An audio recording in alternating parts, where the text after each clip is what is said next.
Welcome, once again, to my electronic dojo.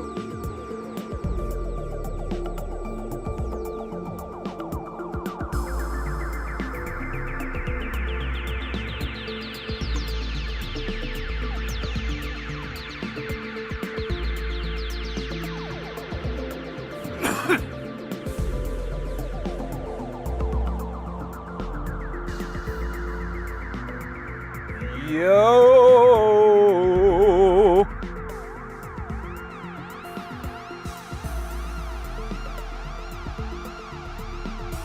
We're listening to J Nothing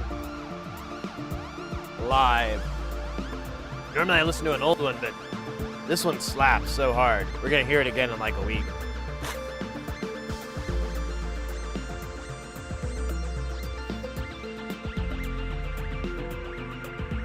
Pretty sure this is a new patch.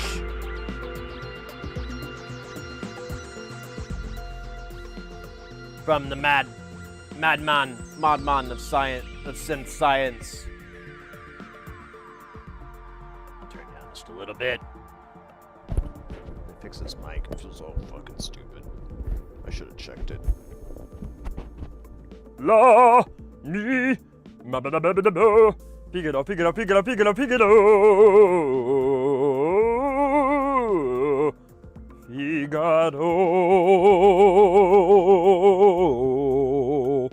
Figaro. All right. At least now you got the mix in good. If you can do the amore, le amore. Oh wait, is it the amore? Whatever. More a Figaro. I don't think that's really the title, because I don't think it makes sense to have a mixture of English and Italian. But who am I? I'm just a man. Coming to you live and direct from Citistand. We're a sovereign nation. So you initiated the first dab on the counter. Where's the second one? You are. Well, you can put it in, mate. You know the command, right? Dab add. Dab add. Exclamation point dab add. But you can throw it in. That power I bestow upon you. Upon all of chat. Try it with 2 Ds. Well, at the end. 3 Ds, I guess, total. The triple D. Yeah, there we go. That was originally the plan, but I'm so bad about telling people and a lot of things. So, no one ever does it. Or, maybe this isn't that kind of channel where you're like up on the keyboard going, oh, did he do it? Did he do it? I missed it. I pooped. I went and pooped. I probably missed it. It's not one of those channels. Actually, I don't know what that channel is. I don't want to watch that channel. That sounds like a horrible channel.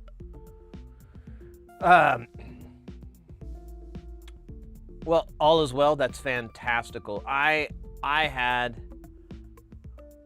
honestly, really good 2 days.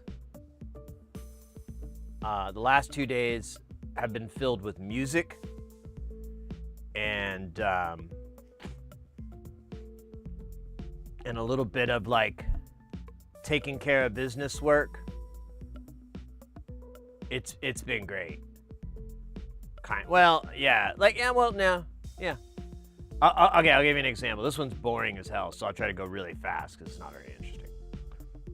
So I have a gig in May, and the travel ID thing is going into effect on like 3 or 4 days before my flight or whatever. So I was like, oh shit, I got to get one of those damn IDs. So I look online and it's like, you need your birth certificate. And I'm like, fuck, where is that? And I have this, I've had it forever. It's one of the few remaining Bohemian Sid remnants is the plastic Tupperware of the most important things in my life. I got it all down, and then a bunch of weird shit. Like, I have name badges in that thing for some reason. Like, name badges from jobs. I don't know why they're in there. I have, I have gifts from people that are no longer with us, little things like that. Very important keepsakes. Title to my car, title to other cars. I don't even know where the fuck they are. I was like, what the fuck? Why do I still have this? I should have given this to the guy I sold it to. Okay. So, yeah, I've got all, and I was like, oh, well, my birth certificate's in there. And so I go looking, and it's always been in this one spot over here in the closet I have. And when the shelves fell about a year or so ago, I like reorganized a bunch of stuff, and a lot of things kind of got disappeared. Like I can't find them. And I've had a lot of annoying shit missing, and I'm like, oh, I bet it's under other stuff. I have to dig it out. You know, it got kind of like how the dinosaurs, like some sludge came in and petrified it. But anyways, Mr. X is in the house. Anyways, I spent like all day Sunday looking for it until like I'd look for like an hour, and then I'd take like a little break, and then I'd be like, wait a minute, what about here? And then I'd look for like an hour, and this went on all fucking day from like 10 or 11 till I left to go to a concert. And then when I got home from that concert, I was about to go to bed, but Mrs. Heresy was like watching TV, and I was like, all right, well, you know what? Let me look for a little bit, and then I'll go to bed. And like, I start looking again, and an hour later, I finally fucking found this little Tupperware thing that I keep this shit in. So I open it up. No birth certificate is in there. I don't have that documentation. It wasn't until, anyways, I found out the next day. I talked to my mom. She's like, oh, don't you remember? I have it. And I'm like, why the fuck do you have it? I need it. I need to get I realized the only reason, so my passport, I'd just been renewing it for however long, because I got it when I lived back in Oklahoma. So I don't know. Anyways, it was funny. And then absolutely, completely all that worry and all that, I spent money. I had the state send me another birth certificate in the mail. I don't know if it's going to get here in time, all that. And then I post about it on Bookface, and my buddy points out, dude, you just have to go and get your driver's license updated, and then it'll work. Your old driver's license won't work. You need the new one. And I'm like, are you serious? And he's like, yeah. And I was about to correct him, and then I looked online, and lo and behold, a regular driver's license will work. So I'm just going to go to, here in Arizona, we have these third-party DMVs, which is really nice because you pay a little bit more, but you don't have to you don't have to be in these massive lines. You just go in and take care of it, and you're out. It's awesome. But anyways, so that's the that was Sunday.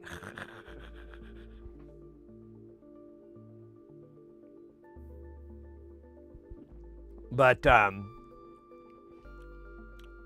if not, I have even if it's not the case or whatever, someone was telling me that you can still use your driver's license to get the ID, like it can be used as a form of identification. So I don't know, we'll figure it out. I'm not sweating. I'm gonna go take care of it tomorrow when I get my hair cut, because God, I'm getting bushy. Look at that. You can run your fingers through it. It's like Tom Selleck's chest or something. If he were blonde and had really fine hair. Anyways.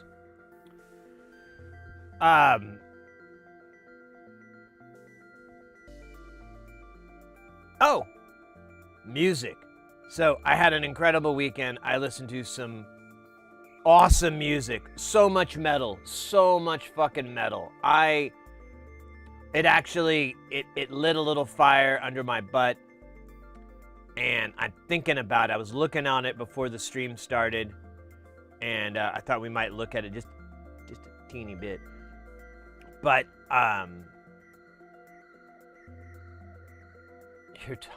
your Twitch Tom sell, yeah, there you go. Bespeckled version. So, was it Sunday night? I went and saw, with a buddy of mine, we went and saw, I'll give you the lineup.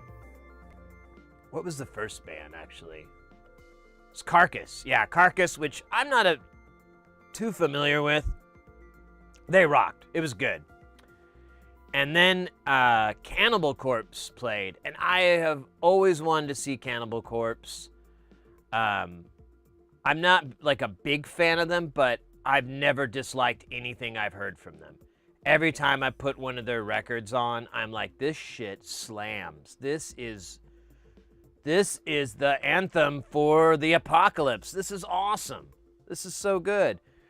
And the show totally landed at it. He even did the classic line where the singer, like really the lead singer, was absolutely the best. He's so funny. And I'm pretty sure, I guess there's like a bit of tongue in cheek. I don't know, but either way, it was awesome. He he did the famous line where he's like, "This next song is about shooting blood out of your cock!" And then it all breaks in. And I'm like, oh yeah, that's funny. And then, what was it? And then, so they played. They were awesome. It was really, really good. And then Meshuggah played, and that's who I was there to see. And it was really awesome. I've never been able to see them and get that close up. So it was really nice being like maybe 15 feet away from them. So it was just awesome. Their show, I kid you not, it kind of, I don't know how they're ever going to top that, honestly. Like, so if I don't know if anybody's a Meshuggah fan out there, but when they used to perform, their live shows were kind of like, you know, pretty good. They were cool. You know, you were there for the music anyways. Then like I don't know, maybe a few years back or so, they really upped their visual game. And for a long time, they were touring where they had these giant frames right behind them. And so it's two guitarists, a bassist, and a singer. And they would basically line up symmetrically across the stage. So you'd have the singer, guitarist, bassist, guitarist, and they'd all be, you know, lined up across the front. And they'd have these giant panels behind them that were translucent, and they would flash different colors, and it would just and they wouldn't be lit, so they'd be silhouetted with these boxes, and it was awesome. I've done a similar effect, my buddy and I, in our old projects, and it is awesome. It looks so fucking cool, and it's really not a very technical lighting trick. You basically just have to light that structure either from the back or light it down so it doesn't hit the person who's upstage in the foreground area, and then you don't blast them with any light at all. So they kind of had that. They did that for a while, and it was really cool. But this, I was not ready for. So my buddy and I, we were looking at the stage, and we were, you know, they're all in black. You can't really see. They're working in this crazy black light kind of color, and they're laying all this stuff out. And I was like, I think that's their amps, maybe? I don't know. I couldn't figure out what we were looking at. And they just had, it was just these repeated things. They were just kind of these lights, and they were all the same color. And figured out what that was. That was their lighting. So they had like 8 of these little boxes. I'll show them in a minute here. That were their entire, almost the entire lighting system for it. It was, okay. So on top of that, they had little what would you call them, like little banners on top, and they had a couple of tapestries, big giant cyc tapestries behind them, big ones, and they changed out. I didn't realize it. My buddy had to point out, like, hey, that's a different one than the beginning, and I was like, oh yeah, I guess they did that in one of the dark, you know, when everything was all blacked out on stage. But so we're watching, and you know they're launching in with their new stuff and everything. It's fucking great. And then I think it was like the first song or whatever, the lasers came out. I have not seen lasers in a rock show done at this level. I've seen some really dinky ones where they're like, you know.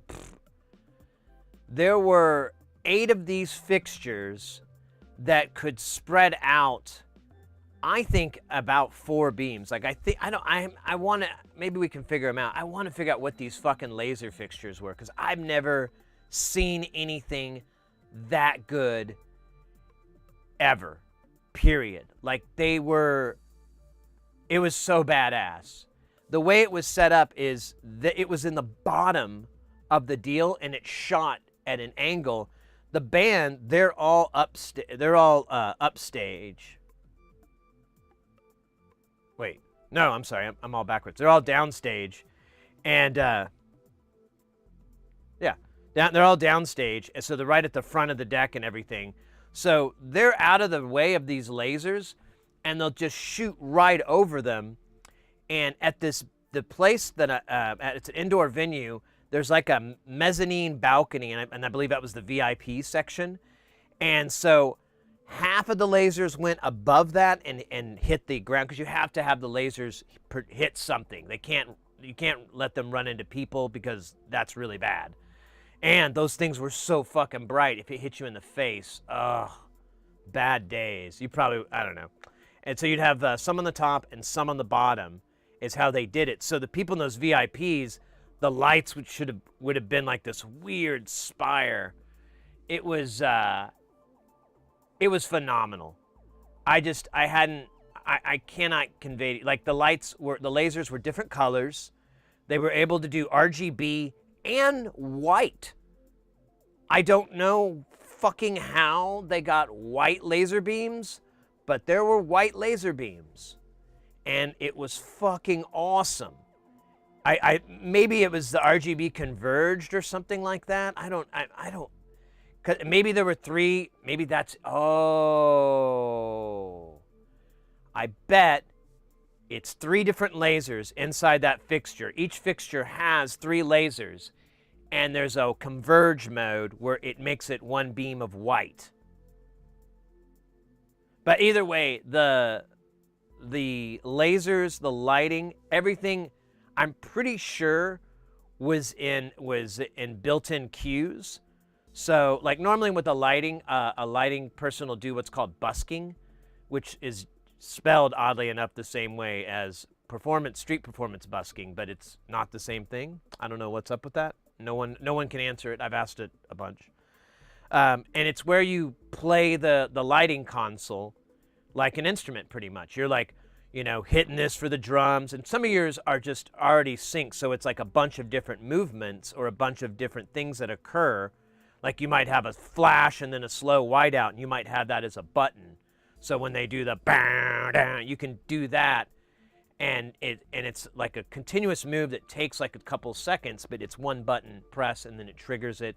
So you can do that. But nowadays, a lot of the times the drummers they're playing to a click, and that click sends time code, and that time code, it runs all the lighting cues. And I'm pretty sure that's how they did it. I'm not positive, but it was really on point. Like, there was a bunch of really cool, like, riff parts where the lasers, like, swayed right to. Oh man, it was good stuff. I was in heaven. It was a really, really good time. The only thing I did not like, the only part that wasn't good, was they didn't play my favorite song, that they usually play. They always play this Catch 33, and for years they've played the two songs. They're back to back. They're called "In Death Is Death," and the other one "In Death Is Life," or "In Life Is Death," or something like that. Yeah. "In Death Is Death," and "Life Is Death," and and it's like about 20 minutes. It's a 20-minute song, and or maybe 15, but it's a big one, and it's got a lot of dynamic parts. It's really fun, and I kept waiting for that. It was like any minute now. Boom, ba-doom, ba-da-ba-doom, boom, ba-doom, ba-da-ba-da-ba-doom. When's that gonna happen? Come on, do it! And it never did. And I was like, oh yeah, I guess. Oh, they're telling us to leave. Okay, I guess there's not an encore. Oh well. But whatever. They played. I've seen that every time they played. So. It wasn't that, and they had to make some room for the newer stuff, anyways. And I think they still played stuff from Chaostrophe, or no, not Chaos, Chaosphere, Destroy, Erase, and Improve, and Nothing. So they still played stuff from those albums, and I'm still a big fan of that. Rhine Labs, welcome in, Willkommen. Over on the YouTube. I'm just chatting about this weekend. I went and saw some really, really good music. Yeah, Meshuggah. I went and saw, hey, Laser Lows. Yeah, I went and saw Meshuggah at here in Phoenix, and really good show. If they're coming your way, Laser, and you're a Meshuggah fan, maybe you've already seen them not too long ago. They're touring with this fucking lighting, with these freaking lasers, and I tell you, I know, I just realized the coincidence with the name, but that's just a coincidence. These lasers are straight up. It's some of the best fucking metal lighting I've ever seen. Like I'll here, I'll quit flapping my yap. I'll show you what I'm talking about.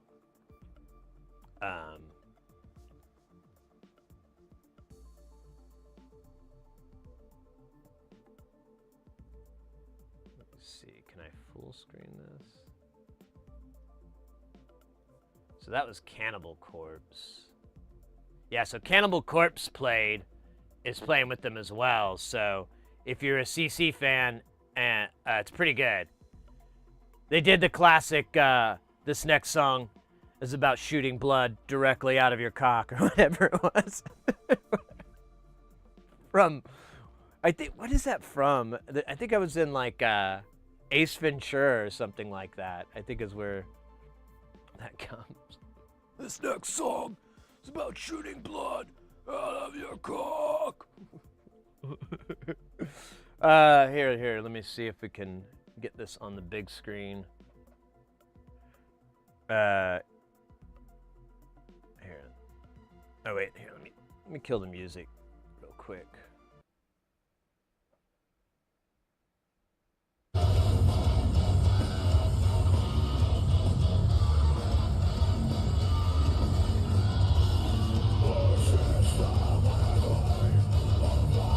The glitchy red was so badass, like just twitching around.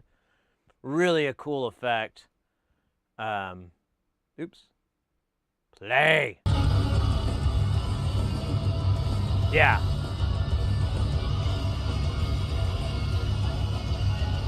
It doesn't really do it justice. It looked so weird. Yeah, so that's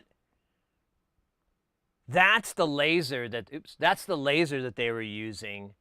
I don't know what the hell that is, but those are badass. I'm pretty sure that I think I figured it out. We were kind of talking it through. I'm pretty sure it's an RGB laser, so it has 3 beams, and there's a mode where you can converge it to get a white beam. But oh, it was so good. It was so good. And yeah, I mean, you could kind of see the. Can I back out? Here, I'll mute this so it's not too. Oops. God damn it! I keep hitting the wrong button here.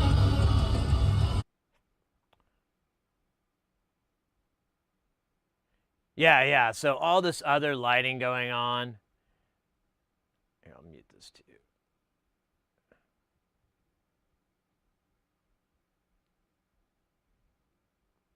And yeah, and that's actually, yes, look at those freaking beams. That shows it. Those things were unbelievably bright. I've never seen anything that bright. And I didn't get one because I didn't think it was going to show up on camera anyways, but it would do like the split beam where it would just be like a layer, and you could see like the smoke and stuff just kind of like get a cross section as it passes through. That classic effect. Oh, it's so cool. God bloody hell, I keep hitting the wrong button. But yeah, here, watch this. Like they go with the guitar here.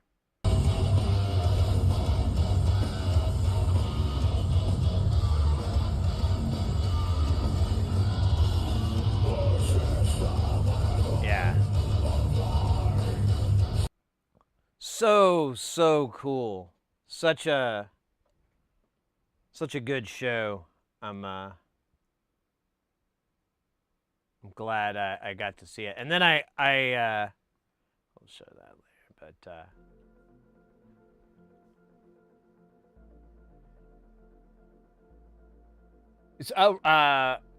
Ryan said it's all quite right. Oh, nice. Well, the other acts I played with this were Carcass and Cannibal Corpse. A couple of classics. Yeah, Ryan. This venue is kind of a mid-size. I don't know what the capacity was. It was good, though. I was really close, which I liked. We captured up on Twitch chat here. I didn't realize Mechaforms is in the house. Welcome in. There's a lot of gambling. That's why I got confused.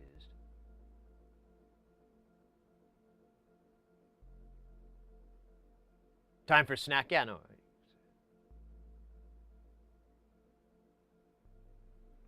Warping this. Yeah, well, they're on tour right now, so I'm sure they'll come to your neck of the woods. If they haven't already, I usually Arizona is at the end of a lot of, it's either at the end or the beginning of a lot of tours. So, and it's just the relevance to LA, because that's usually a begin or an end for tours.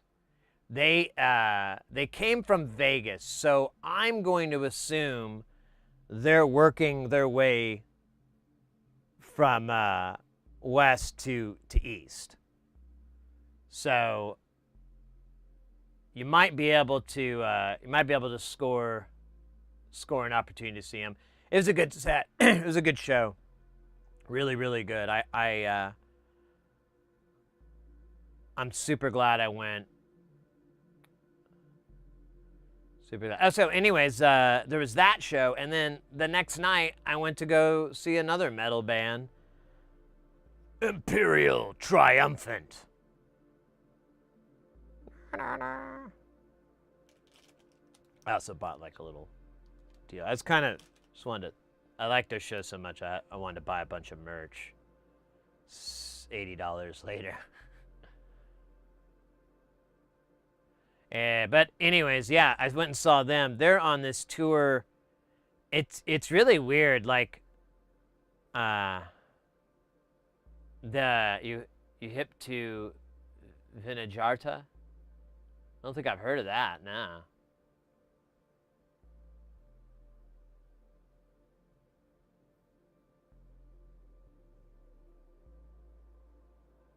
Oh yeah, I'll have to check that out. Well, I got into Imperial Triumphant through Meshuggah because they do a song with Thomas Hack and or Thomas, and then Dave Lombardo's on there too. So there's like a song with that, and that's how I learned about them. And then that song alone is really, really awesome. But I just got like totally into what they were doing and the music and everything. They're really weird. They're like kind of it's like Waka Waka dark metal kind of stuff, but there's a lot of jazz in it, and really weird fusion elements that honestly, you know, like it doesn't feel jarring. I don't know. It's really cool. I really like them. I've gotten into what they're doing, and the whole. Well, the funny thing is they wear masks. So I bought one of those shirts, and it kind of accurately shows what they look like. Because they wear these cloaks and shit and cows and play, and they have these masks on that are like these gold masks. And you don't, they're completely expressionless, but they're real, they're, of course, they're on stage, they expression a whole bunch through their body. And it's kind of has a theatric effect, which I'm all here for. I'm right there. I got my popcorn ready. I'm like, except it's a beer. I'm like, this is good. And this is what we need. But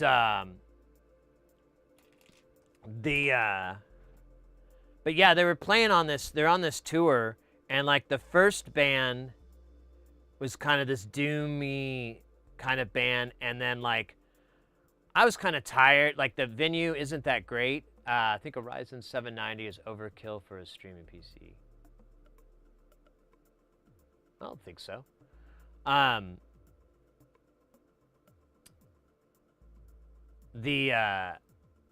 I like went and saw them, and my friend was the bartender there, and I've worked with that guy, and I was chatting with him a little bit, and I got the t-shirt and some stuff, and then I went and chatted with him because his line was gone, and I was like, yeah, man, I think I'm gonna head out. I kind of just came to see these guys. I really don't care about these other bands too much. I mean, I know about them, but I just, I'm not really into it. He goes, and I told him, I was like, there's all these people running around in the corpse makeup or whatever, and I was like, yeah, there's a lot of kids running around with that, and I'm pretty sure I'm not going to be into this, and there's some pinball down the street I'd like to just go and do. And he goes, well, yeah, and he goes, and the band Mayhem, and I was like, Mayhem? And he's like, yeah. Have you heard about them? I figured you weren't into them. And I was like, refresh my memory. And they're like, I don't even know if I can talk about what they did. The lead singer is no longer here by his own hand, and one of the band members used remains to make a necklace. And they continue on with human jewelry. That's the band. And I was like, oh, yeah, there's like a documentary on Netflix or something about these guys. And he's like, yeah, exactly. And I was like, yeah, fuck all that, dude. I'm just here to see this jazz fusion, guys. I'm not here for any of this shit. I'm sure it's some great riffs and some slamming stuff, but I'm just here for these guys. That's it. We'll go play some pinball. And then I proceeded to lay my fucking high score ass all over this place. I like grinded 3 games and I got high scores. One was just on my first try. I just walked up and I fucking like played, and I got 2 high scores out of it in a row. And then another one, I grinded for a while, and I finally got like a really good game, and I was able to put a high score on that. And then I got an extra game out of that, and I did another one on there. And then another one, it was like at closing, and I was trying to get the hell out of there, but I just could not fucking lose. And I just kept like, jackpot, jackpot. And I'm like, oh man, he's like, you're fine. All right, man, I'll get out of your hair. I won't stick around. I'm just jackpots. You understand? He's like, and he plays pinball, so it was chill. Didn't turn the power off in the middle of the game, like some places do. But yeah, so I got that one too. I was like, hell yeah, just laid my egg all over here. I gotta come back. Put my name on some other shit. There was a couple of games I was like, there's no fucking way I'm gonna beat that. On my good day, I couldn't do that. But here, let me show you guys Imperial real quick. Oh wait, let me fix the music real. Although I didn't really get much of the music so much as just them like being spooky. So, oh here, let's do it this way. Oh wait a minute. Yeah, it's fine. So they came out, yeah, with these flashlights.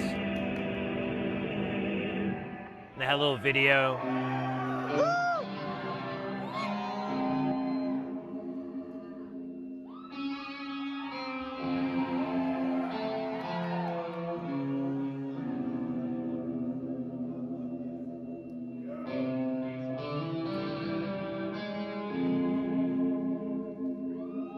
Little bow. Really, I just loved that whole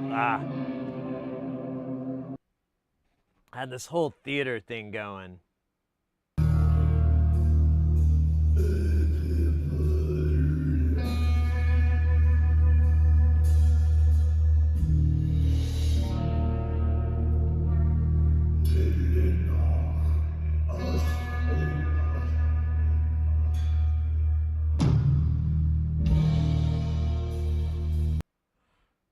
I don't take very long videos. I don't really want to be that guy. That's just a picture. It's just a picture.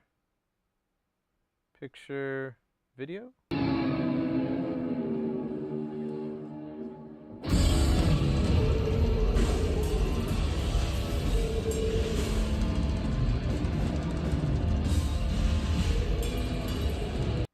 So much fun. So much fun. I gotta go see them again, honestly. I'm just reliving that vibe and oh my God, I gotta go see them again. That was so good. So good. Oh, man. Anyways, that was my weekend.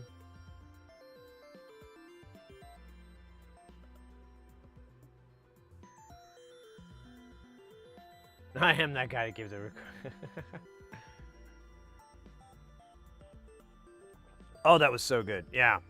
So anyways, that was that. I got a little bit of work done around here, but not much to prep us for stuff, you know, work really, you know, stuff we could build and make and fix.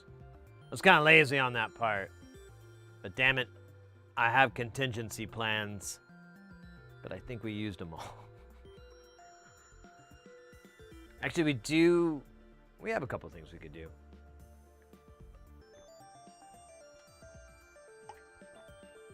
Oh my gosh, I am thirsty. Oh yeah, like last night though, I came home and and it was like, it wasn't very late. It was like maybe 10:30 or whatever, 11. And Mrs. Heresy was like hungry, and so we ordered food, and we ordered takeout, and we didn't really get it till pretty late, like almost midnight. So at around midnight, I ate just Taco Bell garbage because I was still a little tipsy from the beers from earlier. I didn't have a lot, but I was like, I'll put it this way. I was drunk enough to make poor dietary decisions. And I ordered like the most garbagey Taco Bell thing I could get. And the only clue that I had my wits about me was that I didn't, I only ordered one of them. You know, I didn't order like two of those things. That would have been like, oh, yeah, you were drunk, Sid. You had one too many there. You should have stopped at whatever that was. Because not only did you order the, what was it actually? I should call it out for what it was. Let's see. It was Taco Bell.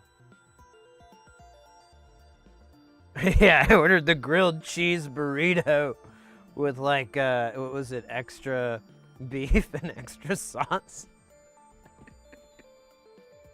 So yeah, that's an inebriated purchase, if food purchase if I've ever seen one.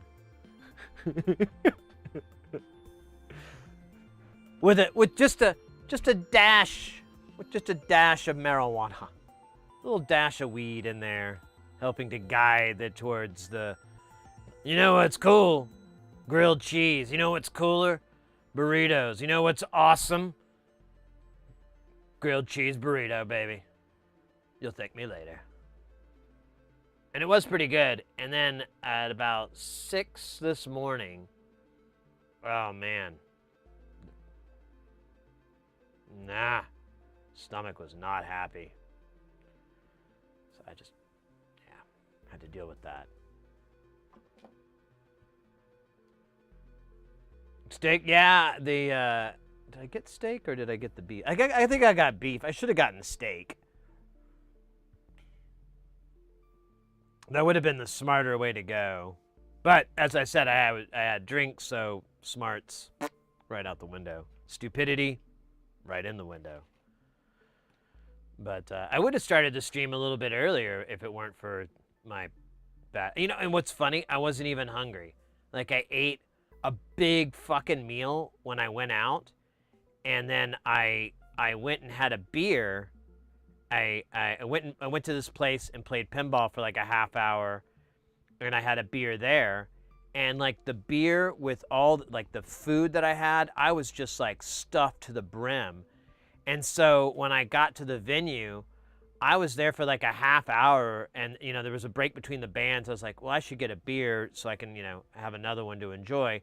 And then I'd already ordered it, but the PBR is this giant 24-ounce beer, and I was like, I even made the joke. I was like, oh my god, I hope I can finish this before it gets hot. That's a lot of beer, bro. And I was like, that's a good price, I guess. It was like $10 or something. It's like $8. What's up? Yeah. You gotta pay the piper. Gotta pay the piper. Remember when Taco Bell?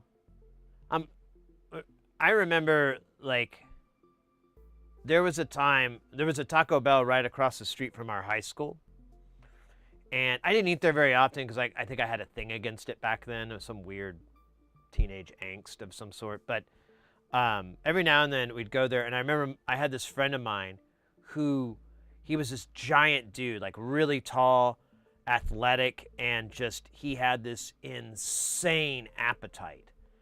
And we went over there because he didn't have a lot of money. He had like $5 or something, but they had like 50-cent soft tacos or something, and he would order like 20 of them, and they'd be like, oh, okay, 20 soft tacos, and then he'd order like 20 of the burritos. You just order like so much food, and it would be enough for like a whole person, and it would be like $7 or something insane. It'd be like 5 pounds worth of food. You put it on the tray, and you'd have to like double over so you don't fall, and it'd be like $7, and I'm like, whoa. Even then, I was recognizing that's a screaming deal. How is Taco Bell staying open? How is their soylent beef so good?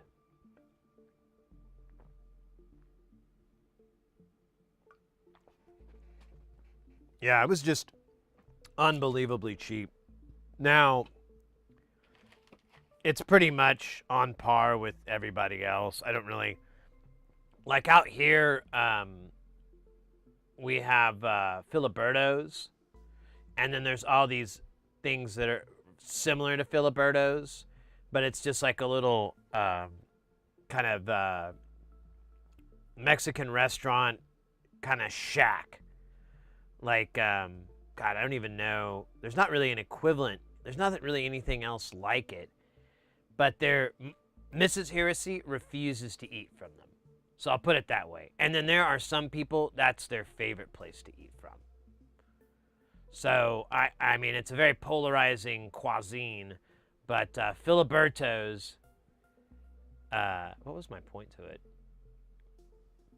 That is, I think, the last bastion of good bang for your buck. Because when I used to eat there, you could get these burritos that were like, you know, the size of a newborn child, and just filled with beans and beef, you know, and cheese and whatever. And then it'd be like $5 or $8 or something for this massive burrito. Probably not even 8.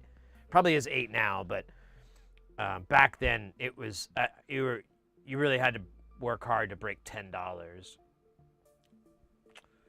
Lawn Dog over on the YouTube, welcome in. Good beer will help you grow hair on your chest. Well, apparently I'm not drinking enough beer.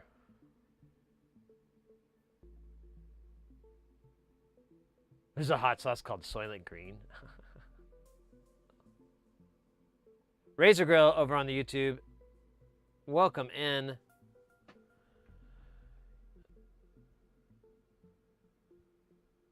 Yeah, I don't even know if Filiberto's is really local. It's a chain, like it's in Southern California as well, I believe, and maybe even up in Nevada and Vegas. But what's funny is, yeah, there's all these other ones that are this. It's basically the same thing. It's just it's like there's one that's like I think it's called Realibertos. It's like a joke off of it. I don't know. I don't even know the beef, because Mrs. Heresy has, you know, kept them out. And honestly, it's not that great for me to like go, oh, the wife's out of town, so I'm gonna eat Philip. No, that's not a win. That's not a highlight. That's not like an up. Like, oh, the wife's out of town, I'm on it now. No, dude, you're not winning. 386 DX build for me being able to.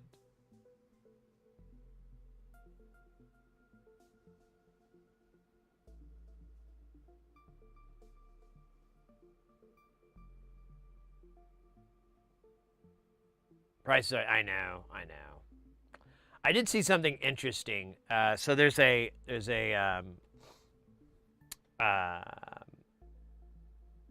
oh, how do I put it? Eurorack modular producer that I'm friends with on Facebook, and they have been pretty good about posting updates on their experiences with pricing and so forth, and getting mass productions and prototypes and things like that done. And it isn't too bad. I'm not too worried right now, because he's still getting acceptable numbers for going out overseas. So I'm like, all right, cool, whatever, man. There's doing it in-house, doing it, you know, within the United States or whatever, isn't super practical yet. There's Osh Park, but they have like a really bad pricing model that really doesn't work.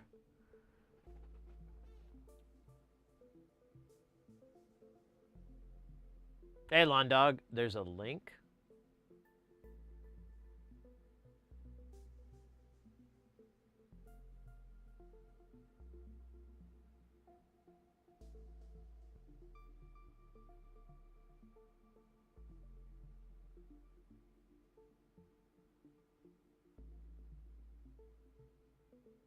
I have no idea what you're talking about.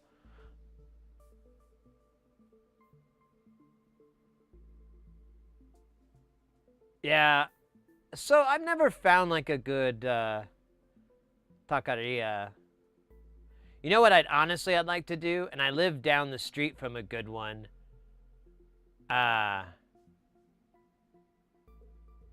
Is what are they called? Oh shit, I'm forgetting the name. Spanish name, so that's part of the reason I'm not gonna remember it. Carniceria. So there's like a carniceria down the road, and this guy told me about this, and I'm still a little bit too chicken shit to do it. I should probably just suck it up and do it. I mean, Jesus Christ, but you can go in there, you can go into a connoisseria, and you can get,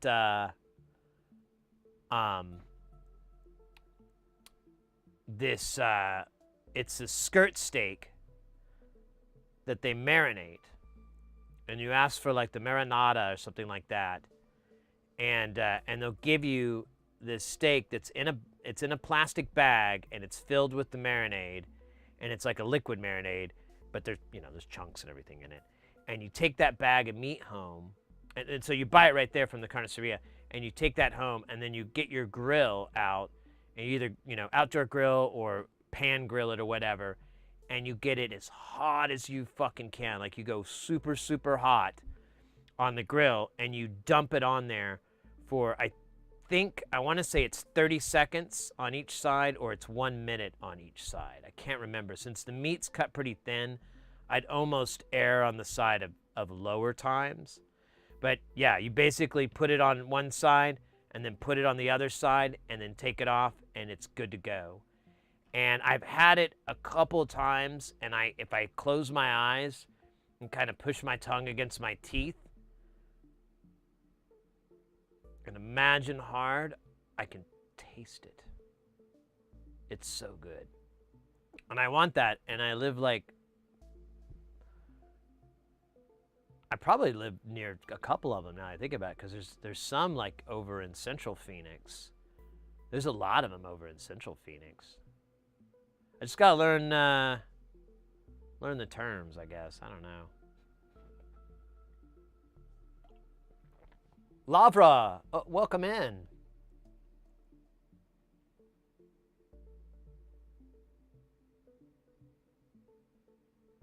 Yeah, I could go over there and just eat. I mean, that place is so funny. It looks like they're on fire every time I drive by it. I always think that they're like gonna burn down. You just see this big waft of fucking smoke coming out of it.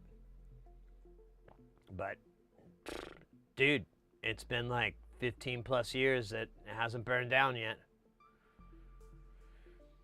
Well, you would be surprised.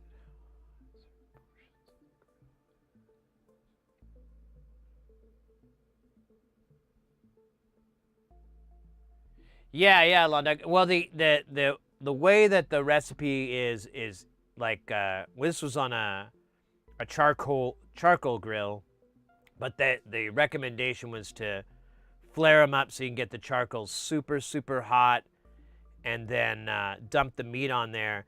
The fat's gonna run off, and it's just gonna fire up the moment you do that. So you'll get a lot of fire coming up as well as the heat from there, and that should help kind of char and sear it. And then you just do it one side and you do the other, and it's good. Unless you like well done, then you're probably gonna hate this whole thing. You're gonna hate it.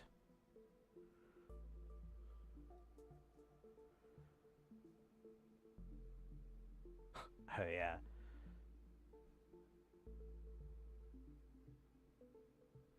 You're hungry now? I'm sorry, I didn't mean to do that.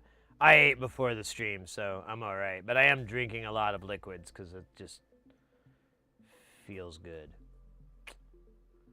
Oh,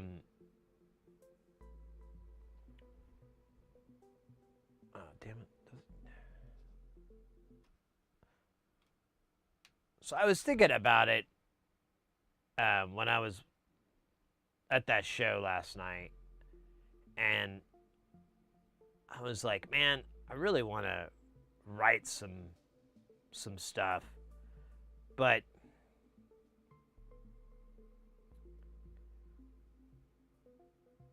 I started thinking about, I don't know. I'll just skip to it. We'll just pull that Band-Aid off. So I'm thinking about writing a metal album and using synthesized guitars and bass and drums, and just manually writing it all on you know, like piano roll or something. I'm thinking a lot about it. I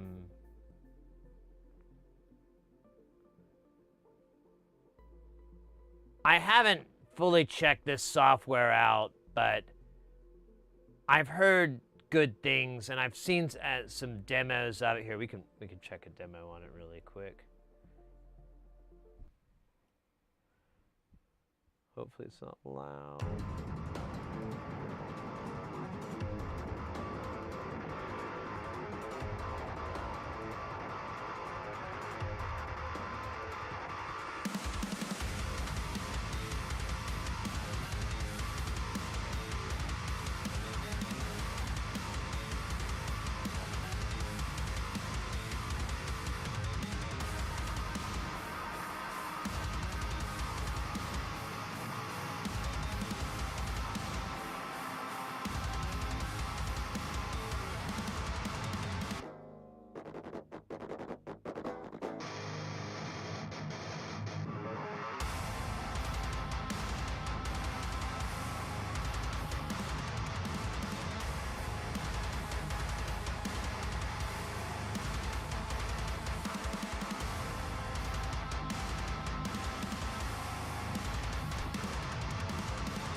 Because I was thinking about it, and I'm like, well, what if I could use this software to do all the legwork, and then I could just play like live guitar on top of it, or along with a lot of this. Because one, I mean, I might look around to see if there's other ones, but I mean, this is just one guitar. So, I mean, we can tweak it a bit, but it's gonna have its own tone. But my guitar sounds different, because it's totally different than this thing.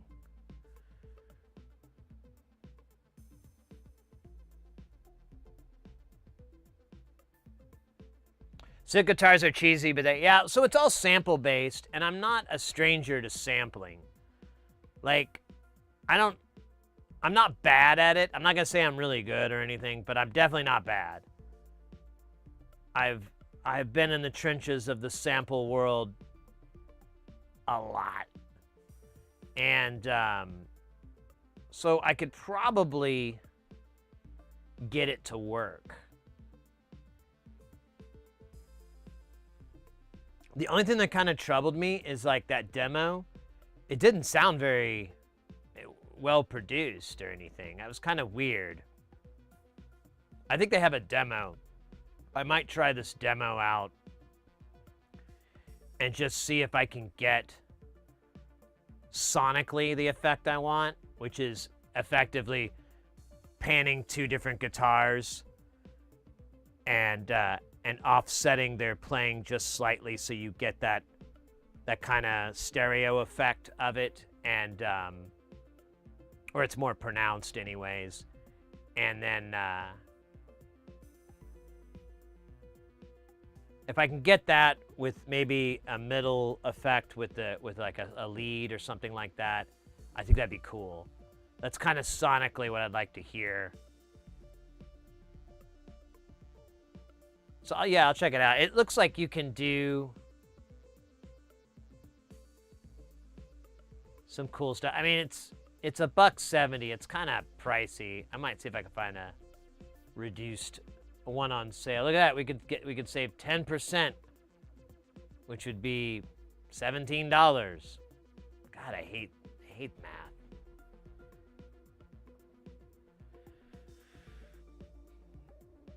Twitch guy too. I finished my taxes just in time last night. It was rough counting my millions, though. I had the servants bring every gold bar into my study for counting, but all the gold bars look alike. I may have said something that is the opposite of true. Well, you kind of tipped your hand when you called them gold bars instead of bullions. You know? I mean, Peasants call them bars, but the true elite know that they are called bouillons. It's French for big booty gold. Big booty gold.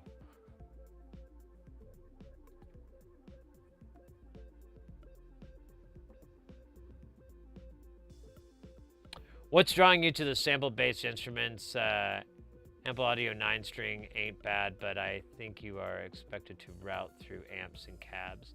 So I have, like, Logic has some amp cab modeling software in it, and I may have an Arturia license for some. I can't remember if they ever did that or not, but I have a few Arturia licenses laying around somewhere that that might be cab, or I'll just, you know, I could put money into this. I'm not afraid. I'm not scared. Well, what if I did what's this one called? So this is Ample Audio's 9.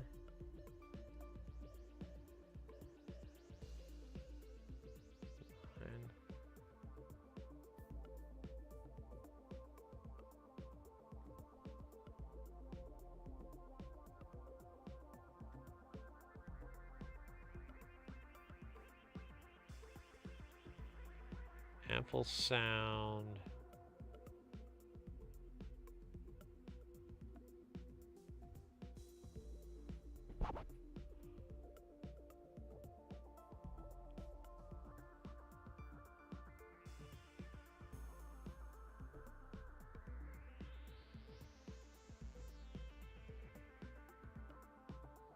It's really annoying that. Okay, never mind. That's weird. You get a banjo?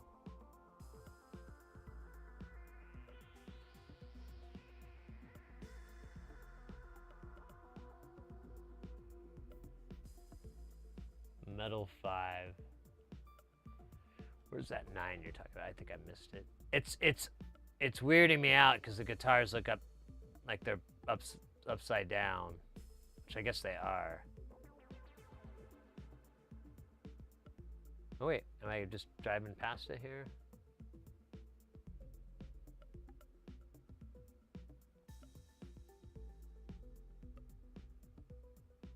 The Hellraiser? All right.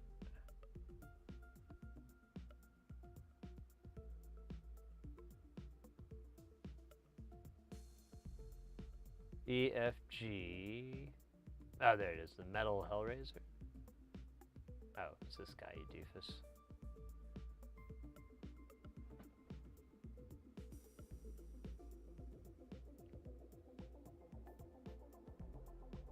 Let's see what that is. Let me mute this.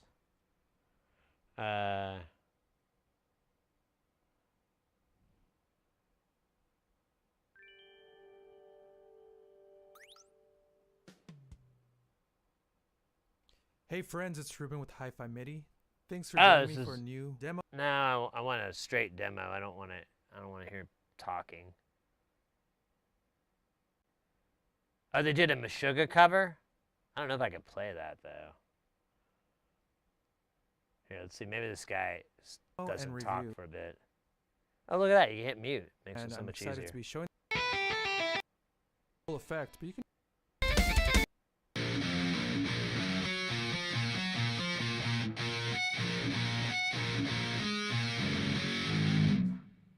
That sounds really good. Like you can just...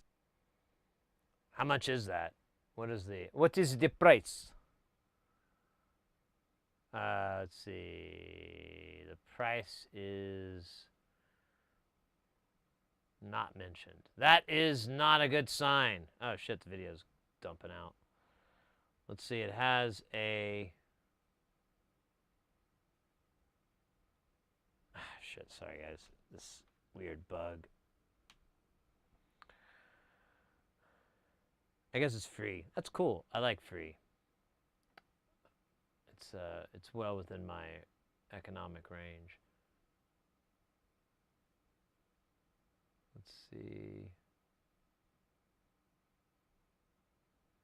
Purchase product. Here, I'm gonna turn the music back on.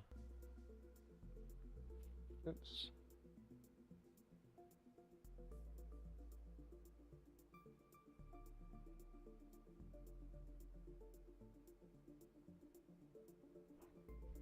Let me find hell.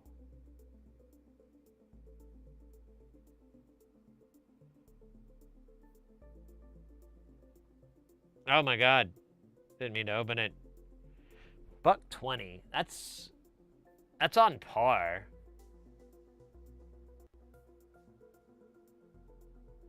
I wish they had like another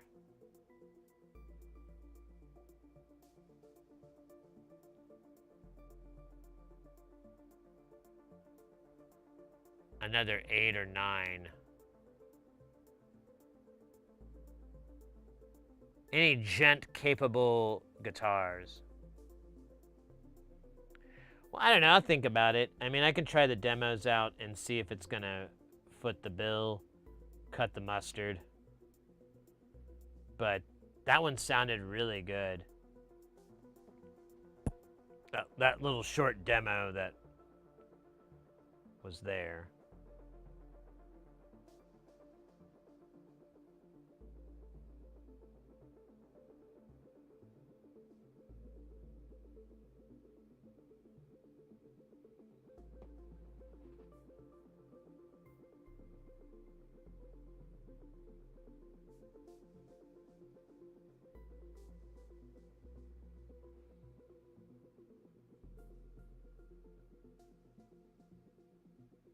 Just clear. I'm sorry, guys. I'm just pulling up our stuff for the day.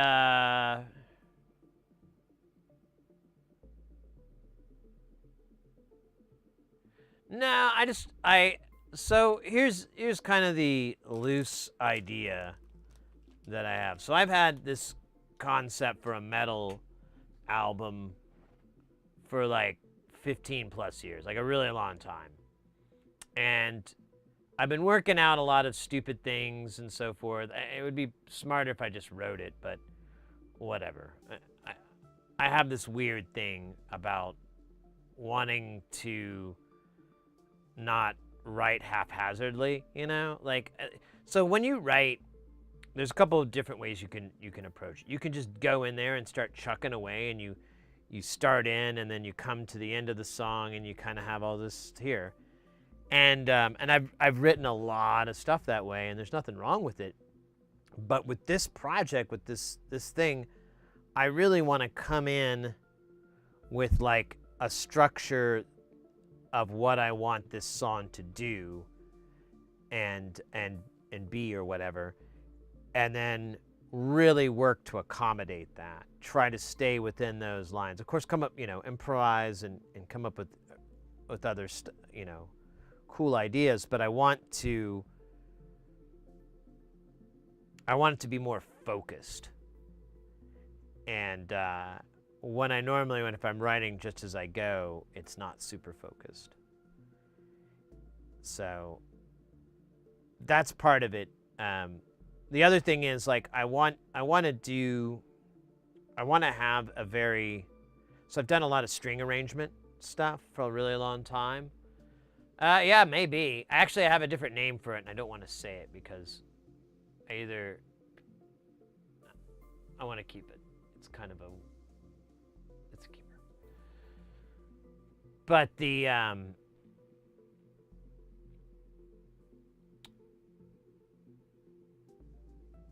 idea is kind of similar to the string arrangements, where you have like multiple guitars, possibly 4 guitars, and you write it like a string arrangement. So the guitars would be 2 baritone or 8-string guitars, whatever, and then you'd have maybe just 2 6-strings, or maybe well, actually, yeah, that'd probably be cool, just 2 6-strings. And then you write as if you're composing for cellos, violas, violins. because you still have your bass guitar that's going to perform your bass, your contrabass deal, and you write in that mindset. Because if you write in that way, it's really fun. Like, I love doing it. There's nothing I love more than writing strings. So I've always been like, I wonder if you could apply this to a guitar. And I've thought about it a lot in my head. I'm like, yeah, it would work fucking fine. And how good it would sound in reality is another story. But I was like, I think it would work. So I wanted to put that element very heavily into it, where the guitars are performing like strings would, like an orchestral arrangement would. Sometimes they play the same note, sometimes they form chords across themselves, sometimes they do fugues, where you have two or multiple melodies break away, things like that. You're doing all these little fun, what I think is fun string shit. And then on top of that, you're incorporating a lot of elements of breakcore and jungle and stuff like that, but still retaining a lot of metal. Last night, I had a lot of really good ideas from just like listening and going, yeah, this is a really good way to go for something, is to just do this with the drums and have the toms do this and then the guitars. Yeah, I was thinking a lot of stuff like that. And then lately, for the last, however many years it's been that I've been doing modular, I've really, really, really wanted to figure out a way to merge that in. And so I've spent like a lot of time pondering that and kind of goofing around, and I still don't know, but I'm kind of tired of trying to figure it out. And I'm like, maybe that's the part that you make up as you go along, just like guitar solos or stuff like that. You kind of, you don't know what that's going to be, but like, oh, I want a guitar that has like a really brooding, chugging feel, and then I want like it to just keep building and keep building, and then eventually break into this like complete sonic difference where you have these long drawn out chords, and it's goes from brooding to melodic. And like, how do you temper that transfer? How do you get it to work? You don't just add a little bit more distortion each time. How does that work? How do you get that to happen? And that's the framework. And then so I would think like, well, here, I'll come in with the guitars and the synths and everything, and I'll write that out.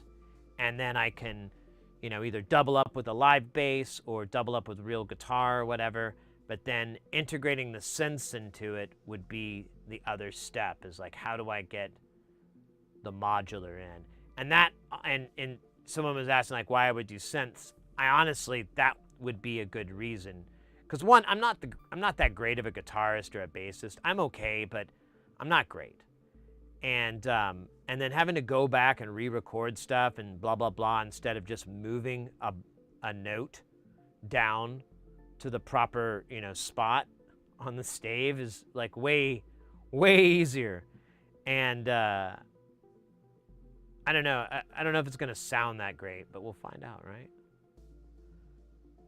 That's the life-changing moment of this weekend. I was like, I have to get on that album. I have to start working on that project, because it's just, I almost worked on it like a couple of years ago, but I think I got the bass and it kind of knocked me out, because I'm like, oh, I'm not that great at bass. I need to practice.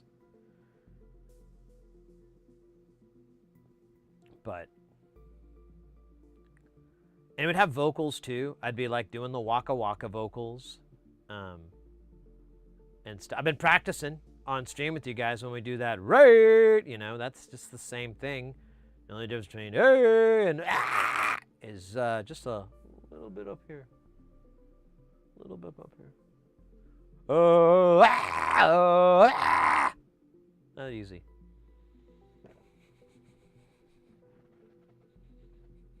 I'll do a there's actually, if you ever want to learn about how to do metal vocals or anything like that, there's a really awesome video. It was a DVD series, and now I think she, she's modernized the program, but you can still find the DVD series out there. She might even have it on YouTube now, but it's called The Zen of Screaming. And it's put together by this lady. She kind of seems like this San Francisco hippie lady. She just totally looks like that. And she works with all these metal vocalists and whatnot, and getting them to learn how to sing properly so they're not straining their vocal cords and so forth. And I already know most of the stuff, but I don't know the funny names that she came up with. So one of them, like, I'll give you the, here's like a little snippet of it. In the video, she talks about how you have to do proper breathing. And so when you're singing, you want to push down, you want to push your gut out and everything like that. Your diaphragm, from your lungs, you want that to go down into your organs to fill up. You don't really want to, breathe up here and whatnot, because that's not going to be as much reserve. You're going to get more when you push your gut down. And if you need a lot, and you need a lot of pressure, where you're really belting something out, you do what she calls the dump. And and it's exactly that. You push like you're going to take a dump, but you don't, of course. Don't do that. But you'll push down there. You'll push against your beehole, and that amount and that pressure will give you that will give you it. The other one she does is called strapless bra, and she's like, this is one for the girls that I teach it. But when if you're ever wearing a strapless bra and you're sliding down, you're like, and you're always pushing up and kind of trying to push it out. She goes, that's the same thing, and you'll do strapless bra. That's the Zen of screaming. It's and she also has all these great names for all the voices, like the ooh, ooh, ooh, and all that. She's like, well, that's the growl, and that's the ape, or I don't remember what they are. They're so funny though. If you want to learn singing, that's the way. Let me see what. Oops. Screaming. Melissa Cross, that's her name. Yeah, and you can get it as a digital download. It's $20, but she's still out there kicking it, and she's a really cool gal. So I would recommend it if you're interested in just forking over that $20. But if you ain't got it, I understand. It is what it is. But yeah, she's an amusing character. And I think I found her on like TikTok or Instagram or something. And because yeah, that's right. She was having like testimonials from different famous, metal singers. I can't remember what's his fucking name. Whatever, it doesn't matter. He's a famous singer.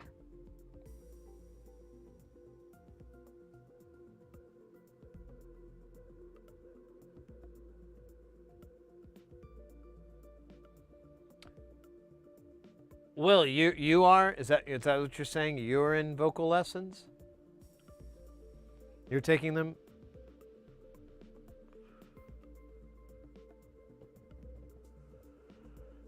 Oh shit, what should we work on today? We have all this shit everywhere. Dude, this is like filthy. Oh, I think we're on the last stage, aren't we? We just gotta put the chip on.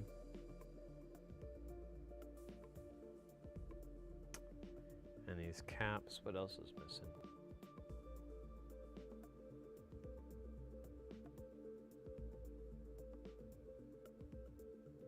We could finish this off.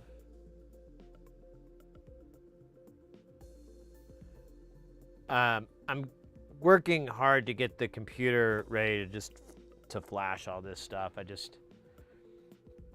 didn't do it this weekend. Hopefully I can get it done tomorrow. I've kind of put a couple of things on my plate.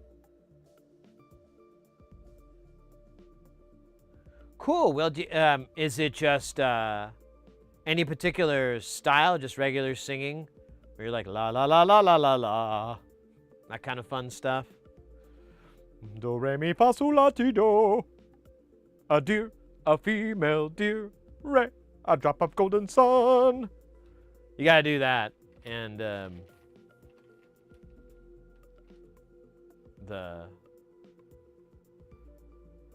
all the other great hits. My teacher is focusing on operatic styles. Ah. Oh, then did you catch me in the beginning? I was doing Figaro. I was dropping some mad Figaro up in that shit. Figaro. Figaro, Figaro.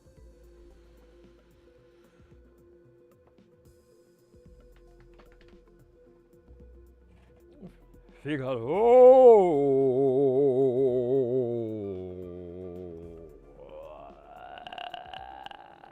Figaro, baby.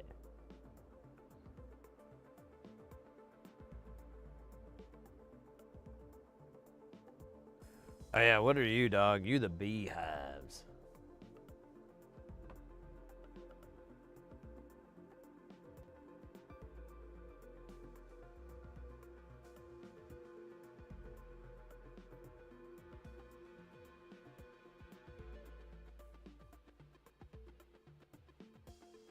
It's tricky. Like I definitely can't anymore.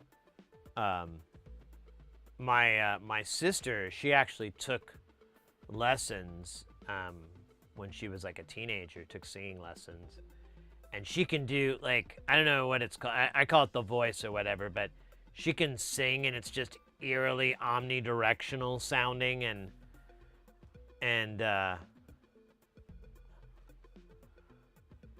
it's pretty good. I mean, it was. I don't have a clue what it is these days. She's old like me. And the old singing, the old pipes aren't as good as they used to be.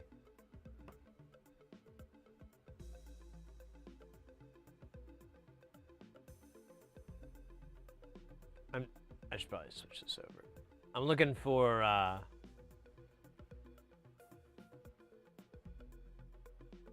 what these caps are. Oh, you just started 2 weeks ago. Oh, right on.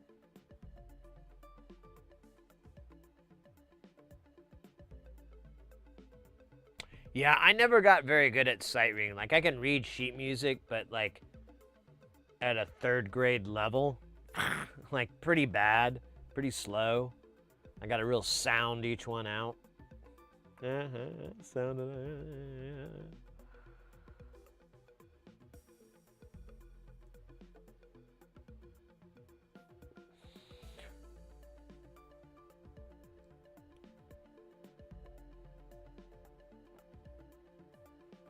So we need 10 and 22.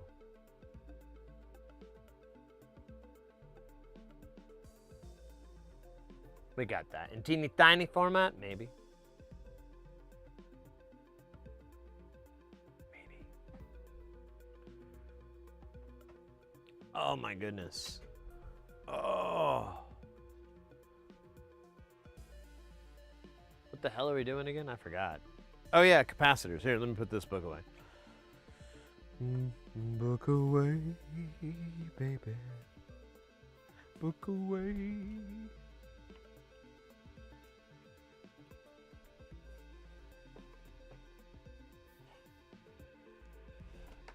Uh-oh.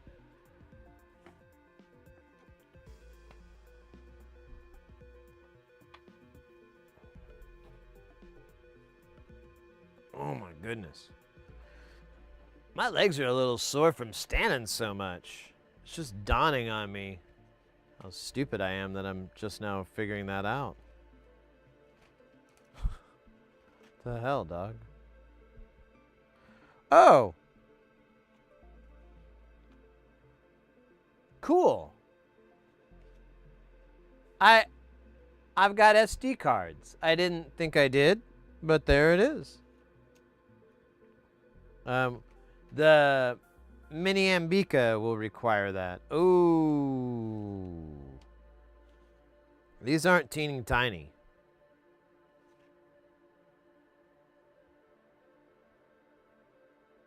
You know, I'm tempted to cheat and just put regular caps on here instead of polarized caps. There's these power... Yeah, because I think all these caps that it needs that are supposed to be polarized are just for fucking power. Or regular power, too. Oh, man, I haven't pulled this thing up in a bit.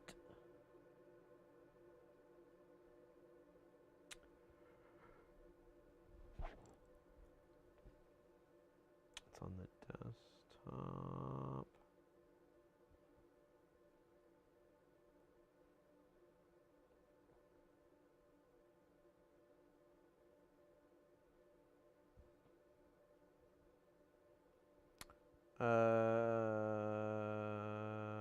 Beehives. Where is it?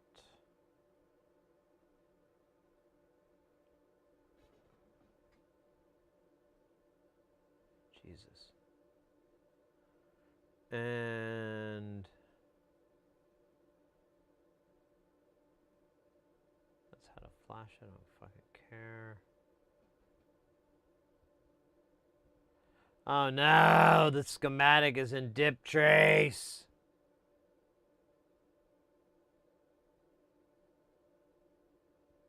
Damn you. Damn you to hell. Oh wait, what's this? Oh no, that's not it. Okay, fub. Let's just do it. Let me open up dip trace.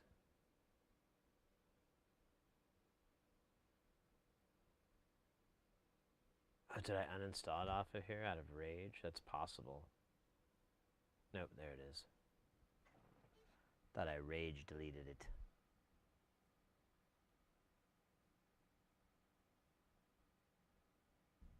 Oh wait, there it goes. God, this program sucks so bad.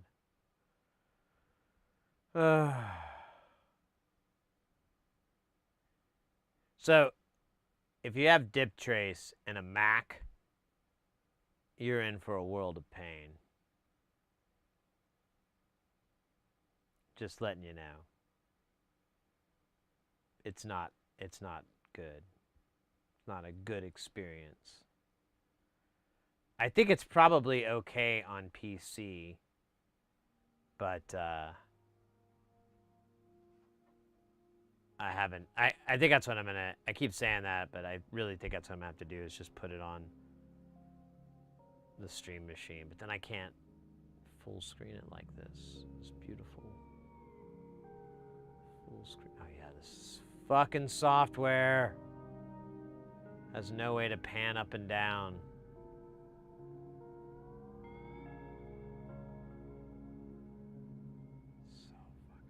All right, so you can't see it, it's behind me, but we have these sheets.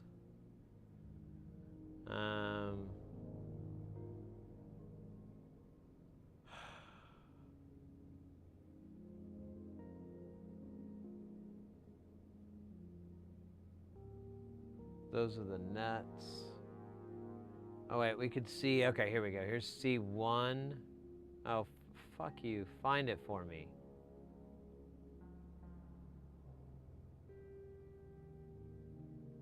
Doesn't jump?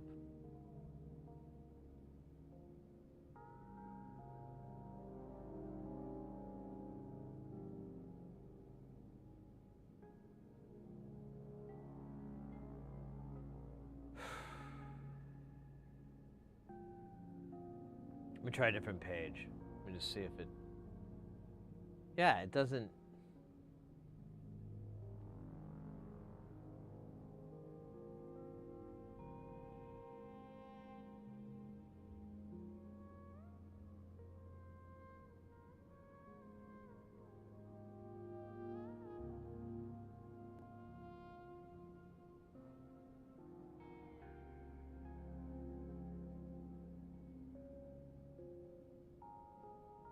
Man, there's so many caps. I got to be able to find this. So, here we go. We're going to find C. Juan. There it is. It's part of the power. Would be nice, but we have 22s that we can put in there. Same with this 10 and this other 22. Now, on either side of this coil, we can get by with non-polarized. Just don't tell anybody. I'm serious. Don't tell anybody. It's not a fucking joke. Do not breathe a word of this to anyone. If they find out, things could go really, really bad for you. What the fuck? It says that C1 is a 1206. What the hell?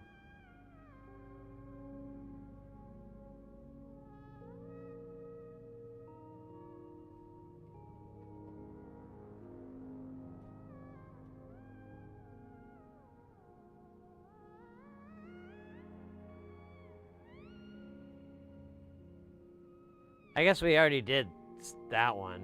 There's these other, what is this? Let's see, we got C, 4 and 5.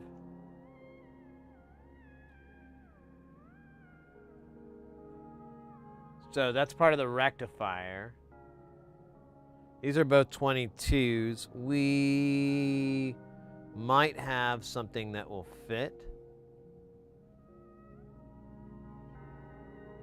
I think these will fit. It's going to be a little tight, though. But we could do that. And then...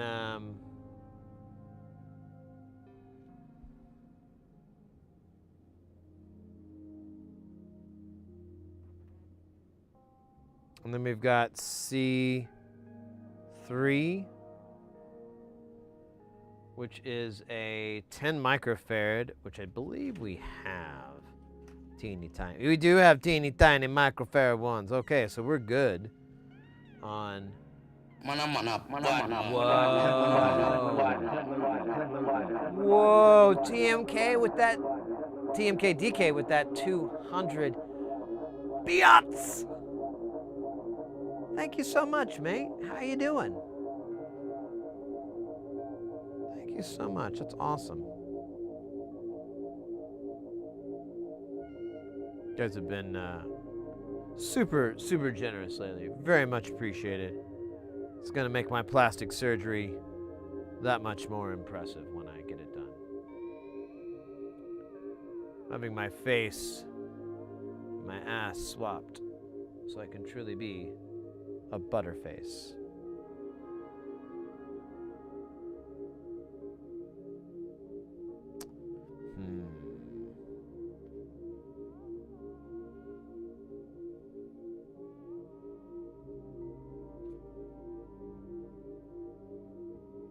Oh, wait a minute. So, all these that we have here are these little 10s. That's not a big deal. We can do that. And then we've got these larger ones, which are 22s. And yeah, they won't, that's right. So they won't fit perfectly. They're going to be a little rough.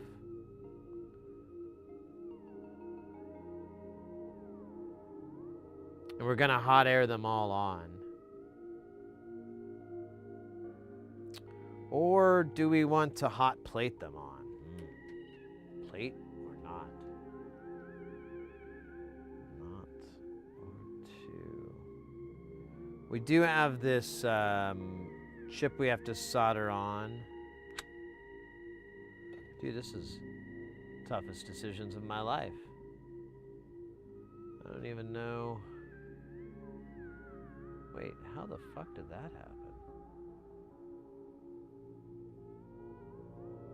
Oh my god, Dip Trace, you're such a piece of shit. How is it doing this?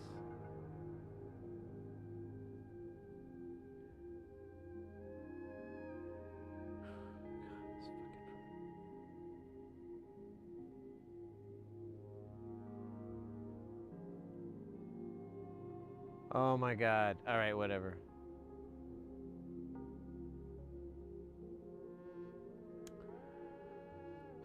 So the the downside though is the flux on here isn't gonna jive with the Kester. So if we do this, if we do the hot plate, we probably should clean it off first, then dump Amtech on it for this.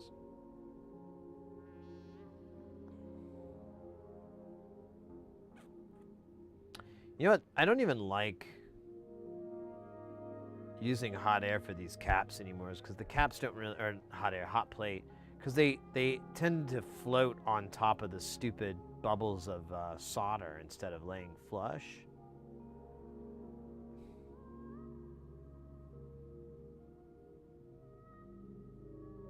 You see where I'm going with this, right? You guys see where this is heading, right? I hope so. If not, it's okay. We're gonna get there. But and you know, honestly, the work on the chip is going to be a little tricky because of it's a really fine pitch. I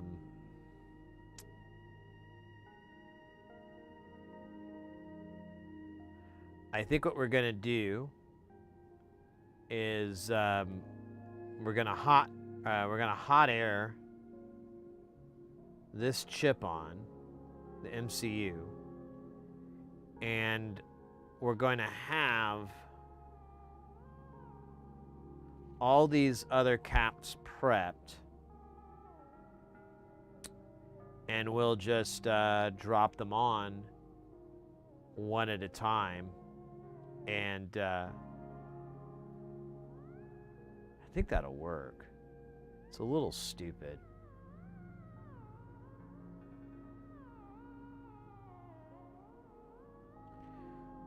All right, if we do that, then here, let me pull these parts out that we need. We need 2 of these kids. These are our smallest ones that I think I have.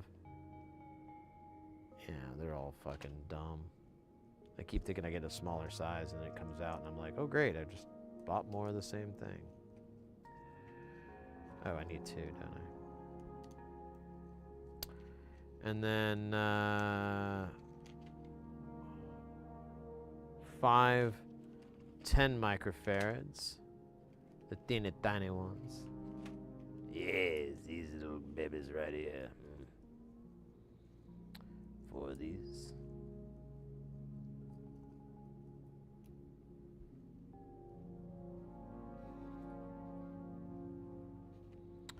And 1 more to grow on.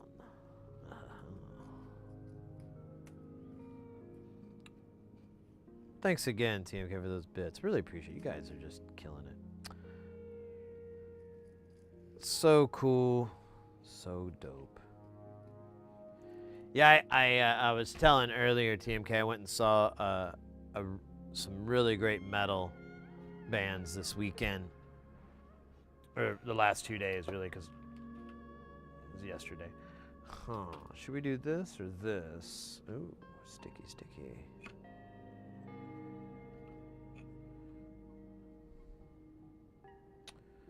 It's about the same height. The benefit here is that I could turn this guy sideways to blast it, and then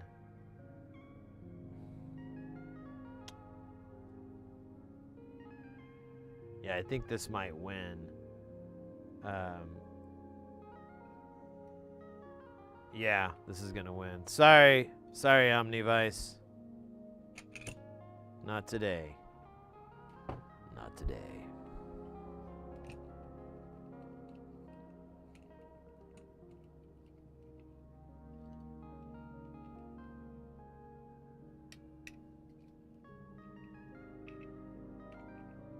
So I'm gonna try to use my left hand to hold the hot air, so I have my right hand free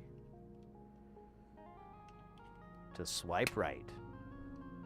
Oh, dude, I don't think it was supposed to do that.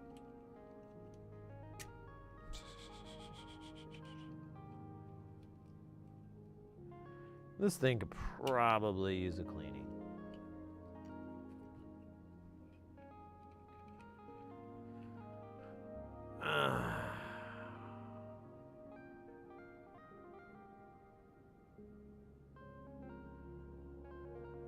Oh shit, what is this little guy? Is that another one? Damn, dog, these are tiny. Tiny! Okay.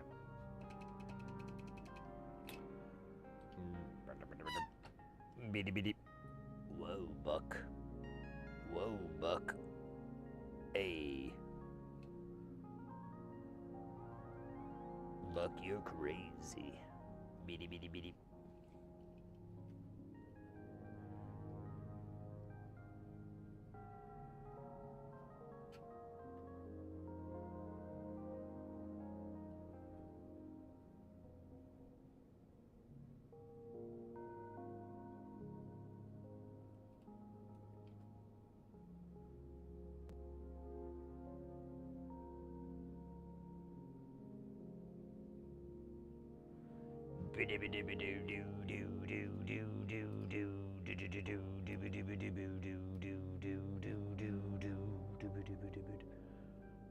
I don't know. Might need a little refreshing on the soldering. Just tap.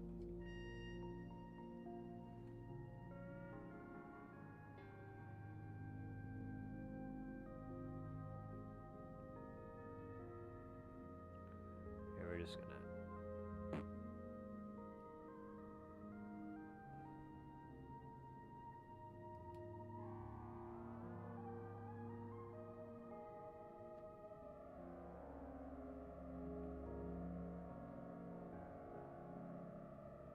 Okay, that's weird.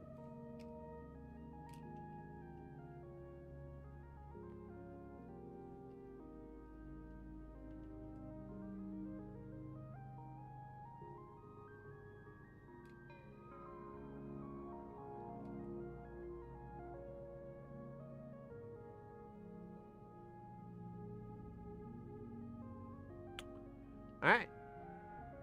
Let's start with the fun part.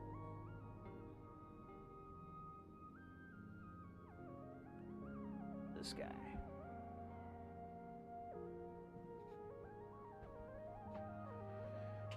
Oh, my old man bones.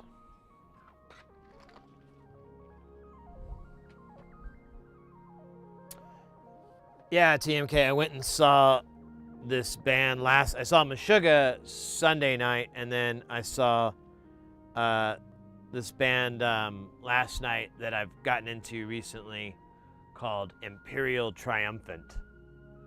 And they look like that. They wear these freaking cowls and masks on stage. It's just it's a trio. They have a lot of jazz fusion in it. It's just pretty wild. It's very yummy original metal. If you're into the metal, you know, it's up there. I have a friend of mine. He's a big fan of progressive metal and stuff, and he was not as impressed as I am with them. So we're not speaking anymore. I'm kidding.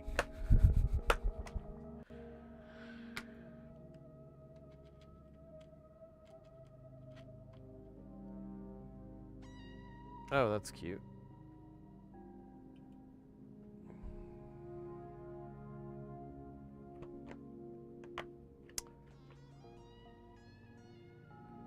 We do need this header later, so I'm just gonna pull one of these kids out.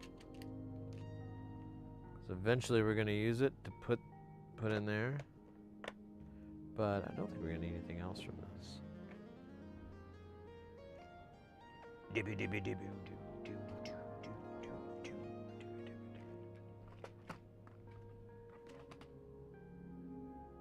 my gosh. I'm gonna stand up for just a minute. Oh, there we go. Crickety crack. There goes my back.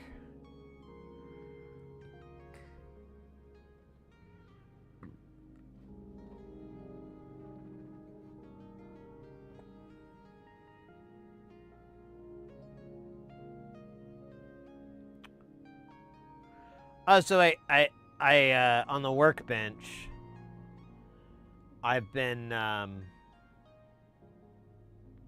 the new one, I've been mulling it over, and I have an idea to help. Because basically the problem that I have is that I really like this chair. And the things I primarily like about it is the fact that it can tilt back, where I can lean like way, way back. I could take naps. And believe me, that is something that happens often. So that, and it has an attached footrest that comes out, and I pop my old dogs up on that, and I can lean it back. It's like a lazy boy. It's just a really comfy chair, sort of. It was probably really comfy when the upholstery wasn't done, but now the upholstery is just like, and I buy stuff to kind of help fluff it out, but at the end of the day, it's still just hard plastic that I'm leaning against. Right, a drafting chair. And so the thing is, with a drafting chair, they don't lean back hardly at all. They usually don't have like neck, head support, and they definitely don't have a footrest that comes out. But my thing is, I'm like, well, let me just buy the chair. It's like $150, $200 investment. And if I absolutely hate it, and I'll have to figure out something else, and I'll keep this chair like in my garage or something like that for a month or whatever until I finally decide to toss it. I don't know, it's still in good shape. I have to tighten the bolts every 6 months. And it does squeak a little bit, but that's my fault. I haven't put any WD on it. But I'm feeling like if I can get happy about the new chair, then I'll be able to be good with it all. I don't know. I'll probably like it no matter what. I just really miss being able to just kick back and play video games in this chair,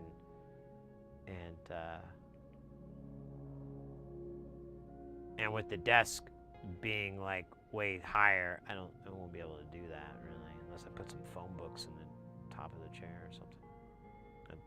That's not safe.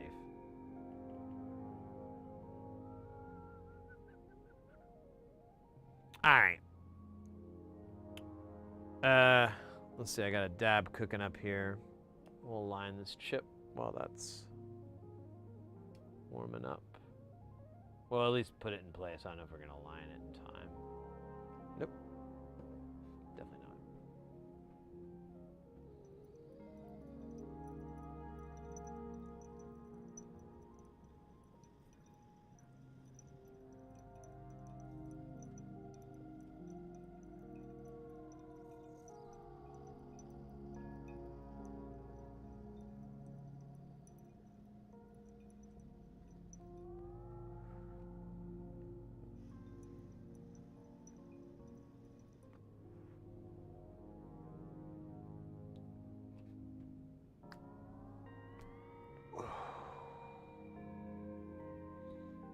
Oh, there you go. Well, thank you. Thank you for keeping that dream alive. The dream of a dreamer.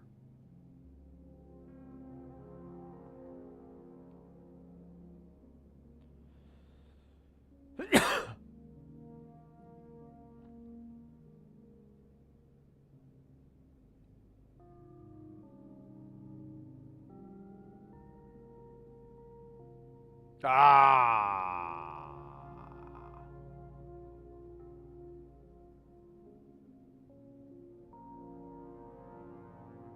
I did not tin these pads. I am the great fool.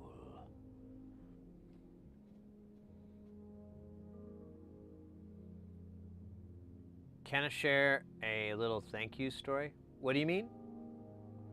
I mean, yes, sure. I don't know what that is. But you guys can always share stories. I don't know. Or am I supposed to share the story? I don't know what that is. So many questions, my friend.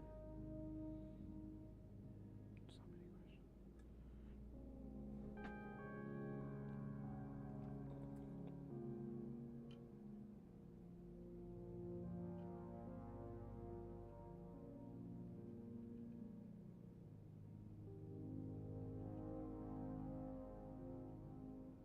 Let's put a bigger ball on this mother trucker.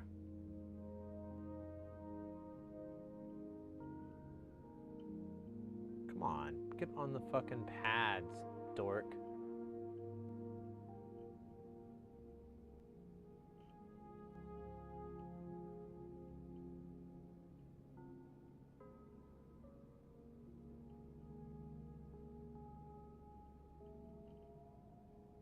All right, that looks tend enough.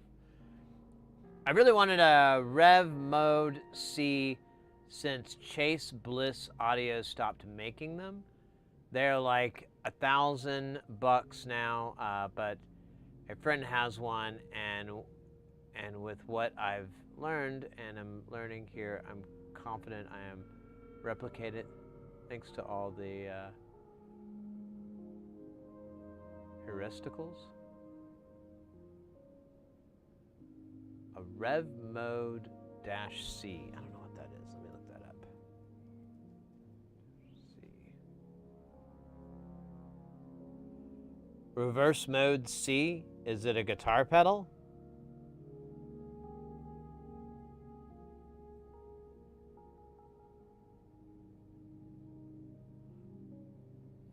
Multi-directional delay is a oh, scheisse, just a second.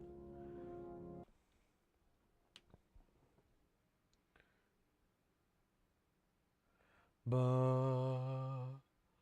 ba ba ba ba ba ba ba ba ra. That's a pretty cool pedal. So you're trying to. Oh, you're wanting to reverse engineer it?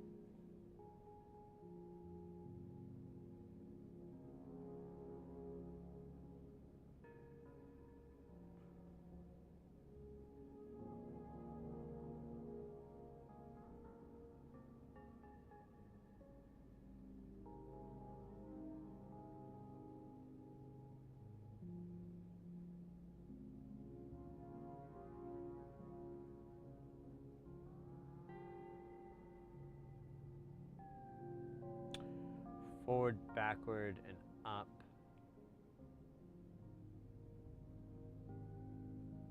I wonder what kind of delay chip they're using.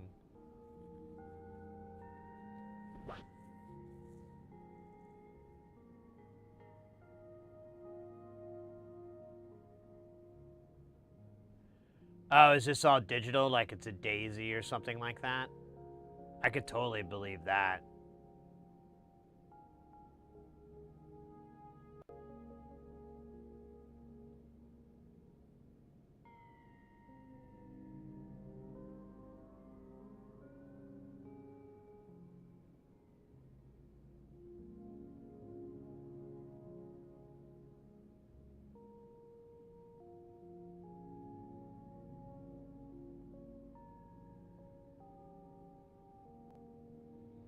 Yeah, looking at how this layout's pretty much replicated over time, I'm gonna lean towards that either this is like Daisy based or possibly you know, like some sort of MCU system.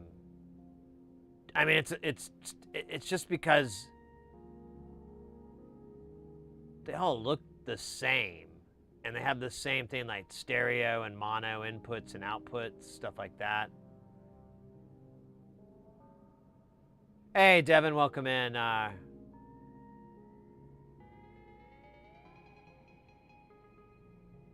Thank you so much for that thumbs up. It helps. Honestly, we've been doing okay on YouTube. We've been getting a little momentum. I have some videos I'm working on. There's like this weird audio problem on one. I'm getting so frustrated with it. I'm like, what the fuck is that? But anyways, yeah, I think that's what this might be. Do you know, Will, if that's... Have you opened one of these up to see if it's just a microprocessor on a board, or... I'm gonna guess that. So we have something kind of like that. I haven't messed with yet. Well, I haven't, because I've just been late. Oh, I gotta fix that, don't I?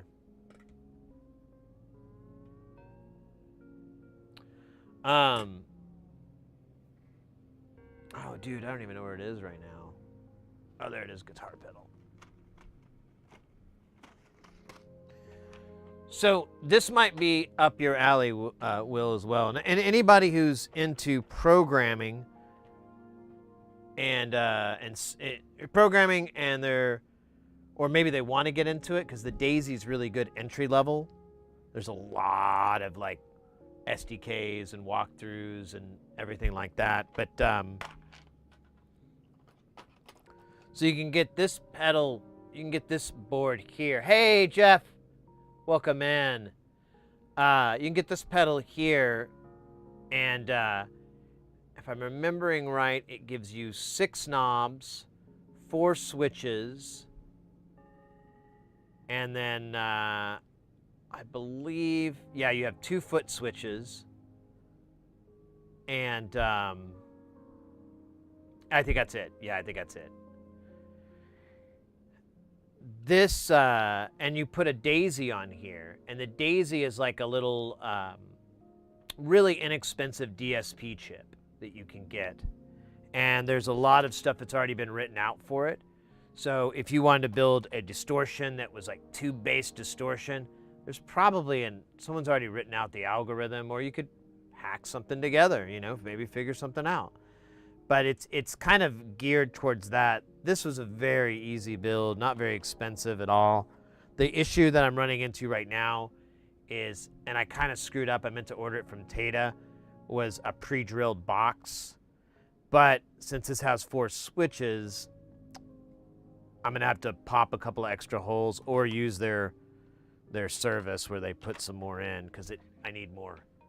I need another stomp box hole drilled, and then yeah, but that's the problem. Actually, now I remember, you can't, I might have to get the whole thing just custom, which is fine.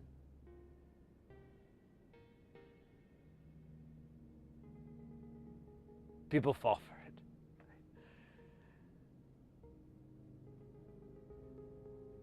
Hey, Razor, no worries, no worries. wasn't my bag. Oh yeah, I finished up my taxes. Well, I didn't finish them up. I sent them to my accountant like Friday or Thursday. But that, I was explaining this to my friend.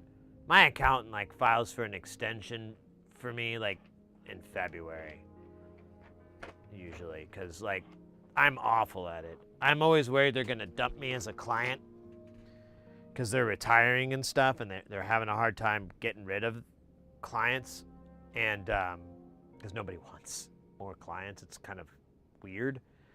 But this year, even though I didn't get it in time, I didn't get it in early like they want me to. I did make an estimated tax payment, which I haven't done in the past, and that really annoys them. And I contributed to my SEP IRA, which offsets my tax liability.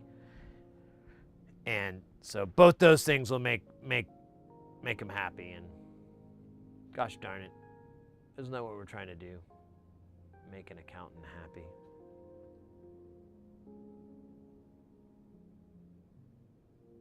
Isn't that what this whole thing is about? This crazy thing called life.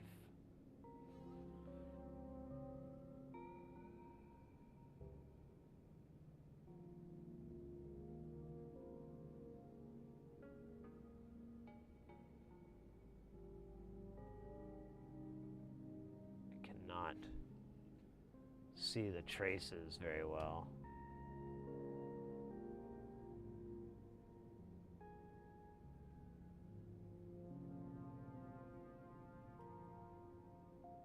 Is that in? That looks square. I don't... No, it's not. What is that? That's like way off. Yeah, never mind, I'm off. So for starters, this needs to go down a tick.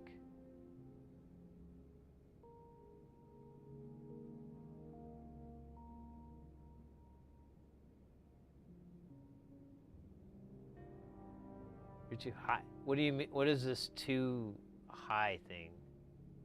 I don't understand what that means. Elaborate.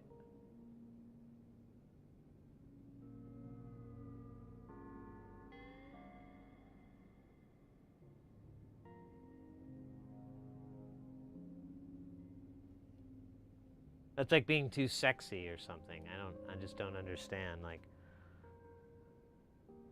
it's like a limit or something that implied. Oh man, it slid. I saw that. We don't have to get this dead on. I'm just being a baby because I want this to just slide into place and I don't have to do any coaxing. But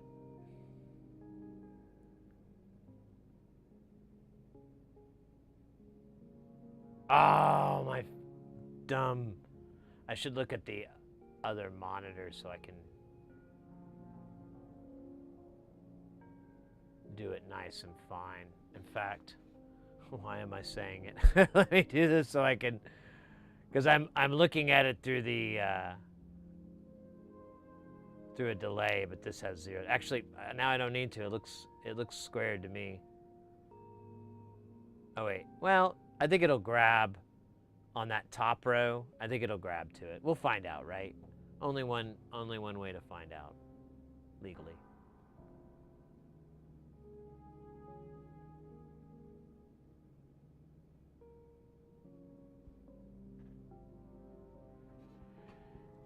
Yeah, I actually do. It's not too bad. But it does on certain things. I notice I'm like, oh, well, this isn't going to work. Oh, shit. Come out. There you go. Dankeschön. All right. Let's see if we can heat this.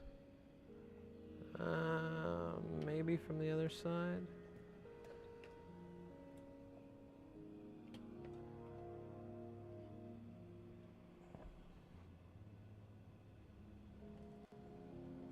Gonna need to put this guy up here. Come on out there, Richard. That's what I'm naming him now, Richard. Because he's a dick. All right. Have you ever used that water thing in the Hacko soldering stand? No, I need to. The little sponge. I need to, in all honesty. But it, like, so the instructions say you're supposed to, like, chill it down, like, take the iron heat down and then do that. And I'm like, oh, that doesn't sound like much fun.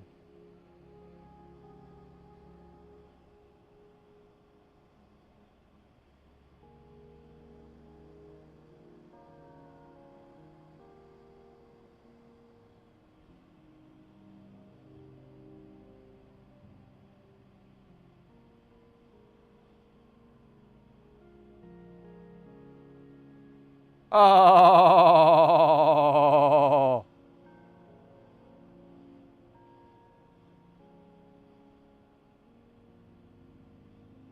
that was great.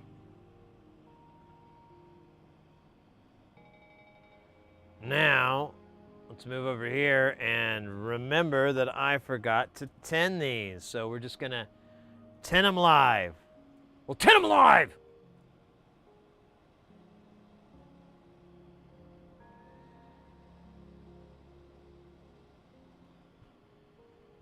Gotta wait a little bit until it heats up enough, I guess.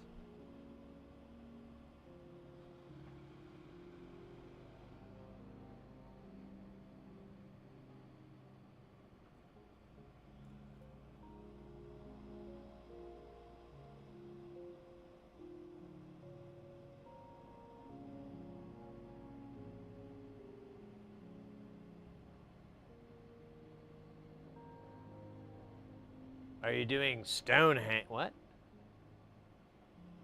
I don't know what that means, doing Stonehenge. It's like a drug thing?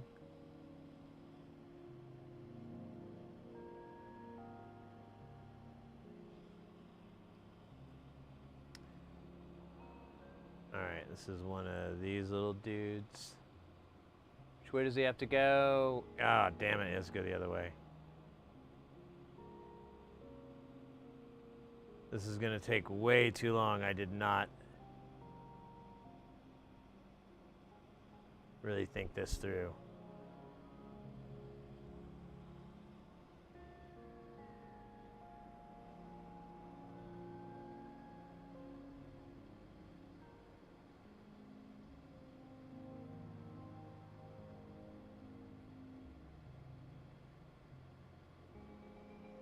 All right, there's one.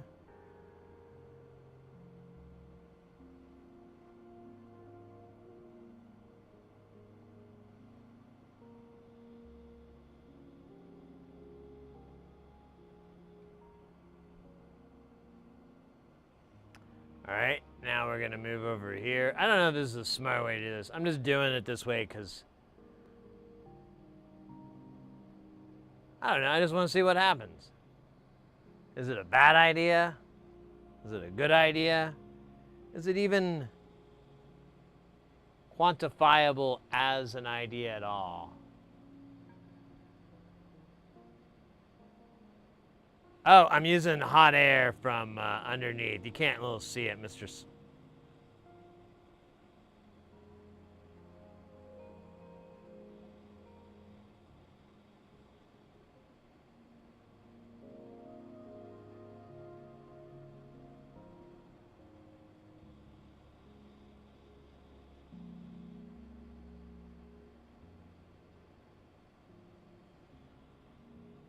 All right. Let's do one of these.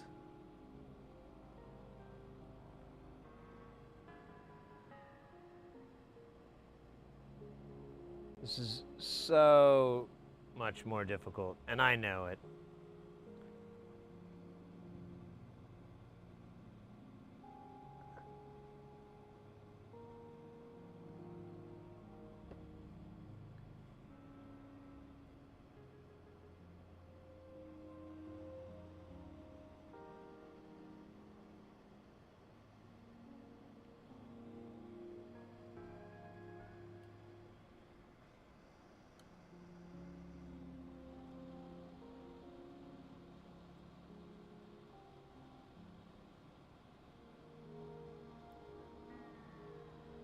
Needs to go the other way. Come on. These things are so freaking annoying.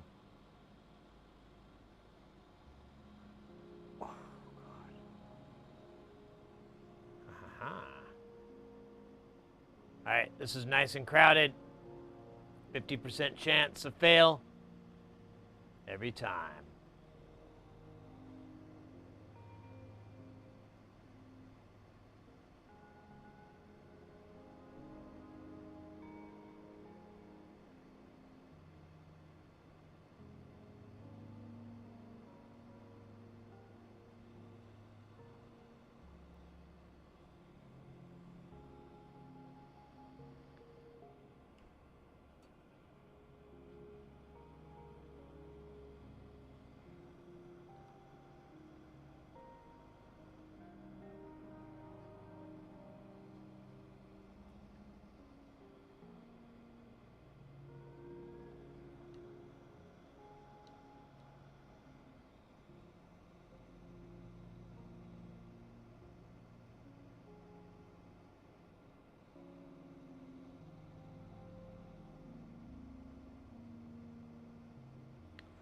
All right, I think the back is in. It's just not the front, so I'm gonna.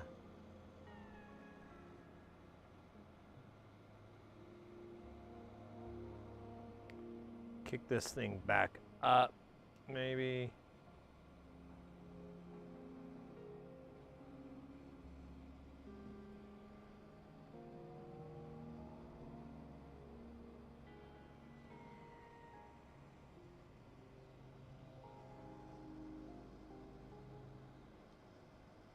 There it goes. Now she's nice and.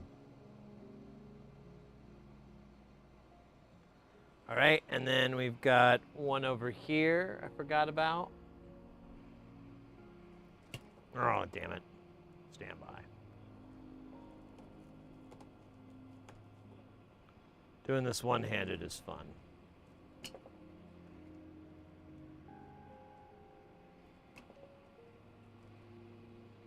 Oh my God, get on there, you...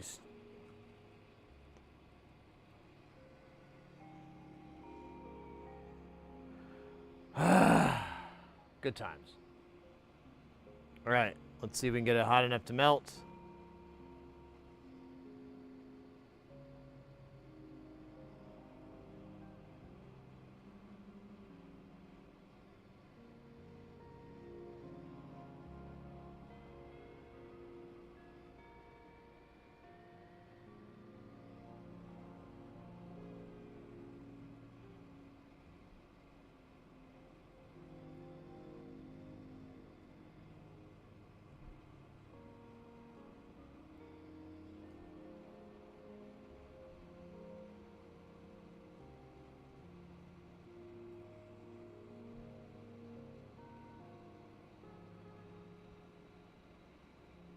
Oh my God, it's like it flipped around to be more difficult. These caps might be sentient.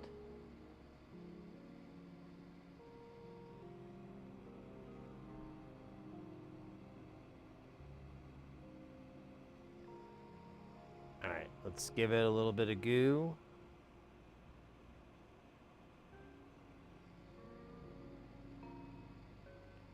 And the goo brings life. And tranquility.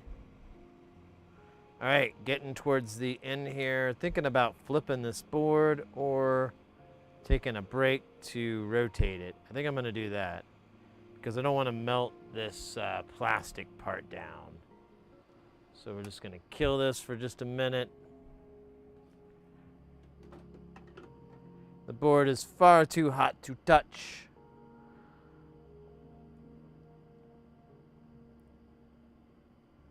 I think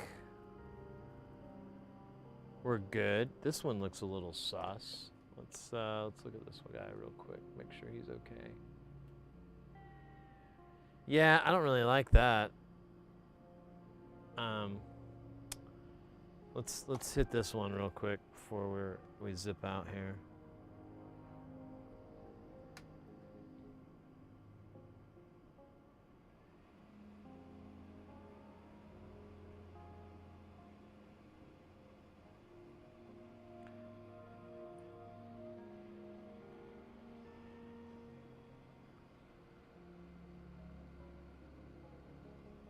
Yeah, maybe a hot plate would have been better. I don't know. I just want to try something.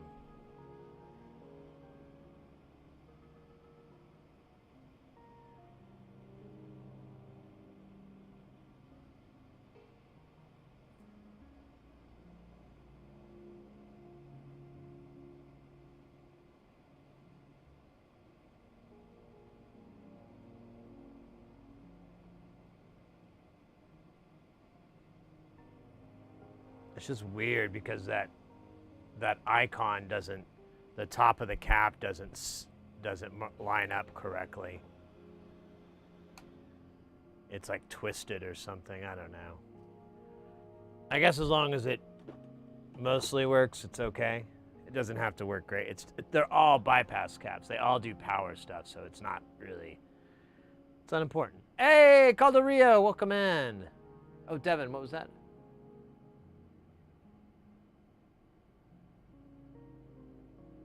When I'm driving a car. Alright, can I touch this? No, Jesus, hot Mary. I hope I don't have a scar. Whatever will I do while I wait for this to cool down? Oh wait, I missed a cap somewhere. Oh shit, there's one at the top. I'm so silly. Dahoy. Alright, well here, we're just gonna pop this kid on here and then heat that area up and be Uh-oh, look at that. Cheese enjoyer. I feel like I just swore or something there. Thank you so much for the follow. Welcome into the channel. We're doing stupid stuff. We should be using a hot plate and paying attention, counting, but we're not. Why? I don't know, man. Today's Tuesday. Weird stuff happens on Tuesday. That's guaranteed.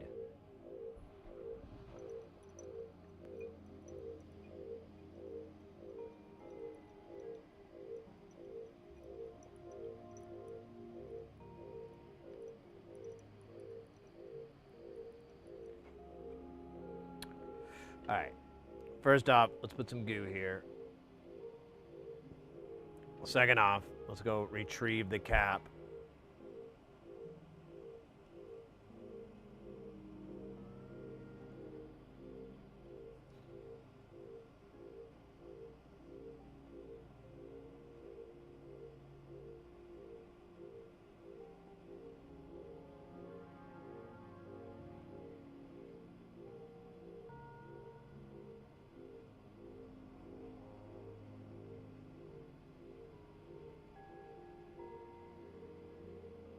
Okay.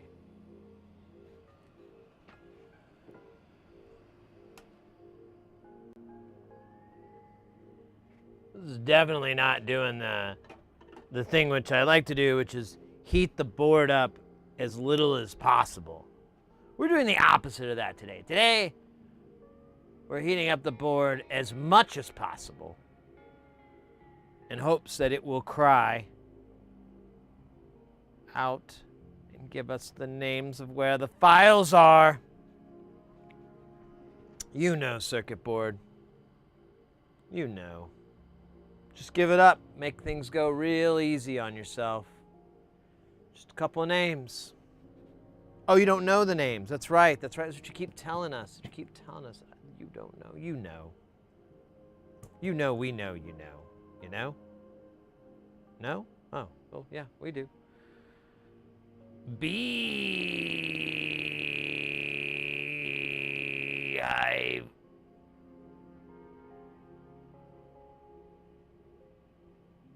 The cap will be fine.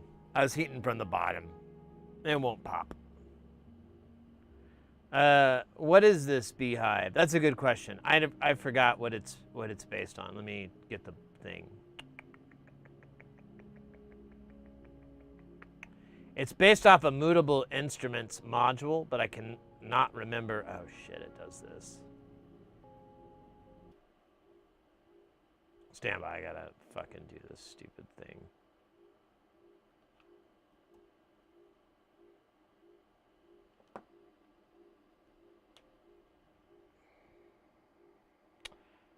It's plates. It's a 8 HP version of plates.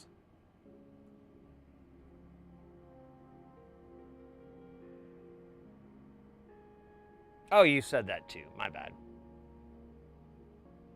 Well, I couldn't remember, so. Hey, Tron Dog, welcome in. Over on the YouTube. You did guess it right. Well, it's easy to tell. You just look at these components. It's obviously what it is. All right, I can kind of touch it with my mandibles here.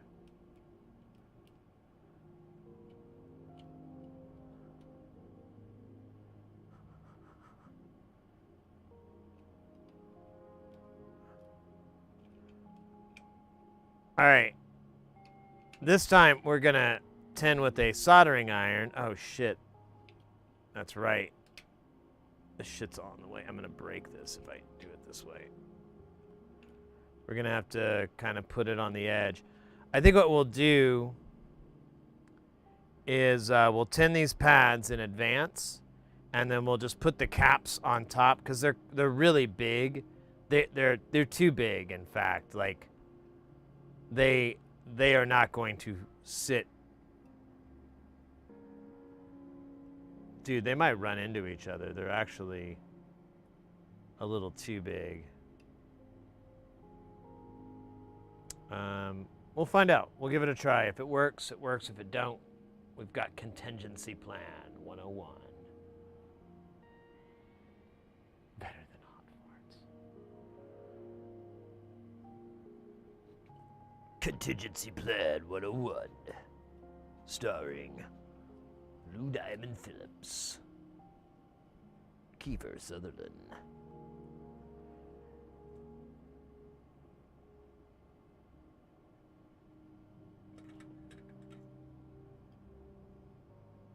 And the guy with the hair.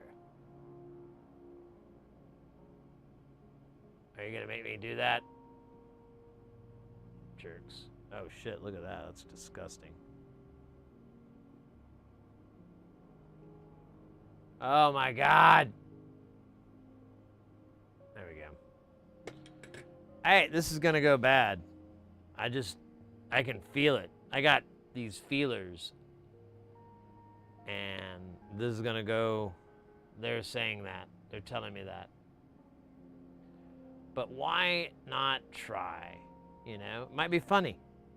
I'm always down for a comedy. I love a good laugh.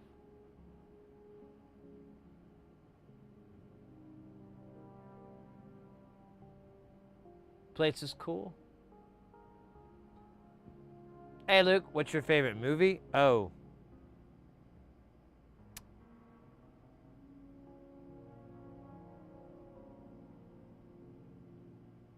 Huh. I like Blade Runner a lot.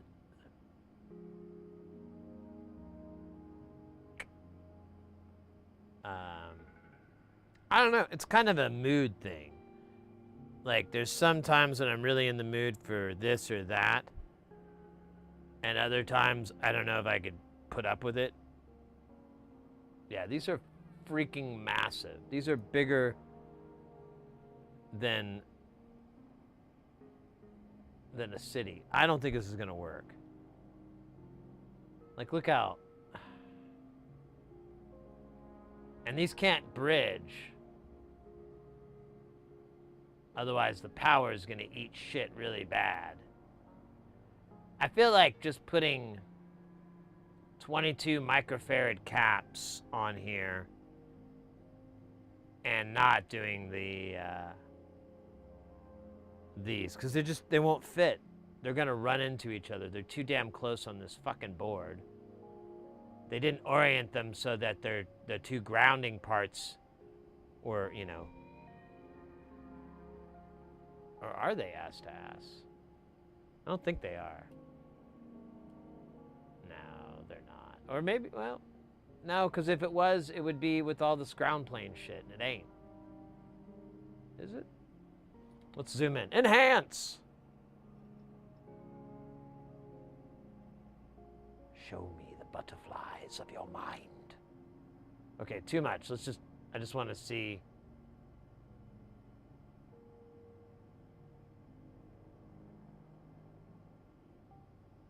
This looks like downtown. Hey, that does look like ground town. And that's ground town. That means they can touch, because they're both in ground town. That's not a sex thing either, by the way. It's a literal town in Ground, Pennsylvania, where they make oak. That's where oak comes from.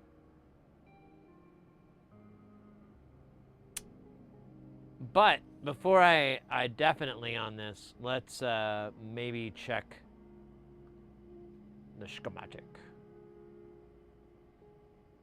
Schematic says, eat your balls. We're good. They can touch. We're back in business, kids. And this time, we're selling to minors. Nah, I'm kidding. Can't ethically do that. What you do is you get their parents to pay for it.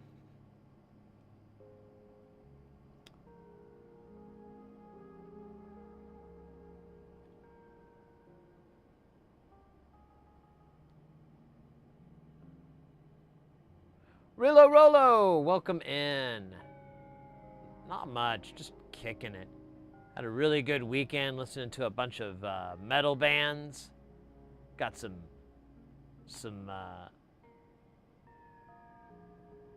good metal shit going in my brain.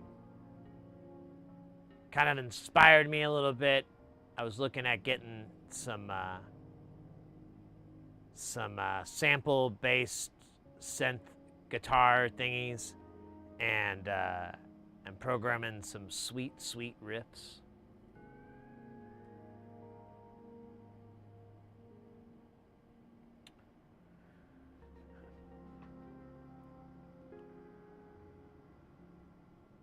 Good stuff, honestly. All right, so if these two touch, it's okay. It's perfectly natural, in fact. I encourage it.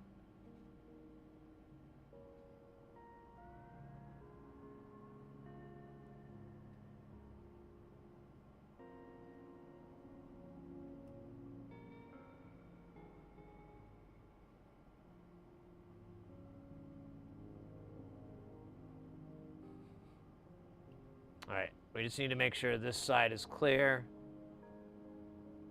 All right, this is going to be an abomination against man and God. So just a heads up, you know, you may look at it and you may want to divert your eyes. The burning may occur. Theologians believe it is the spirit of cringe floating through us all. Pretty good stuff. Squiddy over on YouTube, welcome in. How many hamburgers can fit in a box? Is 40 by 34. A lot.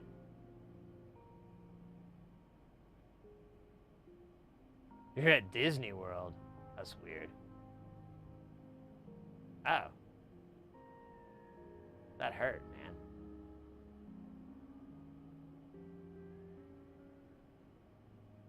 Ride the Tron bike. Fuck yeah. Last time I went to, I was in Disneyland. I think it's Disneyland, not World. Whichever the one is in California. And that was like when the Tron movie was out. So they had all this Tron shit. It was slick. I had so much fun. My son was asking you weird questions. I think it was about movies, though.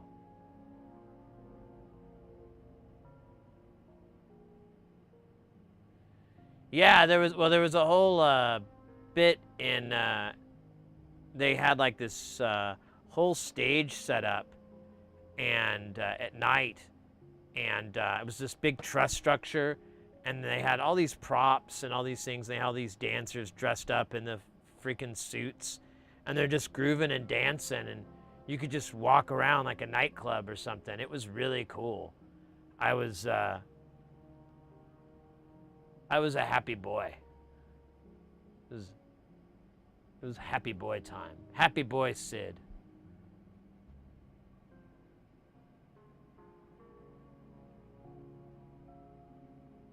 Be right back. I can't watch this.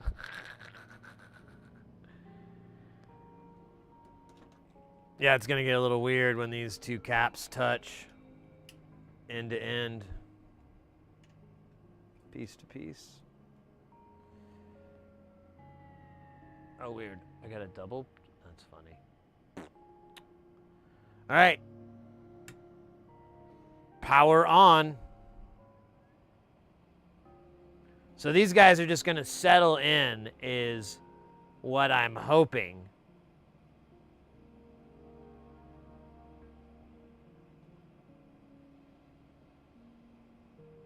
Already getting a little air blowing through that through hole there on the side, pushing it around.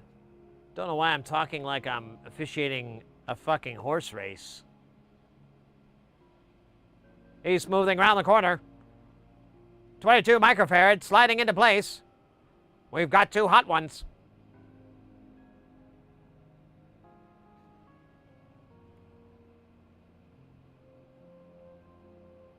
Who was the weirdo asking about the burger box? I don't know. That's a new one for me. That's new for me.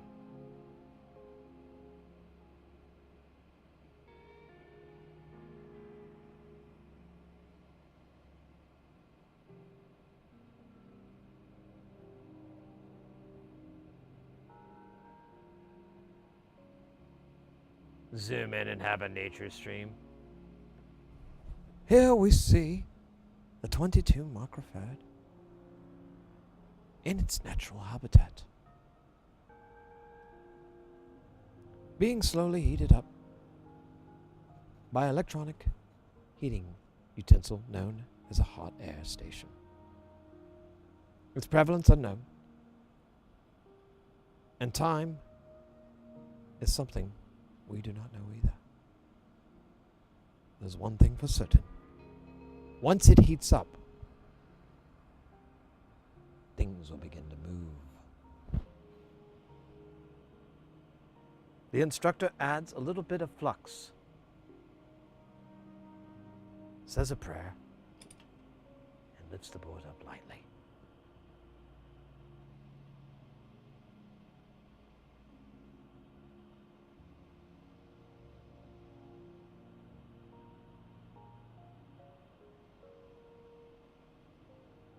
Dude, am I even hitting the right spot? I feel like I'm having sex with an armpit or something, you know? Uh-oh! Anonymous user gifted a tier 1 Tough titties!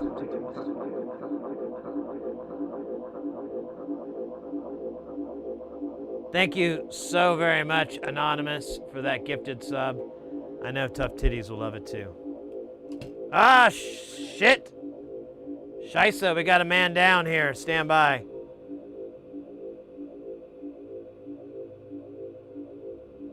We're back. But things aren't the same.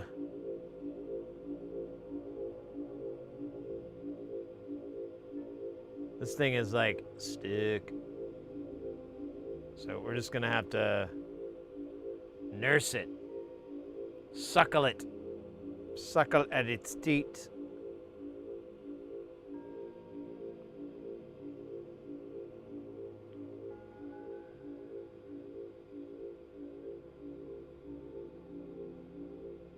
Oh, you're talking to me? Oh, scheisse. Ba-dum-bum.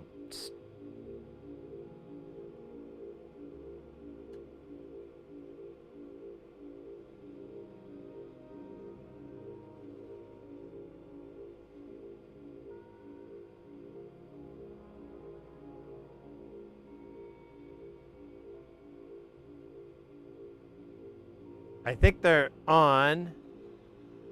We're gonna zoom in here, and then we're gonna push this down.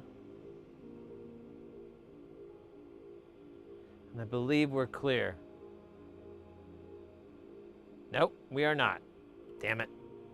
I see a little tiny bridge here. I don't know if that's it might be okay. We're just gonna work with okay. That bridge is fine. Everything's fine. This is fine. I'm fine. How about you? Feeling fine too. That's fine. So what is that? That's C50. That looks like 52. Is C52 on here? Ah, shit. It doesn't look like it. Maybe it wasn't a 52. Maybe, well, that's all it could be.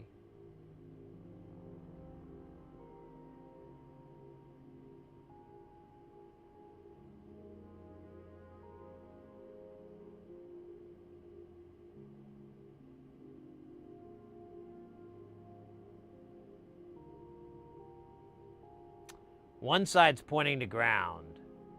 So if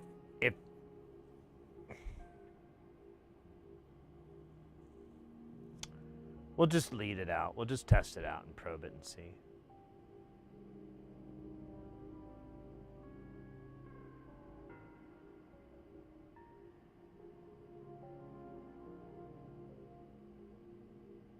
SPD actors' favorite kind of socks.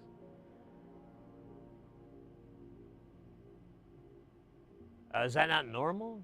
Do people not normally ask those kind of questions about socks?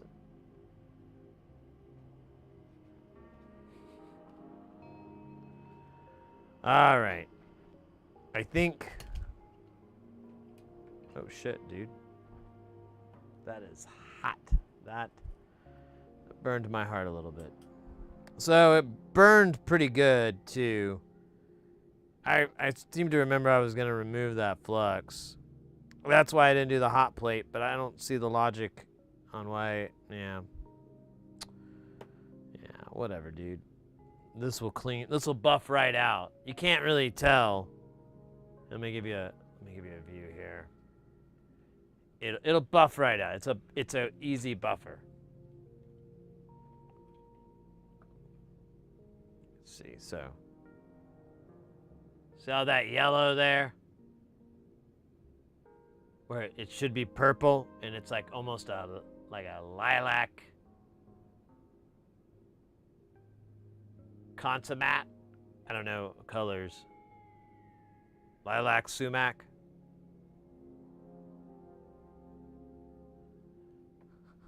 This thing is so dirty.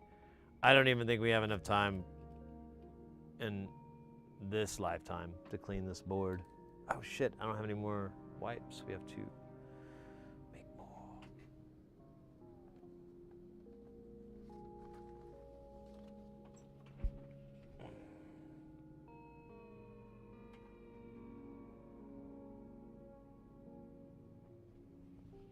Good old bagpiping maneuver.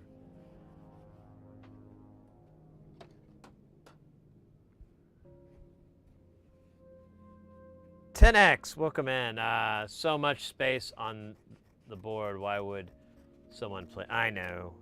There's another one that's worse. You want to see the biggest abomination? Is it this board? Yeah, it's this board. Check this out. Get ready to get really angry, too. Because this is supposed to be like a DIY board. I'm almost positive it was like, oh, I meant to fix that I copied and pasted it. So, let me get this in focus. So we're gonna cruise over to D4.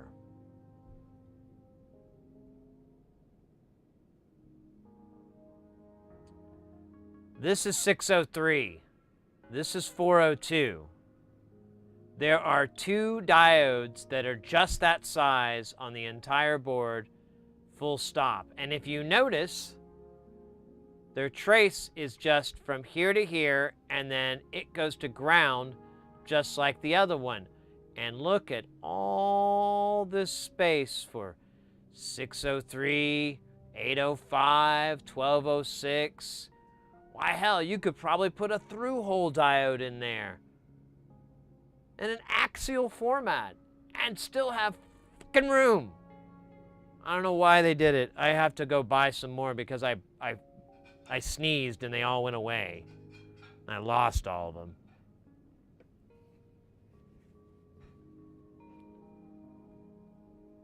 Sid, I got a Rides of the Storm VCL LFO module some day ago, and the crowded PCB would give you an anxiety. Oh no, I love their boards. Their boards are, they inspire me. They're like, dude, you'll one day find a fabrication facility that won't charge you for vias, just like they did, and it will be great.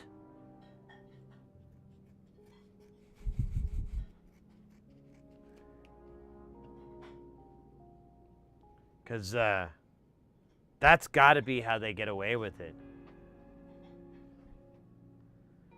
That FM, I think it's an FM VCO. I can't remember the model, what it is, but it's a VCO with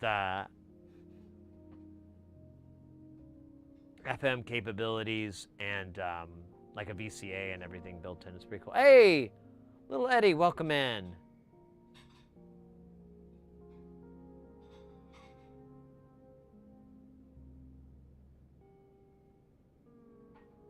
Yeah, exactly 12, exactly 10x. It's obviously a mistake that they could have fixed or something. But to be fair, these are all GitHub projects that I've found, and most of them haven't been updated in well over 10 years or even touched. Like a lot of these accounts look abandoned. Like they did this and then they got married or something, got a job and never looked back on it or something. I don't know what happened, what the lore may be, but I just know it's not happening now. So I'm gonna just pour a layer of just a bunch of alcohol on it, and we'll start getting that scrubbing action moving, probably, maybe. Work it. I don't know if it's gonna clean very well at all. It's so filthy. But we'll give it a try.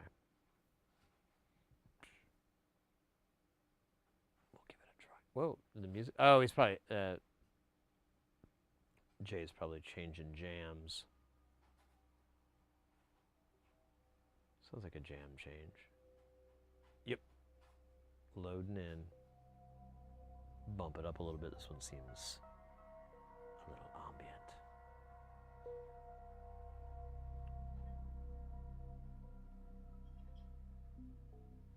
Yeah, exactly. Well, here I'll show you what we've been working on in KiCAD. We're gonna work on it later tonight, or later on today's stream. But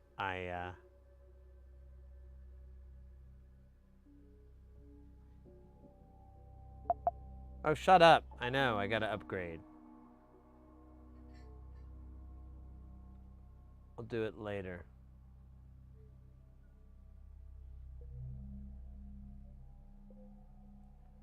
So here, I'll show you the schematic first. I'll pull the schematic up.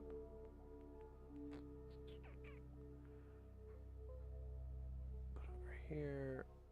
And here's the first thing we did. So this is a polyphonic synthesizer, and this is the voice card. So we built one of the voice cards, and it's pretty cool. It's really simple how it functions and whatnot.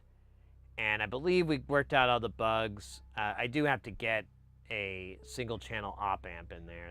That's something on the do list. And then Saturday we got this part, and this is the main control board for everything. And this is where the audio gets routed. We have the main brain. We've got the LCD screen for it. Or no, these are the switches. Where's the screen at? Maybe I didn't do the screen? Oh, here's the screen. So we got the screen here. We've got our LEDs, and then we've got our audio routing. This is gonna get cleaned up. It's just how it turned out. And then if we go to the PCB for the voice, if it ever opens up.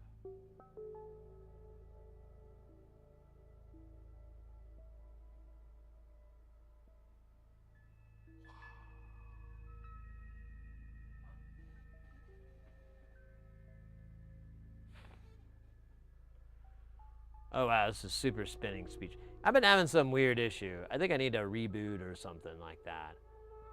But honestly, I kind of like the spinning beach ball.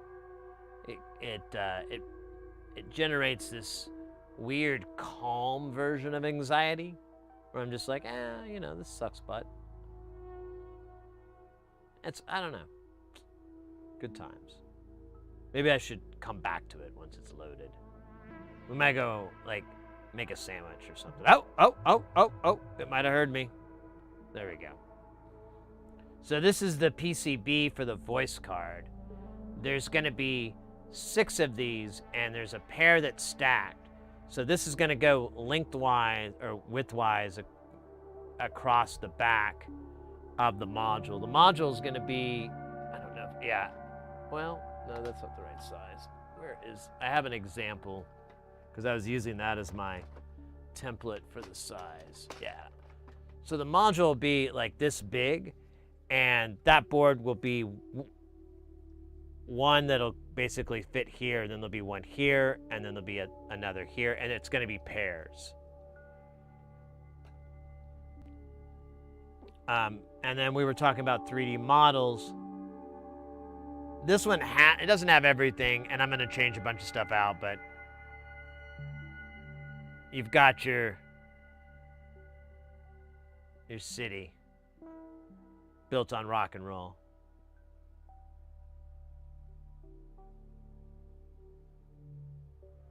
This is going to go away. I'm going to change this to just being a 0 ohm resistor.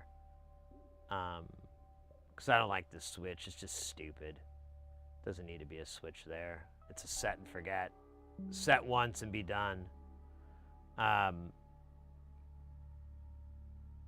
The way, so this will stack, and it'll have a female header on the other side. It doesn't show up here because this is just the way it is, but there'll be a female header on the other side, so you can stack 2, and then over on this part, you'll specify which board is voice A and which board is voice B.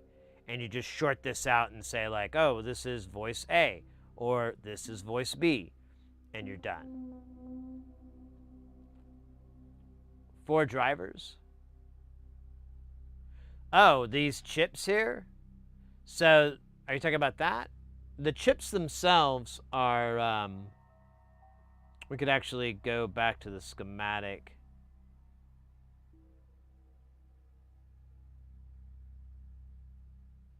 Yeah, I don't like those trimmers. We're honestly doing so good on space. I'm going to pull like a lot of those resistors out and put some test points in there. Yeah, so, well, you ask a good point, Lil Eddie, about what those chips are. So they're actually a combination of three chips that are they're called a transconductance op amp, or an OTA. And it's just like a regular op amp, except it has a diode. It has a diode for biasing, and then you also have an ability to control the amount of the output. And you can put them in some interesting configurations. This is one where it's feeding into each other, and you basically have a low-pass filter, because these are grabbing different parts of it. You can slide around the frequency by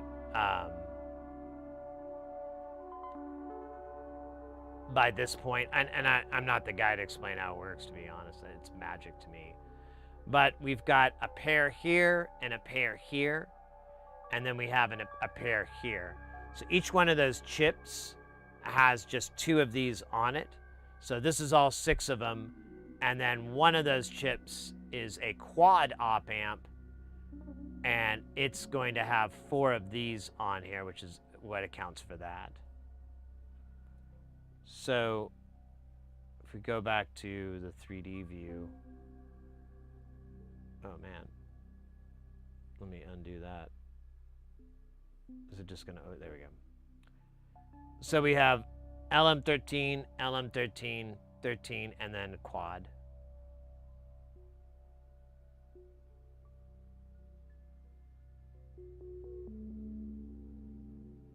By the way, there is a plugin to export the 3D view to Blender. Oh, cool.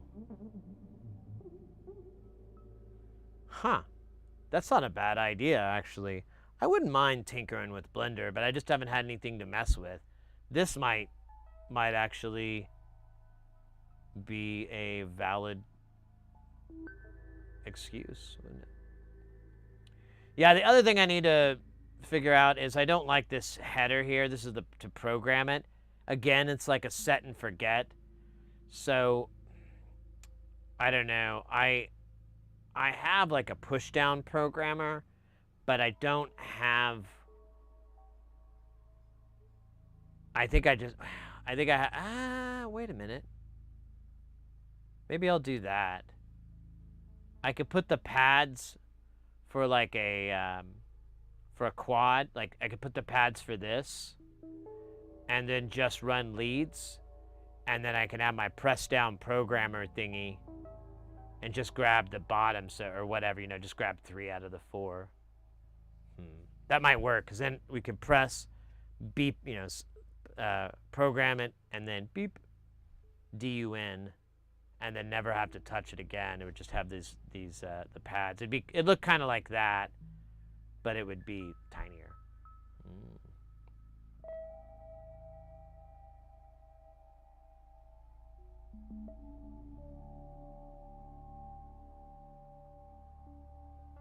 Thanks for explaining. Absolutely. It's the whole point of the channel. It gives me it gives me direction to talk about something. If you point to a thing. Yeah, I might. That may not be the worst idea, honestly. Someone else was bringing that up, that you can get them pre-programmed and like the price is right. Like it's very inexpensive. I do have a programmer, like a ZIF programmer, too, that this could fit in. It's like a little ZIF socket, and we could do it that way. The thing is, what I'm trying to think of is I eventually want to publish this on GitHub as like a viable fork of the Mbika. And so I want to, or whatever, the Tube Bika. So I want to make this DIY friendly, and not everyone's going to have, know that you can get it programmed, or maybe they want to program it themselves,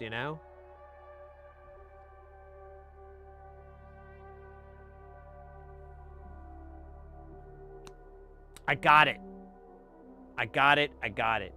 What we'll do, we'll change this from through hole to an SMD version of it.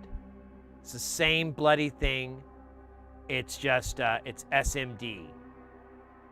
That will do, well, yeah, it'll kind of suck for some traces, but who cares? It's not a big deal. We'll just run it via. But that way, when you have it like that, it looks a lot like this. It's a little different shape, but it looks a lot like that. And you could do this a number of ways. You could do maybe that press programmer. I think the spacing's too wide. But you could just run wires to it to temporarily program it. Or even if you, depending on the builder, if a DIY builder, they could put a SMD surface mount. I have a couple of them here. We'll probably end up using those. Yeah, I think that's a solve. Luca Mario, welcome in. I'm jaking it. I don't know what that means.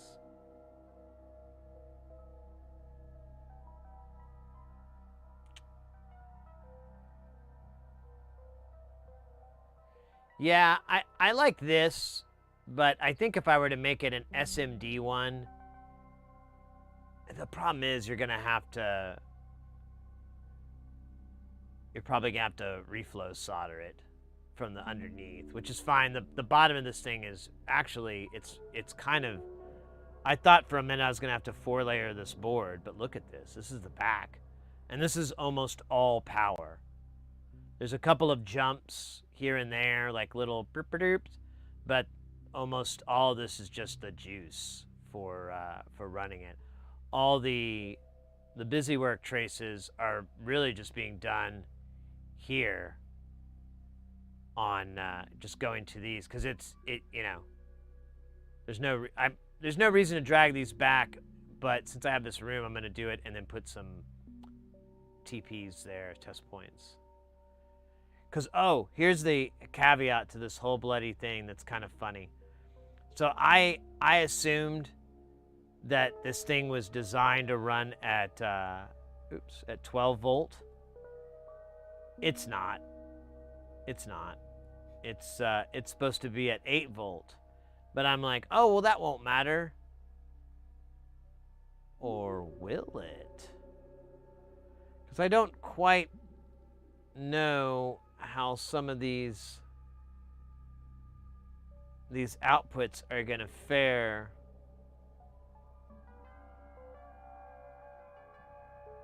with the increased voltage headroom. I think it'll scale correctly, but I don't know that for sure because I don't know what I'm doing. I'm just following the instructions of this guy named Sid Heresy. He's kind of a stoner. Gotta wonder if he got his head hit a lot as a kid. For fun. For fun, like not, like maybe he played football by himself. Tackling a brick wall repeatedly.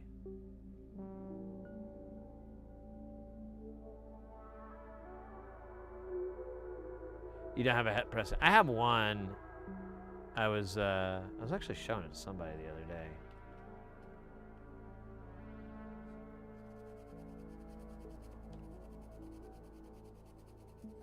Here, let me switch over to camera trace. Oops. Camera trace. There we go.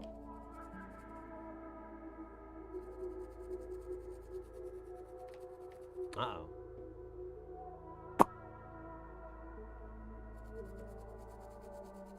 Thought you could sneak by, huh?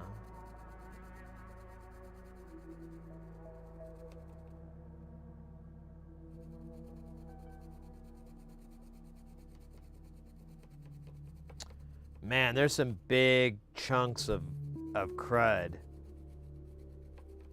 on this board. I don't think any amount of soaking will. Oh yeah, this is just. I don't know what the hell's that guy's problem.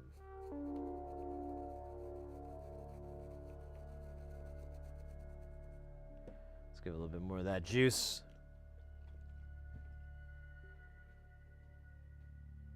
Oh man. Soak. I think I need to cleanse this dab. Let's do a dab cleanse while we're waiting. Wait, where's my little alcohol dispenser? Oh no. It fell over.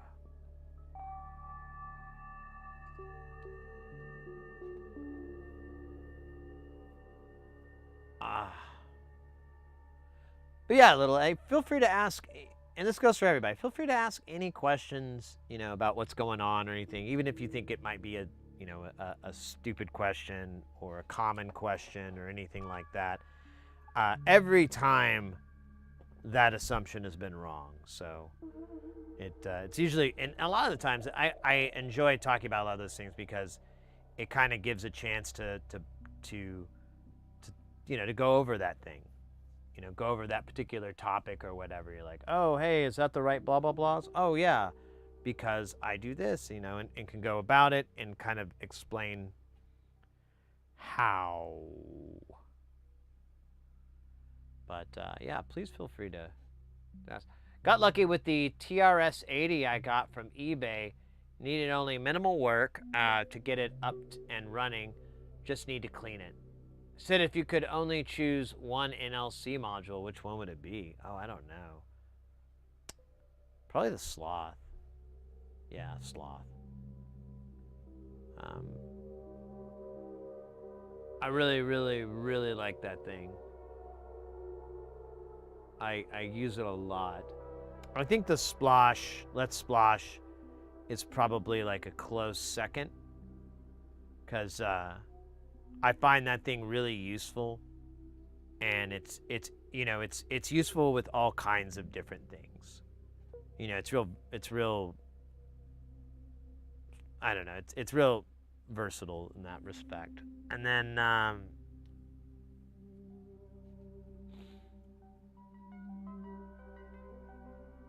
after that, I don't know. Then you get into pretty hazy waters. Like I like a lot of the filters. There's some really good envelopes. I'm really getting into some of his envelope designs. There's a lot of chaos and kind of, you know, nonsense generators, noise generators. Those are kind of wild that you're just not going to find anywhere. Nobody's doing it.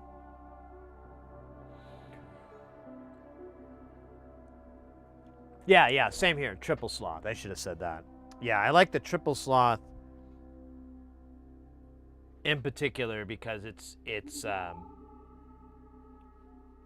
just pumps out a lot of CV.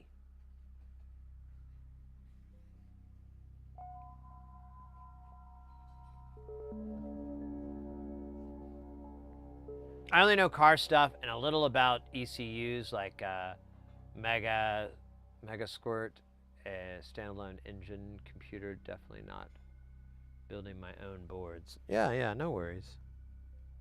No worries. Automotive stuff is pretty amazing. We have someone else in the chat too that comes in from time to time, and that's kind of their specialty is it is automotive and so forth, but it's like the electronics aspect of it. That's where they're like, and I mean other stuff as well, but that's the overlap in the Venn diagram of everything. Razor, when are you going to do some YouTube reviews on NLC modules? Very good question. I need to. I've been researching it. I have notes, and I keep wanting to grab them and show you, and I'm like, they're just going to be dumb bullet point notes and weird jargon, and it's not going to make much noise. So I've been trying to make a list and go through and see what the lay of the land is like for various NLC modules out there.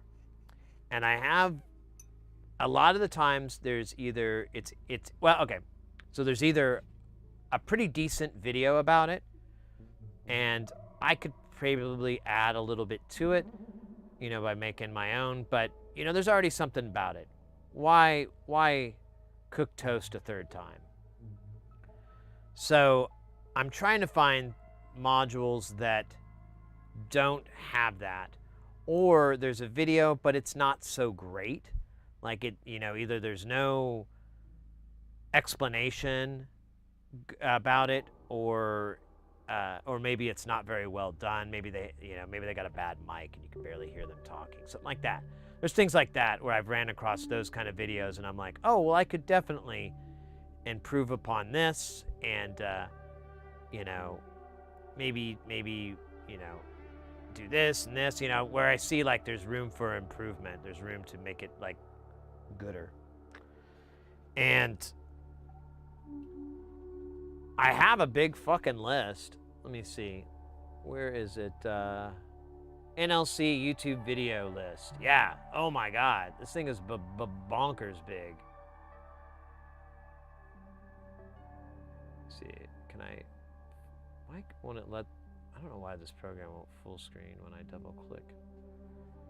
So, son of a bitch, this thing keeps doinking out on the.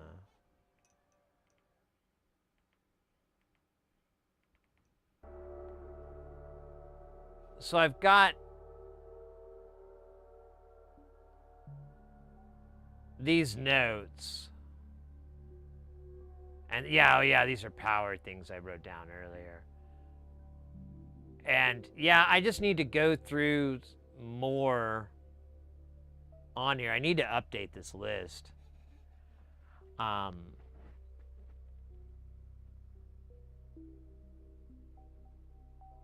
Get more shit in it. But that's a good point. I'd like to. I don't know, what would be a good one to do? It would ideally be one that I understand pretty well. The splosh, there's already stuff out about it. Trying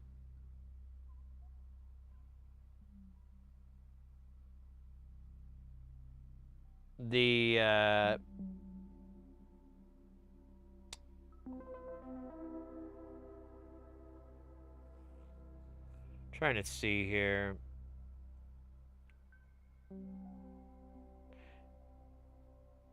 Yeah, so there is, maybe we could do something on the ARSEQ, the attack release sequencer.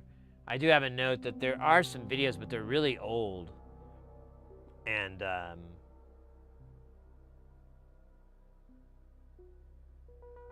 yeah, that's right. And I noticed our stream of building that comes up when we search for it. So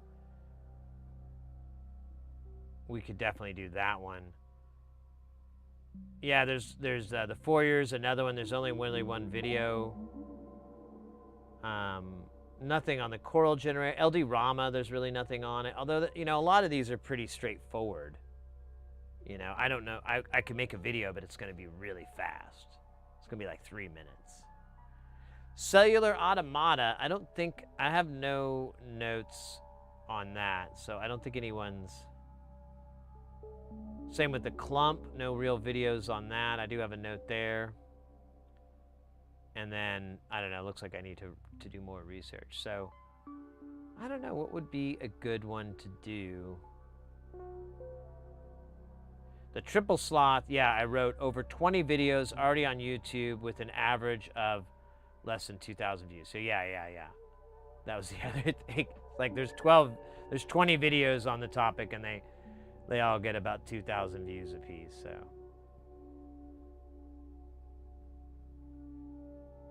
That one's good.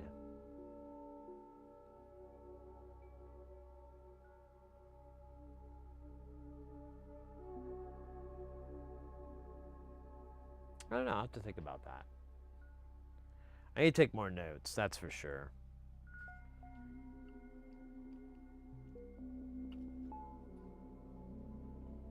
All right, I think our dab master is cleansed of non-soilable. Oh shit, where is that? Is that in the living room still? No.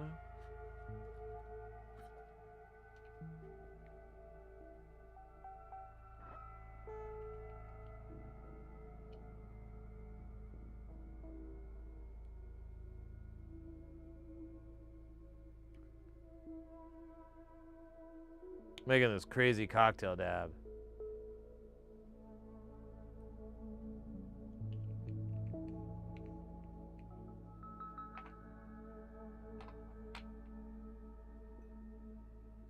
That was given to me by a friend. He said, here, smoke this if you know what's good for you. And I did.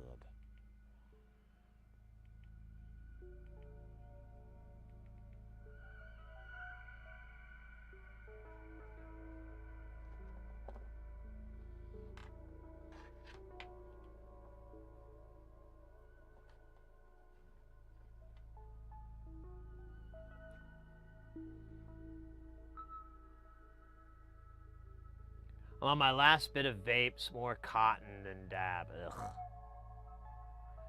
Yeah, mine's pretty low. I'm gonna go out tomorrow, probably take care of it. I got some errands to run. Is it good? Yeah, I guess so.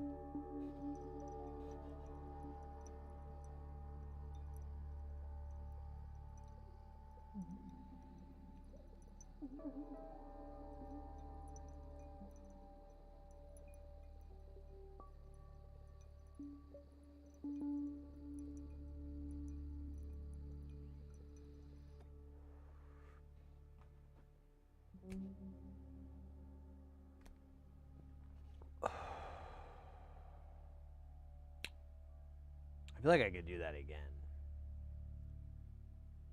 Like that dab let me down a little bit. Should give us a quick scrub before I do though. Scrub, scrub. Scrub away your love for me.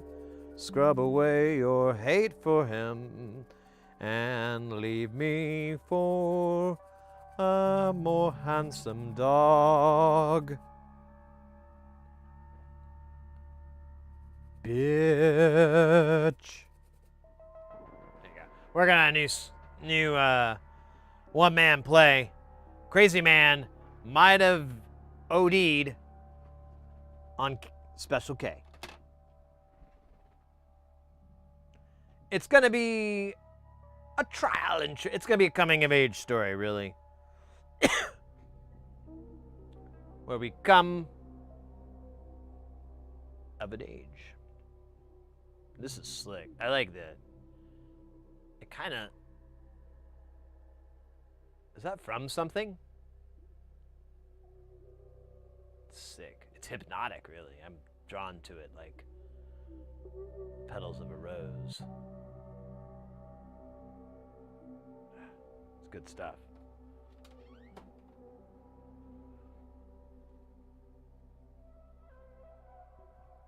Right? Yeah, I found like this one place. It's my new favorite. As long as they keep stocking up on my favorite stuff, it's good. One time I went in there and the guy just kept handing me free stuff. He wouldn't let me leave without more free shit. I like walked out with like 2 pre-rolls, a really, really cheap cart, and like an 1/8. I was just like, I just came here for a couple of these, bruh. Thank you. I hope your house has promise and joy for many generations.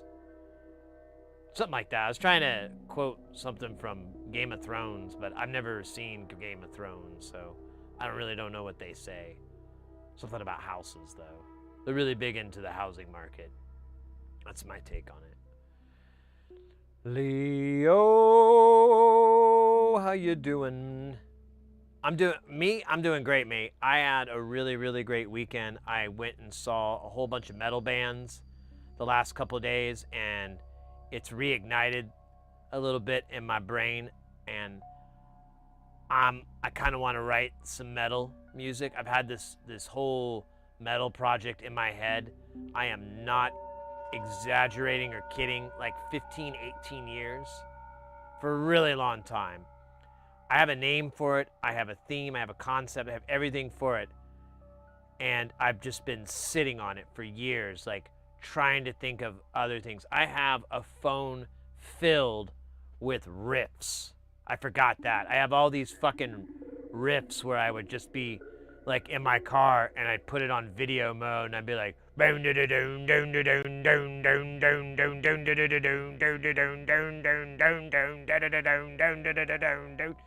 you know, or something like that. And then I go back and I'd be like, oh my God, that's trash. But every now and then I go, oh yeah, I remember. And then you have the bass just like slam, a really, really nasty, big low. Yeah. So I'm kind of excited about it. I don't know if anything will come in. This happened before. We'll see.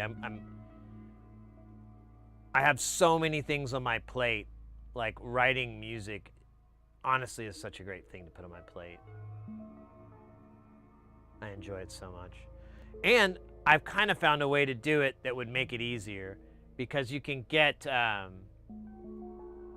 these sampled sampler, synth, whatever you want to call them, guitars, and they're pretty decent.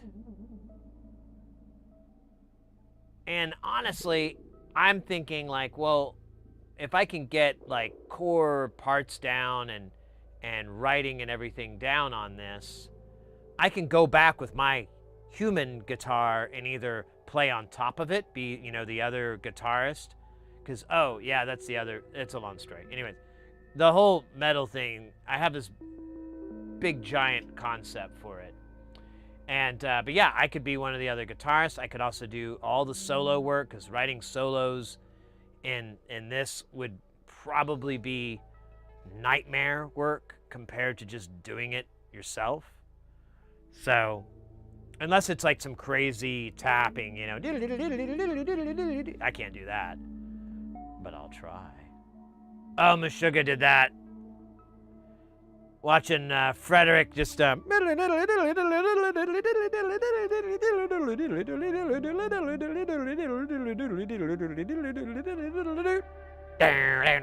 man.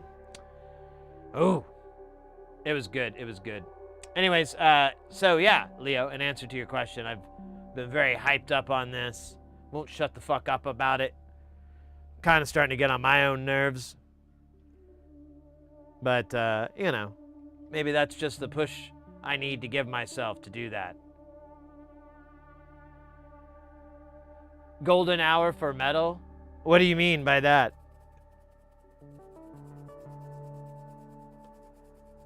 I think I'm too late in reading that.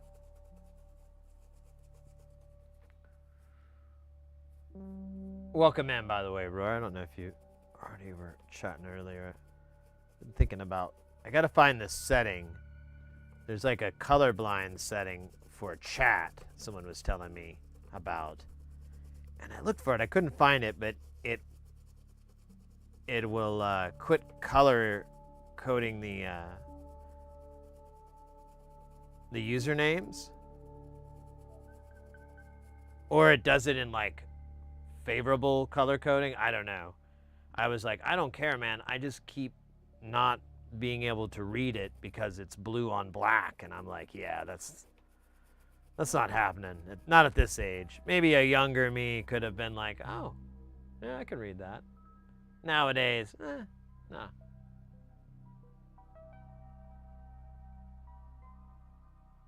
Never thought about it?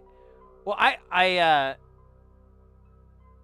that's one of the things, Eddie, like, so the whole thing, I was talking about this earlier, and this is one of the core things about this whole, the guitar deal is, so I did a lot of string arrangements. Like, I spent a lot of years just writing string arrangements for, you know, where it's just a four, you know, you have contrabass, cello, violas, violins, and I even had a couple of friends of mine that were composers, and I would, you know, bounce ideas off of them and stuff, and so I was very, very interested in and I liked writing it, and I wanted to take that same writing approach to guitars, and so you would have like a 4-piece guitar setup, and it would just be 2 low, like 8-string baritone style guitars, and then you'd have 2 6 or 7, you know, kind of working the up. So you would have like, you'd be writing for cellos, viola, violins, and in that kind of deal. And you'd still have the bass guitar, so you'd still be writing for contrabass. So you'd still have those 4 parts. So it'd still be just like regular string arrangements, but it'd be fucking metal. It'd be so dope. So that was the concept for this idea that I've had for a long time. I was like, I should try that. And I did some demos, but it's really hard. I'm not a very good guitarist, and it takes me a really long time to nail it. And part of it is just practice and all that. But either way, I was like, that's been the thing that's kind of been the barrier. Like, well, you need to get a little bit better at guitar, Sid. You need to work on your chops. You need to do this. You need to do that. And when I was watching that show last night, I'm like, fuck that. I'm just going to program it. I'm just going to do it the way I wrote string arrangements. I didn't learn to play the fucking viola and the violin. Well, I tried. I have a cello behind me, but I'm not going to wait for that to get good. That's going to take forever. So I just used samples. Why can't I do the same for guitar? I'm much better at guitar and bass than I am at cello and viola and so forth. So, I mean, just over and over, it was making sense while I was at that show. I'm like, why have I been thinking the wrong way this whole time? I need to focus on my strengths and use my strengths rather than like try to build up a new strength. So that's where the epiphany kind of came in. And there's more elements to it than just being like a string arrangement. I really wanted to really have a very progressive metal design and have a lot of like math metal elements, and synthesizers, lots of modular elements in it, and breakcore type drum programming, but with live drums, things like that. I really want to bring these elements into metal because I can hear what the songs would sound like, and they're great. I think they'd be great, and if I could work on it more, I could make it much better than what's in my head because it's kind of And last night it really clicked in my brain. I was just watching those guys, and I'm like, fuck trying to get good at guitar. I've been playing it for over 30 years. I'm good enough. I need to program it. I need to write it the same way I did all this other stuff. That's the way to do it. And so I looked up, and you can get software. So, and it's kind of, I don't know, $1.70. I think they had these guys have a little discount going, and I think this was like 110 or something. I'm just gonna bite the bullet and get them, and I think I have Arturia, some licenses for some cabinet emulators, but yeah, I'm pretty excited. Latent divinity. I don't know if we could use any of those words and me in the same sentence, but well, I don't know. Latent maybe, but divinity.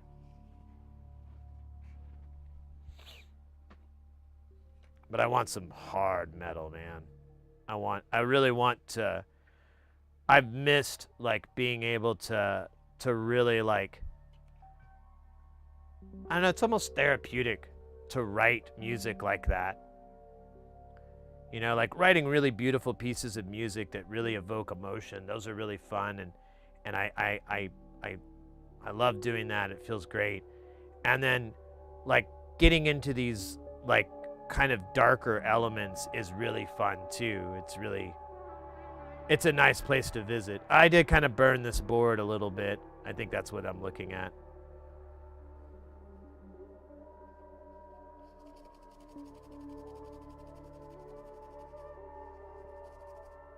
Oh wow, this thing is still really dirty.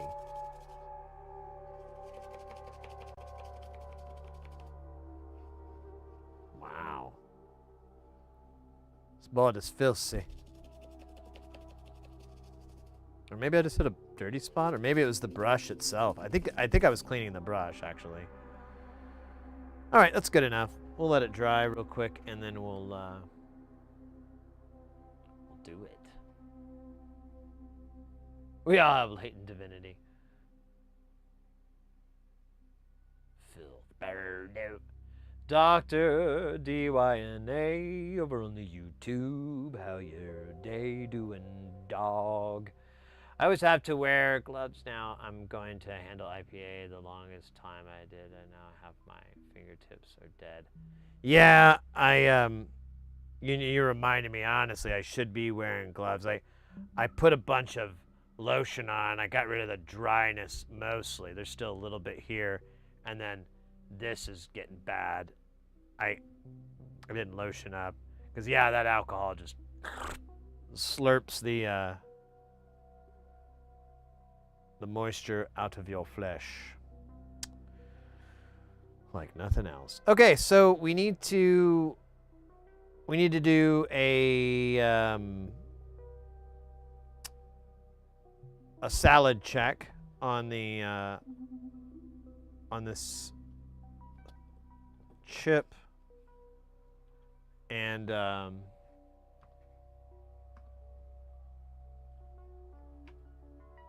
oops, here makes more sense.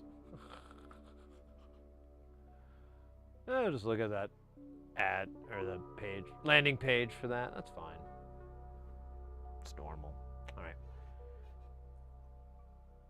Uno.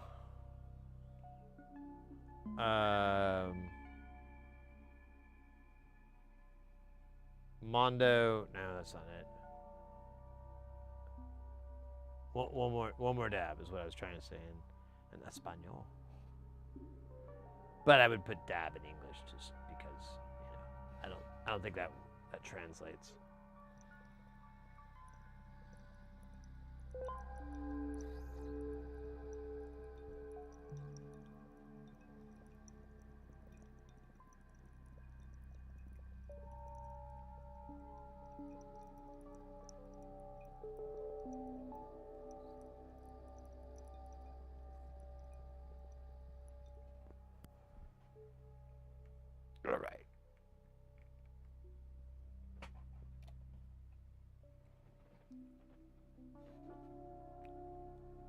Man, that would be the worst thing I could ever do.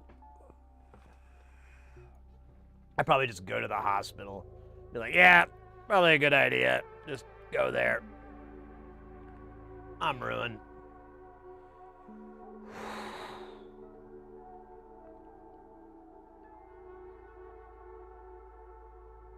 Vaseline, oh man.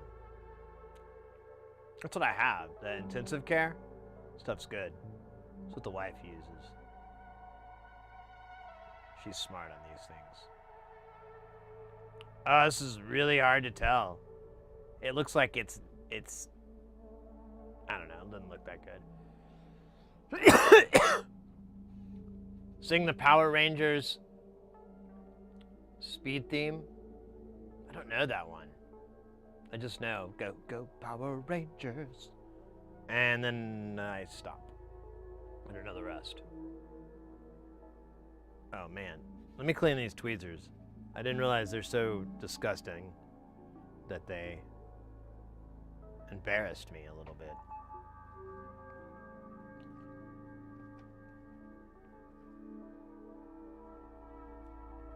Take it to the limit. We could do that one. That's a good one.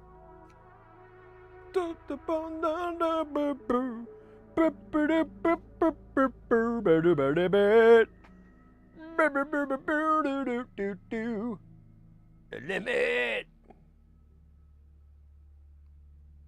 Let's zoom in. I don't know why we're doing helicopter view here. This is Sid high in the sky, bringing you the traffic report from this circuit board. Lane, I'm well over 10 centimeters in the air. Got my tweezers out, and we're going to be probing this to see if any of these pins move.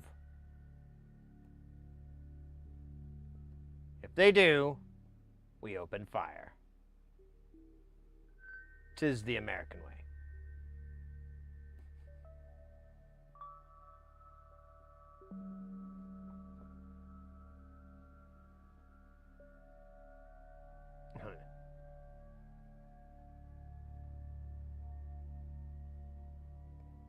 It's so annoying. I can't see that guy for that guy.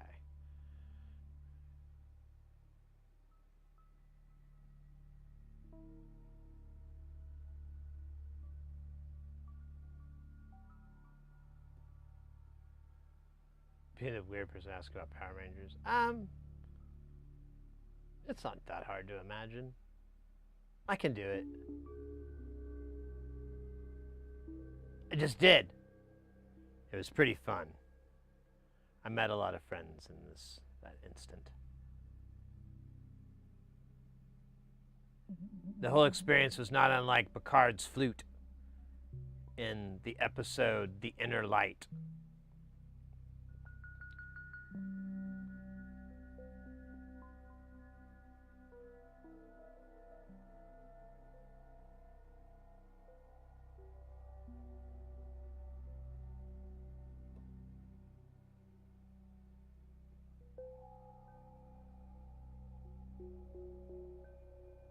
Wow, this is pretty neat because it never, shit, fuck you, never works this good.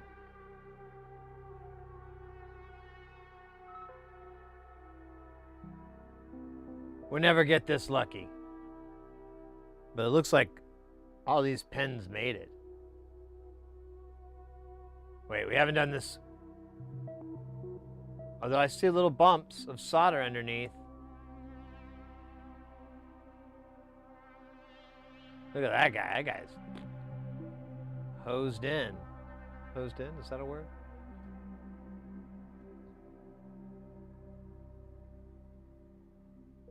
That episode, it's definitely one of my favorite pieces of storytelling, television, sci-fi, Star Trek, whatever. It's one of my favorites. I think it's one of that and Darmok are probably, those are my two favorite episodes out of that series, and then overall, like, kind of, I kind of always wish there was another episode that, I don't know, there's some that kind of come close. They're really well written, really, and Picard, like, or Jean-Luc, Patrick Stewart, really, when he's opposite of some of these people, some really, really good actors, it's pretty amazing to watch. But anyways, yeah, it's, that's my favorite. I love that episode. It's, gets me misty-eyed every time. Darmok is another fantastic opponent. I keep a 4-panel meme I share with them. So here's my thing of it. I wrote a 5-track EP called the Darmok EP, and the artwork's all L-car. It's pretty funny, and yeah, it's all like breakcore music, and it's all centered around that episode. It's not for everybody, but I really like it. I enjoy it. I think it's a fun record. There's I don't know, like the songs that I like, other people don't, and then the songs that I don't really like as much, people seem to like. So I think I'm antiquated. Oh, thank you, Mr. X. Appreciate that. Yeah, I like Kiaze's Children. That's probably my jam. But I think it just makes sense to me for the most part. I don't know. I realized it a while back. I don't really give a shit. I still like programming drums that way, and it's not going to stop. But most of the time when I'm doing it, I'm just doing all the stuff I like. And then I totally forget, like, oh yeah, these are all like little things to me, like little bits to me. Maybe I should write something that is contiguous, lasts more than a few bars.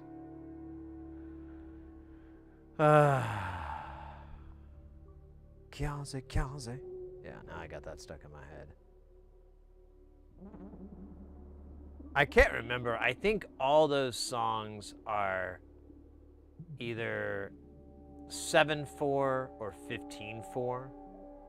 Like there's 2 albums that I did. Yeah, there's another album I did that's kind of similar. It's all breakcore, and I'm pretty sure that whole album is 7/4 or 15/4. I think I did like a 21/4, but I don't think that ever came out because it was like a gabber style thing. Because I mean it makes more sense. But if you have a 21 beat, you can create all these really fun little polyrhythms while it's going, and so that's what you do. You just create polyrhythms on and on that are in a third of that beat or something like that. I like pancake art. No, I can't cakes. So I can't play it. I honestly, I should probably try to fix that. I've been lazy about it for years. If I play it, it gets copyright flagged because the publisher I published it through has it all really tightened up. So I need to go in and undo that. I also need to check like AI stuff and things like that because that's come up. Yeah, I'm not fucking around. I get DMCA'd on my... I fought it one time with them, and they literally were like, that's not how this works. And then they referred me to a bunch of legal explanation on it, and which I derived was like, oh, I need to tell them to not flag it. I see. Fun. I will do that now.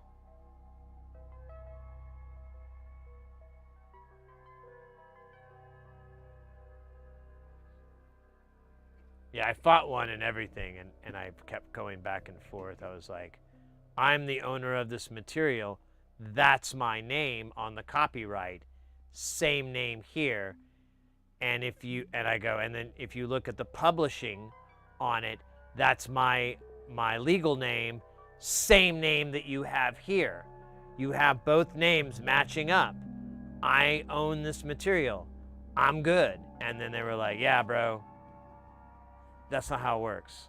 And they kind of rolled their eyes at me, even though it was an email.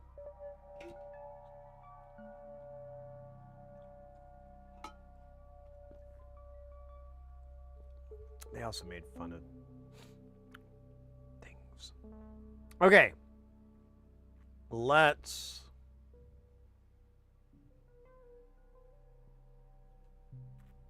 We need to clean out these holes.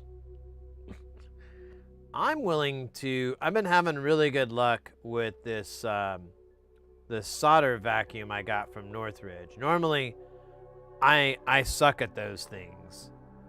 But lately, I've been doing pretty good. Oh yeah, we also might want to check this power connection here. Here, let's see. We'll go from this angle so it'll be a little bit easier to see. Does that touch? Really hard to say.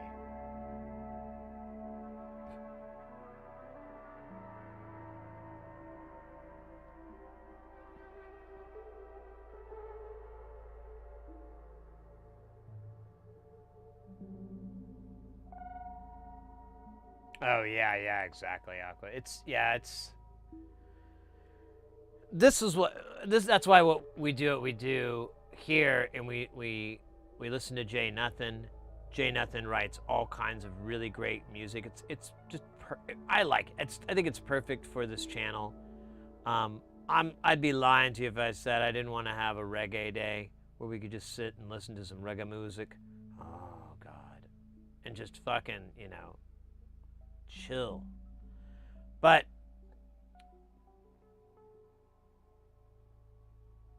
it just doesn't work that way. Well, it doesn't work that way with dual streaming. So. Yeah, I don't argue against that one with you, Calderia. It is kind of a bunch of bullshit.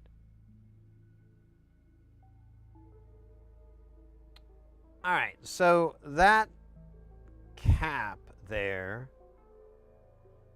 is, we could probably come from the bottom and probe it, and then we could come from the top on the other guy. I think we can probe this out and find if it's going to be good or bad or Mr. In Between.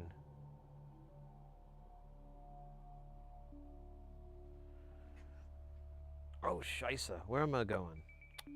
I forgot it. Oh, yeah. I gotta get the meter. Man, I think there's something wrong with my foot or something. It's like there's right on the... It's like the pins and needles effect, but it's like just my big toe. And I'm not sitting weird. Maybe I should elevate my feet like I'm supposed to anyways. Yeah. Do that.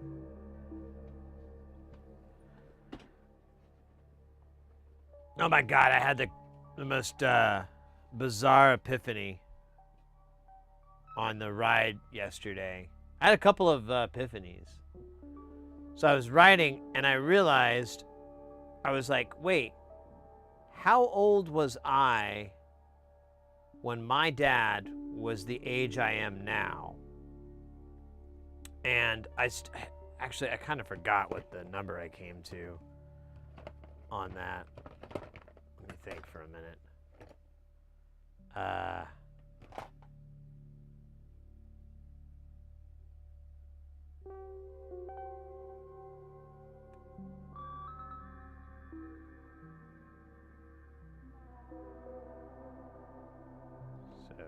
hold up.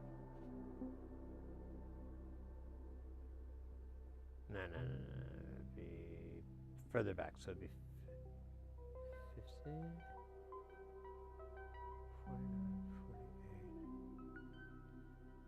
Yeah. Okay. So I was thinking about it, and I'm about the same age as my dad when I was like an out of control, well, not out of control, but I was a little, the chain had been released on me a little bit. I was a little crazy boy. I'll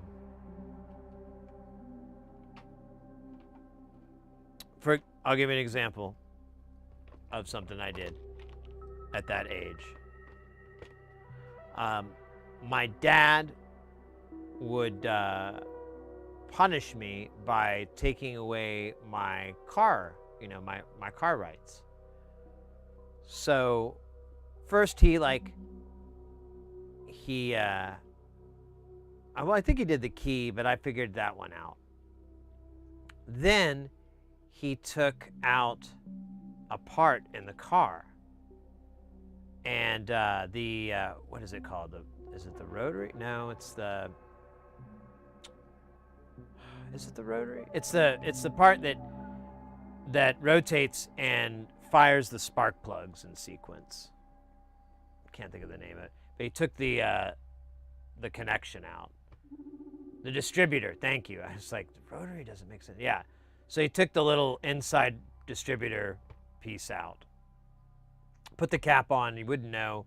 I figured it out one day, and so I went to AutoZone and bought another one, and took my car out again. And I'd be able to get away with this for like a while until I finally get caught. I'd come home one day and my parents would be like, aha, well, they wouldn't be exactly laughing, but anyways, I was thinking about it, and like, man, if I had a teenage son right now,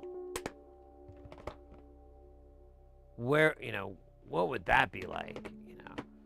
All that. I was just kind of mulling it over, and also realizing how fucking old I'm getting. I mean, I'm like, Jesus, wait a minute. I'm as old as my old man when he was an old man? Oh no.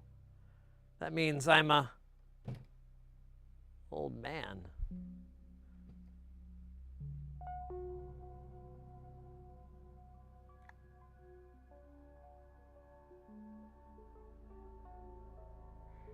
It's not a bad idea, actually.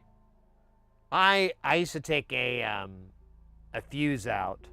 I had a car that was, you couldn't lock it because the windows had been broken in and a car had been stolen before. So I would take this fuse out. I can't remember what it was for, but the car wouldn't start.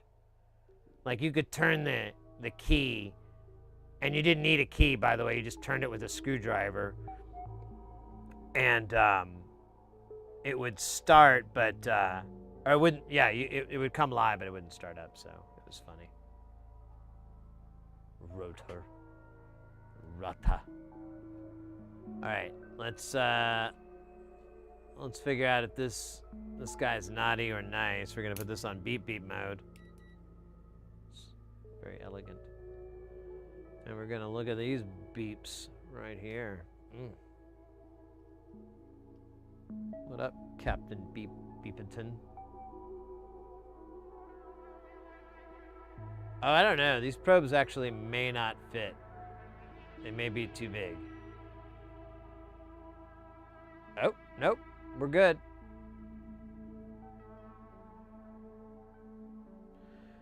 We could check the... Well, there's a...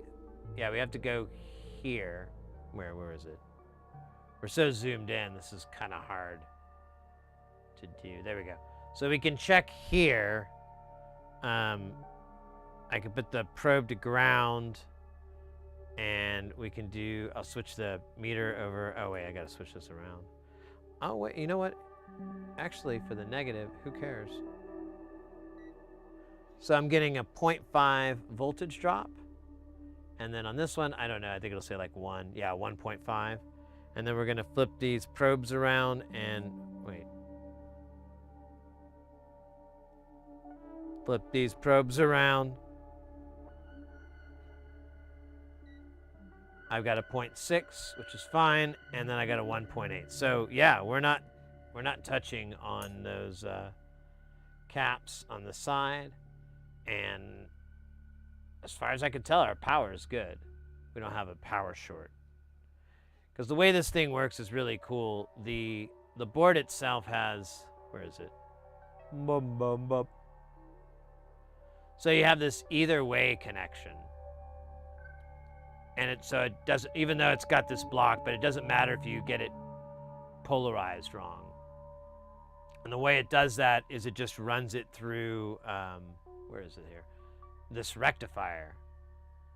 And you get positive and a negative rail off of this guy. And then you can treat it like whatever. So if it comes here, it just bounces around until it comes to that, or the other way around. It's a pretty common thing to do. Someone was telling me that it lowered the voltage, but I haven't ran into that being the case, so.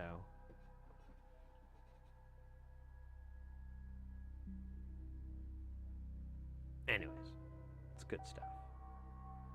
All right, so we're gonna blow these holes with our device. I kind of want to make sure I didn't knock any shit over, too. It's kind of annoying that this... There we go. Now it's out of my fucking mind.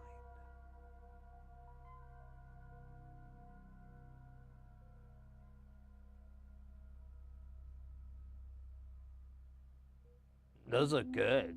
Oh, well, that one looks like shit. C18. Ugh, I'm embarrassed. Let's move on. Let's never talk to that one again. Look at all that crud that's still stuck on there. We let it soak for like, I don't know, a millennia. Maybe not that long, but really close to that long. Yeah, why can't you all be like C7, huh? Huh? I don't see any excuses. Oh, I didn't have enough flux when I was heated up? Oh, yeah. Sob story. What the hell? It's like a freaking...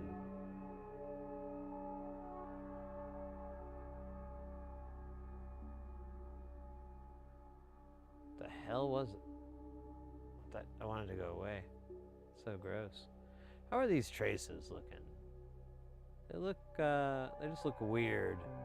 I think it's just the light, though. We could enhance. Magnify. Tighter. Stop. Zoom. Focus. Contrast. Vertical hold. Horizontal hold. Refresh rate. Tint. Alright, that looks fine. It just looked weird because it's so dark under here. It is evil. All right, let's check the other side since we're, oh my God, we're finger touch on this thing. You know, we gotta honestly, there's a couple of these really teeny tiny little guys here. Let's look at this. We can admire all the fuzzies on it. Just like they did in ancient Egypt. I'm just looking for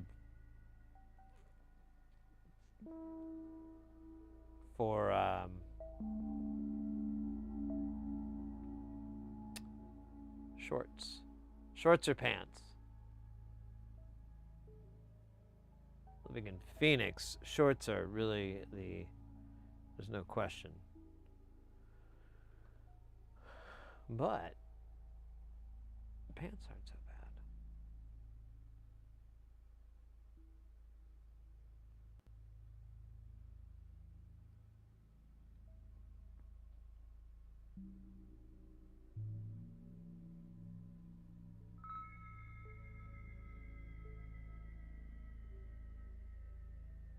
That looks terrible. This guy here, he looks like he's like 20 feet up in the air.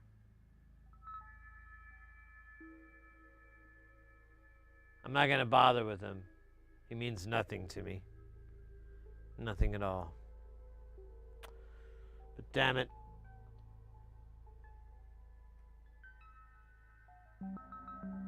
Oh, that's it. I just want to say damn it. It's fun. Feels good. Damn it.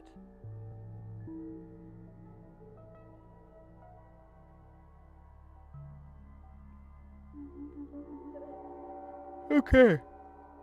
Excuse me. My apologies.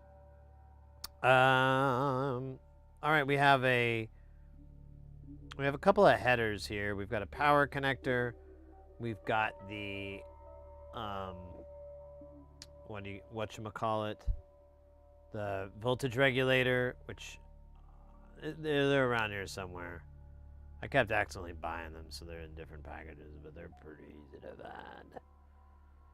And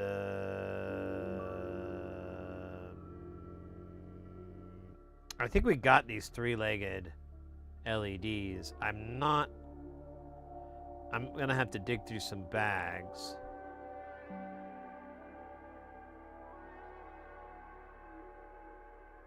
Making sure all these caps are pointed the right way. Because they don't even... I noticed, like... I guess they have that. It's just weird. Man, I did kind of singe the board. It's got, like, this darkened, brownish look. Oh, my God. Look at these traces. I didn't even realize this. I will never, ever, ever, ever feel bad about how thin my traces are. I'll be like, you know what, Sid? You're doing all right with your traces. Don't beat yourself up. 'Cause you could be fucking doing this, dog.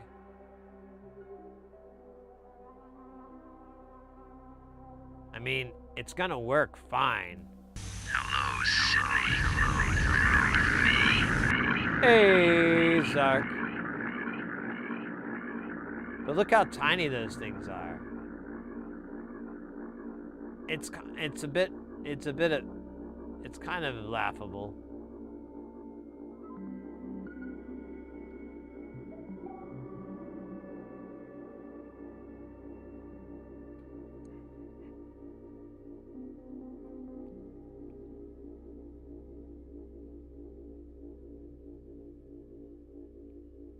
Yeah, it's kind of funny to me. Not funny, haha, more like funny, ho ho. Ho ho ho. Funny.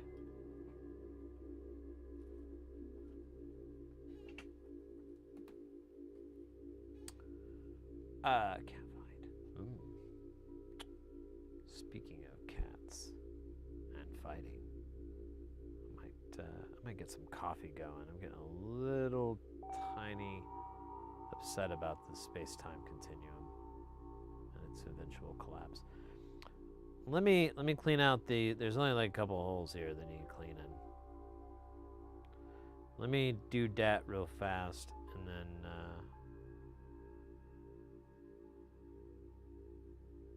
I'll do get some coffee. Oh my god, yeah. Got hit with that sleepies.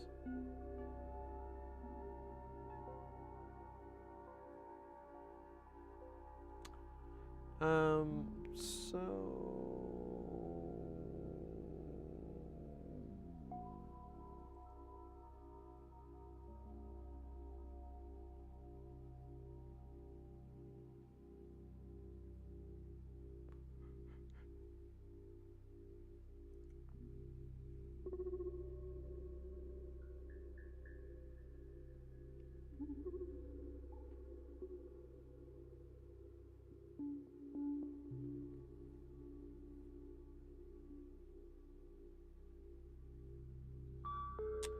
I'm looking at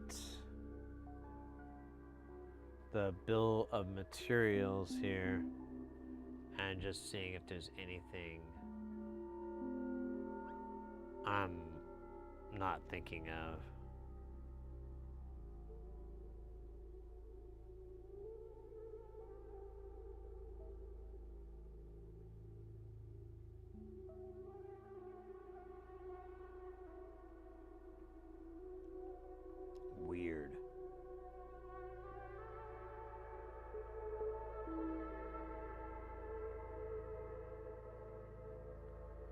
Man, that one's kind of wonky. So let's find the voltage regulator. It's going to be IC Wiener. Dick. IC Dick. Or as you know it, as IC1. So this is a 3.3 volt.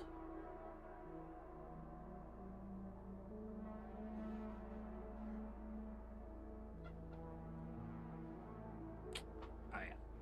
Let's do the knockout and then we'll... Damn.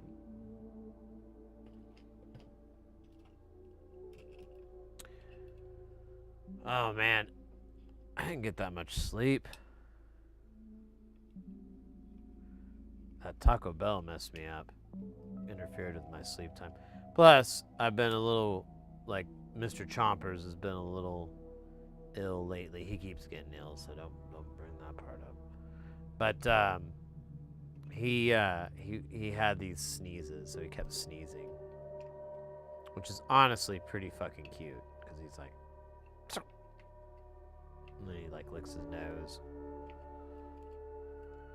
But he kept doing it, and we didn't really understand why. We checked his schnoz, both of us did, and we looked down in there with a bunch of light and couldn't see anything other than, you know, cat nasal passages. So, but it worked itself out, I guess, or he's fine. He was sneezing a little bit this morning, but it kind of stopped in the later part of the morning. So, knock on wood, he'll be all good.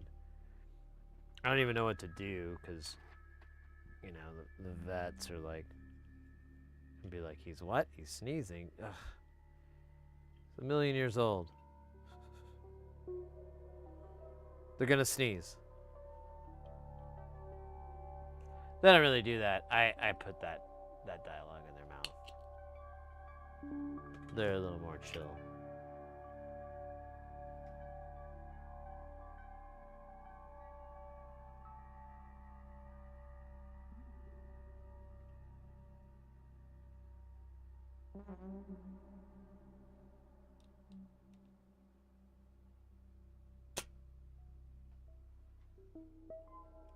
Oh my God, it's beautiful. It's like the Mona Lisa.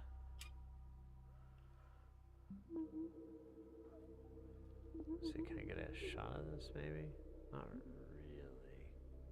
We could try that a little bit here.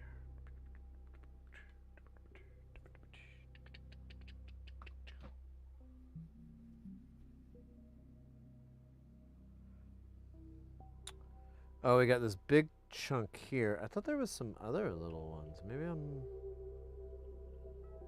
hopefully wrong. Huh. Wow. This whole build and just 2 spots. Neat. This one's gonna be a little bit trickier.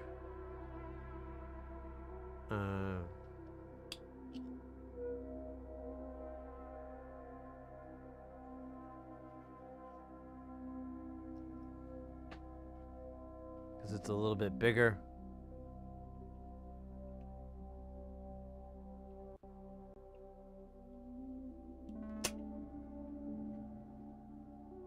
Didn't really work. Let me put a little bit of flux on it to soften it.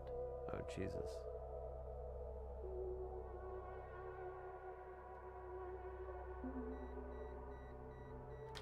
Box fan. Oh, no.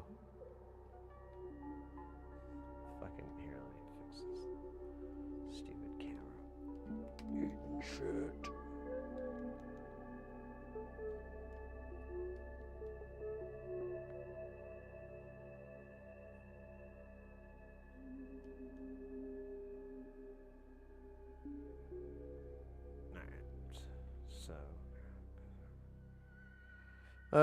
Okay, I got a little bit of flux.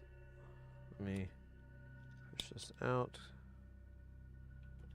flux out of my fluxing way. Turn this off so it doesn't play ska music over and over.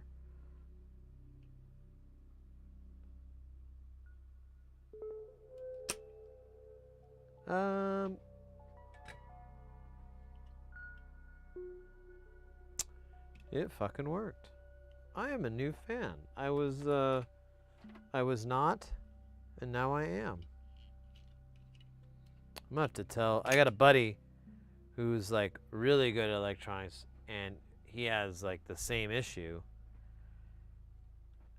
I gotta tell him about this. Be like, hey man, you gotta get you one of these. I can do it. I can do the vacuum. All right, cool. That is all of them.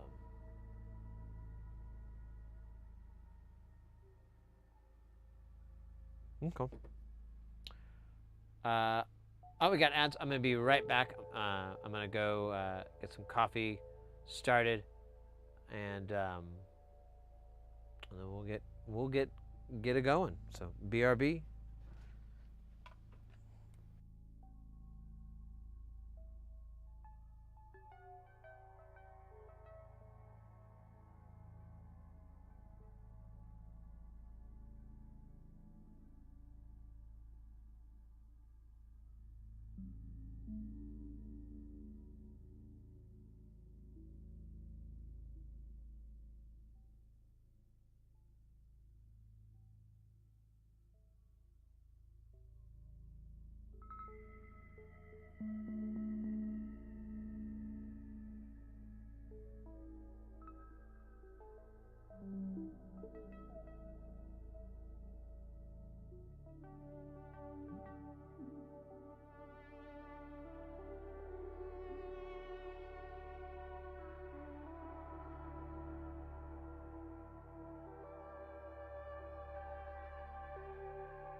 All right.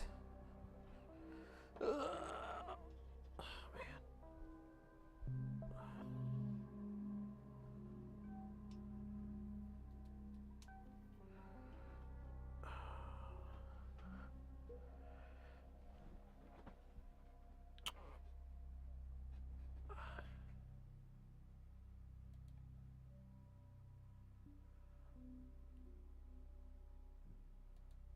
just a second here.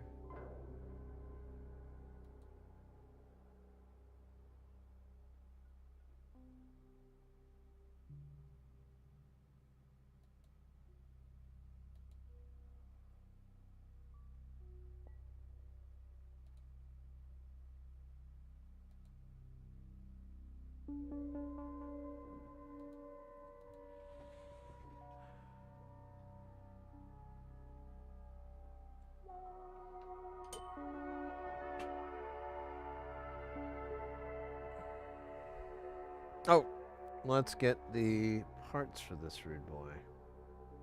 We need a 3.3 volt regulator. It's a big O half amp beast. Now, oh no!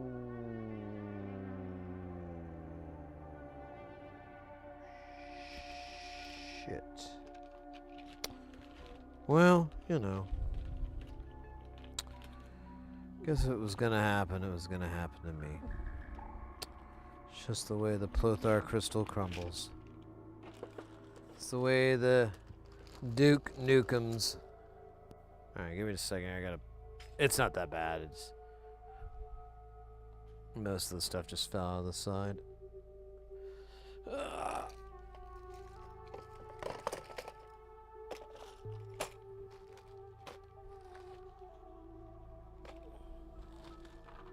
Hey, good news. We found the part I was looking for, so take that, entropy. Eat shit and die.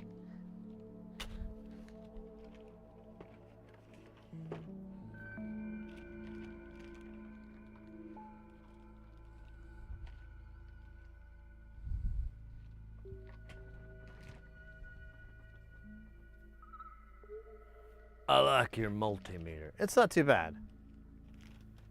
It works all right. I haven't broken it yet. I blew out another one not too long ago. Yeah, here we go. 3.3V, 500 milliamps. Look at that. We got 2 left in this very amusingly large package. But hey, it works. I found it easily. Can't argue with results.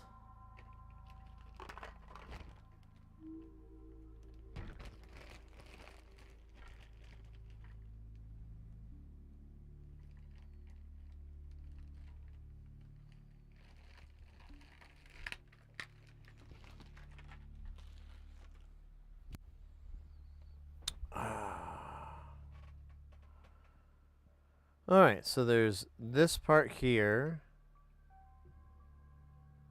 I'm not sure what JP6 is for. We might have to look that up. 30. Oh no, it's the board. JP6. Maybe we could look at it on Dipshit. Find.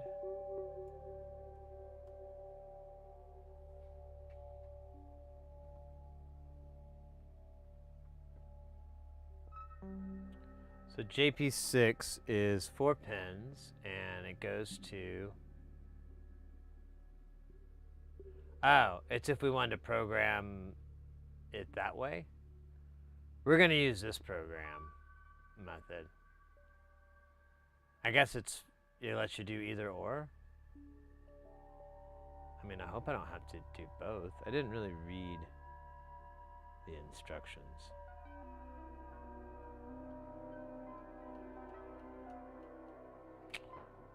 Hold up. I think there are some instructions I saw on this that I thought, why do you have instructions on that? Flashing the beehive. I might have read that a little differently in my head. Okay. Let's just look at this. It's talking about flashing. Flash. Yeah. Oh, that's it. No. Okay. So yeah, we can just do one or the other. Probably says that somewhere in there. Oh, I'll be right back. Coming.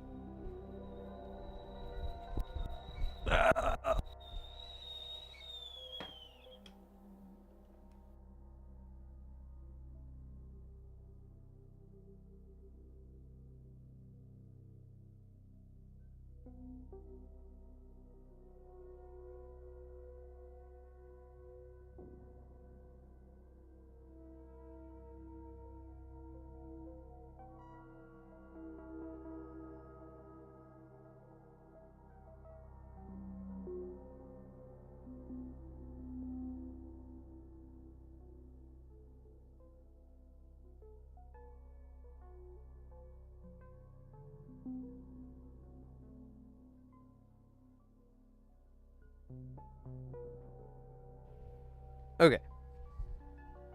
That was the kettle. I forgot. I did set the kettle.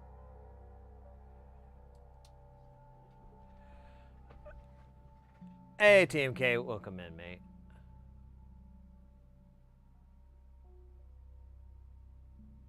I think it gives you just two options. I'm going to do the JTAG method. At the worst, I have to solder on these pins and do that SW1 method. It doesn't really clarify.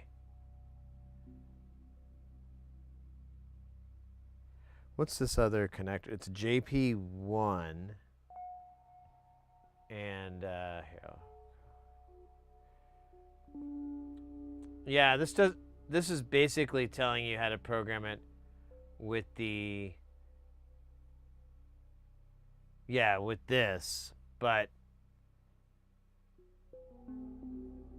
they did put JP1 here, which you can program as well, which is kind of what I'm set up for.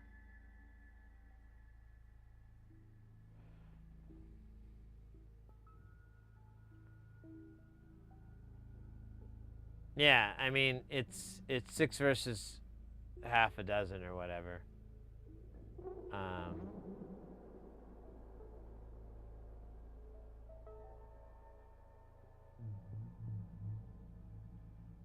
I think these do the same thing. We just have the JTAG connection as well. I'm gonna go this route because it's easier to do too. You get more access. You can, I don't know if you can get more, if it's more access, but whatever. There's a bunch of benefits. I don't want to risk losing them if I'm out of my own stupidity. And besides, I already pulled that connector out. All right, it's settled with me. I hope I like it. Dude, now we got spooky music going. Sounds like something they play in like Hellraiser theme. Digging it. Digging it a lot. Oh, Scheisse. Oh, hey, whistling cat. Oh, yeah. This one's not too bad. It's just a cheap Target one.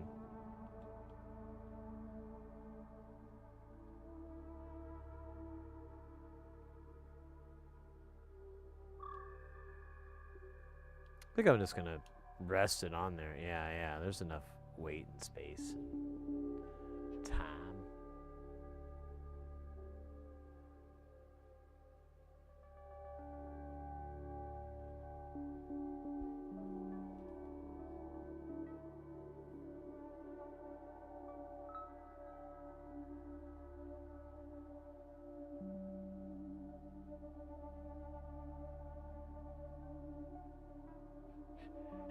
You warmed up the soldering iron. We came.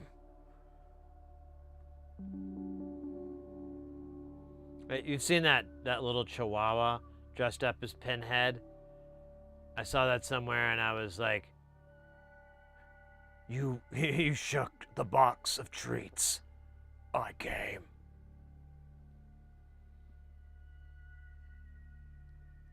I have such treats to show you. And fun times. While we look for my ball. Oh, look at that. We got a new subscriber there on the YouTube. Looks like it's 2 zeros. Is that right? That's cool. It's deep, too.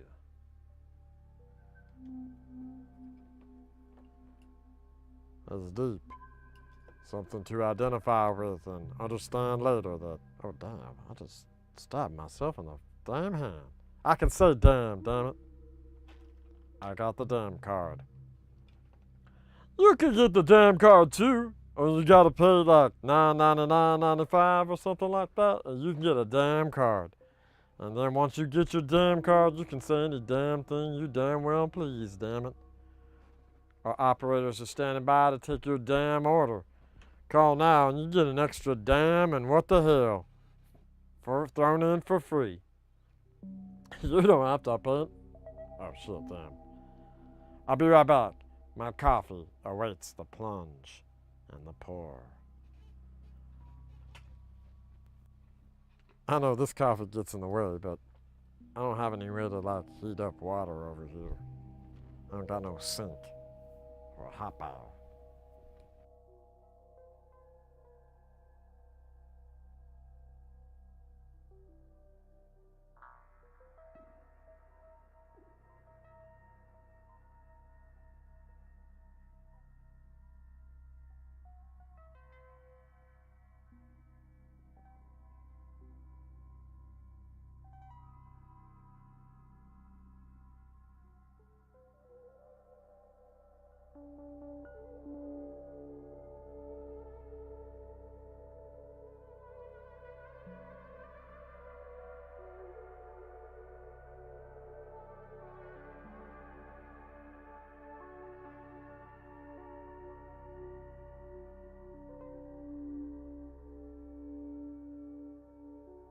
Like that movie, Hulk Hogan versus the Incredible Hulk, Hulk on Hulk action. That was weird.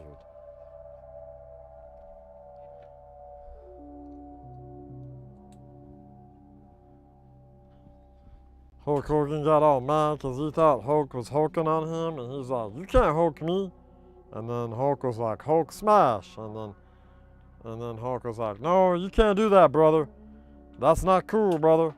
And then the Hulk was like, "Hulk then he ran towards Hulk, and Hulk was like, "Wait there, brother." And Hulk was like, "Smash, brother." And then the police came and broke it up. Saying it was an illegal street fight. And we're just telling them it's a piece of the Hulkamania. We got Hulk on Hulk action. And they were like, "That don't matter. That's what the governor said." And I was like, "The governor? You mean old Mike got involved on this? Damn." I pretended like I knew the governor by using his first name, but it turns out that ain't his name. Turns out who I thought was Mike is actually named Ellen. Governor Ellen Johansson.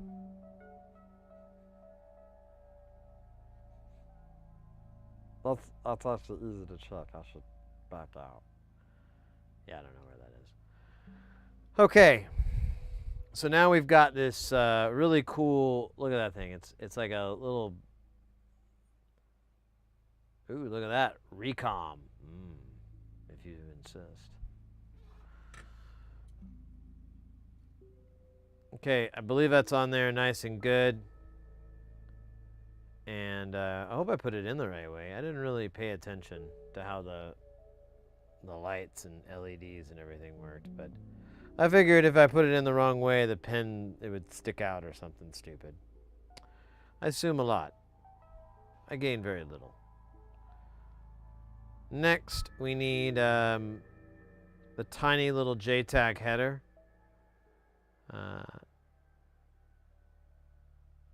And then we need a larger one here. I was kind of wanting to do the red thing again, but it really wouldn't make any sense with this either way, because technically it is marked, but who cares? Stupid people do that.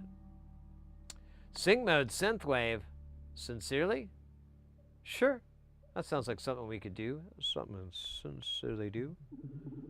Where's my sunglasses? They're there. Where's my sunglasses? What topics do you have a topic, Axe Deathra? A concept?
Second here.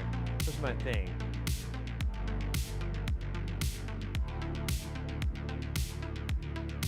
There it is.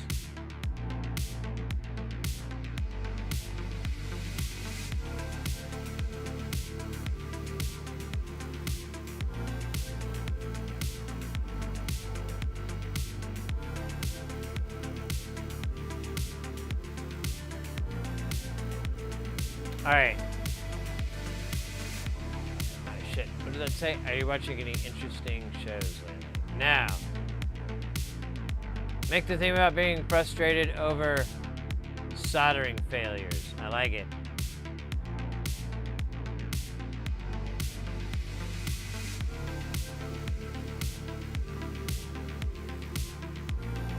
Let's back this up. This will work. Oh, hold on. Let's make it a little doper.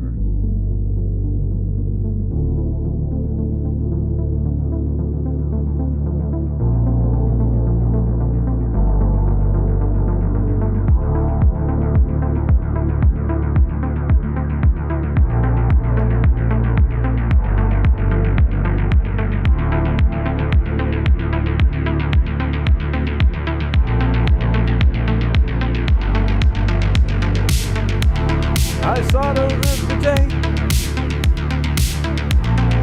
usually on Wednesdays. When I do, I think of you, and that gets my iron through. But there's a time when I would need something better than you see. The solid iron is so hard. When it fails, I feel the solder laughs at me. When it fails, I know the solder is probably driving my car, taking my job, stealing my girl, loving my dog. The solder is not going to get the best of me. No. Oh wait, that's the end? Alright, that's fine. I was gonna go into like... Oh shit, that is so bad. We're gonna bump that. This feels good. Let's let this play out.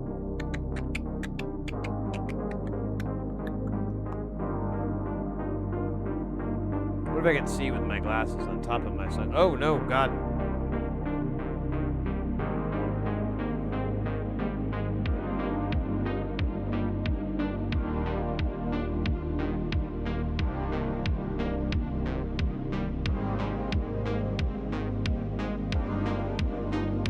kind of takes a long time to get into it. I'm gonna keep going. Meow.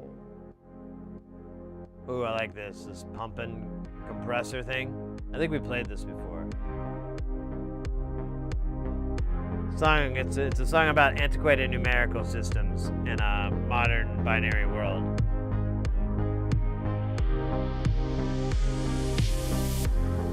Yeah, we did this one already.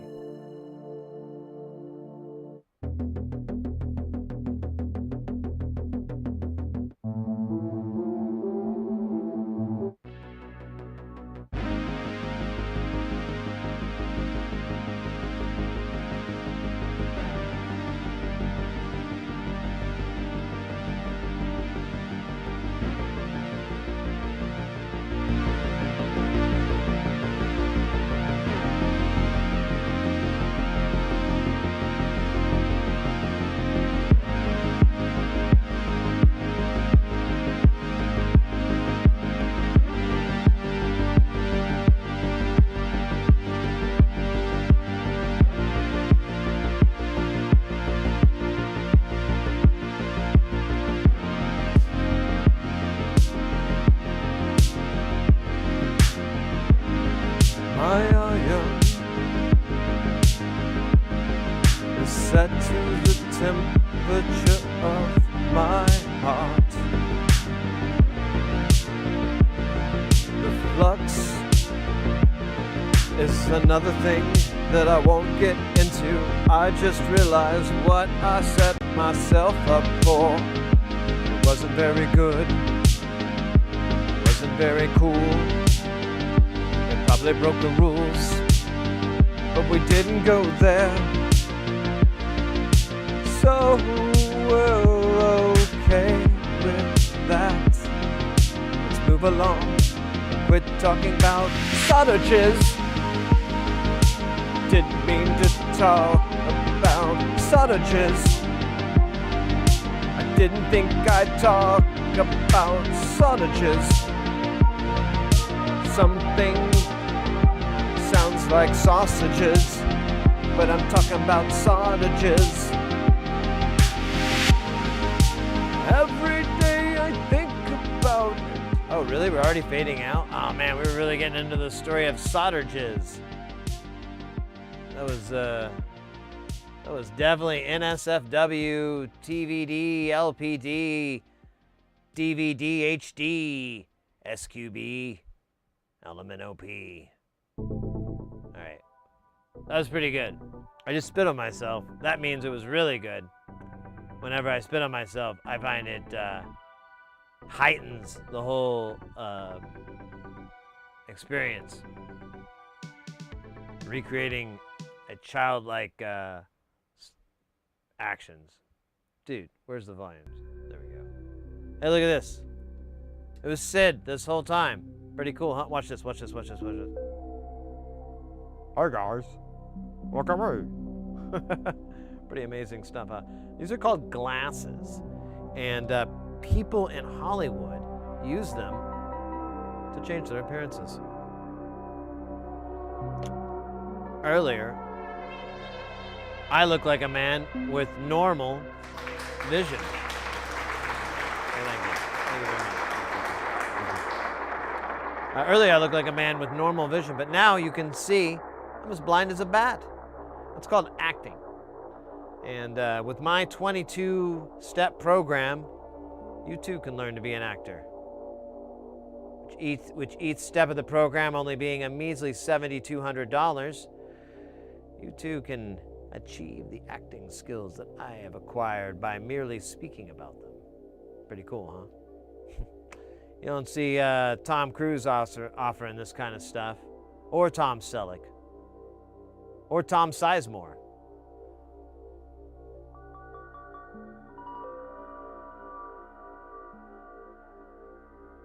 None of those people are offering what we're offering. So, I mean, it's, you know what, those guys are jerks, actually, when you think about it. Like, this is the real deal. And let me tell you, before you say anything, $7,200 is a steal. You're gonna have to take breaks. You can't do it all at one time. You're gonna have to come back. let all that information settle in. All 22 of them. And remember that they are all prepaid and non-refundable. Hey, Chaser over on YouTube. My wife said, wow, like World of Warcraft or...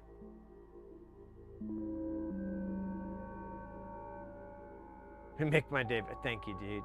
Mate, that's very kind of you. Thank you. I'm very glad to hear. Anyways. Now it's back to removing nose hairs. The old-fashioned way. The way the dinosaurs did. I don't think... Technically, I don't think these are diagonal cutters. I don't know. Yeah. I'm not going to do that. I'm not going to do that joke. It's a stupid joke. It's an easy joke, but it's a stupid joke. And that's what makes it dumb. You know what makes it smart? Giving it the brain of a monkey. And planting that monkey brain into the joke. Making it aware. Teaching it sign language. Communicating thought. That would be the ultimate joke. But, unfortunately, science is unaware of such monkey brain technology. And until such thing is developed, we're just going to keep using these things to remove nose hairs. Tears be damned, right?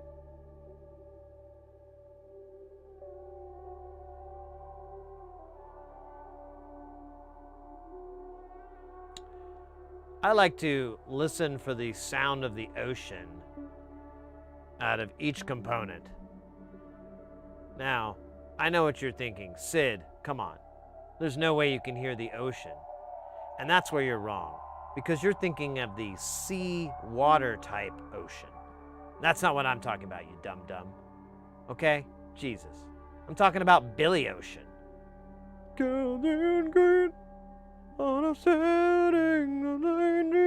See, it comes out, and that means it's a good component. That means we can put it in there because Billy Ocean came out of it. Caribbean Queen, probably most common thing that you're going to hear out of these.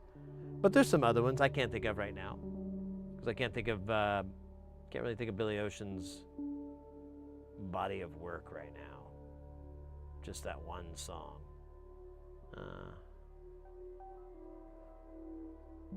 I wonder. There's got to be more. Computer. Oh wait, I'm just gonna type it out. I could talk to it. That would be really cool. But then it's just gonna be like, I couldn't find it. Here's a recipe for bacon. Let's see. Billy Ocean hits.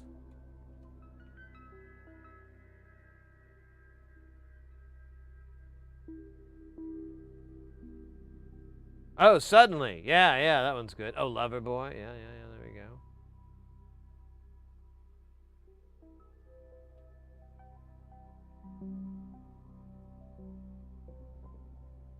There's a Billy Ocean Greatest Hits album? Fuck. Well, that's going to make things a lot easier for us. When the going gets tough to I don't remember that one. License to Chill? That's a sick-ass name. It looks like Billy Ocean was the first to come up with it in 1989. Good of him. Caribbean Queen, No More Love on the Run, in parentheses. And then there'll be a sad song, parentheses, to make you cry, close parentheses. Loverboy, Suddenly, Get Out of My Dreams, Get Into My Car. That's what I was trying to think of. That song has a lot of weird implications, doesn't it? There's a lot of, a little bit of possessiveness, you know? I mean, I don't remember the lyrics, and I certainly don't have the finger power to search for it, but I'm pretty confident that it's gonna creep me the hell out. And I don't need that right now. I'm creeped out enough just looking at all these replicated images of myself. You want to throw Billy Ocean in there too? What are you, a jerk?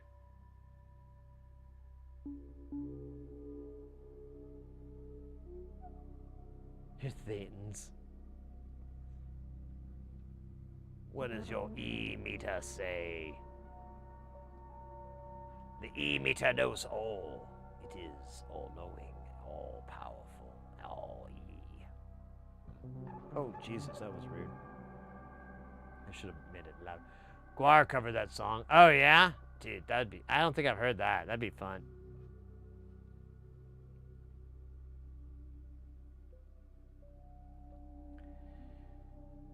It's ever, like, embedded in my mind from a Bob and Dave sketch. Mr. Show sketch from HBO back in the mid-90s.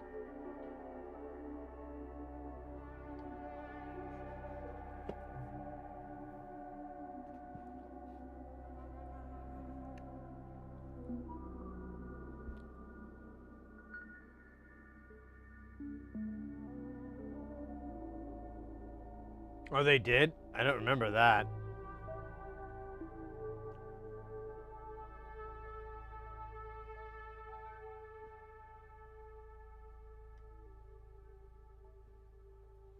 All right, I'm just going to put flux on this to begin with, because I know how this is going to go down. Oh, Jesus Christ, Mary Jane, what the hell?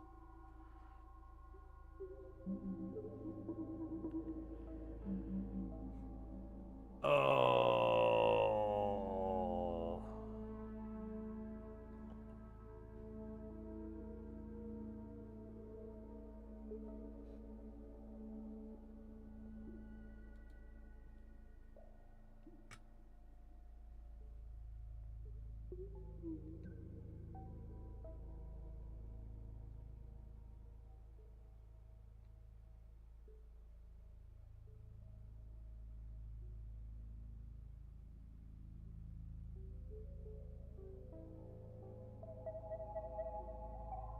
Oh, you know what? I should probably have cranked the iron up.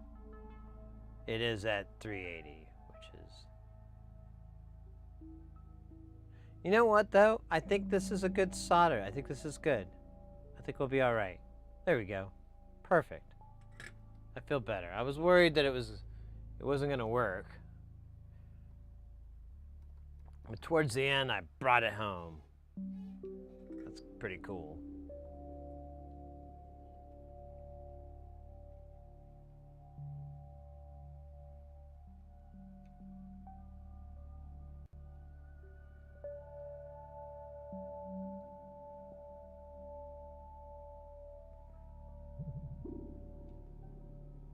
Might need some more of that flux.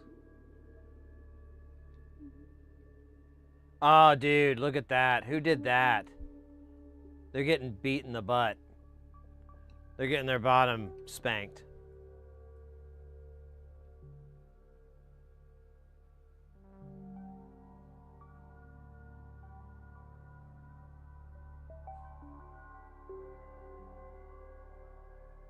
Well, that's not good. That guy's all loose. See what he looks like. He probably isn't going to look good. Nope. Alright. He's a little dorky there. Alright, guys. I'm good. What are you talking about?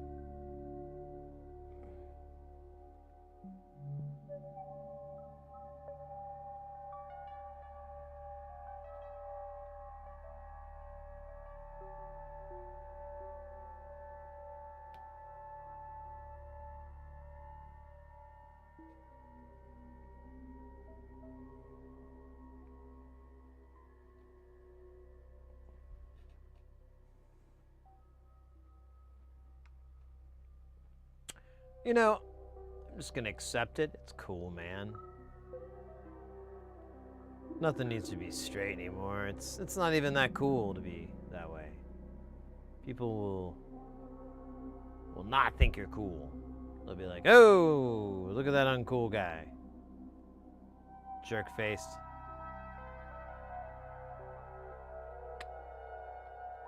But we do have a little bit of gunk there. I think we can slurp it up with the slurp pads.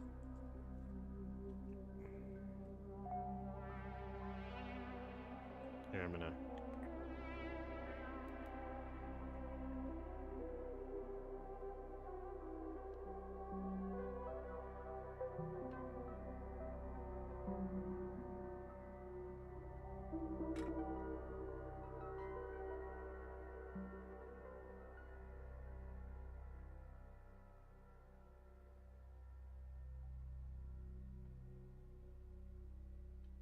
Dude, come on.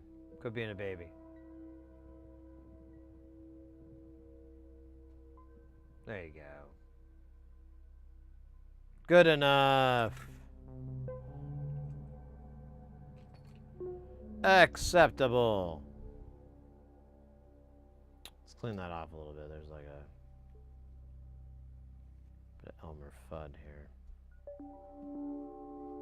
I don't know what that meant. Okay, so that's that. What else do we got to put on here? We got to put the little tiny connector on. It's going to be this JTAG. And then I don't know what JP5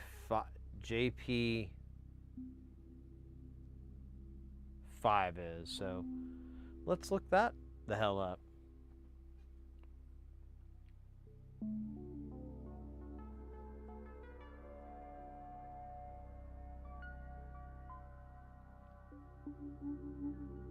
Of course.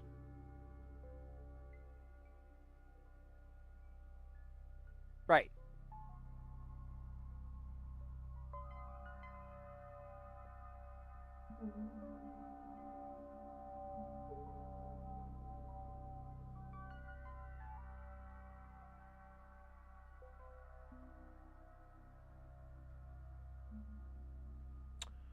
I remember there's an issue with this, and it doesn't list what it's connected to.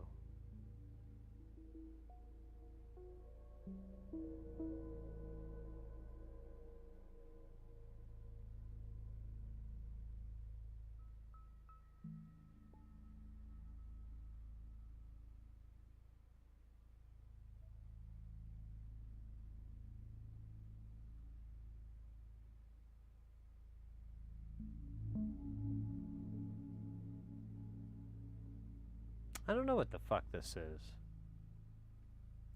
It's very confusing because I think it's part of the... Maybe it's part of this? It's not mentioned in that stupid PDF, though. Like, that I need to connect that part.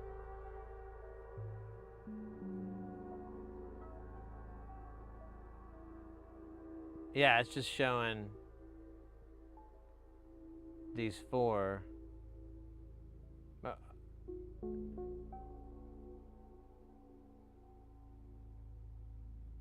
Right, PCB 15, you can left at JP6 is top square.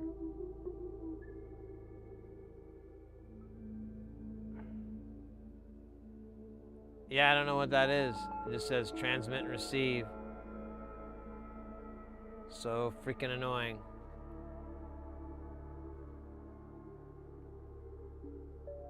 Pin is a tire, yeah.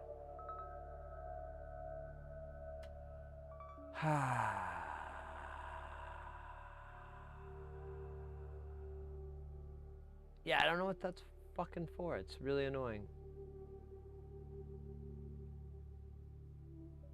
It's never brought up.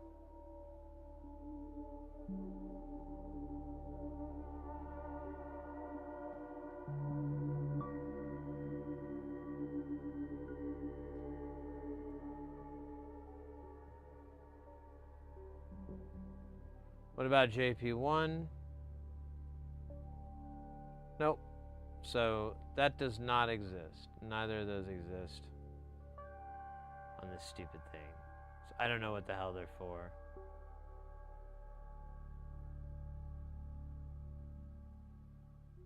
I wonder if this transmit receive, maybe it's on a Brand new! oh yeah, look at that. Pedals_electronics coming in with that follow. Welcome into the channel. Hope you're doing well. I'm hating on Dip Trace right now. Ah, you ruined everything.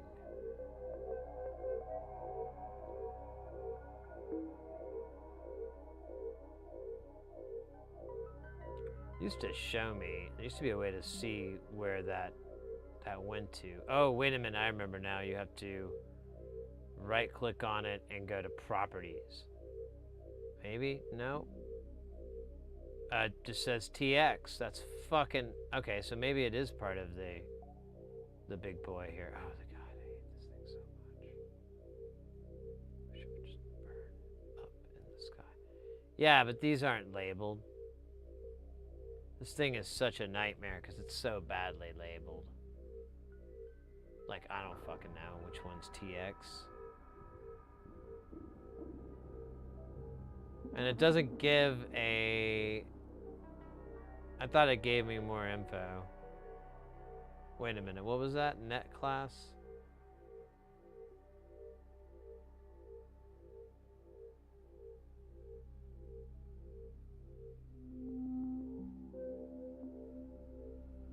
Yeah, I don't know.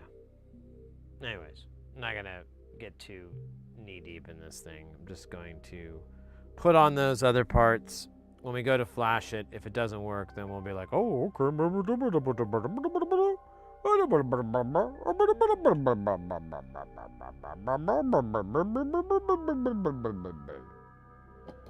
Until we get tired of doing it.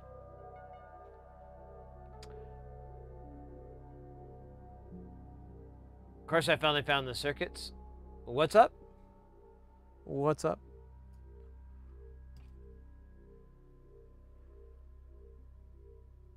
We're an electronics channel. Anybody that's new to the channel, by the way. We're an electronics channel. We focus on getting people into soldering, into making, into building. It's pretty rewarding. It's not terribly difficult. It takes a little bit of getting good at, but it's, you know, it's not that big of a deal. I wonder where the panels went for this thing. I think I see. Ta-da! So I need a three-legged light. I believe I bought some three-legged LEDs. And then we need 10Ks, I think, for all this shite. 7 of them.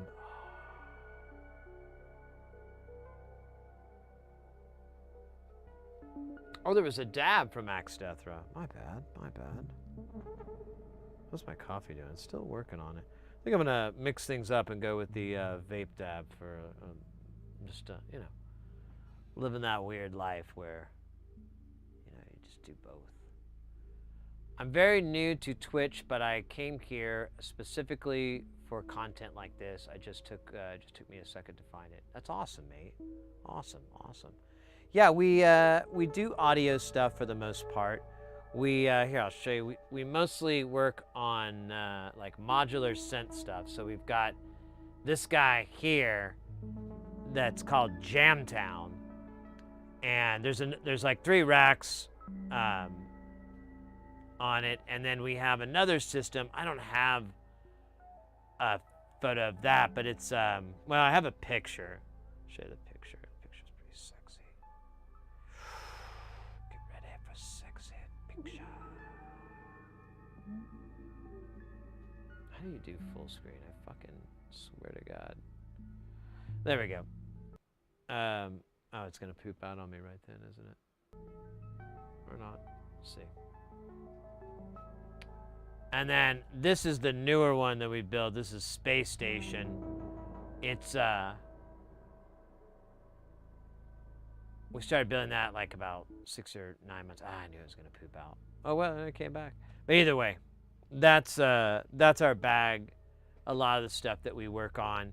We're working on like a little side project. We're gonna switch over to that here after we finish populating this, where we're doing KiCAD or KiCAD, and we're using that to take a open source polyphonic synth and called the Ambika or the Tubika, because it's renamed, and switch it over to being a SMD project, and furthermore shrink it down so that it could physically fit in eurorack. The issue is it's still a MIDI in and MIDI out thing, it's just MIDI in, But I'm like, well, let me try this one thing at a time. Let me build that. That'll be a good proof of concept that we can fit it in there and get some ideas on power consumption and all this kind of crap. And I have a buddy who honestly might even want that because he's really into MIDI, and if he was able to just conveniently rack it and not have to worry about power supplies and stuff like that, he'd be on board. He'd be on board. So that's the other project we're working on. We've gotten it mostly done. We got the voice card built, or not built, but we've got the layout for it. And then we have, I'm trying to remember here. We have the main brain. So there's 6 voices. The main brain is just one board, and that one we've gotten, I think, like 90% of the schematic done. Next is going to be layout, which is going to be pretty easy. Oh yeah, I wonder if Amazon ever delivered. Oh hey, did they deliver my other thing? I ordered a gift for us.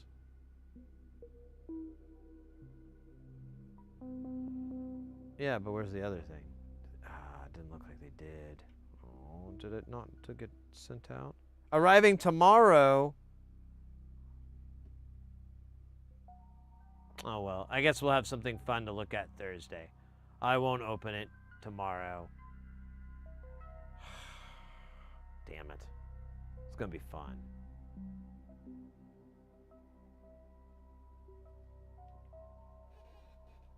Well, bring a fresh pair of underwear. Bring a fresh pair.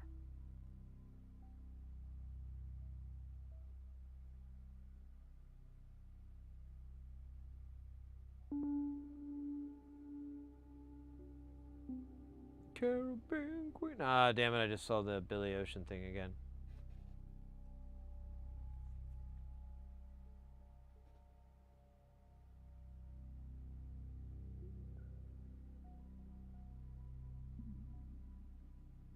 The Dr. Bika. Is that what we're gonna call it?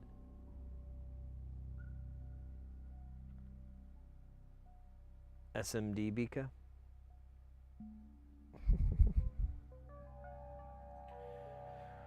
Oh man, let me get a little sip of this coffee. I think we're at that optimal temperature maybe. It's not burning my knuckles when it rests against there, so that's probably good.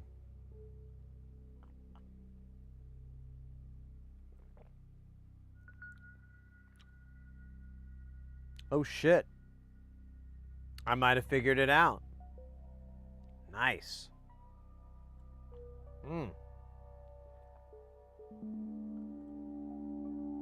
I'm going to try to repeat that. So I've been,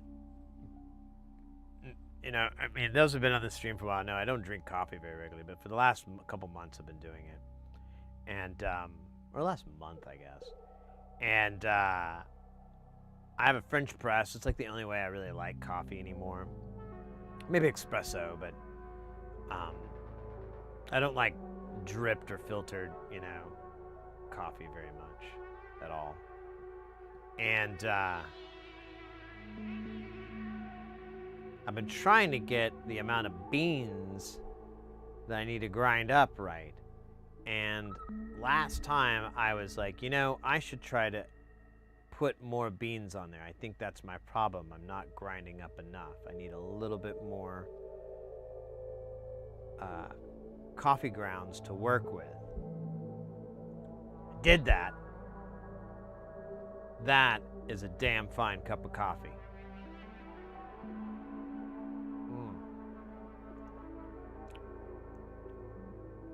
Damn, that's yeah. That's my new jam. That's what I'm gonna do from now on.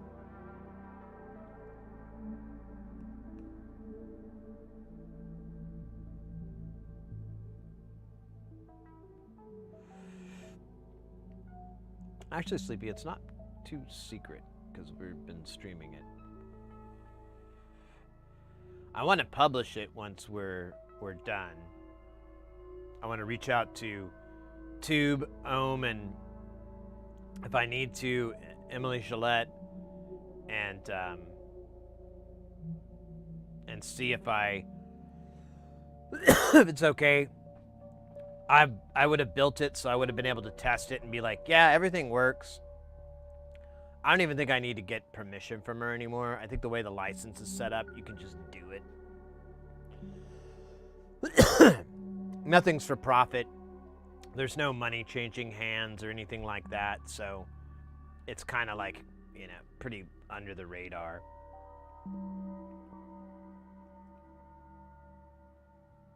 We will need to make sure and credit them both on the board somewhere physically.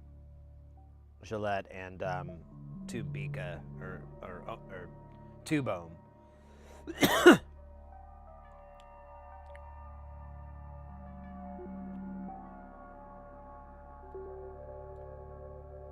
Oh shit, I hit. Oh well, whatever.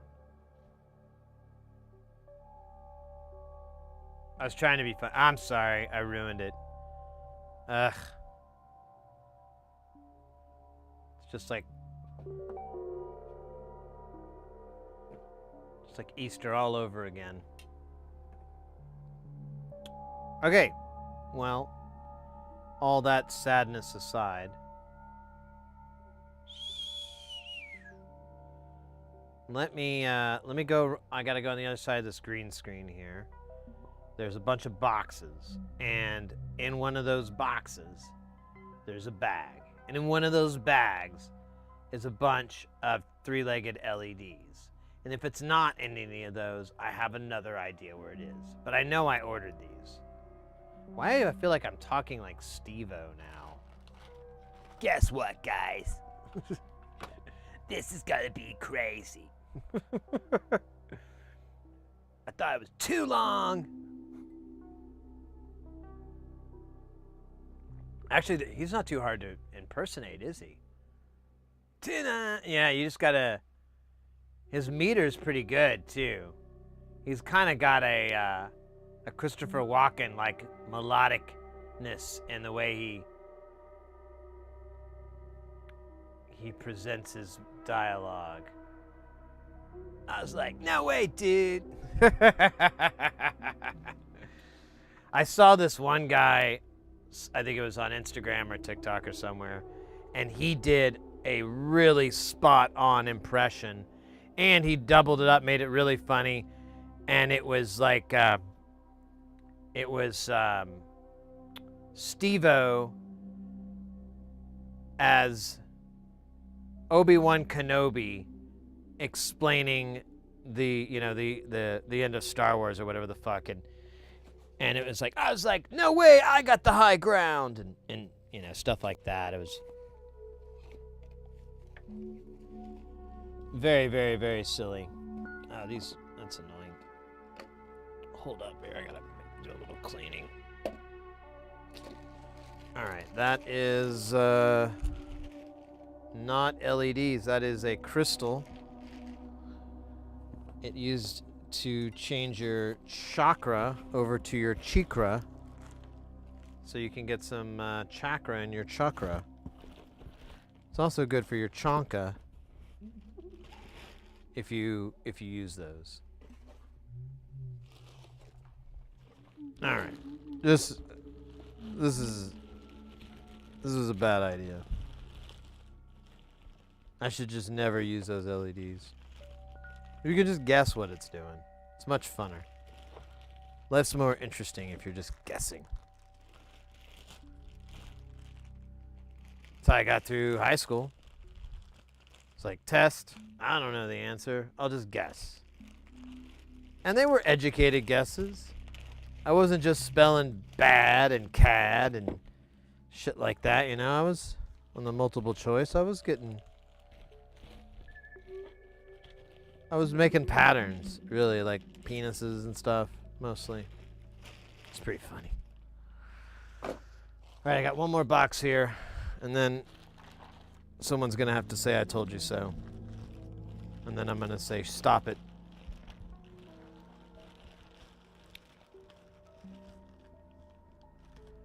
And then they're gonna choke on it. You heard me.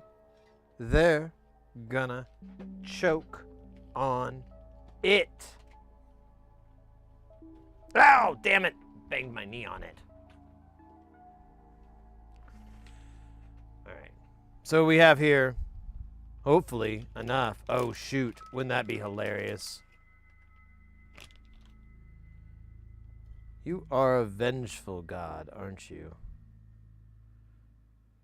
Very, very. How many do I need? 2, 4, 6. 2, 4, 6, 7. I need 8. I need 8.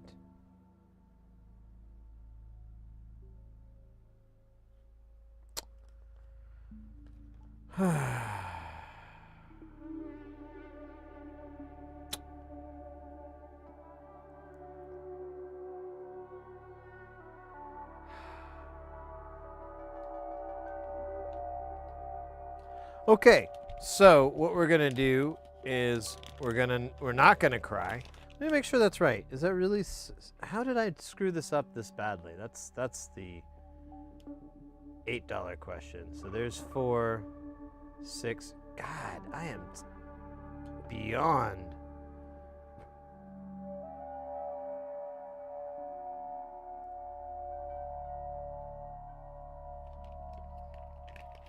How do I not know to count stuff?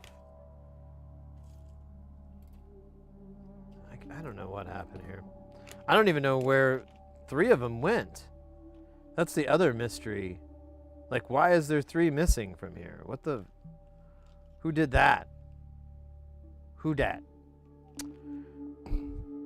All right. Well.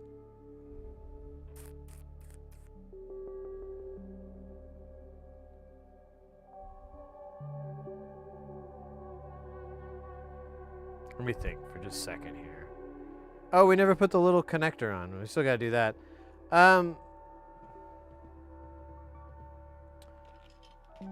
Let me double check. I just grabbed it the moment I saw it. There was more in that bag. I just saw that and ran with it. Let me see if there's any other LEDs in here.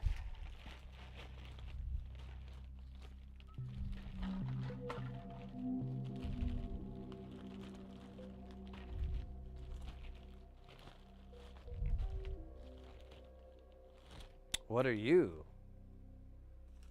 Your LEDs. What are you? Daylights. Ah. Dude, they look big. I don't think these are gonna work. These are 5mm RGBs. That's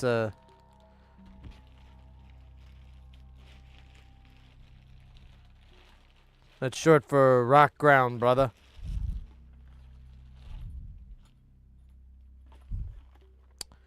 Yeah, that looks like a big no from me, dog. What's this guy? These are LEDs, or what are they? Standard LEDs, SMD. Oh yeah, I think this is like a project that I never completed. What am I looking for again? I guess that's it. I don't think I have any LEDs in here. I'll kind of look. I have a little shelf here that I keep shit in, but I'm usually pretty good. I have a few things here because they don't have anywhere to live, but LEDs have a workplace to live. In fact, let's put those LEDs with its brethren. I think what I'm gonna do is order a different color. I'm gonna turn this this sad moment into a sunshine lined with gold and pixel juice. Then I bet this thing get to.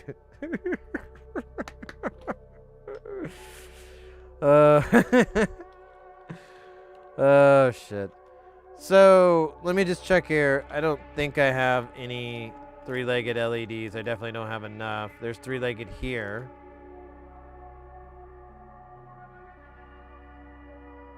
Now these are red-green. There's not enough. I think there's only 4 in here. But that's another color. These are more red-green. Red-green. Oh.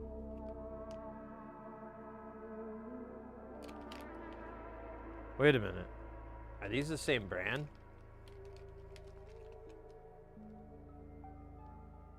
They are not. They are not. They are not the same. Not even close. But look at this. There's, I think there's 8 in here. I don't know. Let me count this. There were 20 at one point. We can get 8. We're good. Oh, no, wait. That's right. That's right. We have to get... Dude, I thought I bought it then. So we had to buy these LEDs, and we didn't use them at all. They would not be open. So there were these LEDs that we had to get them where the anode was common or something like that. Like I have something, but it's the wrong direction. That's what it is.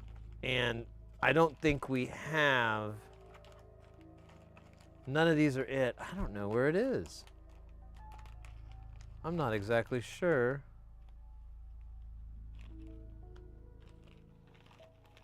Huh.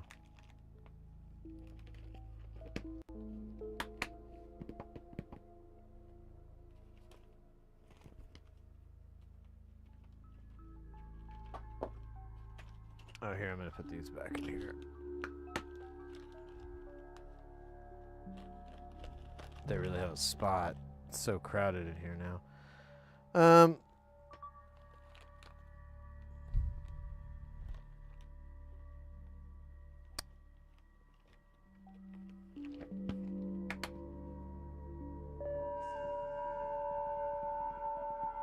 Yeah, we should have... Let me look at the part number for this guy again. Because it brings up what it is. God, bloody hell. Oh,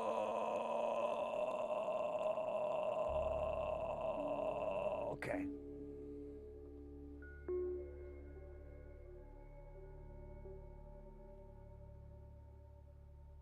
Yeah, they're common anode. So I'm pretty damn sure I bought some, and it would have been a bag that wasn't open. Give me just a second, guys. I'm gonna look at my preview. I'm gonna see if I can find my Mauser order that this is on, because I think that's gonna be the fastest way to solve this crime of where the hell did I put it? Starring Sid Heresy as Forgetful and Drew Barrymore as the Ice Princess. Oh my God, did I not hit log in? Have I just been staring at the screen? Oh, I hate you. Not you. The internet. Oh shit, that's right. You're okay. What? The internet, not you as a person from the internet. Part and history or order history. Let me just do order history because the last thing I ordered, and I'm gonna look for the words lead. You son of a bitch! I didn't order any leads.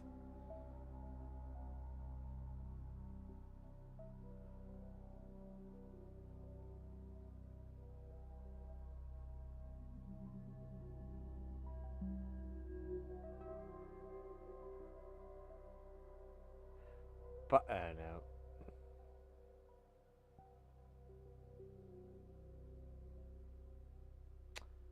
Okay.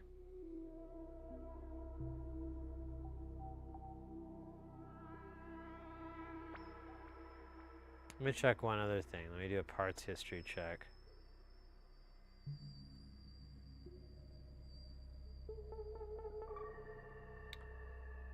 Last LED order was March 17th. Okay, so what is this?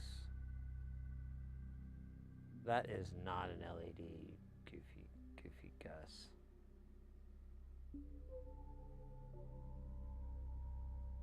Here's a Lumex from January. Okay, there's the three-legged. All right.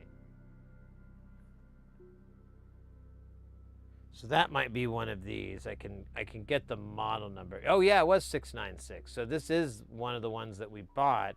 I bought a 10-pack, but I used 3 for something. I don't know what the hell. That's so weird. I have no clue what the fucking project that was. Does it say common anode or?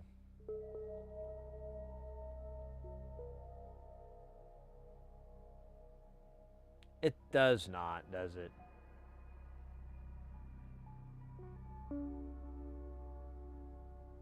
So I think you have to go into here and just look at how it's brought up.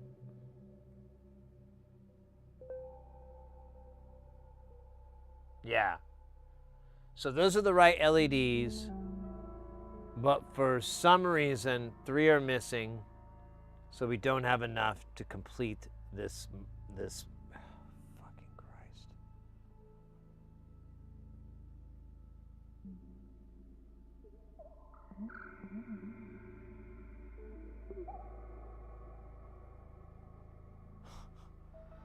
That is unbelievably weird.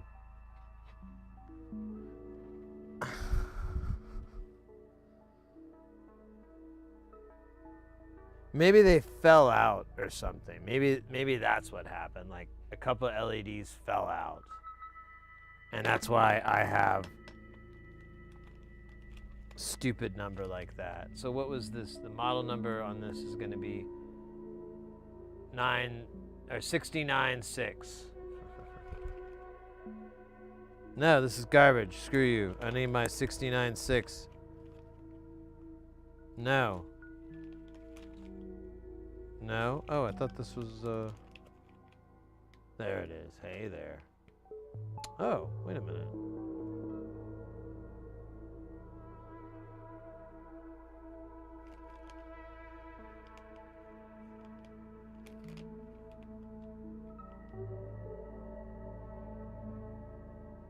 I'm a little confused.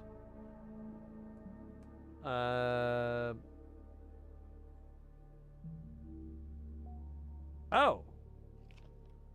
So the anode, the shared anode one is this one. There were 20 in here. And now there's like, I don't know. Is there, wait, am I not, oh.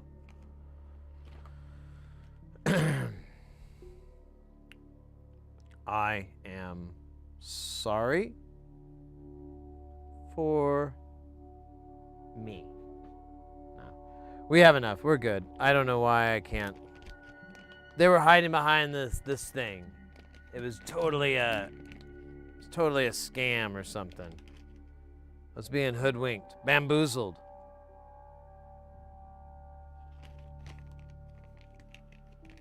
I did wish, though, I could find some cooler colors than red, green, and so fucking like, yay, let's go. Ready for the holidays. But I'm also ruined because red, blue just looks like cop colors. Even though it's like, you know, 2 really cool colors. And they look cool when you add them together and everything, too. But now, thinking 5-0, thinking the police got me again, man.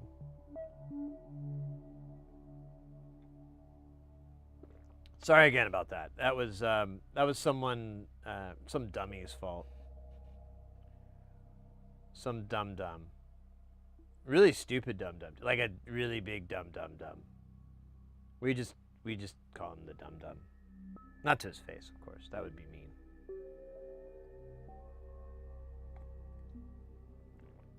No, we don't do that. We call late at night when they're sleeping. And then we go, hey, dum-dum. That works good.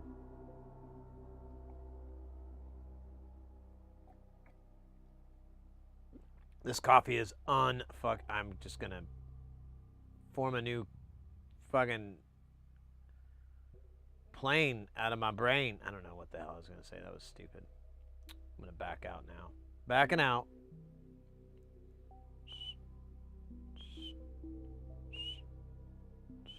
That's a terrible whistle, isn't it? That's bad too. I can't whistle as good as Whistling Jones. He was truly an artist and a good whistler. And his last name was Jones. Ah, but Whistling Jones couldn't keep his gambling problem at bay. Oh wait, we needed switches. Oh yeah, but we got the switches. Shit, child. We got the switches. All right, I'm gonna put these LEDs over here. I'm gonna try not to lose any or miscount any or do the other dumb stuff I do. Booze! So good to see you. It's been a little bit. I hope you're doing good. Switches all day.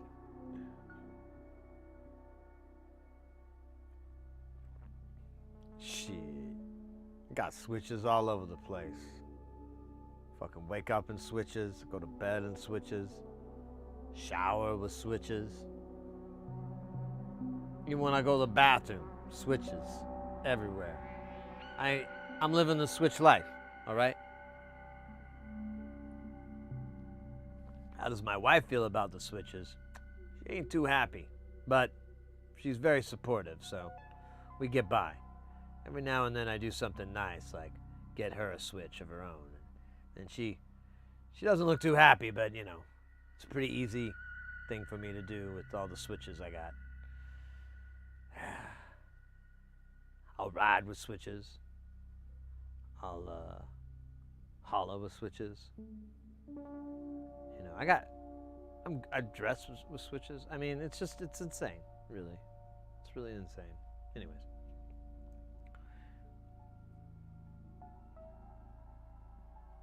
Well, Devin and Razor, I don't know if you guys have ever heard. So there's a really cool website. I'm going to tell this story again because it's so funny to me.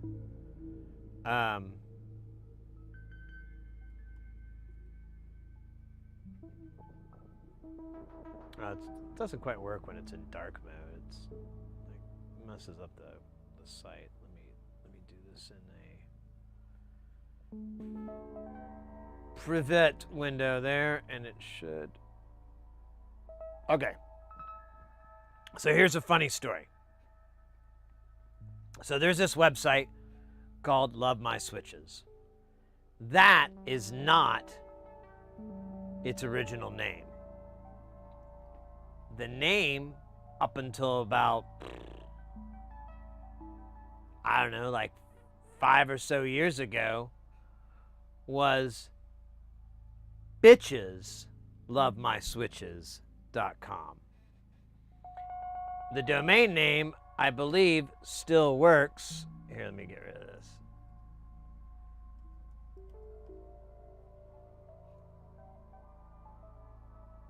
It absolutely does.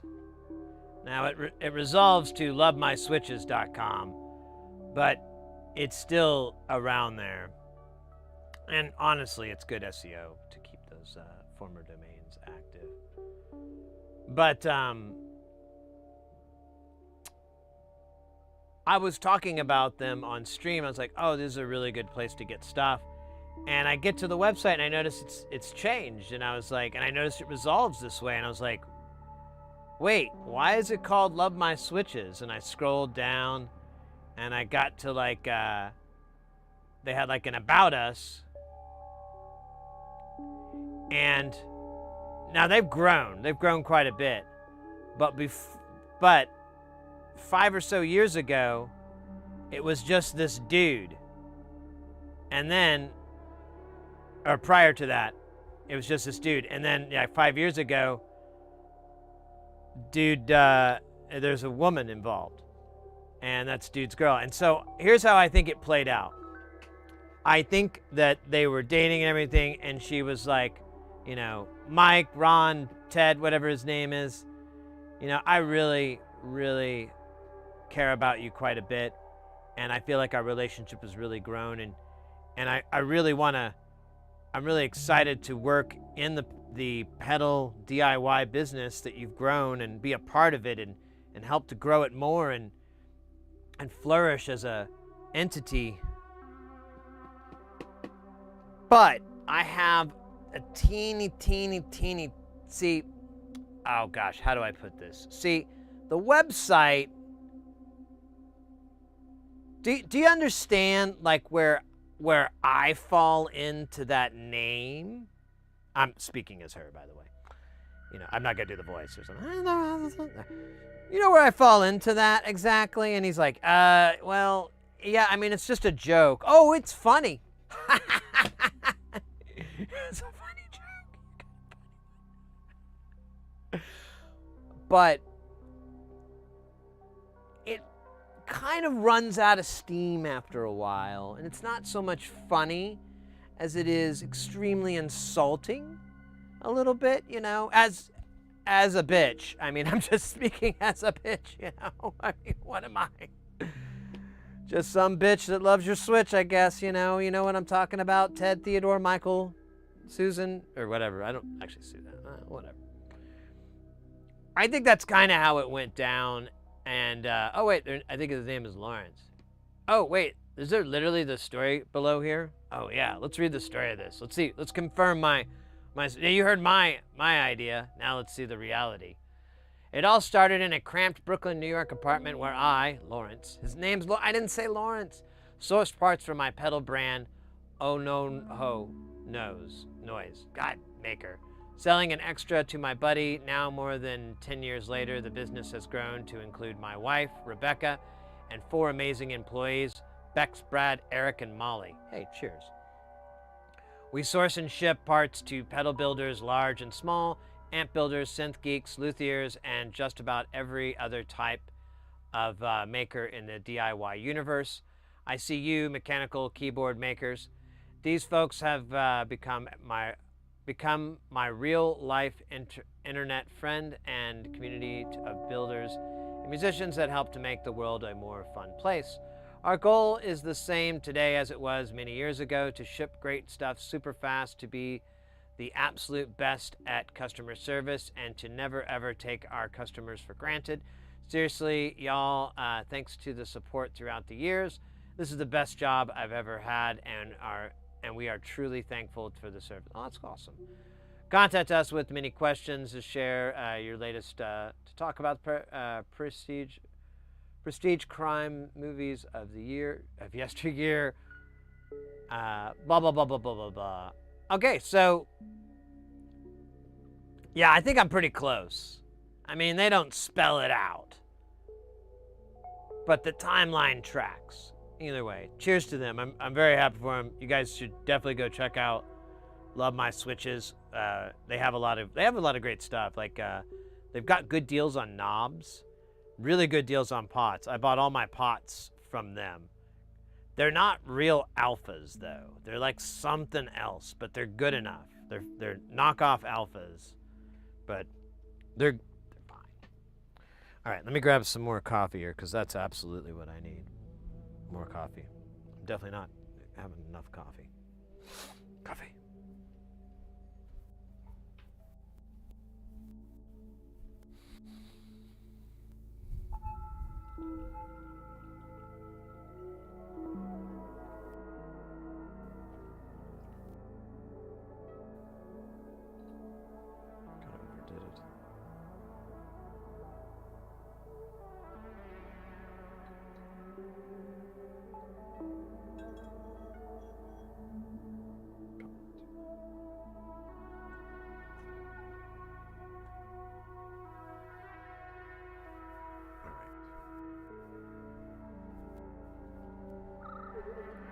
Gotta hold it with both hands. Act like a gyroscope.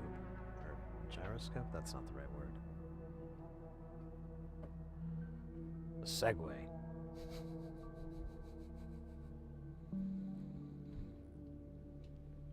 Oh man, there we go. All right, I'm sorry, Booze. I didn't read what you wrote there. I've been out of commission for a while. Survived heart attack in February. Oh my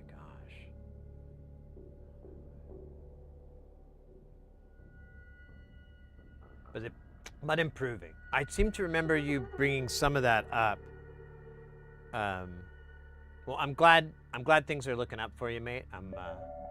Hope things get even better for you. The coffee gyroscope, yeah, you know, like on the movie with the guy, Ace Ventura. The second one, not the first one. Yeah, the coffee gyroscope. Oh wait, no, wait, never mind. I'm thinking of Blade.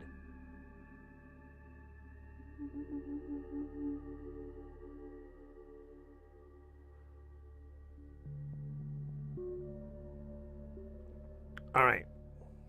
That is really good coffee. I'm really happy. I don't know if you can tell.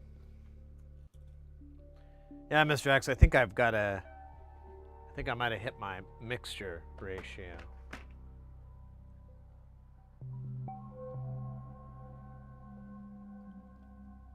My cafe. Oh, scheiße. Nein. Oh, no. Don't fall off, dude. All right.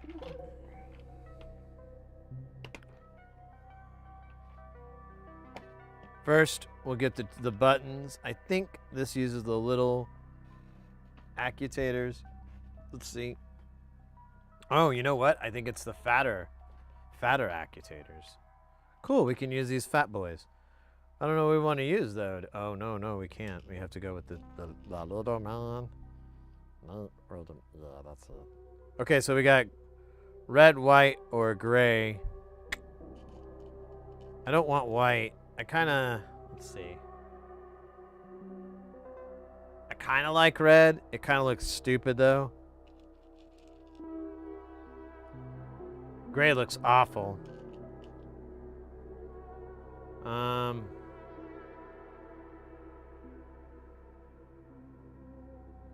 kind of like this. I think I'm gonna go with it for now. We can easily change it. Just need large enough caliber firearm to remove it.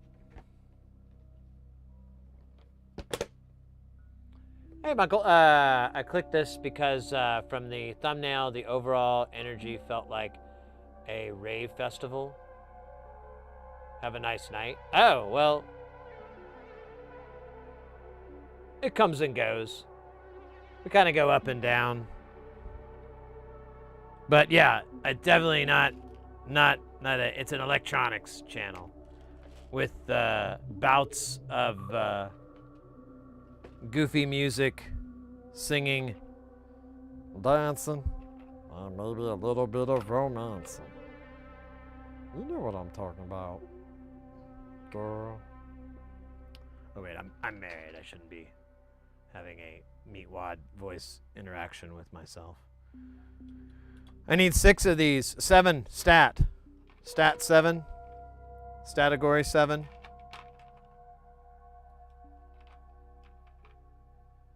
Dude, are they all 10s? That's absolutely absurd. You think that they let that happen? It is. They're all 10. They all say they're alpha borns. Oh, well, they can't be borns that I have. Here's the pots I'm talking about that you get from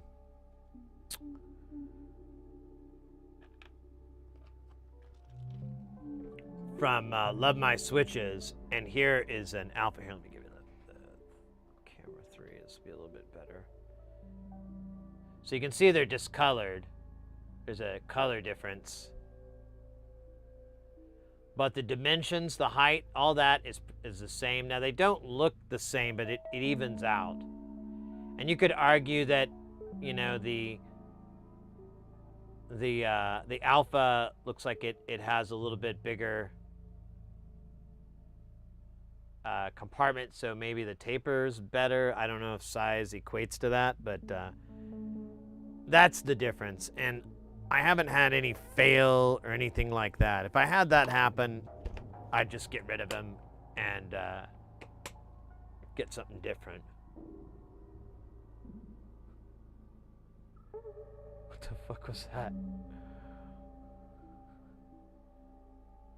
I missed that. Got home. Ouch. Where? I lost your thing. Got home to find a parcel in our Dropbox hardware donation from a friend. Zoom 5050 or 5, whatever that is. I don't know. FX pedal. Oh, cool. Looking forward to getting it hooked up to the rig soon. That'd be cool. Zoom made some cool stuff.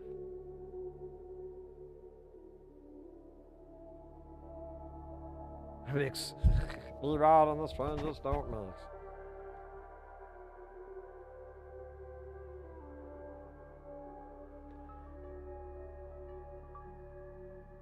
Oh, well, dude. I was saying something, I think, earlier in regards. I assume that's what that was in regards to.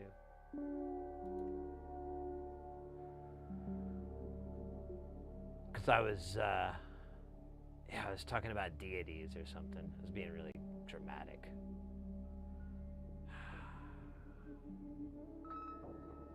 Like Greek stories.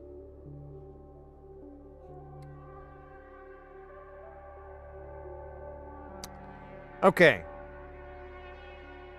We've got our. We need our jacks.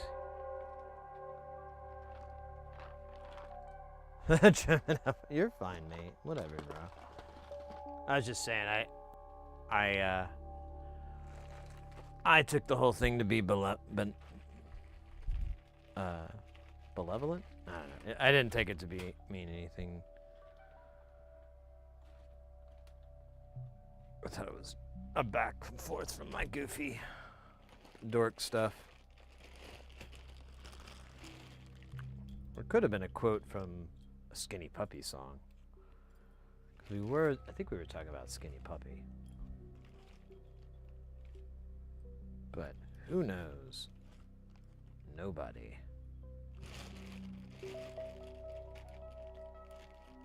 Nobody at all. Nobody knows.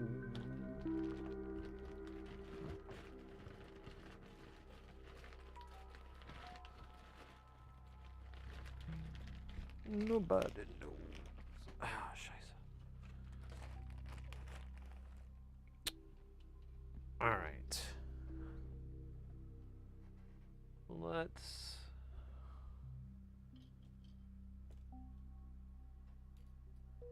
Let's go. I think we have all the parts. That's got to be. Oh! I keep doing this. We got to solder on that micro JTAG connector here. I wish I could find something like this for the. Oh, dude, I forgot these things are cool because the pens are so damn long.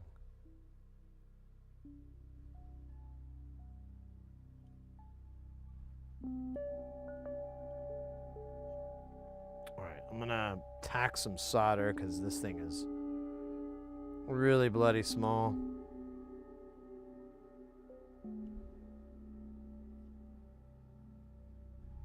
Okay. And then, I don't know, we'll just lay it down and do this. Like, well, here, I'll hold it with the... Oh, I didn't realize we were using that camera. Let's do this one. My bad. My bad. Talking about my bad. My bad. Oh, damn. I went left when I meant to go right.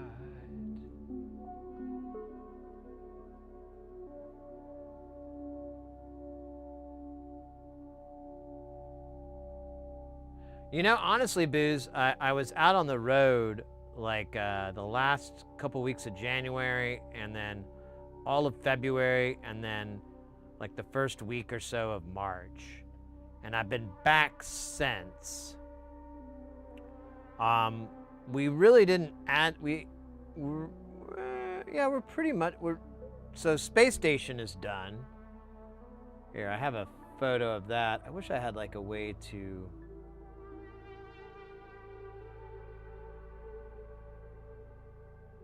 here we go, that's better. So here's Space Station. We've got everything loaded in. There's a gap here. I screwed up and I had something in here twice. So I actually gained a little bit of room that I didn't know I had, but it created this gap. There's a 1U gap here from this thing, but I have a little 1U panel I was thinking about just tossing in there. Or 1 HP, I keep saying U, I mean HP. But it's pretty cool. It's very difficult to get around, and I really need to reorganize the layout. There's a lot of like, this could be shorter, this could be closer. There's a lot of that, and I've been meaning to like sit down and organize it a little bit in modular grid, but been doing all this other crap too.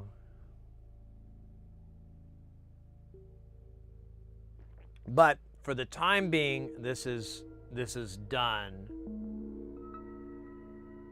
I'm going to get a reverb module,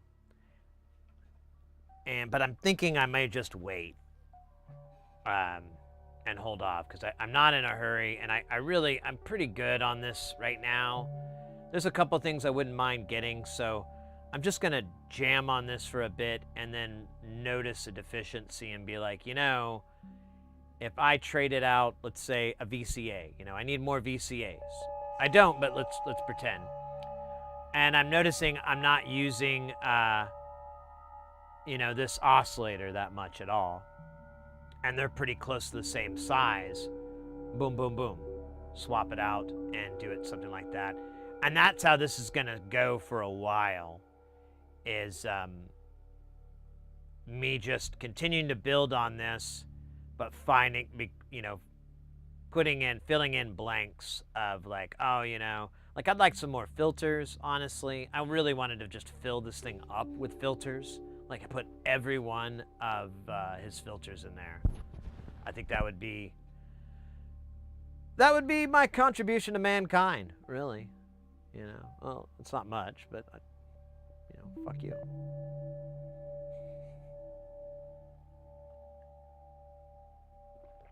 Yeah, if you go and listen to last week's streams, or was it last week or the week before? Maybe the week before, but we had Space Station and Jamtown, and it was pretty good. We had some good jams going. I'm editing down some stuff from that night, and I was like, yeah, this turned out pretty good. I still need to get my head around this more, and I've been meaning to just, you know, like light up a cone and just really spend time going over doing stuff with some headphones and just kind of walling away trying to get at it better. Glad you know what the button and the knobs do. I look at that like, holy cow, I would be lost. Yeah, my buddy came up and was like messing with it, and you like realize like, I don't know what anything does. And I'm like, oh yeah, that's right. You're heading out, Mr. X. Mr. X, stay guile, my friend. Thank you so much for hanging out, and I'll see you soon. Guys, if you're not familiar with Mr. X, please give them a follow. Let me see. Let me give them a shout out. Okay, I have it.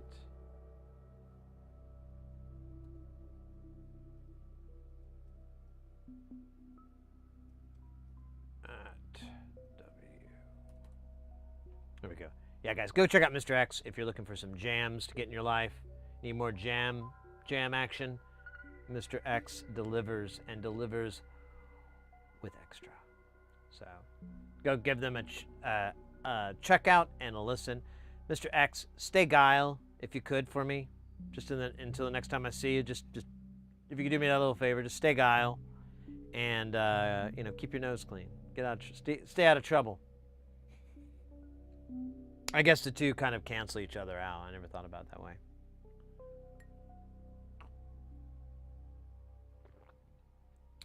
Hey, BioCal, welcome in. A friend wants to get into this stuff, and I pointed him to your channel. If tech shows up, he's good people. Okay. Cool. Well, thank you very much for referring them. I appreciate that. That's gonna be awesome. I will deliver my spiel about the best way to get into this kind of stuff.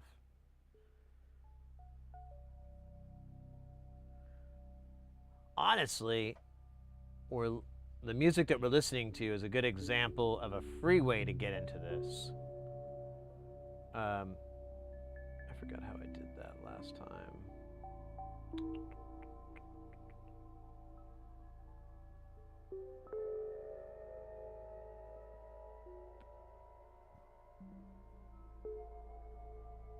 Oh, dude, I cannot remember what I did. Give me a second here. I'm being dumb.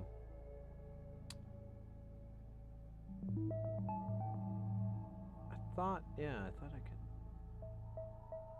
Oh, I know what's going on. Okay, so here, I'll just do full screen. There we go. So if we go to this site here, I'm covering up their little icon here.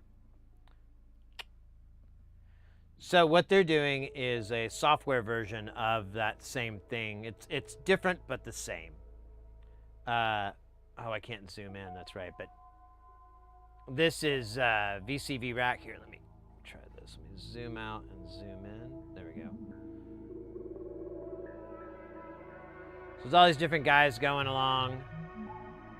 He's got it over here as well. It's kind of the mixer section, it looks like. There's a lot of effects here. Then you got your synth action up here. Very cool, very, very fun. But that's producing all the music that we're listening to, and we normally listen to a lot. I don't see it, but it's supposed to bring up them in chat. I think it does. We need to double check sometime.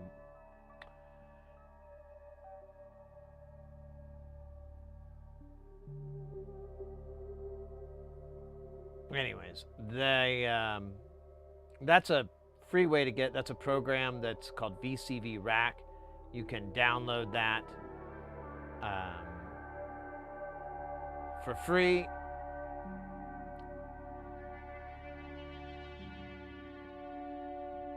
And it's pretty good. I use it a lot. I know a lot of people that use it.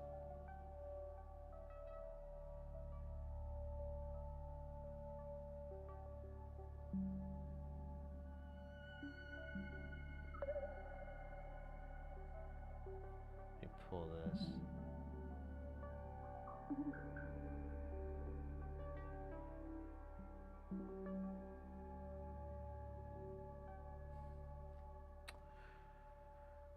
All right.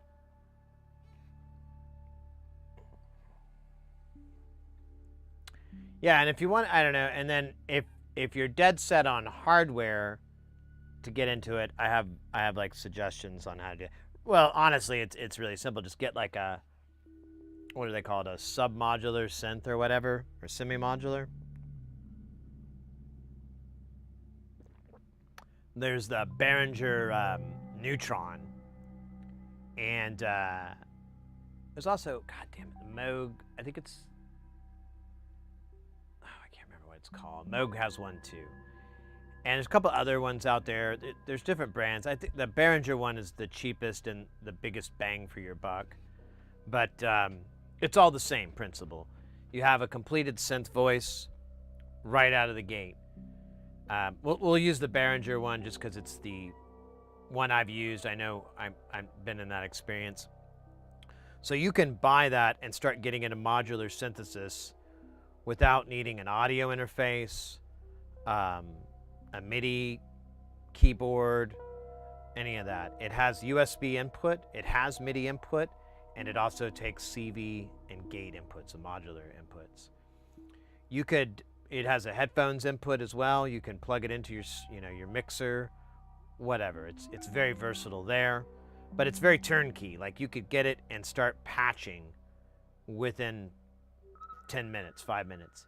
As long as you have maybe some sort of DAW to push out. There's some free ones out there. You don't need anything fancy. You just need something to put some notes out there so you can have some playback going, and then start tweaking with it and experimenting with the patches and the inside. But the manual itself that comes with the Behringer, not the printed one, but the one online, has a bunch of really cool patches in there that you can make all kinds of stuff like R2D2 noises and things like that.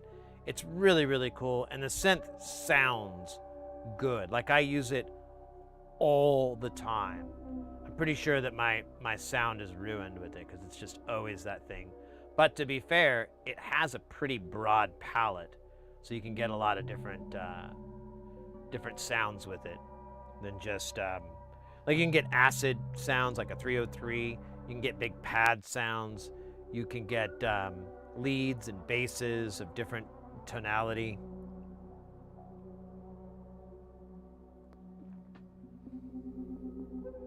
It's very cool. But yeah, that's the benefit to that, or getting any of those semi-modulars, is that once you've been like, oh, this is cool, I want to add this, or I want one of these, like the Neutron only comes with one LFO, which is kind of a lacking, I think.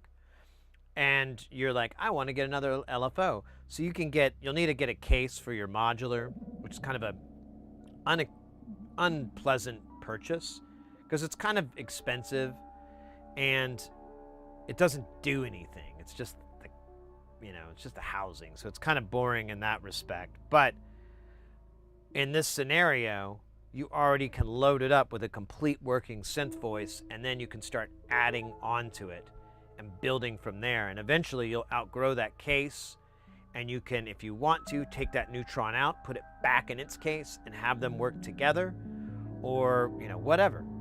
But it's very easy transition in and out, and you're not spending like $1,000, because normally with modular you're gonna have to spend like a big chunk of change, like $1,000 or something, to get a whole synth voice going. But in this method, you're at most spending like $500 or $600 if you get like one of the Moogs or something, brand, nice fancy brand. Fancy brands, from the fanciest of the synth make. Let me start over, please. Fancy brands, from the fanciest of synth manufacturers.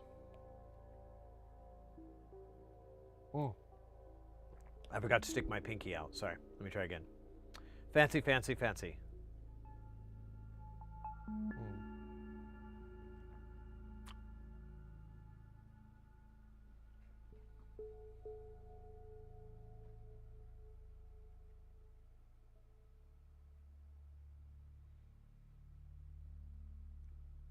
Yeah, and Booze brings up a really good point. And if you really want to have fun and you're game for it, you can DIY.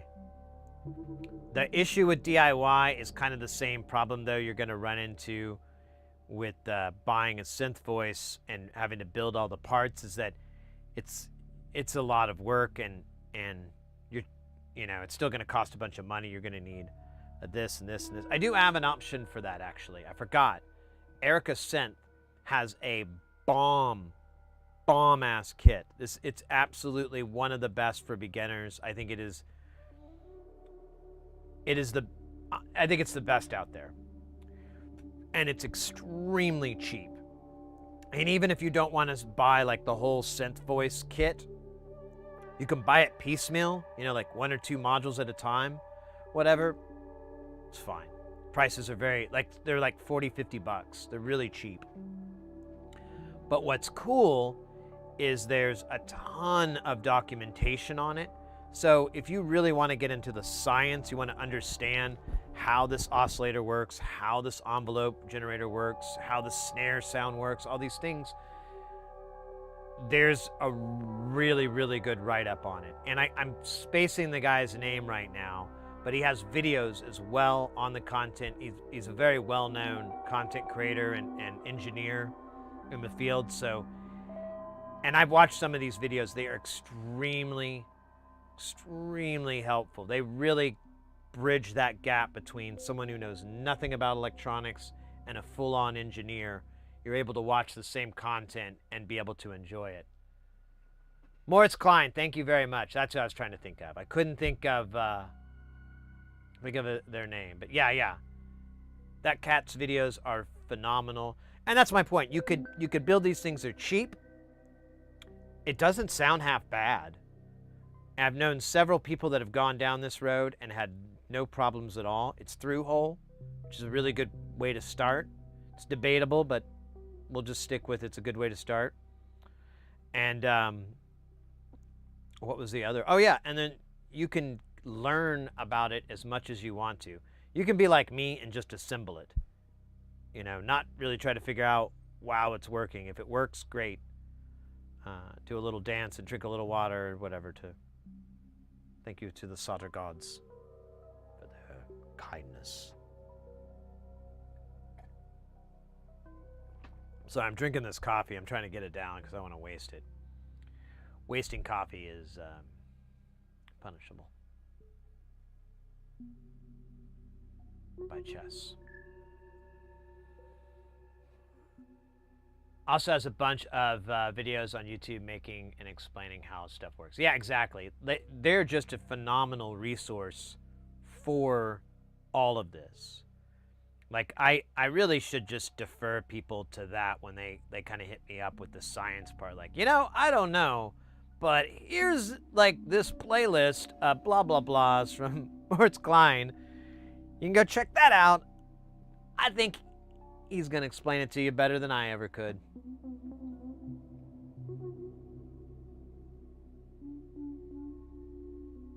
I built my own Arduino, about as big a project as I've done. That's cool.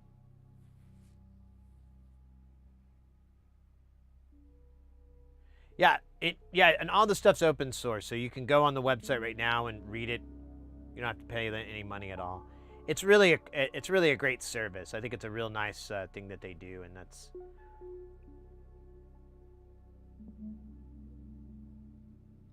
why I throw it out to y'all.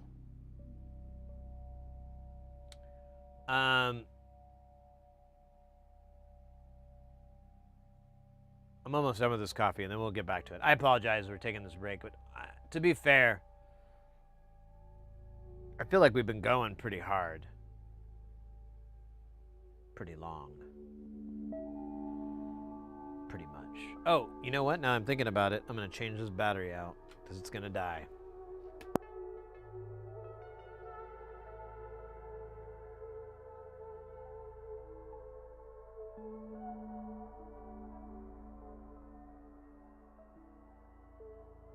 I ain't got nobody cares for me. Nobody. I'm so sad. Okay. No need to apologize. You know, well, I know some people are like, they're probably sitting there like, make with the stuff. Come on, man. Make with the soldering. Come on, sugar mouth. Do the soldering shit. Give me that solder. I demand it.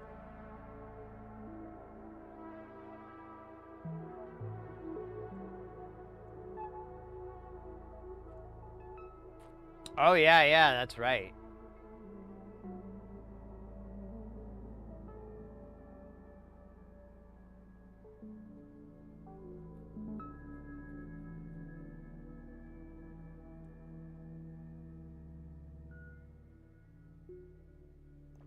Oh my god, that's good fucking coffee. I got the bottom where all the sugar is. Ah, it's the best part. It's like the bottom of the cereal bowl. Ah, all right. Let me toss this trash, get a fresh drink, and we're ready for the second half of the stream where things get a little wild.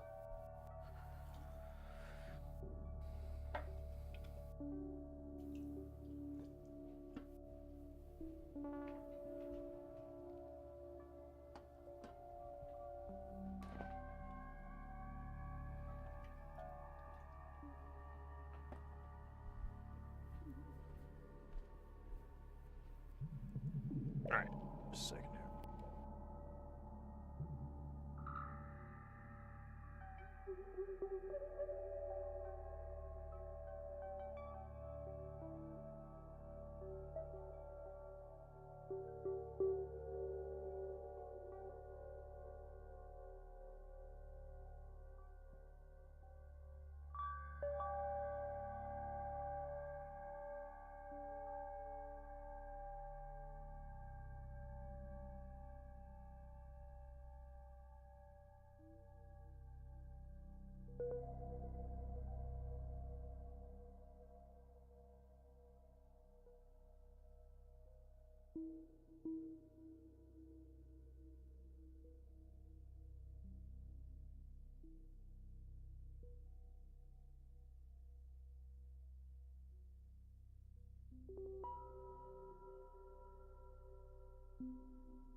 Ouch, shit. Who put that? Oh, yeah, I put that there. Oh, right.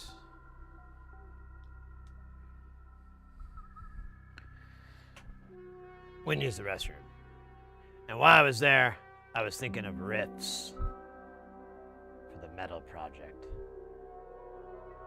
Whose name shall be spoken once I get stuff going, because it's kind of a cool name. It actually, everyone I've told the name to, they don't think it's a cool name, so it's probably safe, but I'm gonna wait until I have like some demos and or something to show you guys. I'll be like, here, I bring you Sid and the Sidettes. Oops. All right, there's the name. I'm sorry, I knew it's gonna get stolen. I know it, people are gonna take that name. I'm gonna watch it on TV in a week, tops.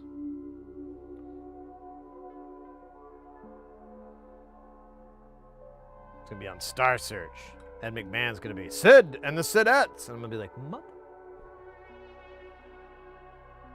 It's my idea.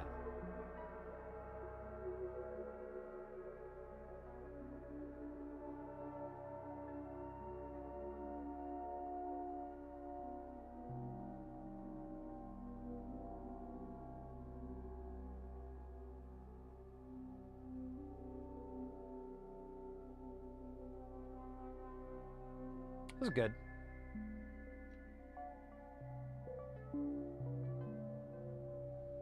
All right, let's put some goo. I want to zoom in because I feel like I'm squinting still.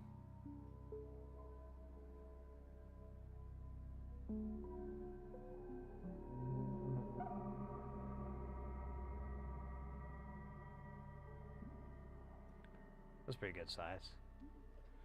Oh, scheisse. Scheisse, scheisse, scheisse.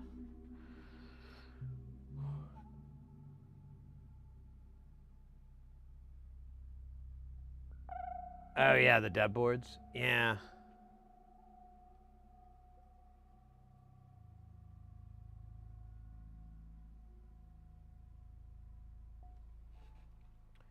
This is annoyingly difficult.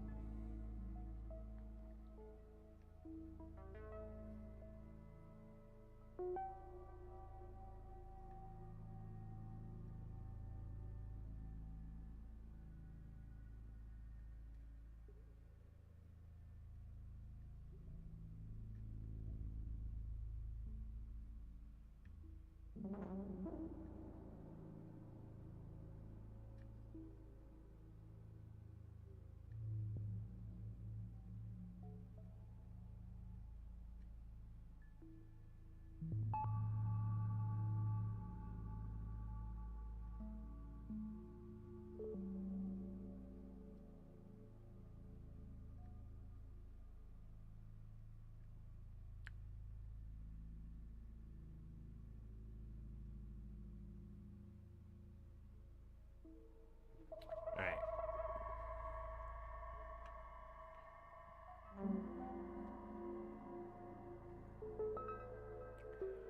In hindsight, actually, let's just not even hind it. Let's just do it now. I'm going to move this so this is less wiggly.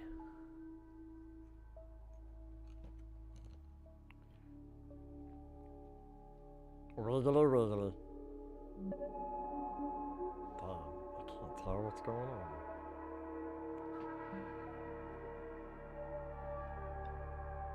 All right, I'm going to add more goo for good luck. Oh shit, I think I just dripped it off the side.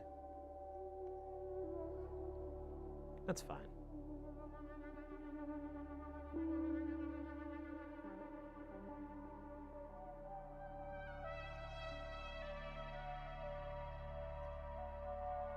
You know what? Let me do this. Let me swap this around. Maybe I can get that guy to come a chameleon. Or it'll come and go.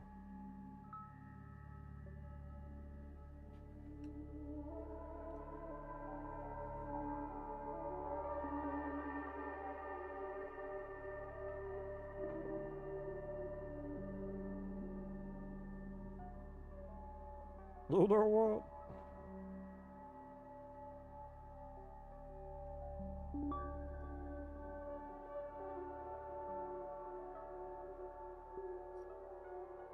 Come on, boy. You can do it. I believe in you. Here, I'm gonna do this for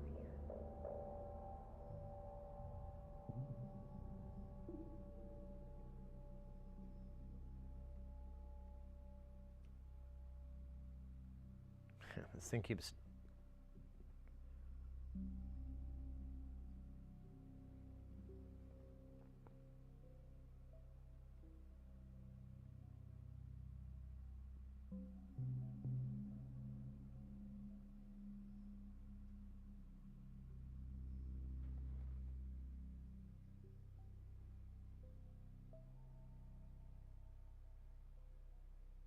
I think that is good.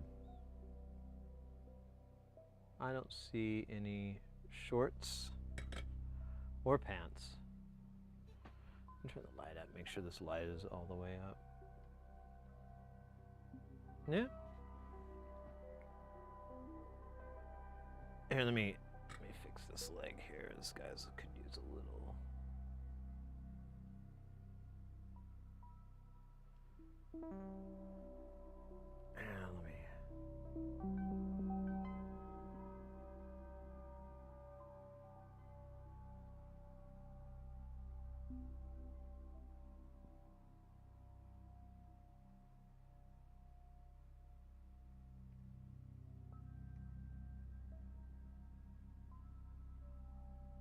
All right, that is 100% now.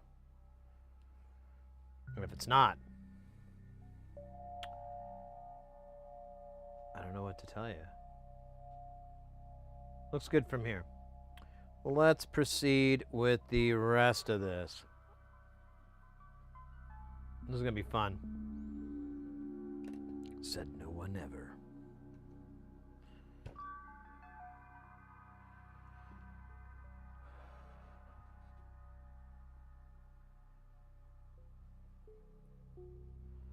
Fluxing the night away. Here, I'm gonna denut all these guys first.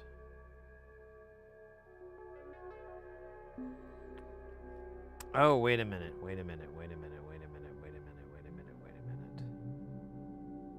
This may not work.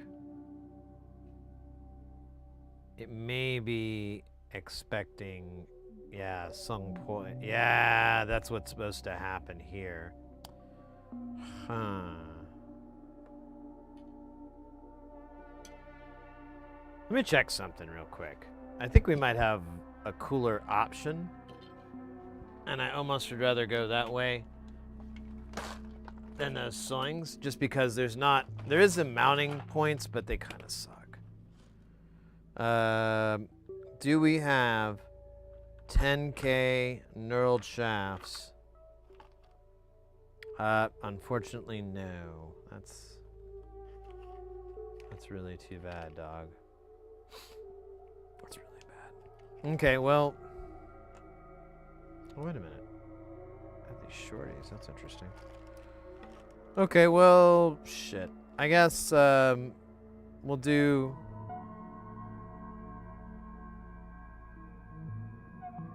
We'll have to do it the way it is, because the problem is the knobs are going to cover up the text. Let's see. Let me try this out. See how bad it is.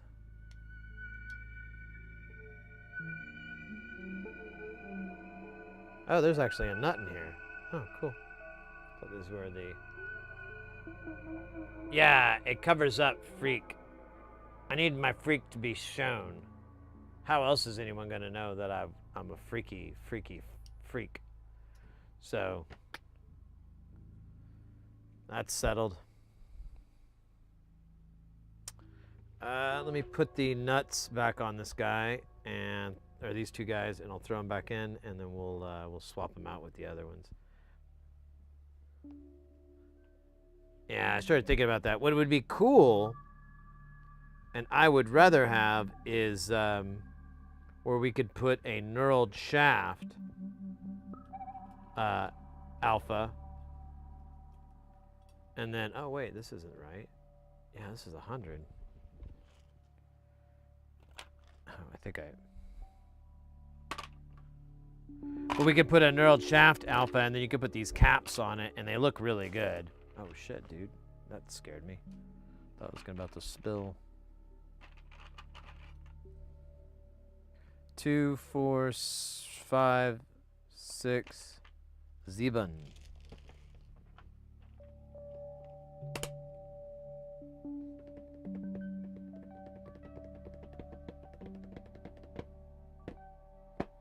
Yeah.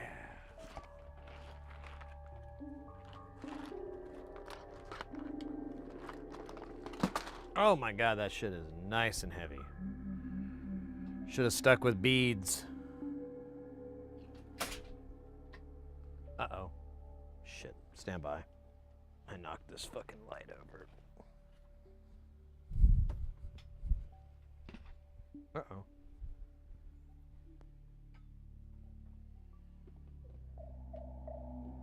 No, I don't think you broke anything.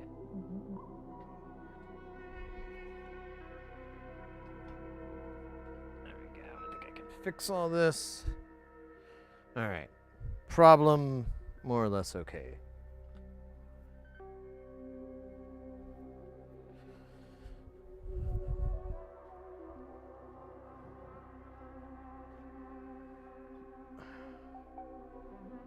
Here, let me try this just a second.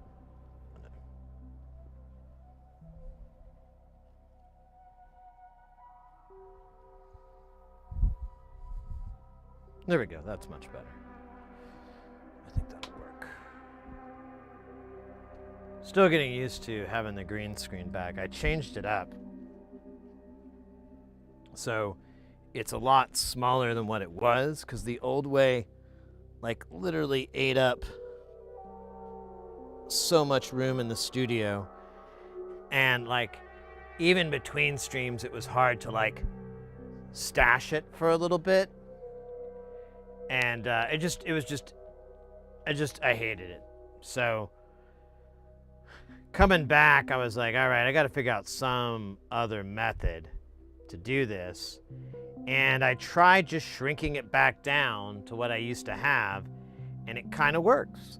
It's really small, though. That's the problem. And I do like the extra wiggle room I used to have, but I don't really know what other things I could do to make it kind of work out. Like, oh shit, these buttons. We got to put these buttons in. Let's see if I can just put them in. Here, you know what? You should be getting close-up cam 9000.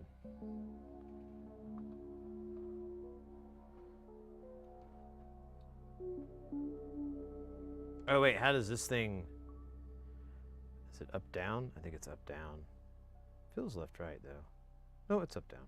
Okay, I'm taking this off because I can't.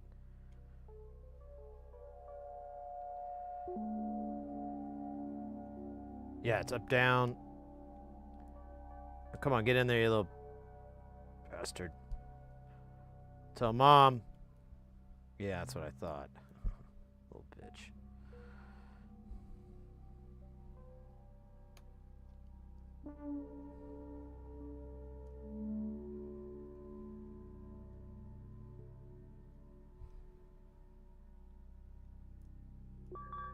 Okay, now we're back in business.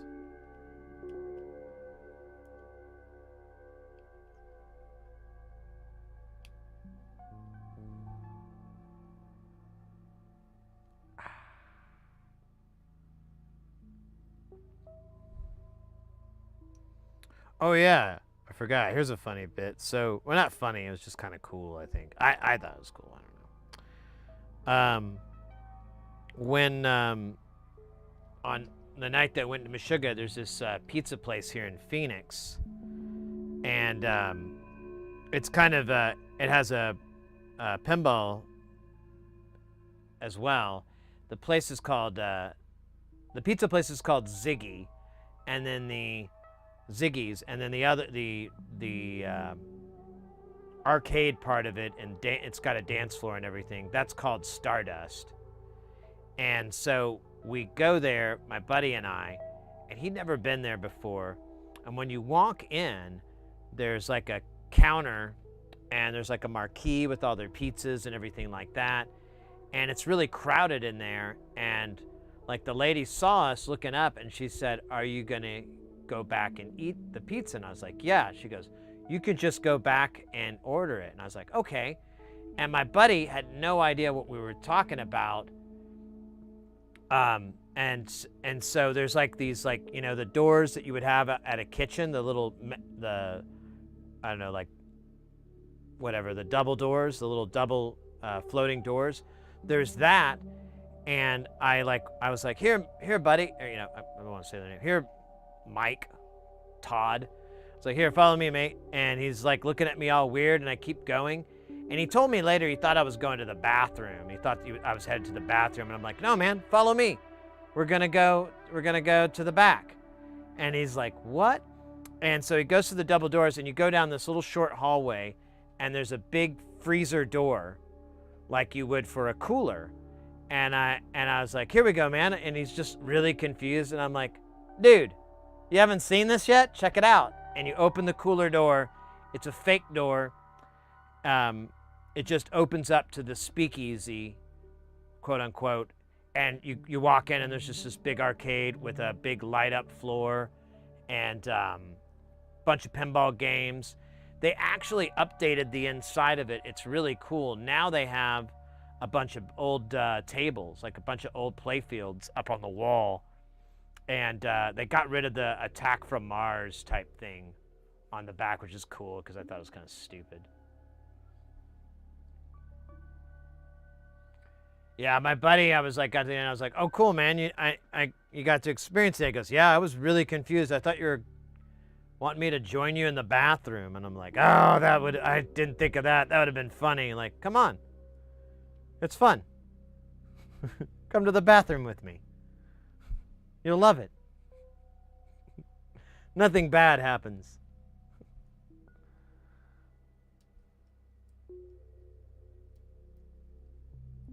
Oh man, I might have to.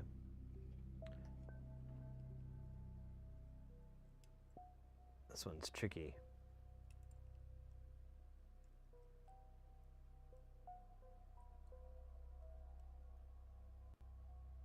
Oh, I got it. 14th try. You know, they could have turned these guys around. These dudes in the middle here. Come on, be a buddy. Instead, you gotta float me this. So the method I've come up with is that I kick it in the back, and then I'll let it slide down the pen.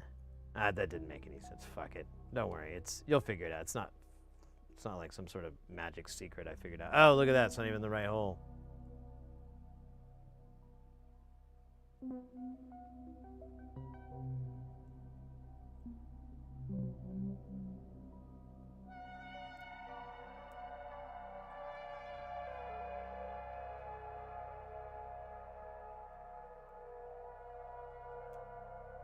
Oh, come on. Don't be a... God.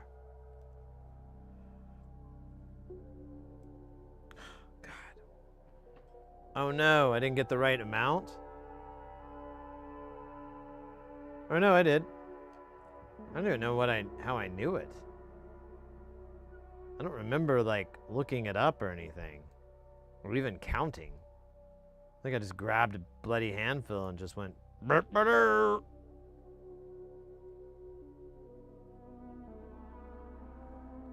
It actually sounds pretty accurate. Oh my gosh. Okay. There it goes. All right. Where's our leads? There they are. Hey, leads. Just gonna grab it right here for stability and honor. We're gonna find the flat side. Flat side's here. We're just gonna drop these son bitches in one after the other. Maybe. That is actually kind of hard, especially with my failing eyesight.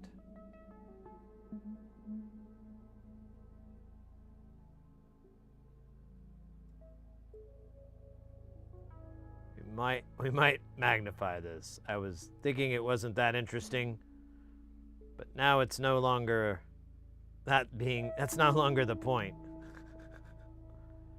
Point is, I might need it to see.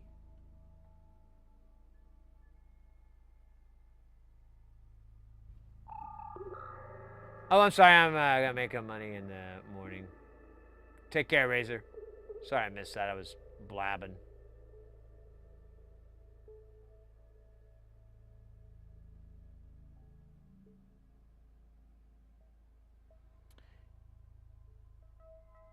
Yeah, I think I'm going to go back to that place sometime soon because I didn't get to play any of the games. My buddy that I was meeting up there is not a pinball fan. He doesn't hate it, but it's definitely not his game. And like trying to shoehorn him into it is not a nice buddy thing to do of me, so I didn't bother playing it when I got there, but I was thinking I should come back and check it out, play one afternoon or something. Figure out when they have these weird club nights and stuff, and I went there one time, and it was during one of those club nights, and it was just fucking packed, and I was the oldest person by 20 years, and I was like, there was no way. I tried to play a little bit, but people kept bumping into me because it was so crowded. And I was like, yeah, I gotta go. I'm gonna go somewhere else. End up going to this place just down the road from there that didn't really have that many pinball games, but whatever. It wasn't as crowded.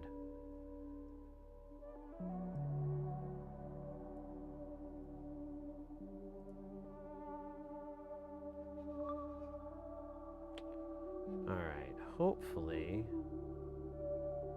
put these in all the correct way. Now,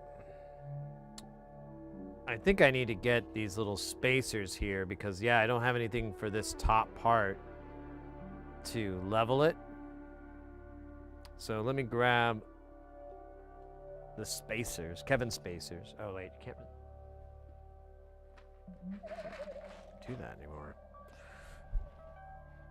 All right.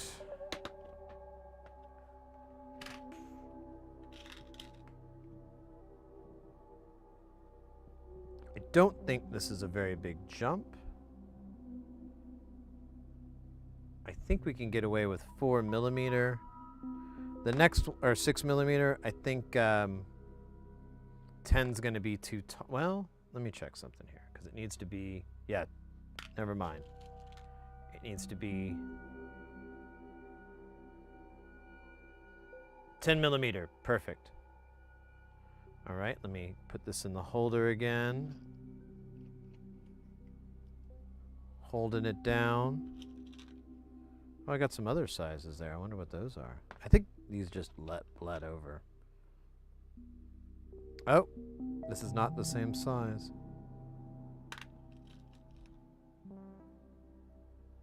I did this right? Okay. I do need to get some more little tiny screws, though, apparently.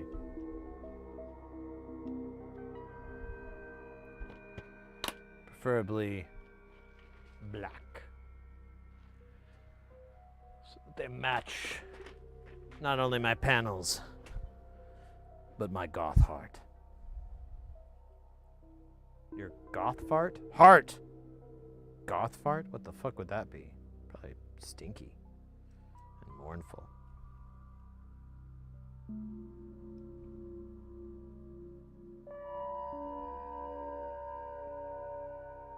Maybe a little bit sexy. You never know. Goth farts might be sexy.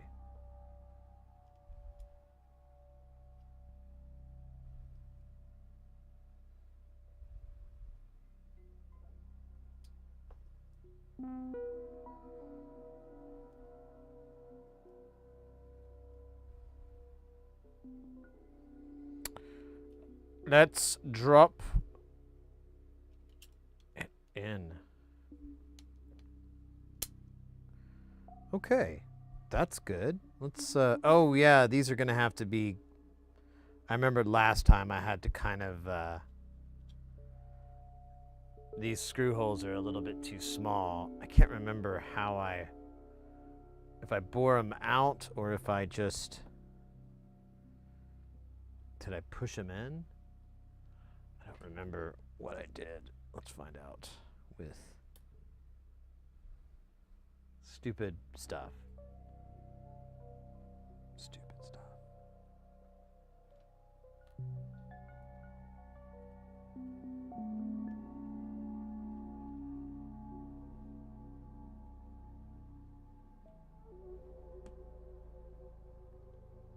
Yeah, I don't think this is gonna cut it. I think I need to bore it out with something. I don't think I have a drill. Let me see if my little, yeah, that's too small. How did I do this last time? I had to do this before. I could really be awful and just shove this in and bore it out with this guy, maybe?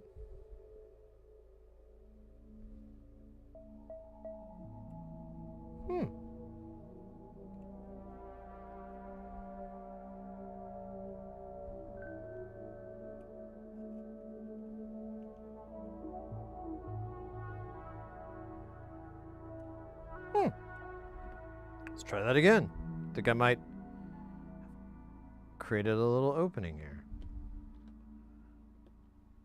Nope, it's still dancing. I don't remember how I did this last time.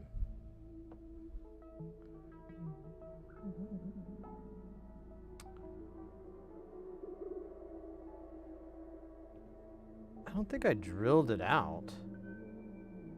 I mean, I do have some drills and I do have a hand tool. We could hand drill the holes bigger. It's not against the rules.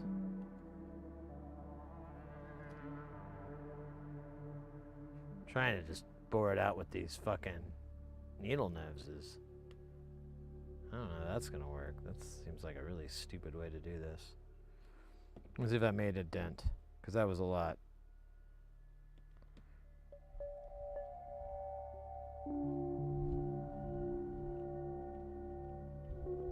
A dent was made. All right, so we gotta do that again on this kid. All right, kid, listen. Oh, that's it. I was just telling you to listen. I didn't want you to fucking interrupt me. It's really annoying.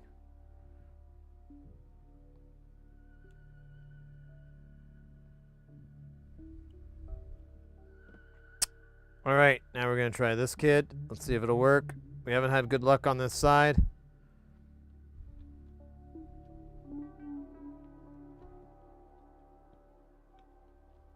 All right.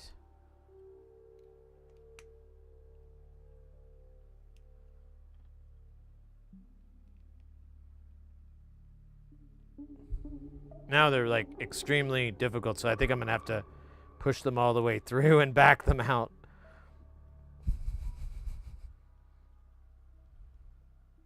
Hopefully I don't break it.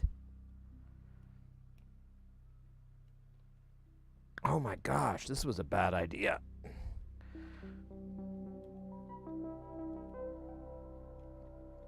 Okay, now we've threaded the panel. Tapped the panel here. Let's do this side here.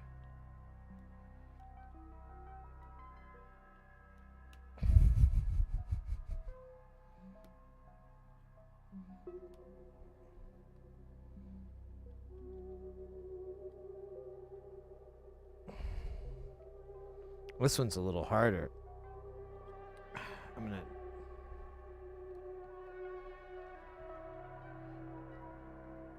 Oh man, I want to tear up that. Let me go off this side here. I'll have it tear up this.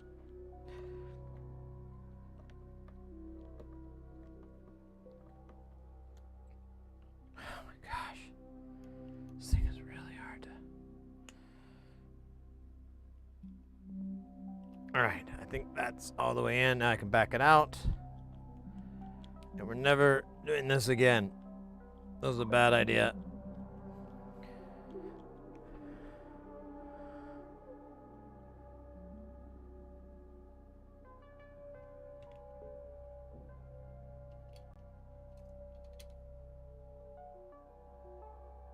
Oh my god, I have like a sweat. Well, it is kind of warm in here, though. I could probably turn the AC down a little bit. All right, this is going to be fun because this is going to be really tight.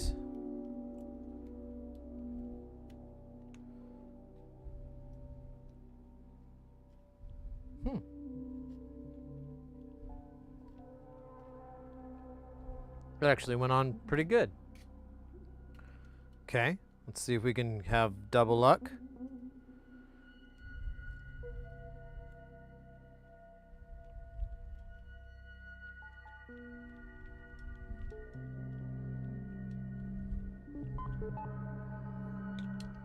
All right, and then we've got nuts, which I forgot to grab.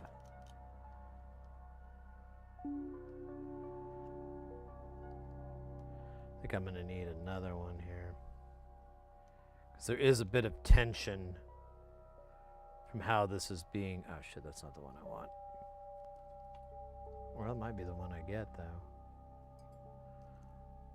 I think this is...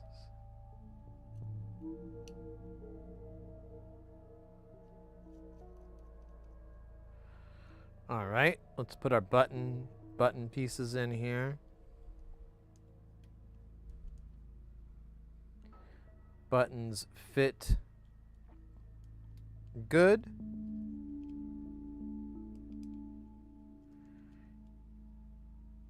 Let's push all our LEDs into the holes here.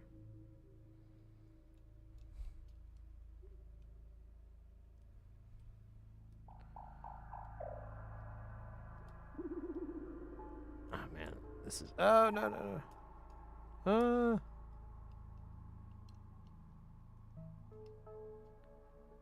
All right, I think they're all in. Let's make sure that I put them all the same direction. We look good there. All right, let's solder this on, and we'll be done with this. We just need to solder these parts on. We won't be able to test this. We don't have everything here. I'm gonna work on trying to get that together very, very soon to flash. Like the computer that we were using to flash all this stuff, it just died. The CPU, GPU, PPU went FU and no longer works. I blame Asus.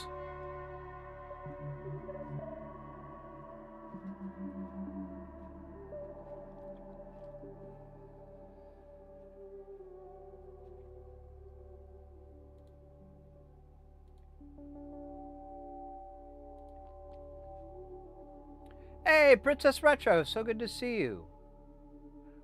Hope you're doing well. It's been a minute. Hope you're staying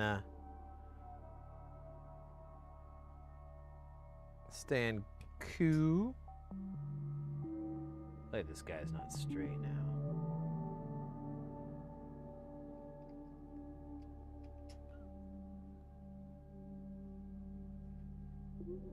Let's see.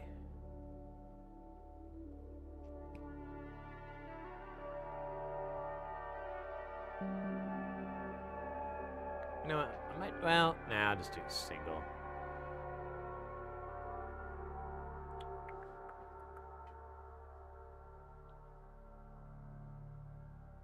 How old was this system? Oh shit, what system were we talking about? Shit, I can't remember.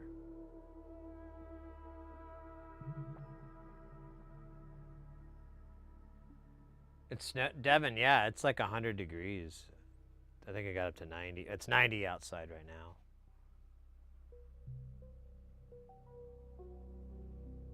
Yeah.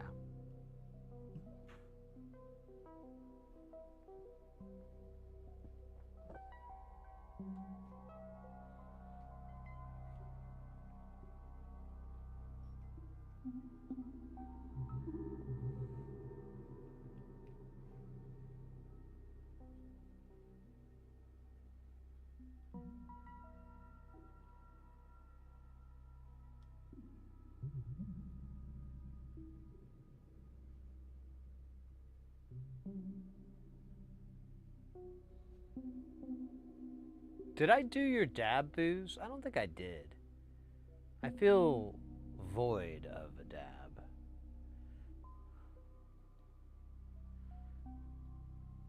And emptiness is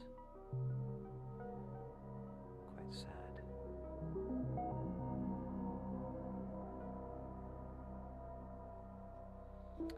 Yeah, Sleepy, what, I'm sorry, mate. You'll have to remind me what we were talking about when we were talking about the system. I totally foobarred.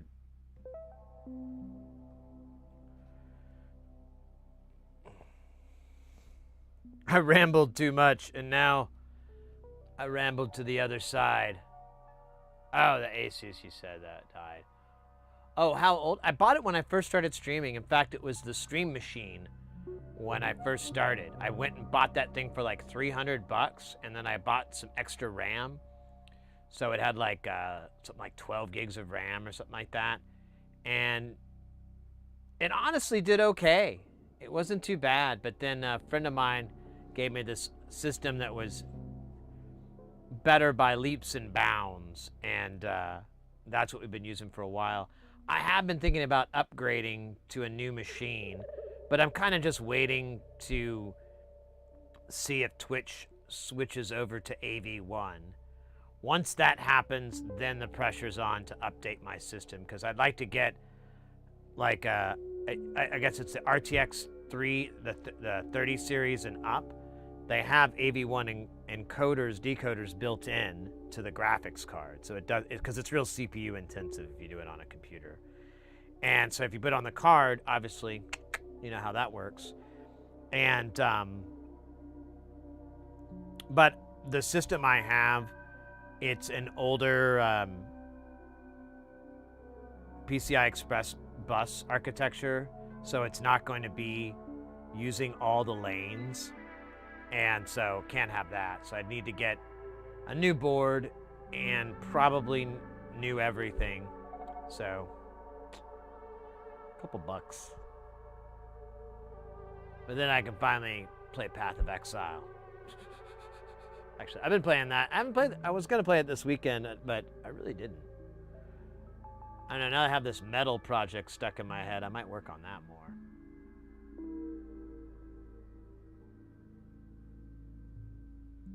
Yeah, honestly, Sleepy, I wasn't too upset. I felt like I got my $300 worth. I was annoyed that it died the way it did, but I was thinking like, you know what? Fuck it, man. Let me strip it for parts and stuff, and then I was gonna probably just sell what's left of it on eBay as a parts machine, and say like, CPU's dead. It was a CPU GPU combo, and then it also had the RAM soldered to it as well, so all that lived on one die, and as far as we could tell, that die was dead, because like it got warm, but it never really heated up, and when we looked at the voltages, everything was normal, but it just wouldn't do anything, and I'm like, yeah. And chat was the same way. We were all like, yeah, I think it's dead. And we pulled everything out, tried it, verified there was power getting to it, all that, but VCore and all that stuff, but it just wasn't kicking over, and I'm like, fuck, it died. Fortune i7 in 2013, upgraded the heck out of it, and only retired it last fall. Nice.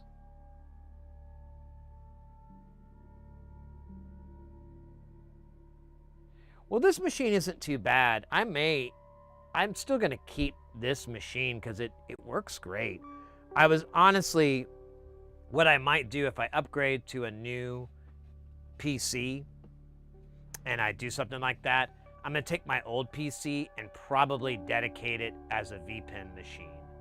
Like build a little VPN machine for it and just run that, because it would do great running like 3 or 4 monitors at 1080p. Once you do 4K, it'll do it fine, but your headroom gets absolutely demolished, and then you really can't do a lot of other stuff.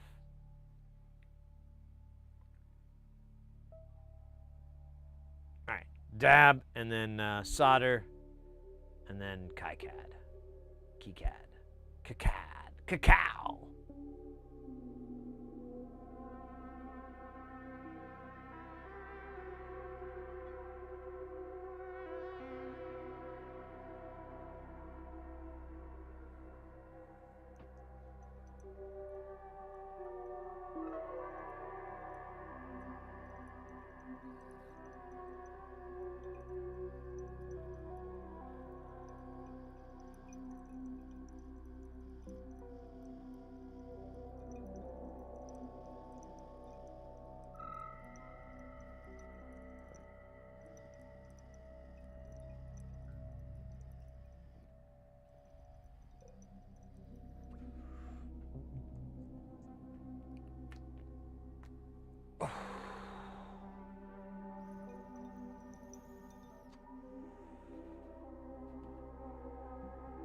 I kind of miss the Dab Master.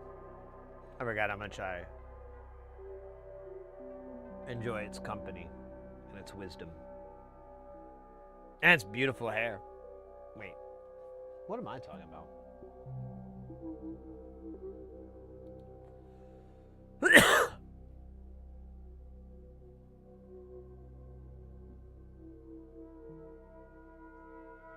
You know what, that's funny you're talking about that. Elevating. I was so I was talking about this earlier in the stream. I was trying to look for some important documents, and I keep them in this thing, and I couldn't find it. And I was looking and looking, and I spent like an entire day looking for this thing, and pretty much like I went and saw a concert, and that interrupted it. But I came back home, and I started looking again, and when I was doing it, I was looking at all this junk that I have, and I'm like, Sid, you have to light a fire under your butt and start getting rid of all this crap. There's so much stuff over here. I have all this stuff I like either need to list on eBay or chuck in the garbage or take to e-waste or something. You know, get rid of it. And a lot of these things, they kind of have a little bit of value to where it's like, oh, it'd kind of be worth it, you know? Like, $50 is $50. But, you know, how much fun that is. Selling stuff on eBay just so you can buy some more drugs for yourself and the one that you love.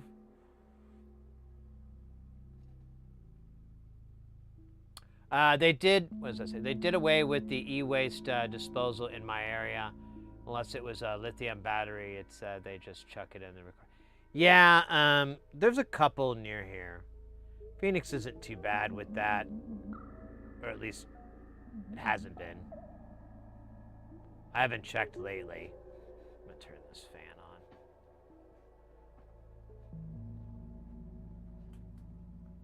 Let me elevate this just a little bit. Let's go put this guy here. Yeah, there we go.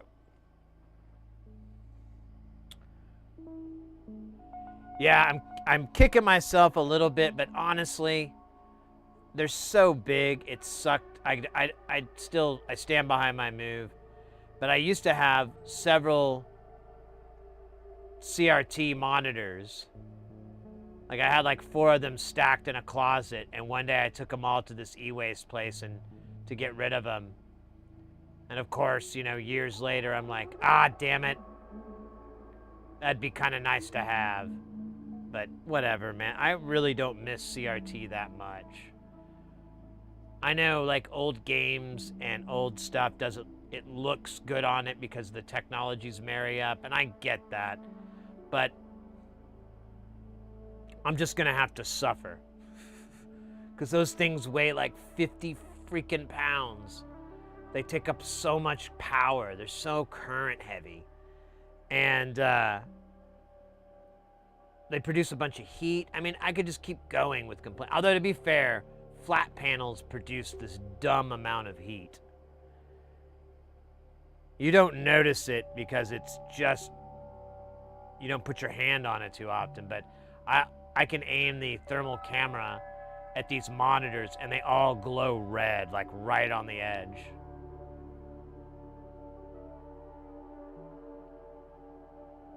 Before you scrap old gear, harvest parts. So, I'll tell you guys what I have, and you tell me. So, I have several motherboards from the mid 2000s. And I looked them up on eBay, and people were selling these boards for a pretty good price. Like, effectively what I paid for it 10, 15 years ago or whatever, or more, or 20. It was 20 years ago, wasn't it? Jesus Jones, that's fucked up. Okay, moving on, Sid. Don't dwell. Don't dwell. It'll get inside your brain. But so I was thinking about, I'd like to be able to test them, but I don't really have a way to test them. So I was I kind of do. I don't know. I was just thinking about the whole thing, like, you know, it wouldn't even be content worthy because it's, you know, there's a million videos of people turning on ancient computers and going over, looking for voltages and checking caps. I mean, there's just so much content out there that's already doing it. I feel like it would be, I'd almost be diluting the water. But, or wait, diluting the water? That doesn't make any sense. You know, diluting or something. I don't know. Whatever. But, anyway,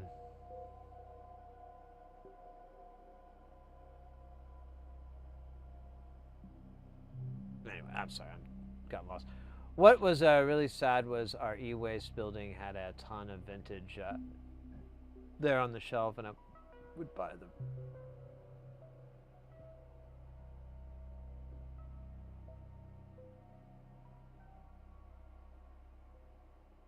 Oh, cool. That's cool. Well, so one thing I was debating is I'm like, all right, I have all these old Macintoshes, and I keep them around because there's some old hardware, and that's like the only way to interface with it. There's no modern equivalent anymore, and there's no way to bridge that gap. So I'm like, well, I can't get rid of this because that's how to interface with it. And so I'm like, well, would it be worth like doing a bunch of videos and stuff, maybe where I get these old Macs working? Because they might even work out of the box, whatever. But then start using it to harvest data, maybe play a few old tracks for old time's sakes. We do have a sampler, and it sounds like shit. There's something wrong with it. I think we could fix it. It's probably a bad cap on the audio, and it's grounding it out or something, because it's just like I think it's buzzy, and then it's like really quiet. I mean, I literally think I just troubleshot it by saying that sentence. Because, yeah, it's really quiet. Yeah, it's grounded out. But we could, I was like, you know, I could repair that, get that thing working, harvest the data off of it, transfer it some fucking way. I don't even know. I thought about, though, it might be like kind of fun content. But then in the back of my head, I'm like, do you want to do that, Sid? Do you really want to make like a series of videos on this? Is this important to you? Are you going to complete it? Or are you going to stop halfway through because it's boring as shit and the results aren't really worth it to you? What's going to really happen, Sid? Come on. You can tell your old boy Sid. I won't tell Sid about Sid. Just tell me, Sid. So I confessed. I really don't know, honestly. I think if I had enough free time, I would. I've got a cool Mac. I've got like this cool 8600, I think is what it is. And then I have an old 6100 that I used to use as a MIDI machine. I used to just compose on it. I wrote like the whole album Attack Ships on Fire that way, which I know is a very, very hacky title. We can all say it. It's okay. I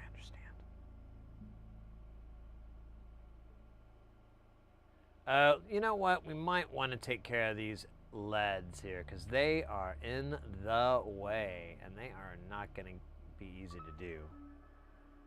I might just do pop, pop, pop, and then snip, trash, pop, pop, pop, snip, trash, pop, pop, pop, pop, pop.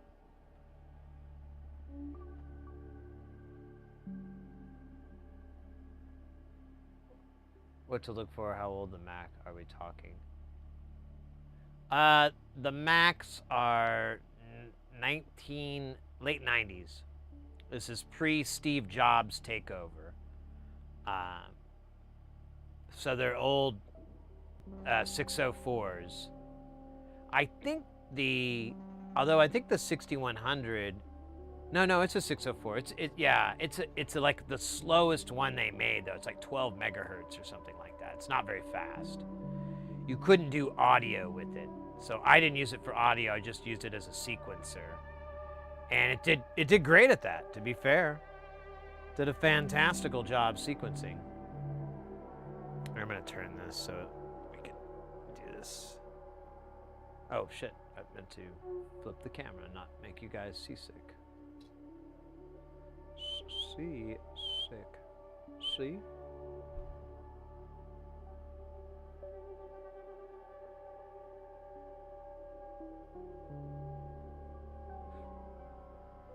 Oh, you know what would be badass?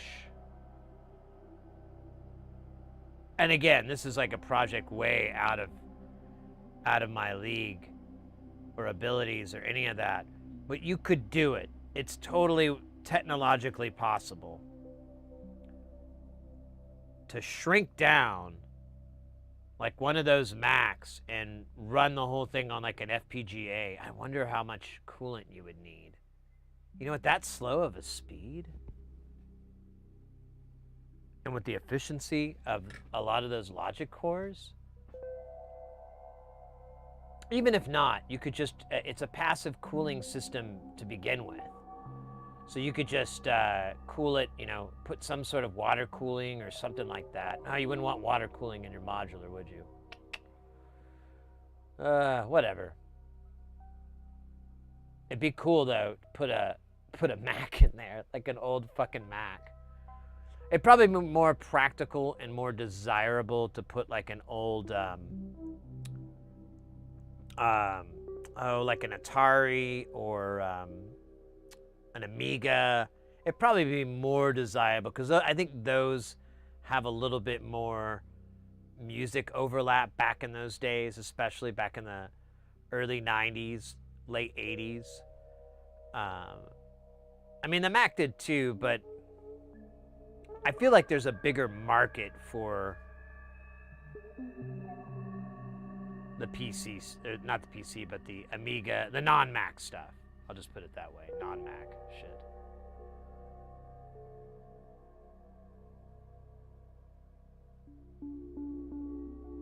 Emulate, yeah, I've seen some interesting deals out there. So I'll wait until we get back from the ad, but there's one content creator that did it and who actually did reverse engineer a classic Mac. And well, here, I'll wait until the ad's done here and we'll chat about it. It's a pretty cool project done by Bald Engineer. That's his moniker. I forget. I want to say I forgot his. AKA Ad Ohms. That's one of the other names that they have. I forget how he does that. Yeah, there's Ad Ohms.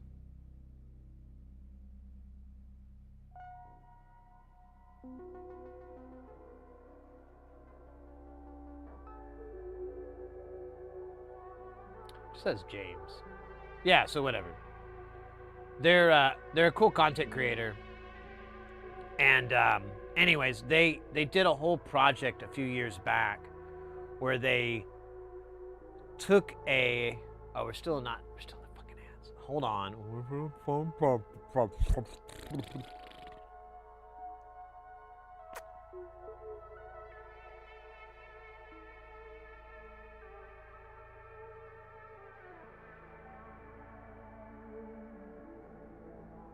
Ooh.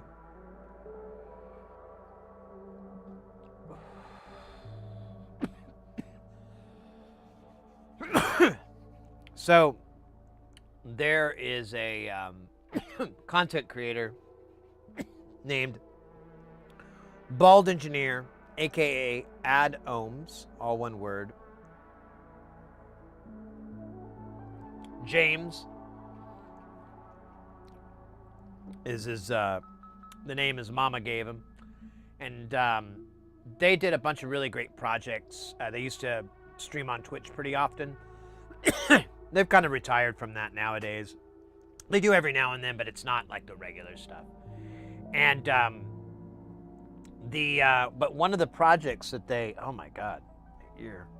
one of the projects they worked on that was particularly interesting to me was a project where they took an Apple IIgs, which is kind of a bit of an obscure one of that series, and they recreated it on a new board with modern parts and everything. Brand new! Mort and Elapo. Did I do that right? Morton Delapo? I don't know. Mate, thank you for the follow. Welcome into the channel. You know, now I'm thinking hard about this. I don't remember exactly what they did. They might have used an original chip. I don't remember. I think it was just a 68K though. I think all the parts were pretty much off the shelf. But they did have like a Mathco processor or something like that that was Apple specific. And James was able to, you know, their channel and everything was able to reverse engineer what that chip did. And I believe they recreated it in an FPGA, if memory is serving me right. I mean, that would be what you'd want to do. But they were able to replicate it, if I'm remembering right. And yeah, pretty cool project. One of those things too I've always been kind of fascinated with for the last 6 months or so, or 9 months, I guess now, is taking modern tech like FPGAs and so forth that we have and being able to replicate a whole bunch of other stuff on one single little package, on one single die or whatever. You're going to have external support stuff, but all the heavy lifting's being done on that. That's kind of where I'm at. Hey, KiCAD, I love you. Hey, welcome in. Yeah, we're almost over to our KiCAD part of the stream. Honestly, I should hustle because I'm being lazy, but yeah, we'll be over that. Right now we're doing a little bit of soldering. Welcome into the channel. Anybody new to the channel, I should bring out a little bit of the usuals here. I'm gonna fix this camera. I'm starting to realize it's cutting my head off. Funny. So we are an electronics channel. We focus on mostly just soldering. Like that's the only thing I can speak with any reasonable authority is soldering. The electrical engineering part, freaking magic to me. I don't know how this, I don't know, wizards come in and do it or something. That's what I read. Of course, I wrote it after a fever dream from eating peyote on my vision quest in the desert with a shaman named Lur. It was good times. But that's our whole thing. We just try to get people into that because you can honestly get very, very. Oh, damn, that was a terrible cut. It's almost embarrassing. I'm just gonna. You know what?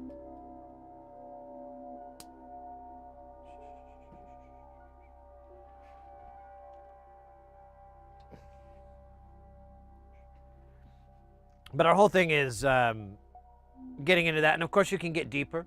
If it really is something you're interested in, you like want to learn more about electronics, understand how resistors, capacitors, inductors, all those guys work together. Definitely not that channel. I don't know how this stuff works. I mean, I know how some of it works. I have like a real rudimentary layman doofus understanding of it. But, you know, a lot of the times you're just kind of following signal. Like whenever you have to troubleshoot, that's the only time you need to like start to dust off like, wait a minute, how's this work? Is when you're troubleshooting, which isn't that bad. I have a feeling my night could turn into a fever dream. Fever dream, fever in the morning, fever all through the night. My boss, a totally different question for you, if you don't mind. Going laptop, Apple or Dell, do you cyber elect and simulation? To cyber electric and simulations. I love soldering, but it's expensive.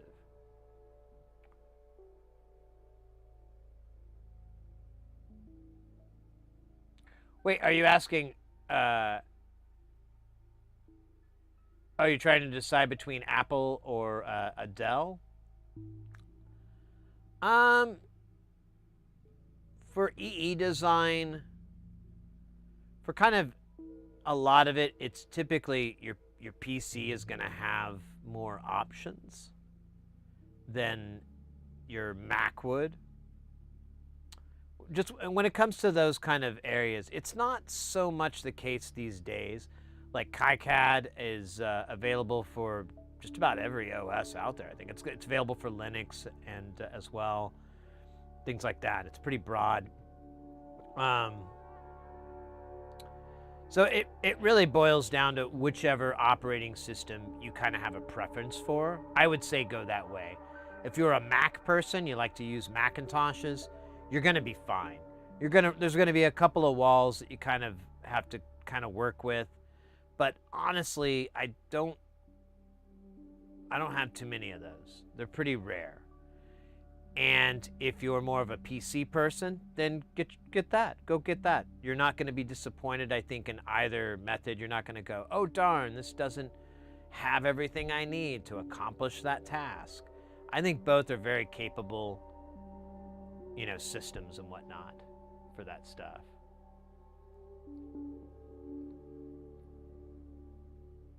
I'm Linux people, but yeah, Rockstar. Yeah, so that's you could definitely stay within Linux and do all this stuff. There's plenty of programs that I know of that are GNU friendly, stuff like that, where you can get like Inkscape for 2D stuff if you have to do any 2D work. I'm pretty confident Inkscape's available in Linux. I could be wrong, but I don't think so. I don't know. There's a bunch of programs. I'm not a Linux specialist, but I do tango with it from time to time. Foil hats, welcome in. You can put Linux on Mac. Inkscape comes from Linux. Yeah, exactly. That's what I was thinking. Thank you for reconfirming. Yeah, you can put Linux on a Mac. You can. I've ran a lot of different operating systems on a Mac before. It's pretty fun. Eventually, for me, anyways, it gets more in the way than it helps. But the way computers are and the way drives are these days, you could put it install on a bloody jump drive and get pretty reasonable performance. If you have a fast enough thumb drive, or you can even connect like an NVMe drive or something like that to a USB-C connector, whatever the freaking speed is, and get a very usable user experience just booting off that external drive and using it on. And this is obviously true with any computer. As long as the ports support it, you're good to go. The ones that are on board are going to be a little bit faster, but maybe not by that much. I don't even know anymore. I haven't really. I'm not up on my computer knowledge. We had to build Mrs. Heresey's gaming machine, like I think it was last year, and I realized how out of it I am. Like, I really didn't know a lot of stuff. I had to get a lot of help from y'all and from a buddy later on. It was just, I kind of laughed. I was like, I used to do this for a living, like all the time. I was just like immersed in building machines and blah, blah, blah, blah, blah. I go, but I haven't done it in so long, and it's changed so drastically that I hate it now.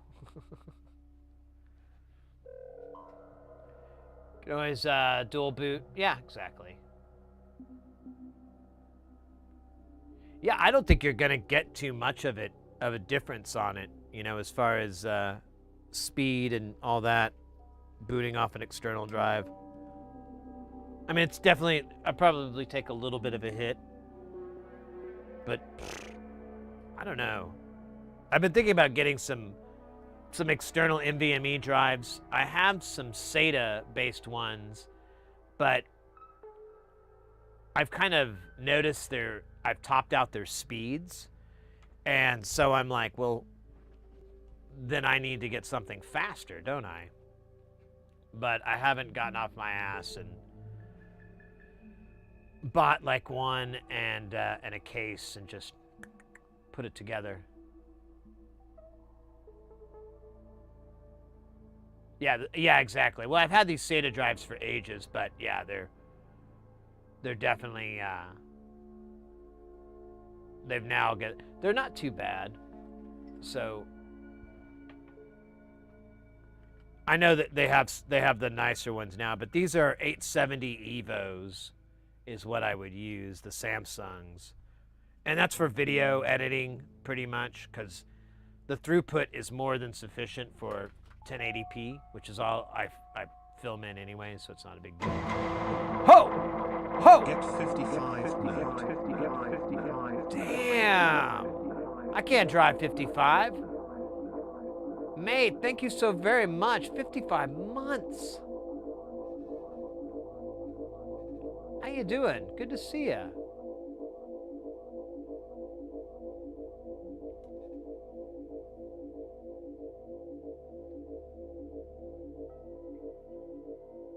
So long ago, but those hardwares are far from my budget. Pneumonia? What in the hell?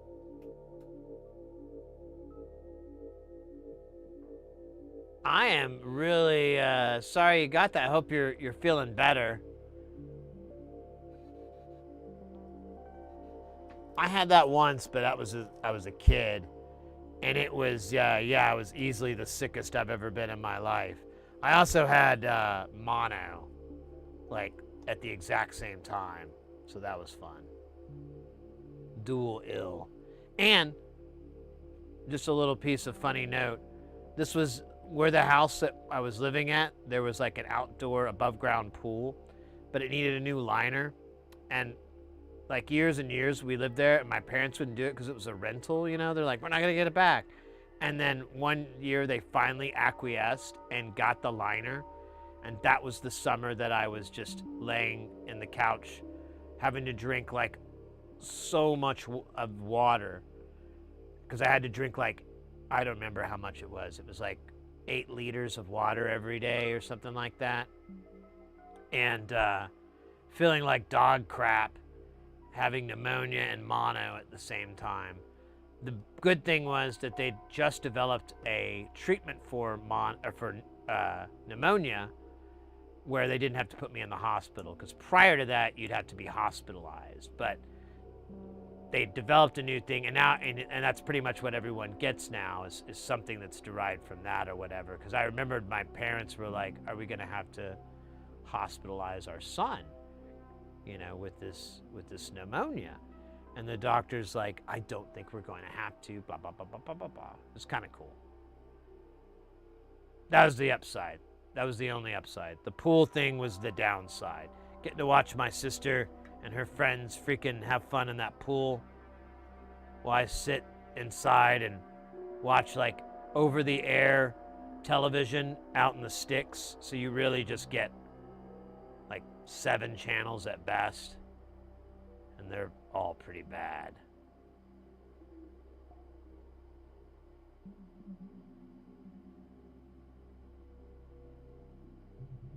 I think I had some VHSs. I watched a lot of VHSs, but we didn't really have that many. And I'd already seen them all at least once.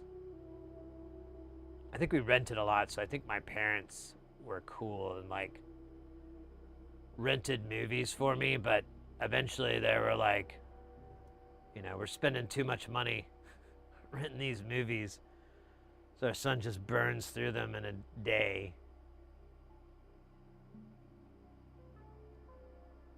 So we got rid of that son, and I replaced him, and boom.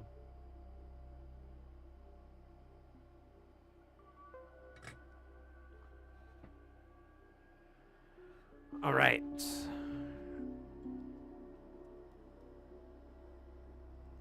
Oh my gosh.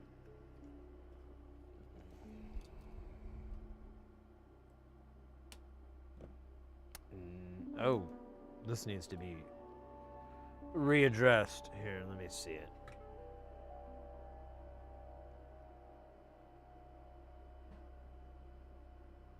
Here, we'll do it with the.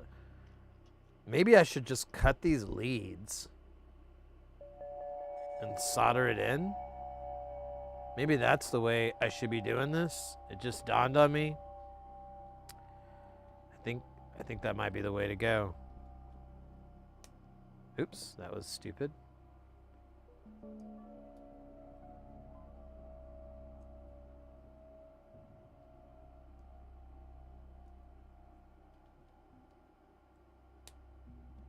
Okay. I like this. Feels edgy. Dangerous. A little bit sexy. Yeah, I'm just snipping it off. I don't care. Oh my God, that air. Oh, the air. It tastes better. Yes, this is what it's like living on the edge. Oh, this is perfect. Fuck yeah. Oh shit, I cut that way too short. Or whatever. It's wrong. Oh, no, it was right. It lipped out. Let's make sure we don't have any sadness here. All right, we're good. No sadnesses. Let's solder these sons of bitches in before we get, oh shit. Let's do it this way. This would be cooler for a plethora of reasons. I'm gonna put this guy in here. Oh shit, dog. There we go. Now we got a little bit of extra stability there. I could put the other guy on there, but it's honestly, it's more annoying. Imagine you as a wizard, so I'm praising you. What are you talking about? My project is trying to replace VRAM from an old GPU.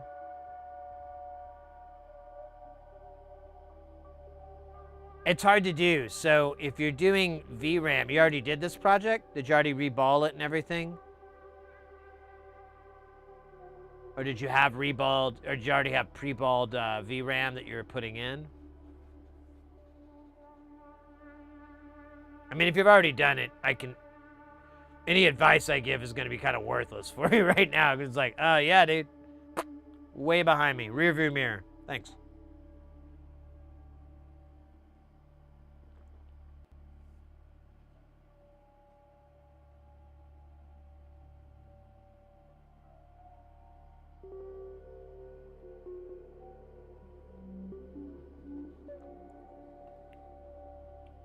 But kudos.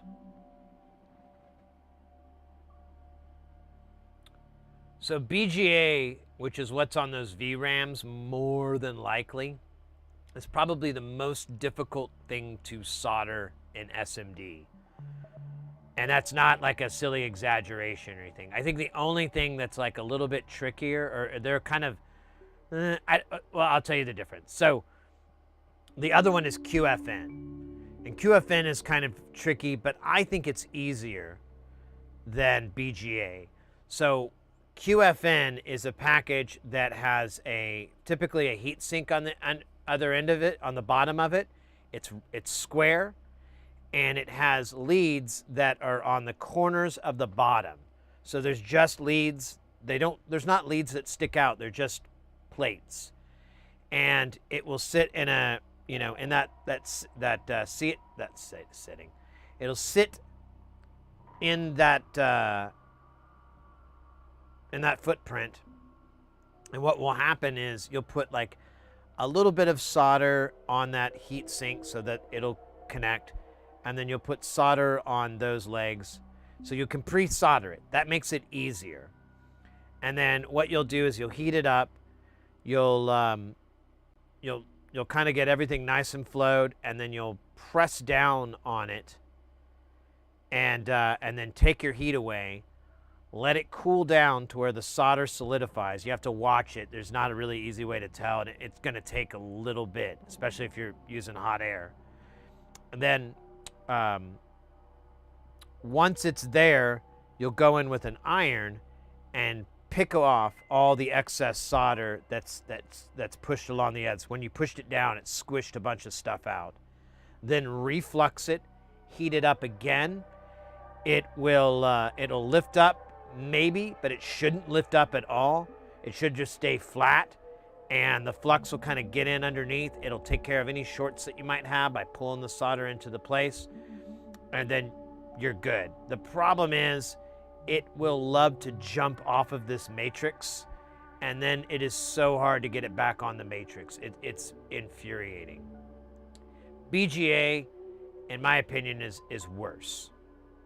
I've never done a BGA, so I'm explaining to you videos I've watched and techniques I've seen a bunch of times, but the method is pretty solid. So ideally, you'll need your pads to be complete. Yeah, you'll want your pads completely clean, no solder on them whatsoever. You'll want a pre-balled BGA. Now, when they're selling RAM, a lot of the times it'll come that way. If not, there's a bunch of different methods. It's debatable which ones are the easiest. The one that I would probably prefer if I was in that method or in that predicament is to get a stencil for that VRAM and use solder paste to apply, heat it up with hot air, have it ball to it, and then take that as my reball. I think that would be my preferred way. Again, there's more than one way to do it, but I feel like that's going to give me the best success. Then, when you place it on that in that area, you need to try to line it up perfectly, absolutely perfectly, and you can't really see. So it's very tricky. Usually there's guides on the board, but that chip needs to be exactly where it needs to be. It can't like slide itself into place or anything like that. It needs to be sitting exactly on the pads that it's going to solder to. Flux all around, heat it up. Solder should melt. You should start to see like kind of the bubbling, and then you should be able to see that chip kind of wiggle a little bit. And you take your tweezers and very gently you'll tap it and you'll see it move, and it'll move right back. Once you see it move back and it doesn't jump or anything, you know that you're aligned. You should have the lines on the board to guide you. All that stuff lines up, you're good to go. Take the heat away and let it cool down so that you have this space a little bit from the two. You don't want to push it down because it won't line up. It'll slide out and get all nasty versus how the QFN kind of works. Now, all those are techniques and there's definitely other ways to do it that I'm sure people are probably going to bring up, but that's my suggestion. Both of those are insanely hard.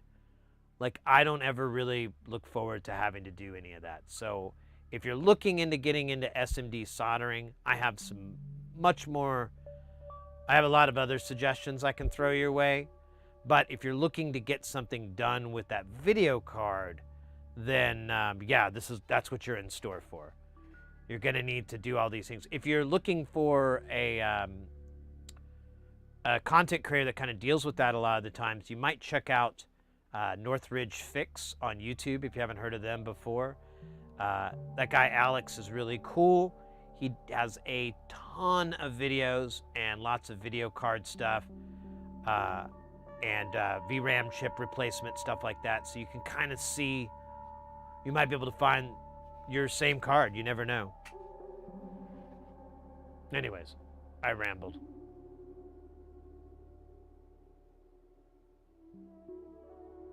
Z80 kit, I wish I really mixed up with the 7-segment display. Oh.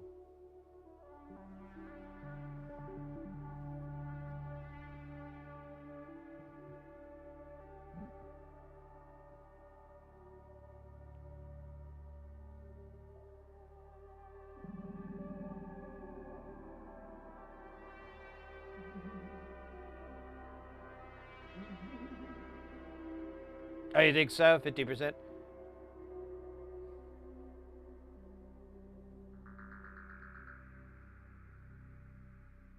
Yeah, I've seen that too. Welcome in, Caterpillar. Yeah, I've seen those too. Well, I'm just trying to advise against going that method on SMDs, like trying to replace BGA and QFN chips and stuff like that, because they're just very difficult. Not a really good first thing to start with. I would suggest something a little more forgiving and whatnot. But again, it's kind of like, what's your end goal? Are you wanting to get into? They said yes, they wanted to, or they said they're new to SMD soldering, but they wanted to start with it. So if that's the case, then I would suggest, I don't know, a number of projects. It kind of depends on what kind of interest you have. I can probably suggest some stuff. But if it's about fixing that video card, then yeah, good luck. It's probably not going to go well, because you need. I think to do to do any soldering like that, you really need to have some decent SMD soldering skills out of the gate. Like, that's not the time to develop them. Like putting a BGA on, that's not the time to start learning how to do SMD soldering. It's going to fail horribly. On the internet, it looks super easy. In that instance, no way.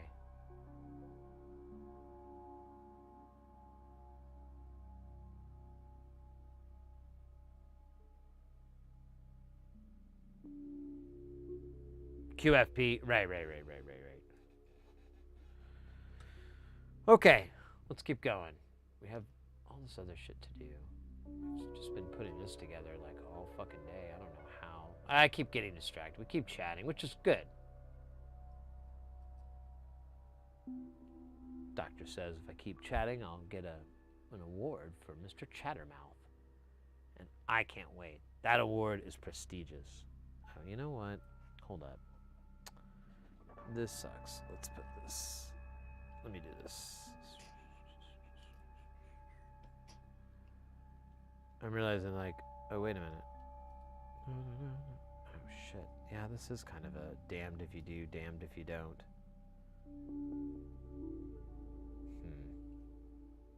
I could just go this way now, I guess.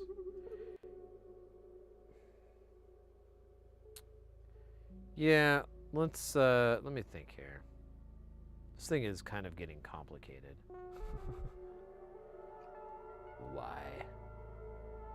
Why come you so complicated now?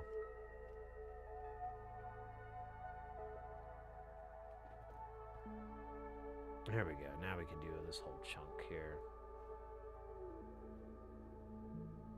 We call it the chunk. QFJ? I can't remember what that pinout is.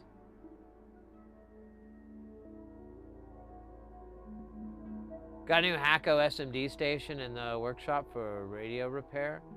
Got it just before Christmas last year. Excellent temp stability. Oh, nice. I need to get that too. I'd like to upgrade my game. Oh, I could do that, couldn't I? Well. But, oh.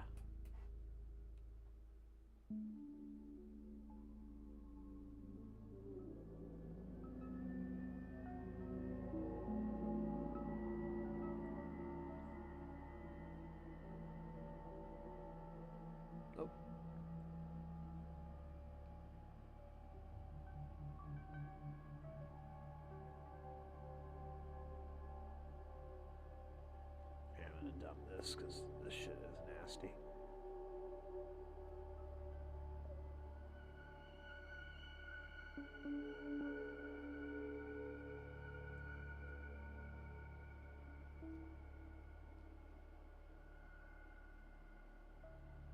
Okay.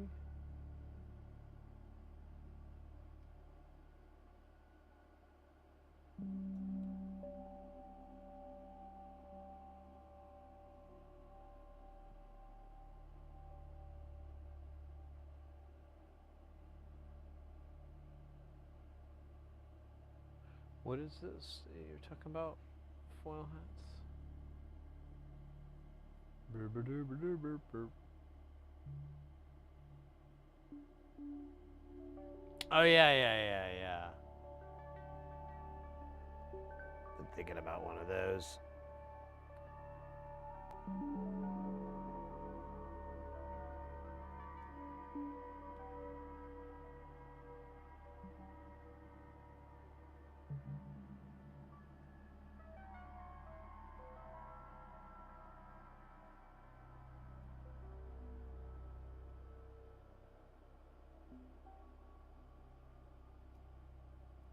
Oh man, this guy's being a dork.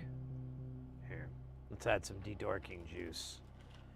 De-dorking juice. I'm just gonna do it to all these guys. These guys deserve it. They're the real MVPs. Whatever the hell MVP stands for, I don't really know. Actually, I don't even know if it stands for anything. It might mean something like Mevep, name of an old king or something.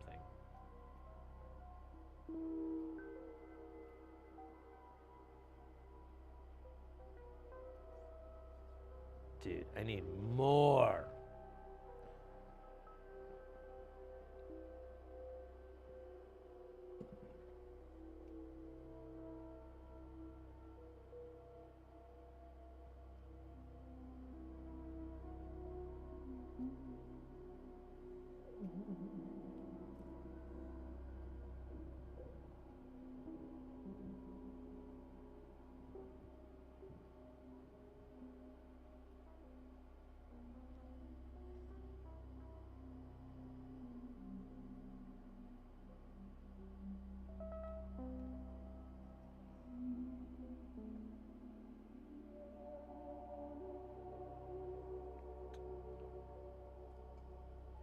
Yeah, I've got the FX 888D, and that thing is fantastic. But I'd like to upgrade and get a.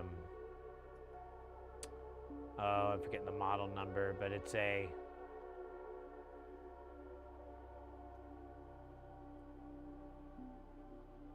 It's their next step up from this. It has thermal compensation and.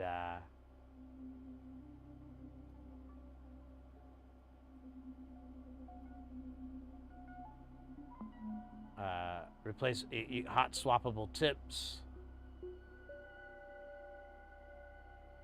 and likes to tell you how pretty you really are.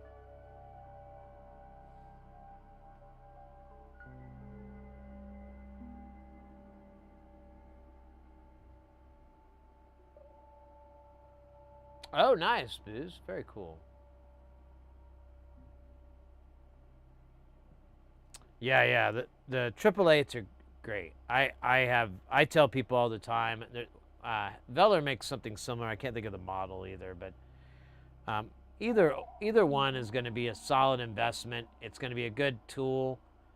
It's excellent for just about every type of soldering. Although, if you were doing again like stuff like a video card where there's a lot of thermal compensation in the board, you may not be able to do much. You might have to either have a board heater going at the same time, or what I've had to do is run hot air on it and an iron. And man, do you feel like a madman with a hot air station in one hand and a soldering iron in the other hand. It's pretty wild. It's almost godlike for a minute, and then it turns for the worst. Dude, I need some elbow holders for my elbows here. I feel like I'm arm wrestling a soldering iron. Well, yeah, that's right. That's actually kind of accurate. Oh, you know what? We have to solder these lugs in. That's right, because these are the Sung Hois. They're well, let's first verify they all turn good, that nothing sat funny, and then we'll do the lugs. I totally forgot about that. That's like one of the things I don't like anymore about the songs is that I have to do lugs, and I'm like, aw.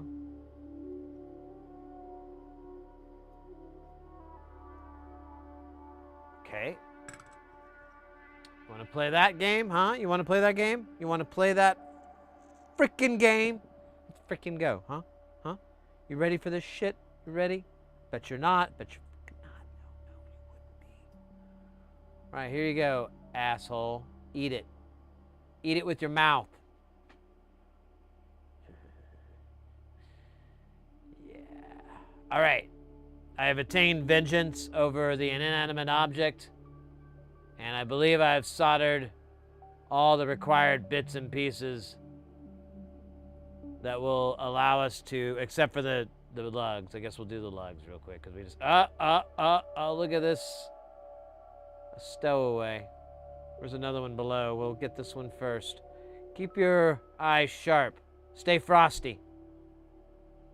This could go tits up at any moment. Oh shit. Where are we at? Yeah. We're only a few clicks from our from our rendezvous point. With our extraction point. There you go. Rendezvous point. What am I? Fucking diving instructor.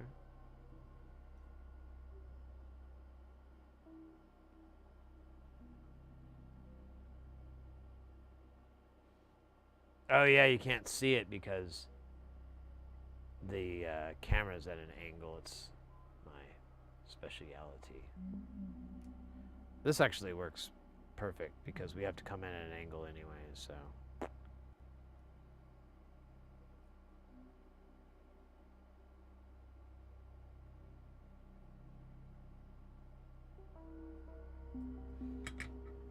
Oh yeah! All right, let's pull it out and see how she did. Oh yeah, this feels good. This feels pretty good. Let me do something here. Let me heat this. Where is it at? Oh god, it's all crowded, so I can't really. I think that's as low as it goes. Give it a second. Much better. What about you, sir? You're not too bad. This feels good. This feels good. Bueno. Bueno. Oh, you know what I should have done here? I should have put one of the ones with the center detent. Oh, wait. I don't know if I have that in 10K, actually. These are 10s, right? I totally don't remember. I'm pretty confident they are. Could be wrong. Okay, let's do these lugs, and then we shall... Oh, yeah. That's the 2 jacks. Yeah, let's do these, and then we'll be done. And then we can KiCAD. KiCAD the night away. KiCAD with this guy named Dave. We KiCAD'd for a while. He told me I had a child who was named KiCAD Ebedeg.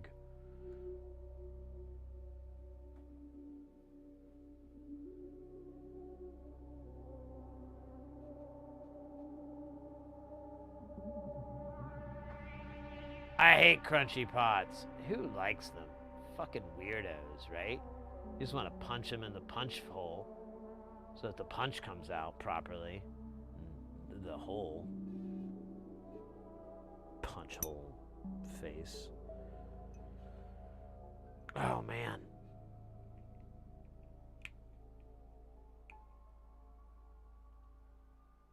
I had a really good time this week. I know I keep going on about it, but whatever. I don't have anything else interesting to talk about.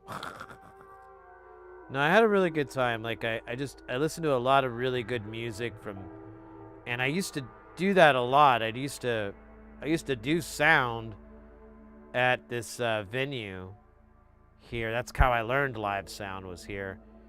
This venue.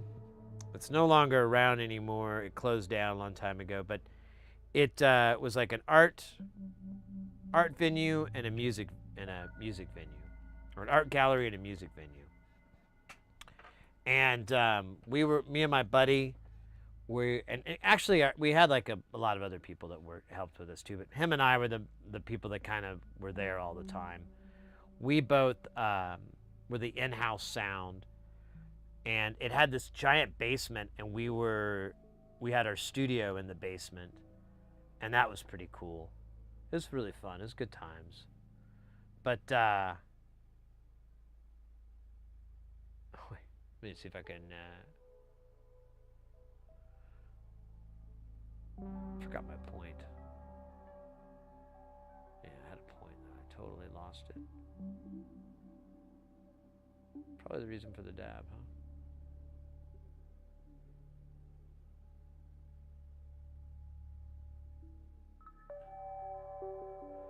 We could always use a little deoxide. Let's do that.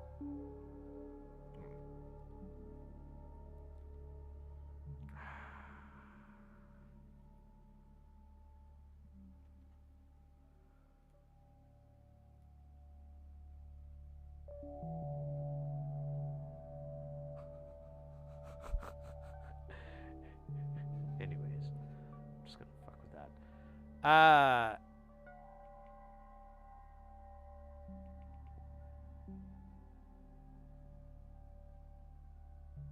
I'm interested in working on some jams. Some studio jams. I haven't worked in a DAW in like 5 years. Last thing I did was like a score for this Star Trek fanfic movie that this short movie film thing these people were making. But then COVID happened and the whole project got abandoned and it never picked back up.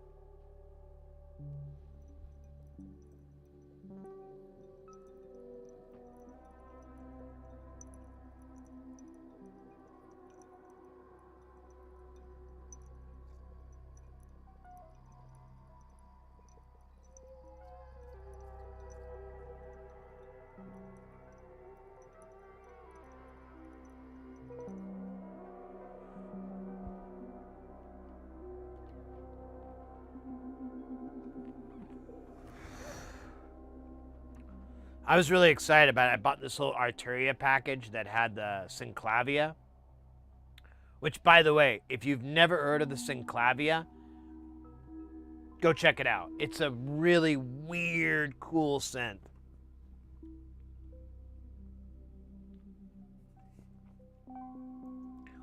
It was also the primary sound designing tool and synth for incidentals like atmospheres.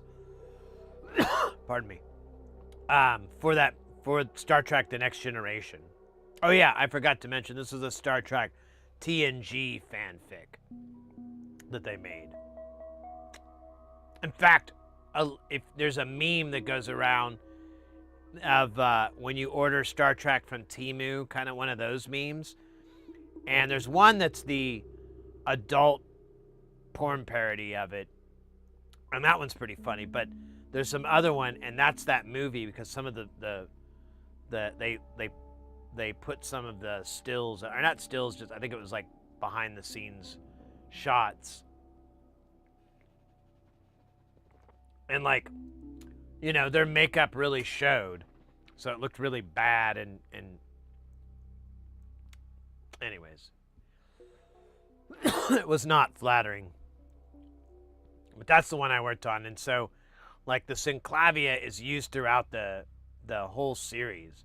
And there's even presets. Like you can go and find this preset that's on there, and it's the same one that's used all the time. It's like whenever there's like a big mystery thing incidental, like, oh, Crusher discovered they've been replicating this whole time. You'll hear this, or no, it goes, yeah, that's right.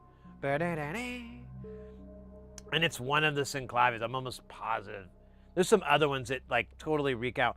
The Binars, when they're talking in the episode with 101, 101, 1001, them talking is like a function the synclavia can do. I don't know how to do it, but that I was reading somewhere that it does this thing where it chops up the sample, and you can just it kind of similar to how it chops up how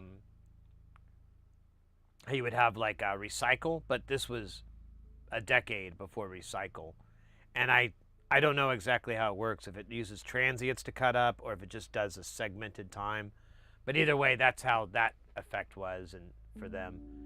And so I got that, and I was like learning the synclavia and fucking around with it in Logic, trying to understand it, because it's weird. It doesn't behave like like the layout is freaking, everything's weird about it. It's a unique synth. Unfortunately, like the sounds that it produces, I don't think really are that remarkable anymore by today's standards, but it's still cool.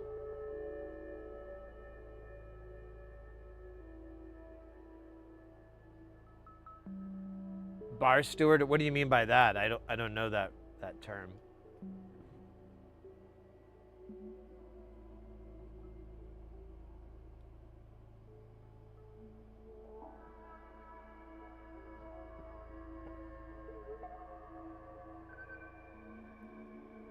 This thing a little closer because it's not sucking my smoke down. Suck my smoke. Choke on my smoke. Can I just put it in there? I can. There, now you choke on my smoke. Actually, I need to go down, but still got choke. All right, here we are. There's the four points.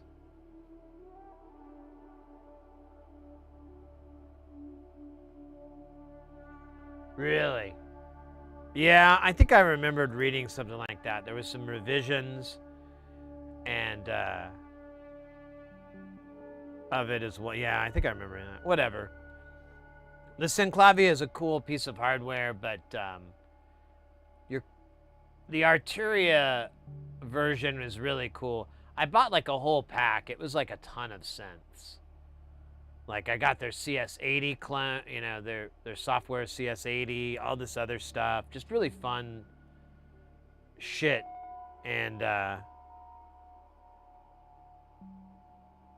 was like, this would be great because these were all kind of around during that time, and this would be in a studio that was designing, you know, that was doing that, and I could kind of get some really cool retro, I could get a new take on an old theme kind of deal with some of this stuff, like add some Moog, you know, or not Moog, but you know, some analog synth bits here and there. I don't know, I had a bunch of stuff written up. I like did a bunch of short demo songs, and I was like, here's a bunch of themes and riffs from the notes that you gave me and blah, blah, blah. And I was like, you know, feel free to give me notes on this, what you need. These are very short demos. You know, obviously you need one part to be longer. If you like a particular area, just tell me and I'll focus on that more if you feel like that works for whatever the scene is, blah, blah, blah. You know, all these things are expandables. I was trying to get to the directors and producers' mind, but I'm wondering what happened to those. I haven't looked for them in years.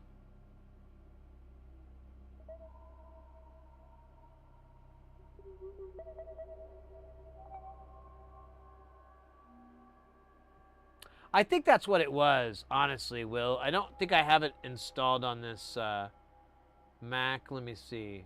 I do have an Arturia, but I only have like a couple of them installed, but because I didn't want to eat up the drive with some of these things. I wanted to just get what I needed. Yo.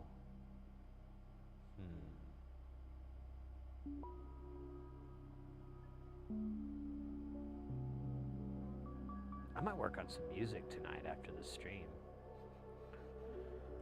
I really got the bug a little bit. I'm gonna check out those synths. I'll get some demos.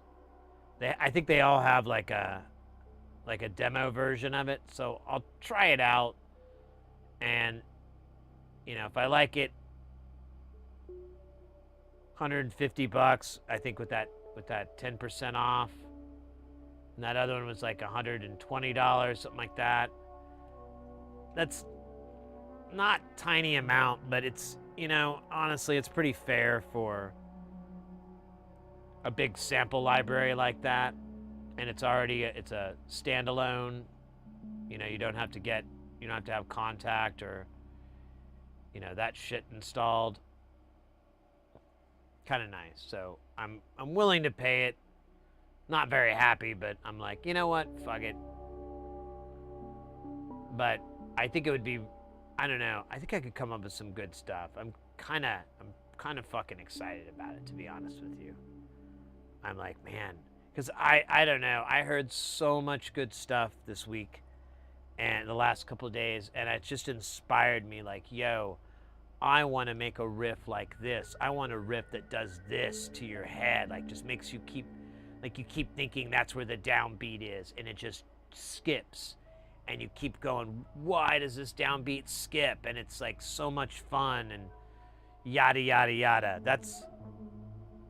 I was thinking of stuff like that. And like really the drummer for Imperial Triumphant is really, really good. I am absolutely enamored with his drum style. It's pretty similar to Thomas Hack of Meshuggah. There's a lot of overlap in certain things. I mean, it's not one for one by any means or anything like that, but there's a lot of things I noticed, like he has a half-open hat on the right side of the kit, like between the two rack toms and the floor. There's like a half-open hat so that he can bang on that instead of having to cross arms. Hack does the exact same thing. And he was like one of the first drummers I'd ever seen. I know plenty of drummers have been doing this. I didn't notice it though. It was the first one I've ever seen that had one of those. And then he doesn't really have I don't think he has a ride cymbal. Maybe he does. I don't know, but Thomas doesn't. Hack doesn't have a ride. And then also just the amount of cymbals, the amount of toms, and just the amount of really non-repetitive beats. Like it's a lot of like where the core part of the beat, the boom, smack, boom is there. But there's all this other shit going on with the cymbals and the toms that just juxtaposes with it and gives it this very almost polyrhythmic feel. I'm like, yeah, man, that's where I'm at. I want to do that. I need to focus. I need to take that information and try to do my version of it, or my variation, where I'm like, okay, yeah, you have to have the snare do this, and you can do this and this and this. And, you know, if you do it right, it should be really groovy. It should have a really nice head bob and groove. All right, mates, without wasting too much more of your time, the Beehive is soldered together. We just need to flash the operating system onto it and test it. Now, we can't do that today because it's not set up for that. But I am, we have literally a buckets, like shoebox size buckets filled with modules like this, exactly like this one, that are ready to go. They just need their stupid software flashed onto the chip. And there's a bunch of reasons why that hasn't happened, but I should be able to overcome it by using either this other laptop I have or just using the Stream PC. Or I could just do it off camera. You know, I basically just verify that it, you know, it doesn't die or whatever, and then I can let these things sit for a little bit, you know, let them kind of cook. and then we could work on them on stream and verify everything's working, troubleshoot, fix any issues. We could do something like that too. So it just depends on when all that time becomes available to me. As it stands, if we plug this in, absolutely nothing will happen. I don't think any of these lights will come on because they're all directly running to the chip, if I remember right. Or you know what? No, there's a MUX, I think, for it. Either way, it's not important. That's the important thing to take away. But it's another one in the finish spot, and I'm very proud of us. Let's go. Oh, scheisse. All right, what do we? Let's see. We've got at least a few hours left. Let's see.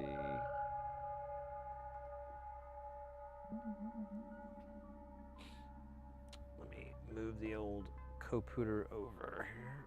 Oh, don't knock that. Oh, well, okay, fine. Knock that over.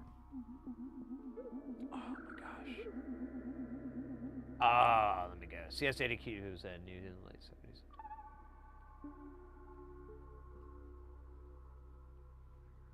Did I knock something else over? Did something go blip?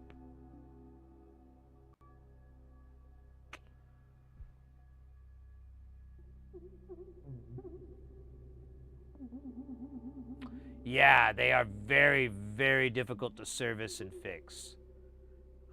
I looked at a long time ago. I might even still have it on here somewhere. We looked at a service manual for it, and or maybe it wasn't here. Maybe I just did it. Either way, it's a nightmare. It's a lot of stacked boards because it's polyphonic and so forth. So it's easier just to stack them. It keeps you from having to do a lot of adjustments. If you can have pretty giant traces feeding each one of them the same information on the filter and so forth. But yeah, that thing was really beefy especially for its time.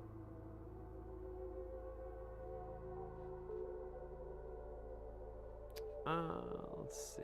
We put this in here. There we go. Let's do. You know,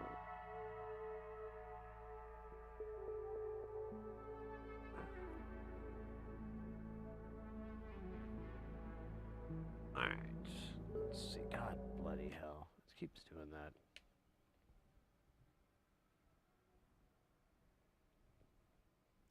But here's my question to y'all. I don't know about the CS80 per se, because that's pretty analog, but there's a lot of, when they started implementing digital, you know, like just really, I'm trying to think like the Z80 process, you know, they've started implementing CPUs and so forth. And then there was other, you know, little technological things.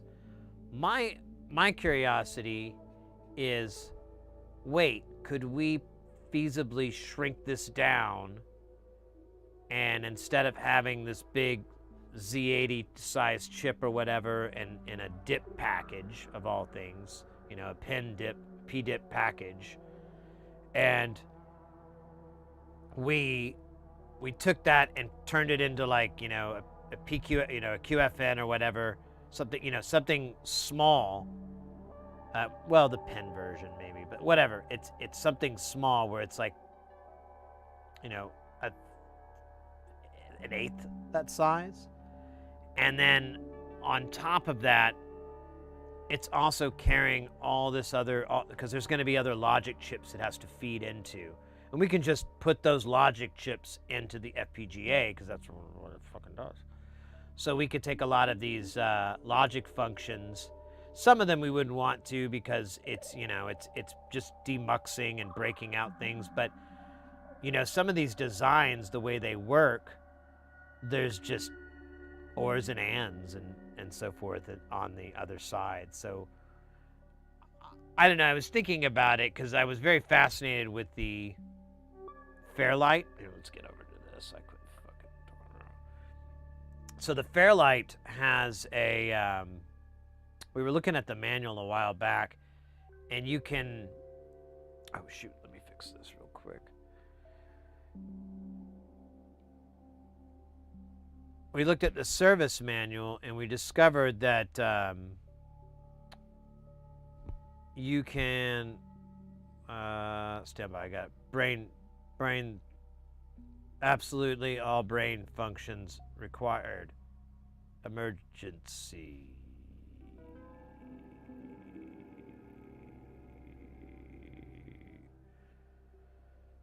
Where is the fucking schematic for this? I had it, and now I don't, and now I'm sad.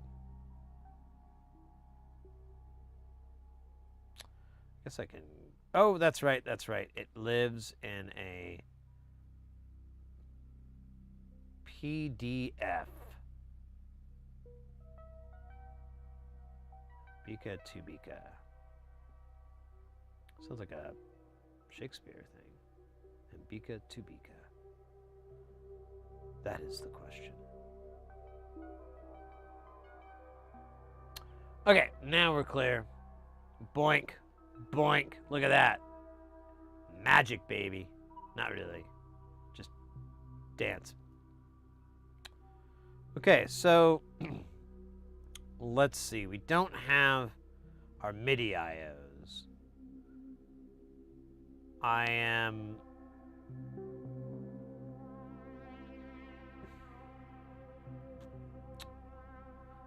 For consistency, I'm going to use this Mossy and MISO. I'm going to use this _2 designation so that, and I might have to, I don't know if there's other things that feed into it. So anything else that feeds over to it, I think it's just those though. I'm going to put an _2 at the end. I could do MB for main board, but man, that starts to get long, and I don't know, I get tired after really long words. Like,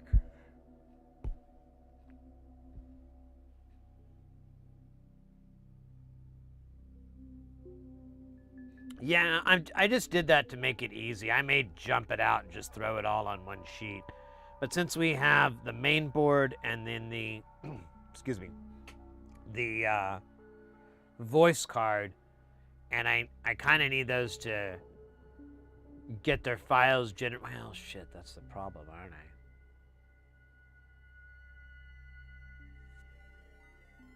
I'll figure something out. I'll shit. You know what? Whatever. I can just copy and paste it in another thing and generate the file and then go back to what I had. But most of excuse me. Let me clear my throat.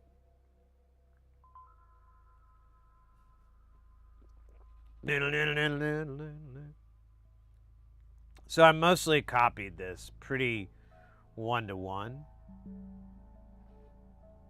because I you know, that's how I roll. Oh, wait a minute. I just noticed that. There's a cap on the reset. What a jerk. Is that anywhere? Oh, there it is. We're good. We're good.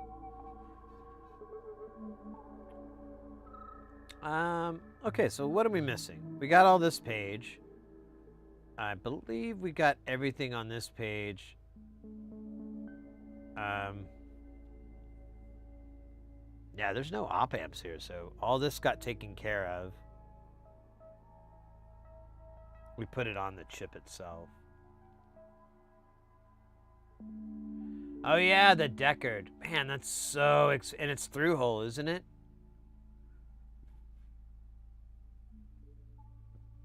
I'm really trying to find something SMD related, but yeah, I hear you, mate. The Deckard is cool.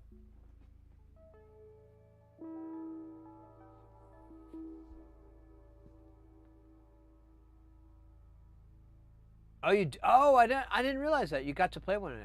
I should read the rest of the damn sentence like a smart person.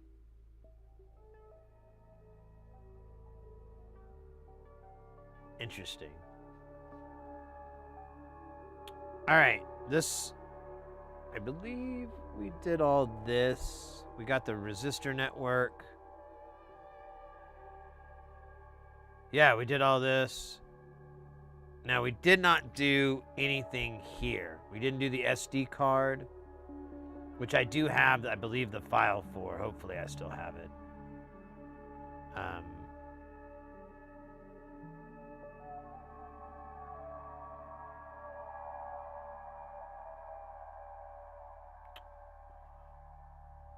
Then we've got our MIDI connections. We're going to use TRS 1/8 inches for the MIDI.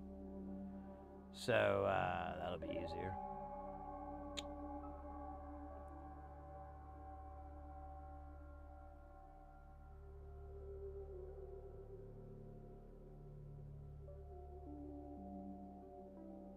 Hey, Alba. How you doing, mate? Hope you're having a good day. Keeping things guile. Oh, you know what we didn't do? We didn't build this. We got to build this. We could do it with a TLO 72. Oh, that's what they use, too. Great minds think alike.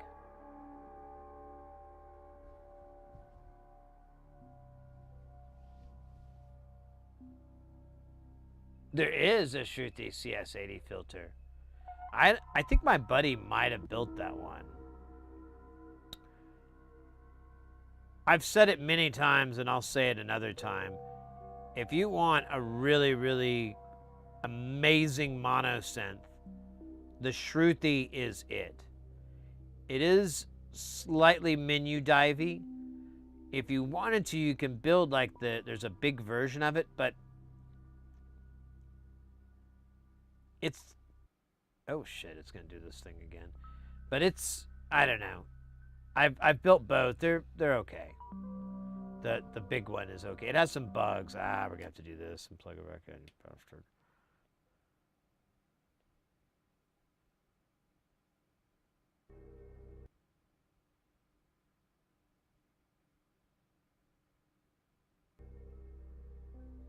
Oh, do like a CS80 filter? We could easily do that. We would just design the filter, match the pinouts that we kind of changed this pinout. That's one thing that we did that was kind of, you know, kind of wild. How did that work out too? That turned out as oh shit. All right. Let's fix this. I didn't realize that these kind of got smashed. Oh, there you go. Problem solved. I'm not even going to push these guys in. I'm not even mad.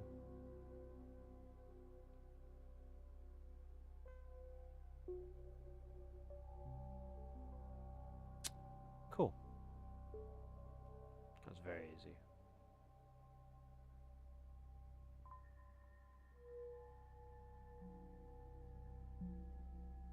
How is you and the wife? Me, Mrs. Hearsay? She's great. She's enjoying her day off. And playing some Fallout. Faux show. Oh, wait, you're talking about... Okay, that makes more sense. Sorry, I'm being dumb. I'm going to back out. I'll see you later. I'm a little bit embarrassed. Teeny tiny bit. All right, I'm gonna build an op amp to redeem myself of my humility. Yeah, I know there's something weird. We're gonna talk about it later, bro. TLO 72. The 72 is for me and you. 72. Oh, now we have power shit, finally. I didn't have any op amps up here. All the juice was... Finally. All right, so now we've got that. What else was there? What else, dog? Oh, yeah, we got this resistor network. That's adorable. This is the Ambika. Sorry, didn't mean to get confusing there. This is the Ambika. The Genie, or what is it? It's called the Genie, right? Yeah, the Genie is a totally different beast. And it's all runs on on a synth. It all runs on a chip. There's no voice cards or anything, so it's kind of not as fun. No, I'm easily confused. Me too. Me too. Very, very easily. Doctors say it's kind of weird, and they think I'm faking it. But then I take a big nap, and they realize, nope, this is real. Is this the size? Do I need a eight pinner? Is this 8 pins, or is it's 6? We need a 6-pin 10K. We're gonna have to cook this one up from scratch. Well, not from scratch, but resistor network. There you go. Look at that. There's 6. What were we doing? Oh, there it is. That US look. I love it. Look at that. It's so fun with little squiggly lines in there. I know. It's a little wild. All right. What else, baby? Those are going to be 10K. Remember that.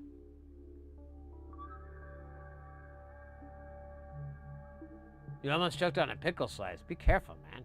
You're supposed to chew them up and swallow them, not try to, do whatever you were doing with them. Is this a knob for volume? Is that volume knob we were looking at earlier? I think that's what that is. So it's 100K alpha. That sounds very audio-like. Son of a bitch. Oh, I'm sorry, I'm not even showing you guys what I'm looking at because I'm fucking dumb.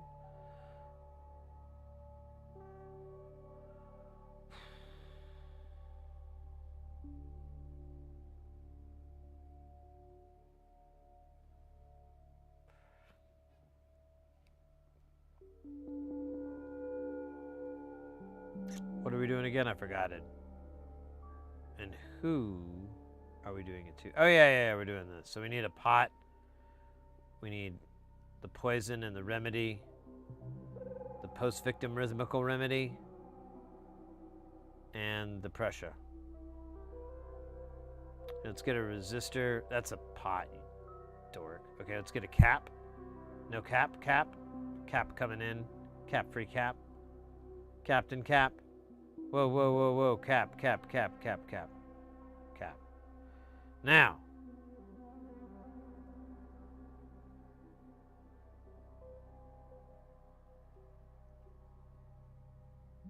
Is that it? Will that please you, master? Oh, we need a jack. We're going to use one of the same ones that we used on the other one that I fucking not looking forward to that. I don't know if that's wiring is going to work with what we're using, but I'll try it out. It maybe just me being entirely oh no, I meant to place it here. Why are you not following the instructions that I was giving you, stupid piece of shit? Let's put this rev network, we're gonna call this 10K. K is for kilometers. And we're just gonna, ooh, that was cool. We're gonna put it this way because that is how they did it on Pawn Stars. So we want to definitely mimic that show because that show was very successful. And if we want any level of success, we need to try and copy the Pawn Stars formula in any way, shape, form that we can. I'm going to get a goofy guy in here. He's going to say funny stuff. He's like, hey, it's kind of like almost like, hey, that kind of stuff. And then he's going to leave. It's going to be a great 6-hour show.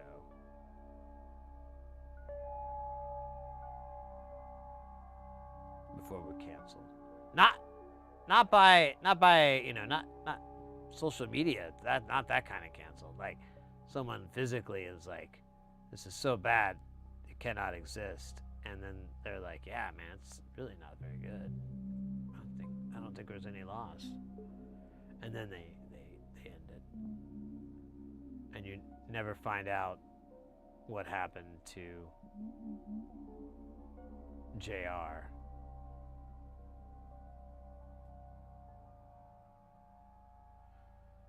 Oh, JR. That's not cool. Can we do it that way? Thank you, dog. You're the best dog.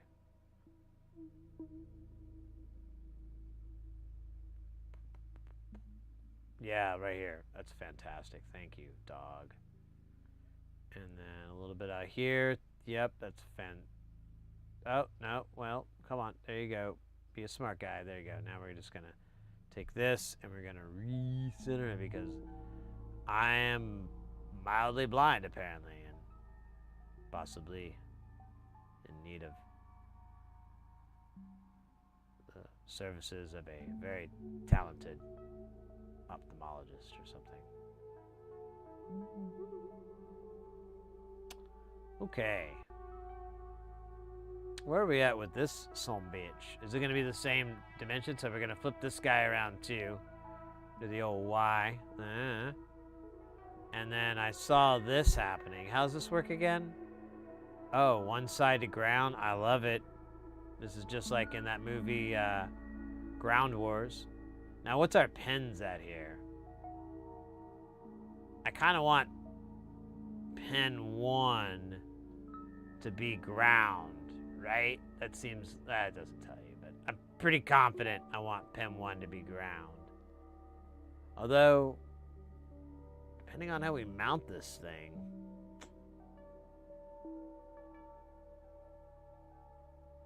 No, wait. No, it's always going to be counterclockwise, silly man. That's my first day. Boink. There we go. Thank you. Thank you. Who's a superstar? No. Who's a damn superstar? You. Duh. God. So hard. Sorry. I'm trying to pick up the spirits of these components by berating them.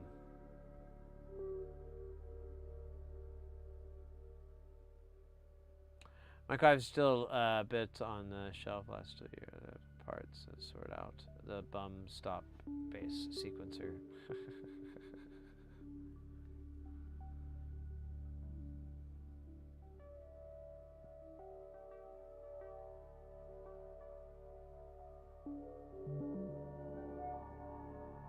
I think I should have just copied this ground shit.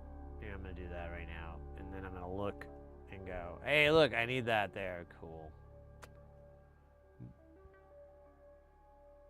Look at that. That's nice. Those all line up pretty. That'll make a young man happy. So I'm going to write the value on these because that's important. So 10K here. And then, what was it again? 100 poofs.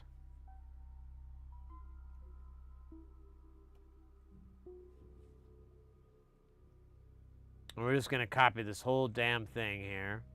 Even these little lines. Thank you. Thank you. And then, chapoink, chapoink. Make that sound from Tron, like that. That thing. That thing was sick. I always wanted one. I kind of wish... I think there was maybe a game where you could drive one of those. I don't know. Oh, this is going to change to 100K because it hates people more than you. Oh, wait. I need this whole thing. Thank you. Boink. What's this value? 470. Oh, shit. And it's inside of here? Unfreaking believable.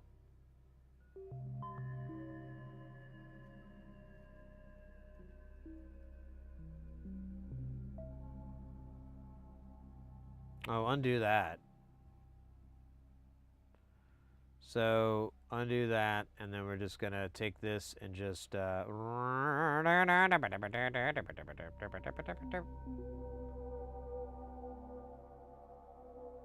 I don't need this to be long.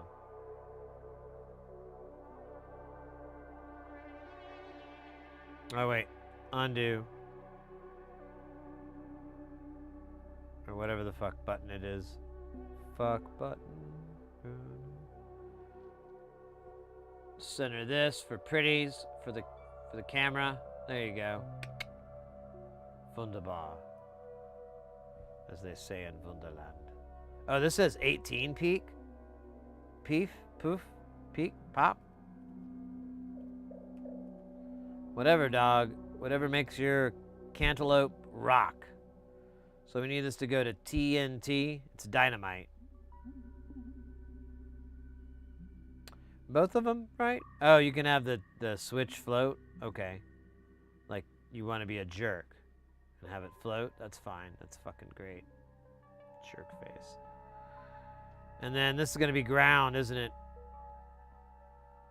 Just like in the movies. So original.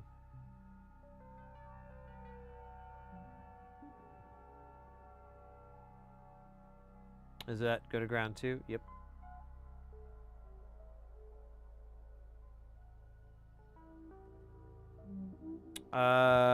Oh yeah, now we gotta create these, oh,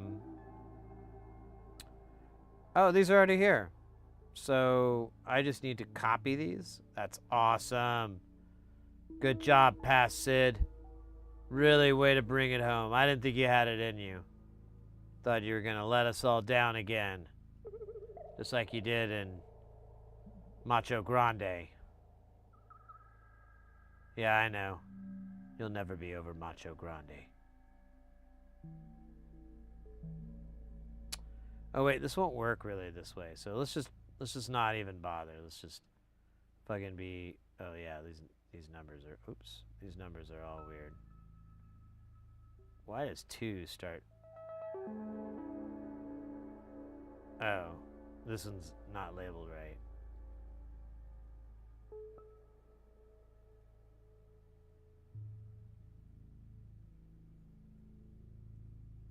Okay, we're gonna try this again. We'll start with, I guess it really doesn't matter, but for fun, oh, you know what? Actually, for consistency, we'll go tick for talk.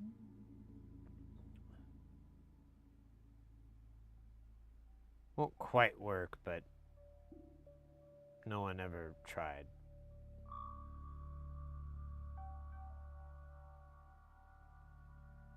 Oh, come on, you jerk.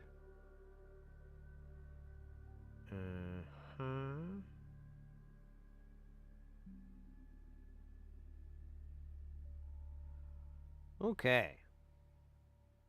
Let's, oops. I feel like I'm missing something. No. No, yeah, I am. 0, 1, 2, 3, 4, 5. Oh yeah, why is there 5?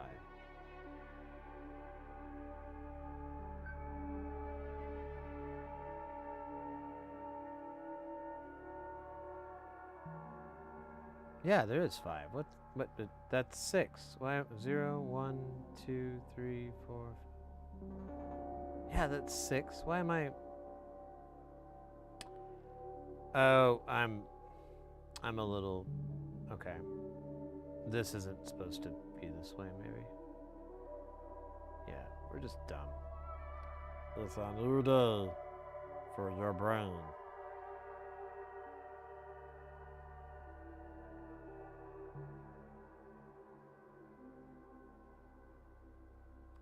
Try as hard as you might to be not that dumb as you are. And you will be okay.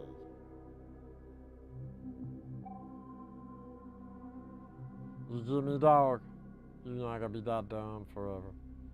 Eventually, you're just gonna die. Damn, son, you did that to me. I knew you was gonna do that. You cold-blooded. Wait a minute. There you go. Wait a minute. Oh no, come on. Be a sport. Be a sport. There you go, sport.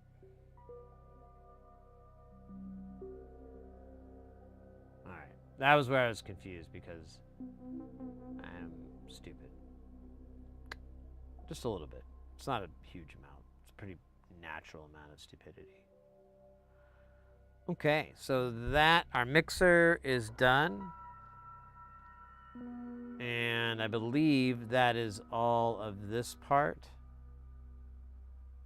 This is the power. Now we do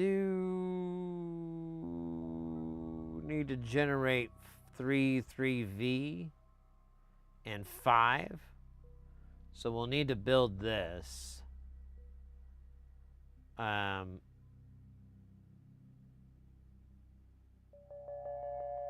going to put it in a separate sheet just to keep things easy. Man, it sucks we have to put all this on one rail. You know, oh, you know what we could do? Let's do this. Oh, yeah. Let's provide a setup so we can have a jumper so that on the power connector, you can either jumper it off the 12 volt or have it come off the 5 volt for those 5 volt loads, those 5 and 3 volt loads. So the regulator doesn't give a shit which one you give it. It could get 12 or 5. It doesn't really care. It'll bump it to the correct amount. I think it'll work. You know, if it doesn't, you can just switch it over to 12 and it'll be fine. But I think we could just make it like that. I think that would be clever. I vote yay on my nay. Get the good drugs, fair enough. Oh, I've got a Mettler, yeah. Now I'm picking up what you're putting down.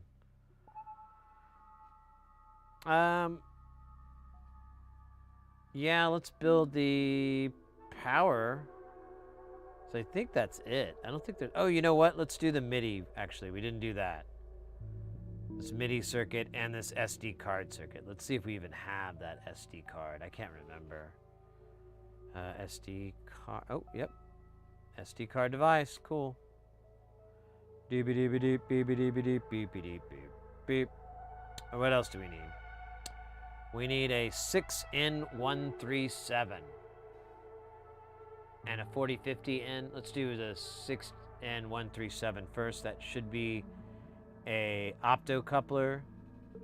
I already forgot. 6N137. There it is, optocoupler, awesome. And then what else do we need in here?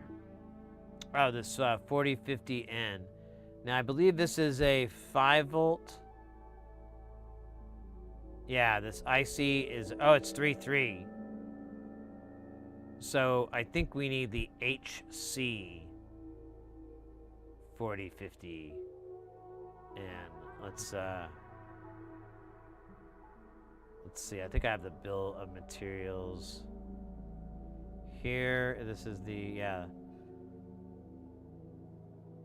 Oh shit, I forgot the fucking model. Oh, damn it.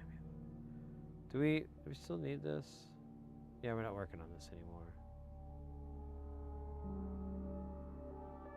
Alright, let me go back to the blank here. There it is. This is IC3 on here, so let me see.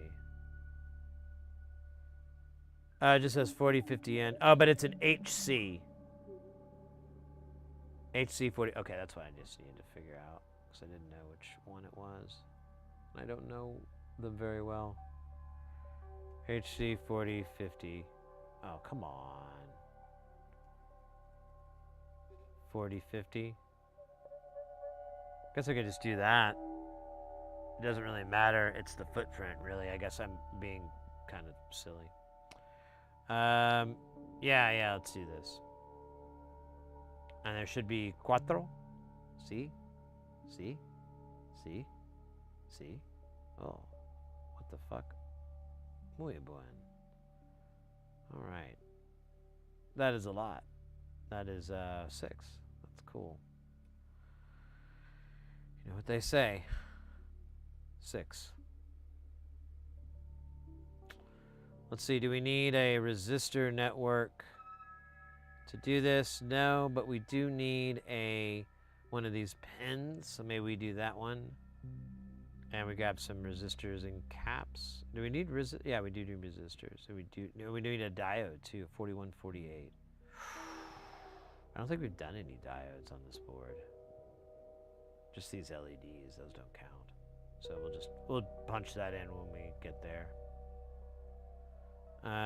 Let's do the jack. We need a audio.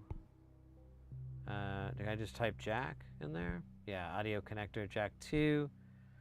We need a 3-pin. We need the TRS action. I think that's it.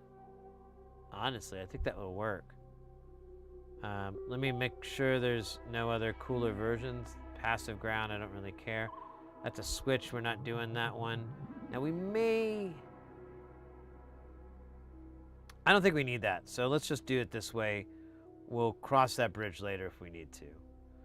So there's that. We're gonna do it again. Because we have an in and an out. Oh, stop it.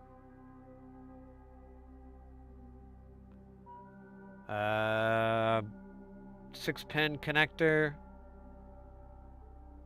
ground, power, 5 volt, 3 volt. Let's get some of these volts out of here. Actually, we just copied all of these. Resistor. I don't see 3 volts on here. Do we do that? What the hell is 3? I thought this was 3. What is 3 on here?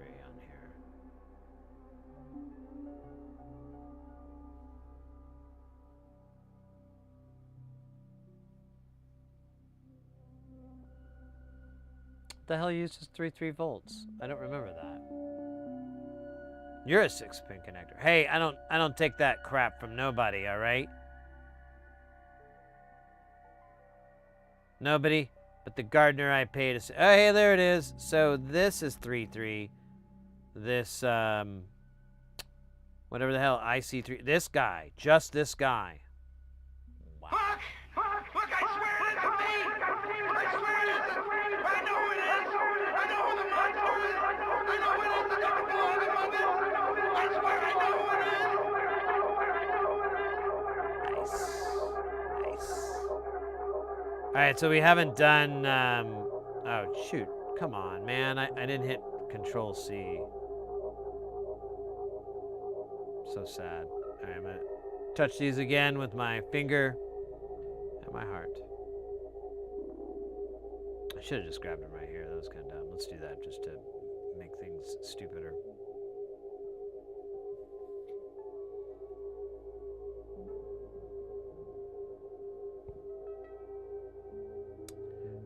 Let's get a 3 volt 1 2 for the for this little lady. You know, can actually put it down here, can't we? Let's just get that out of the way real fast. 3.3.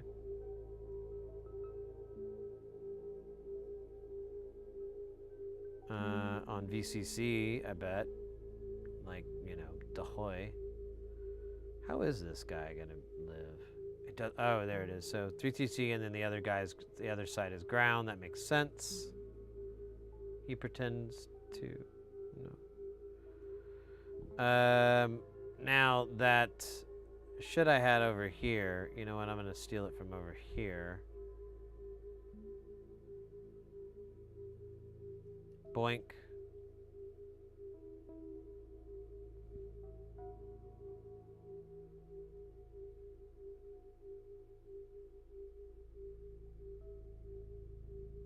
Nice. All right, we got our 3 we've got our parts. I think we're ready. Oh, you know what? We don't have that, what is this? 6-pin connector. Let's do that really fast. Let's copy and paste it from, wait. Don't we already have it in here?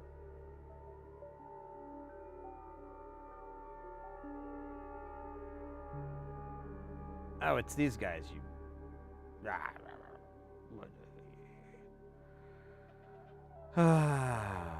One day. I don't even know what this connects to, honestly. What is this guy? JP7. Who the fuck is that? I'll kick JP's butt. JP7 is a programming interface, maybe? There's already one here. No, wait, this is U1. It's an ISP connector, though. So what is JP7, then? What does that connect to?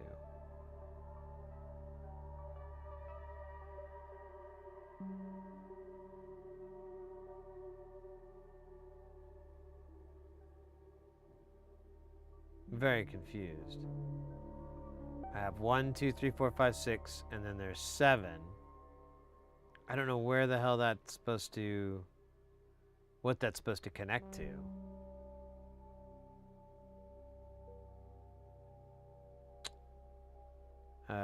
Maybe it's just a... oh, no, it says JP7. It says port 7. You know, I'm just going to do it for now, and then if I figure it out. The thing is, I don't know if it's supposed to mimic these, because these are... we changed these. Honestly, it does not. Yeah, it isn't. Okay, so what is 7 then? Is 7... is that some sort of interface?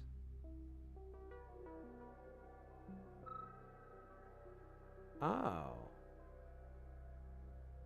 Interesting. Okay, whatever. This is pretty cool. All right, let's build that port, even though it's the same thing we already have. I don't care.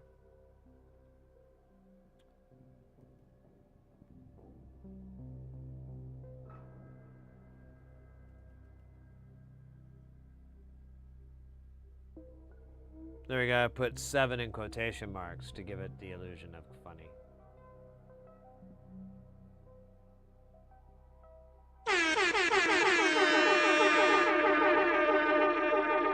Take care, mate. Oh, you're back? Okay, bye. Yeah, mate. Take care, mate. Have a good rest of your work. Don't take any guff from those swine. All right, so we need these. These.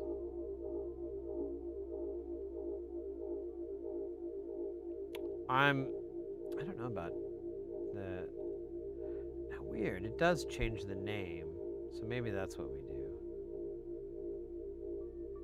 But wait, what's SS7 actually? Where the fuck does that even come from? Maybe that is a mistake. Cause yeah, what the fuck is feeding that? There's nothing like that coming out of here. There's just SS. There's just synth sound. There's no synth sound sequentially numbered. Oh, there is.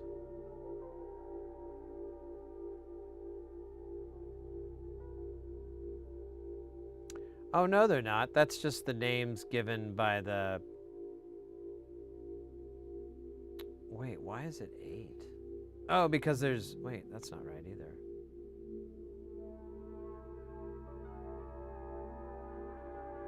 There's 2...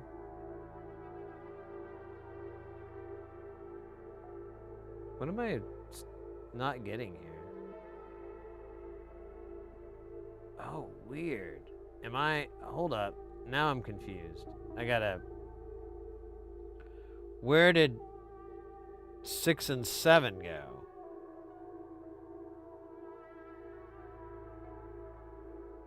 We found 7. It's over here. And this is 6? So 6 is some sort of extra output. And 7 speaks to that. Ah. I still don't know what this interface is, though. This JP7, this port 7 is for. I don't think it brings it up, or I don't know about it.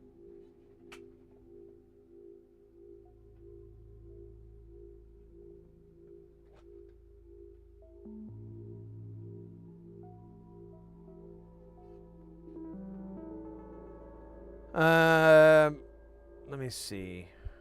I forgot what I was looking for. No.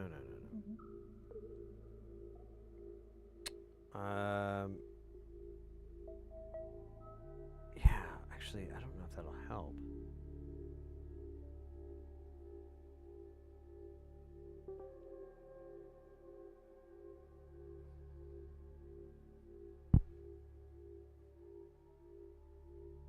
See if we can figure out what is it? It's 7, right?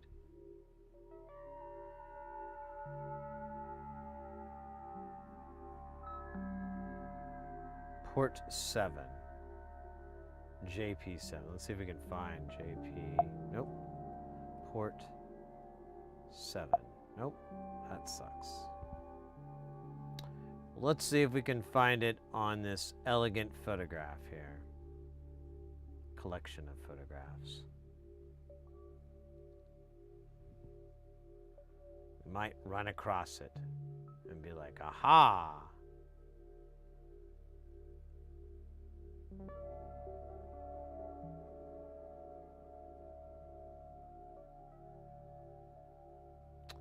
Okay, there's those.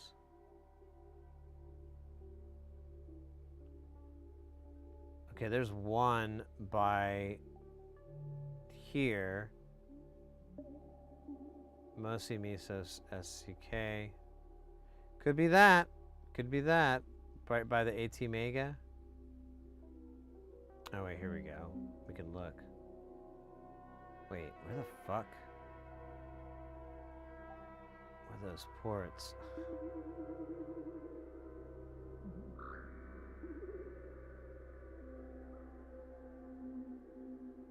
Okay, so those are... There's the AT Mega. There is... I guess port 7, maybe? Where's the SD card live? SD card's over here.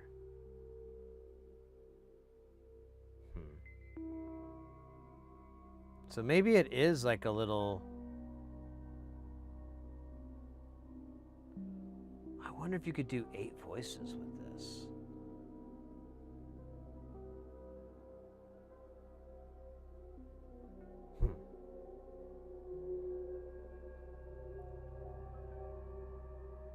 But this is some sort of expansion port. I think is the idea here. Okay. Fine.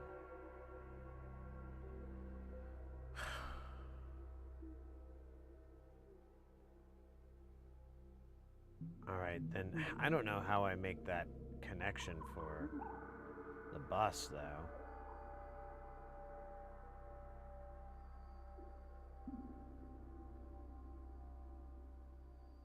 So I just need to do one connection here.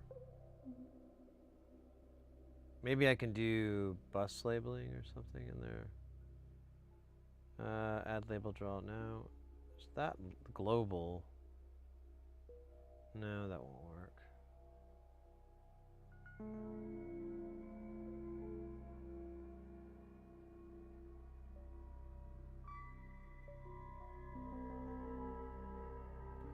I could just do a single feed from this.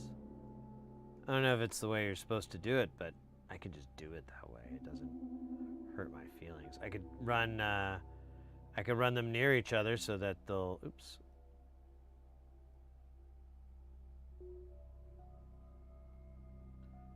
So we could take this guy. Uh-oh! Guys! Damn. Blue. Thank you so very, very much for the 2 years of sub love. I hope you're doing well. I hope things are treating you good. Thank you again so very much. It's always really awesome. Always a pleasure. Let me see. What is this again? This is pin 4.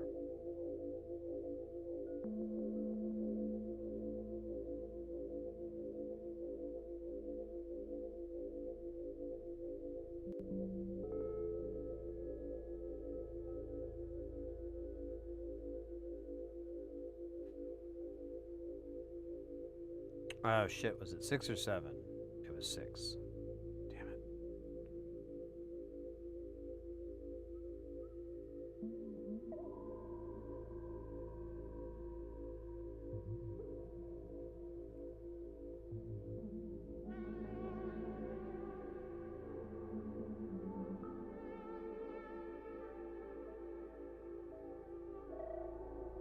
That's funny.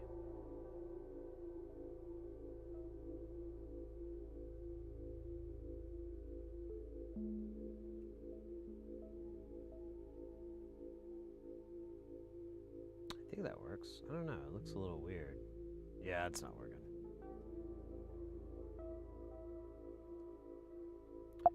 Oh, come on, you... you bastard. Fine. Shit, it won't let me delete it. It's become evil. So why does that go away, but this one doesn't?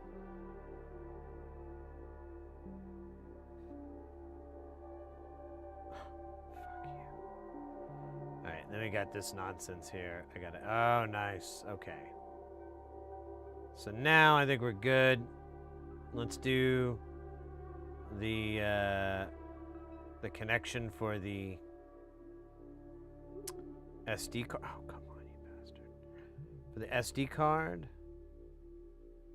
What was that? It was on CS. Interesting. All right.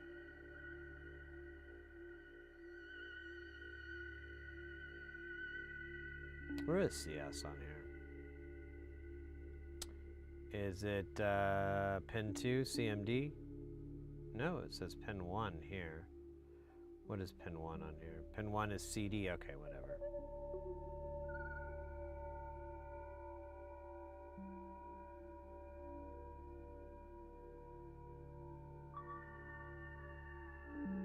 Now I kind of regret shrinking that because totally could use it right now.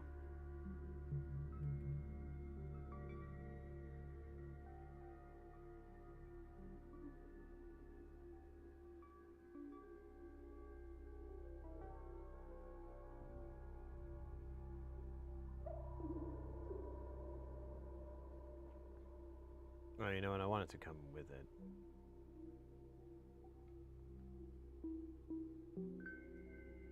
There we go. Nice. And then we've got the miso action going on and the clock. So we're just going to copy all these. I believe that's what's happening. Oh, wait a minute. That's right. I have to go through these... what are these, hex inverters? I didn't even do that there, so burp. I'm already feeling pretty good.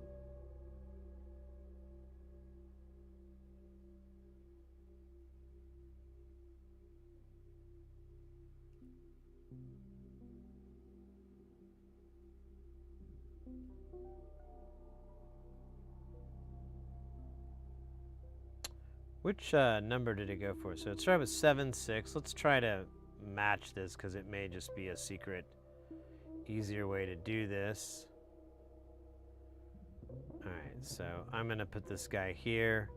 I don't think, actually, I'm going to move it up just a little bit. There we go. We'll put it aside so I can get the room for the label. I'm going to dump out. I'm going to go to, oh, come on, bro. I'm going to go to Zeben. I'm going to move that thing over here, and then we're going to be good. Nice. And then now that is going to go into CD. And then we have more of these dumb things. Let's see, we've got 4, 5, and 3, 2. So let's do those.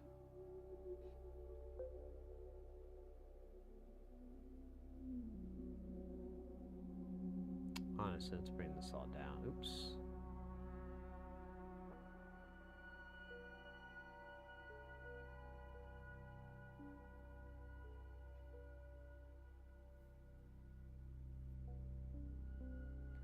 So, which one's data? So, SCK goes to SC. Okay, let's just do that one first because that's easy. Oh, no, it's not. There's clock. So, that's going to be 5 and 6 on here. There we go for the label. And did I grab those labels, by the way, or did I even copy paste them? I don't think I did. That's awesome. Funny and a little bit suspicious. So that's going to be clock. We're going to punch that guy right here. He might actually might need to move this just a little bit more, so I have a little bit. Oh, come on, you bastard! A little bit more room, a little more elbow room there. Next up is the MOSI, which is going to go into pin 2 on here.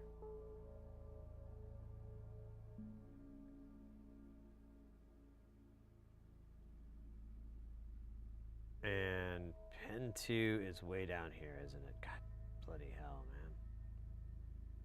Really?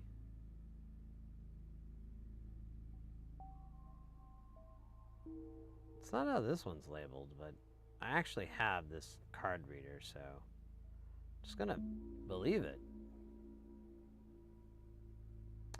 Alright, well, 2 can play this game, but just not very well.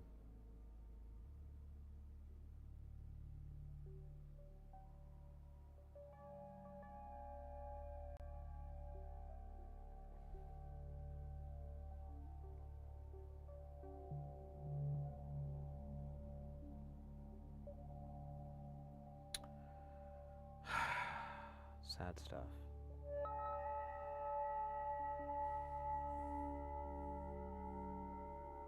What version? This is 8.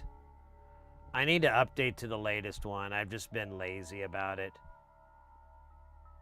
I tried to open a file a friend sent me recently and it wouldn't open, and I'm like, yeah, that's probably why I'm fucking living in a fantasy world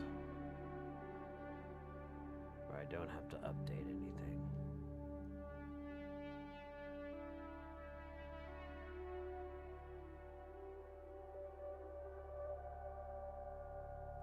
All right, well, which pen does this guy go into? This goes into the Zeben. All right, all right. Zeben it is, buddy. All right. Oh, shit, dude. Come on. Now, what about 8 and 9? 8 and 9 are no connects. Love it. Gonna zerp and zerp that one. And then the rest is power. We'll need a 3-3. Where was that 3-3? Did we ever... We made that, didn't we? We did. Where did we put it? Oh, yeah, it's way over here. Hello, 3-3. How you doing, buddy? I forgot that this thing runs on that. You know what we're going to do? We're going to clear this out of my way. I don't know why I... Oh, yeah, because we haven't used anything yet. Let me do this capacitor thing I like to do. I'm just copying and pasting this thing.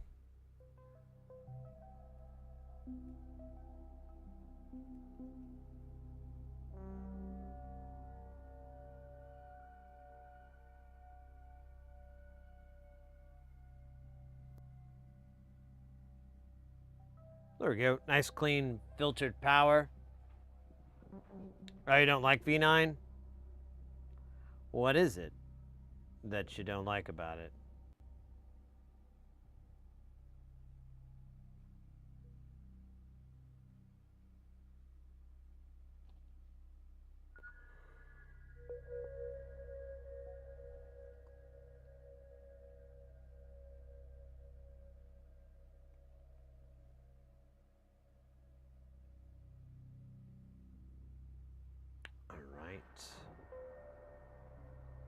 believe that is that card. Yeah, so there's that card.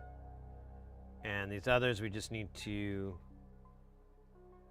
tie to ground on the inputs, it looks like. And those are done. That's funny.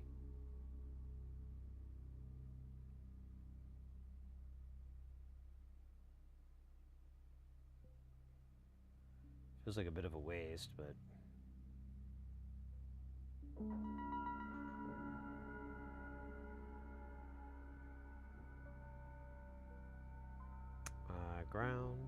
ground town. Bugs? Oh yeah. Well, I'll wait out for a bit.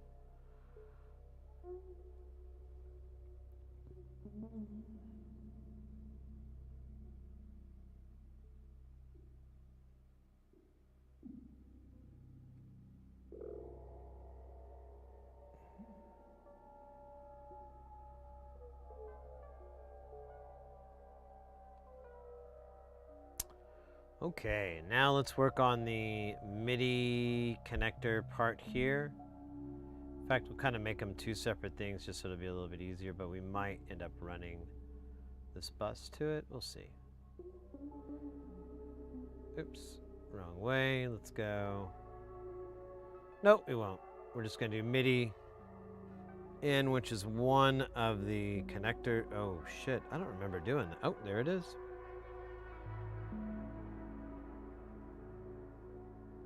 All right, this is going to be fun. Let's start with this kid here. So it looks like 2 and 3 are going to be our outputs, and then oh, these are no connects. Okay, so yeah, let's keep it up like this. So MIDI in is going to be on V0 pin 6, right? Yeah, pin 6. And then enable is going to be pulled up, pin 7. Oh, 8. 7's going to be no connect. Okay. Let's do a no connect on enable these two. And so we just need to go into this input. Oh, wait, undo. I forgot there's going to be like a resistor in there. No, there's just a pull-up resistor. So let's put that pull-up on there.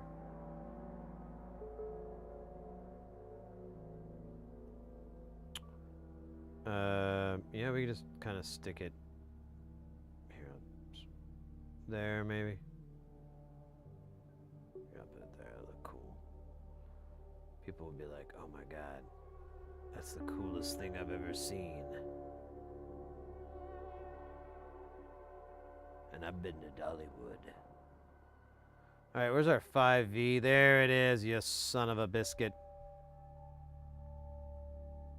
So, I'm going to fire this guy here, but I'm going to put my little capacitor party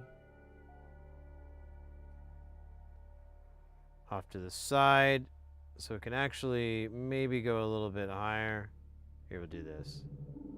It still needs to go higher. And honestly, it could go to the side. This whole thing could go, let's undo this and then redo it. There we go. Let's move it down just a little bit. There we go. Actually, yeah, I kind of like that height. Oh shit, that was dumb.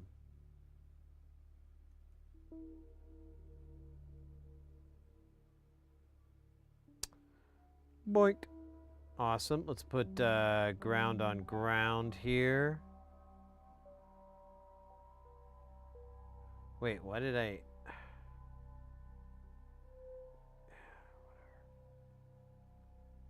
Yeah, I don't need this anymore. I don't need any of these guys. I don't know why I copied them. It's... Or, yeah, I don't know. Force of habit.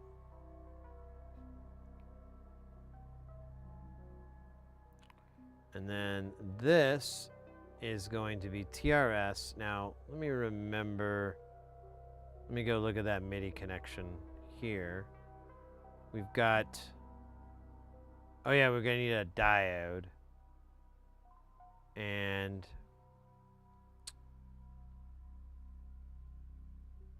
Oh, weird. So one of the pins is ground, but it's floating.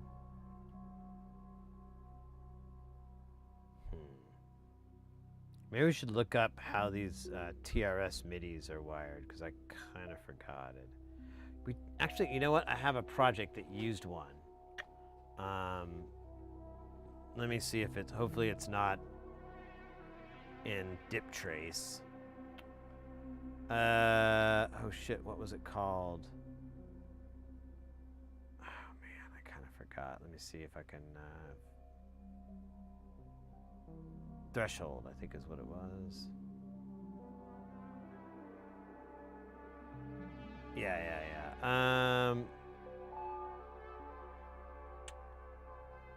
How... It was a bloody dip trace. Do they have like a schematic of anything?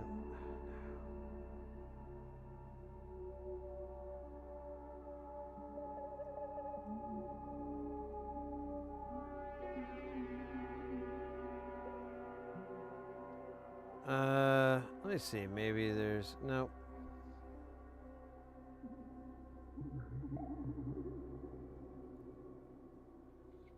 I mean, I guess I could go grab the module itself and maybe, or I guess I could just open up dip trace and fucking figure that. Give me a second here. I'm just surfing the sine wave. Let's see, what the hell is called threshold? God.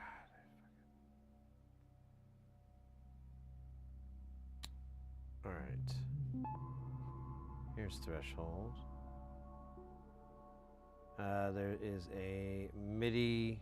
Let's do the X-band. Here it is. There should be a MIDI connector here. I believe that's what this is. Oh wait, here we go. Here's our MIDI in. All right, so pin 1 is the anode side, and then pin 2 is going to be the cathode side, and then pin 3 is going to float.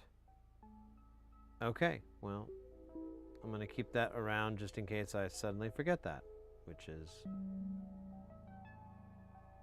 extremely possible. Wait, which one's tip? So tip is 1.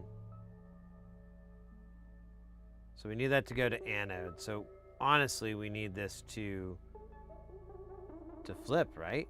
God, quit showing that. Quit pulling that up. I don't... Ah! So annoying. There it is.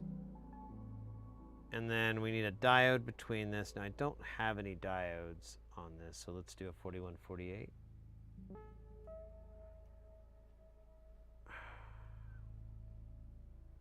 And isn't it going this way too? That's how this works, right? Go. I'm gonna close this out. This is killing me inside. Oh, it needs to go the opposite direction. Damn it.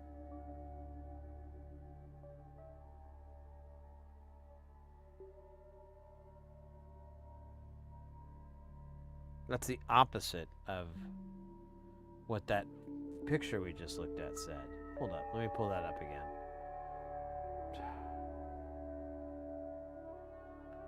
One more time. I feel really silly. I didn't look at this better, but you know. Oh wait, that's not even the right thing. Thresholds. Where was thresholds at?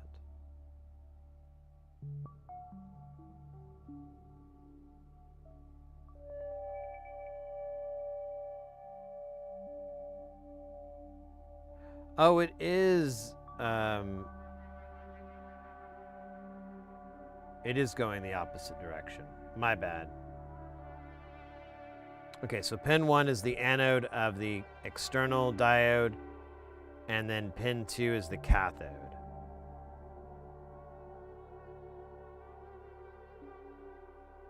So pin 1 and pin 2.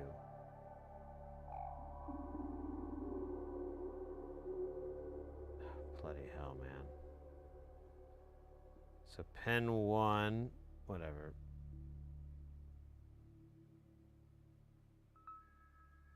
Oh, no, no, no. It needs to go backwards, doesn't it?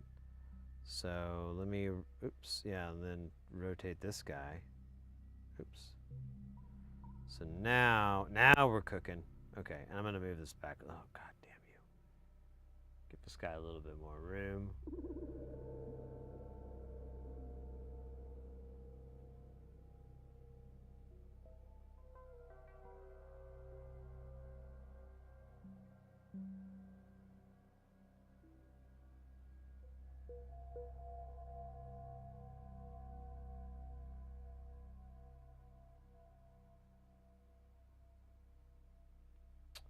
All right.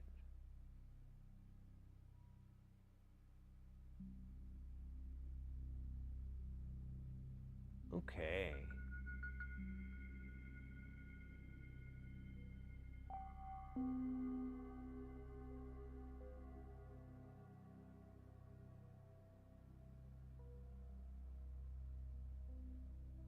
This is gonna be MIDI in. Or no, wait, I can't call it that. I'll just call it. Well, yeah, no, I'll just do it with a hyphen. MIDI in. And then this is going to be MIDI out, and it's just going to replicate. Well, it's going to have a couple of resistors, I guess. Oh, it does have an out. Okay. So we're going to do the same thing here, but it doesn't have an optocoupler. Oh, and I missed a resistor here. Oh, darn. So let me, oh, shoot. I had it too. Dude, come on. Okay, there we go. That's pretty good. Let's take a resistor. These are in all the wrong values too, aren't they?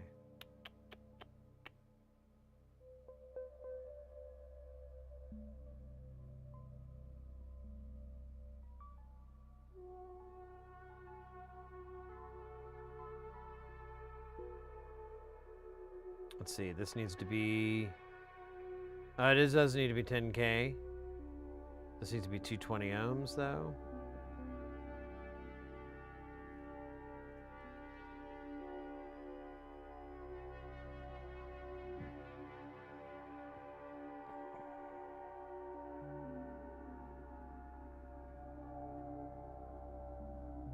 All right, let's copy these 220s here, and we'll do that for the output. Oh yeah, we gotta rename us MIDI dash in. It's gonna be MIDI out.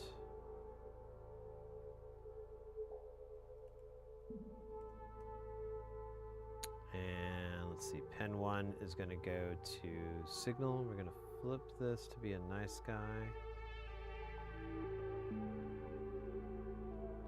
That's gonna go to MIDI out.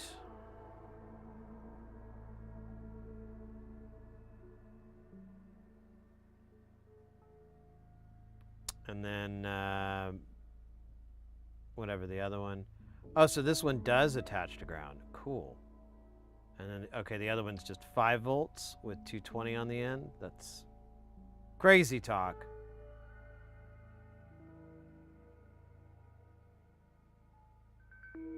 That's funny how they zigzag from each other. No, I'm gonna fix it because it's a tiny bit annoying. So there you go. And then this is gonna go out a little bit, and it's gonna boop, boop, boop, boop, and it's gonna say, oh wait, yeah, it's gonna say 5V.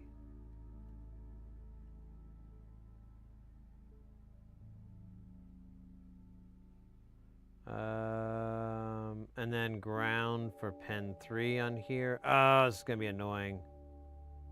I didn't rotate this for sleeve.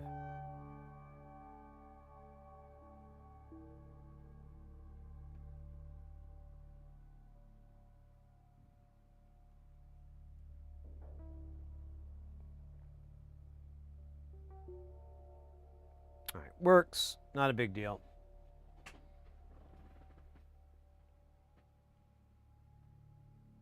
We must couple our own octo. Well spoken. You know, I don't think that's ever been said, even when Abraham Lincoln said it. I think he kind of really didn't instill the importance of all that good stuff. All right. Let's attach all this shit. We got Mosi Miso SCK and ground. That sounds suspicious.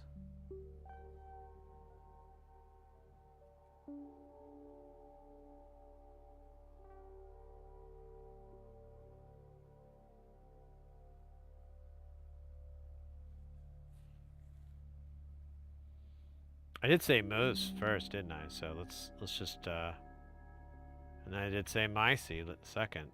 And then I said SCK. So what if me saying it out loud possibly allowed me to remember what it was?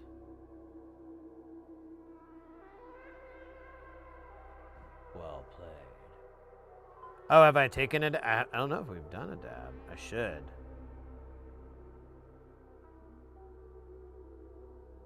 I mean, for honor. For freedom. Oh shit, where the hell am I? There I am. Oh dude, this sucks. It's kind of... Whatever, dude.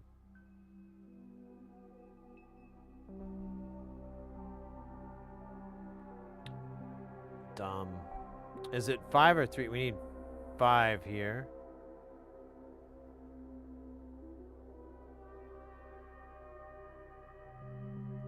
And let's make sure we got it right. 5 volt ground. Oh, that's how they did ground.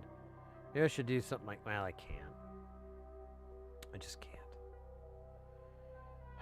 It's just sad and embarrassing.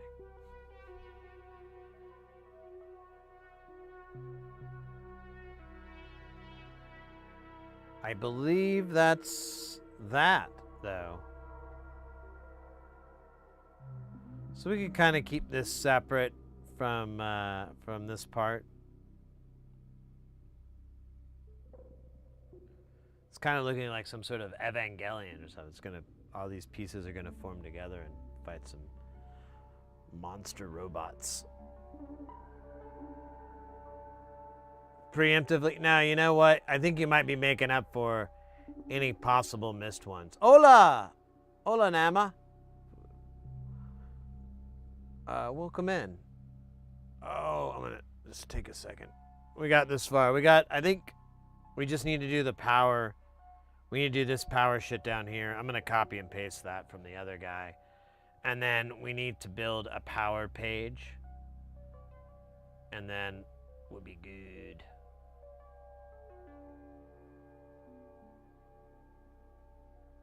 But I want to take a quick little break here. We're making good progress. We'll flip this thing over and we'll start doing the PCB layout very soon.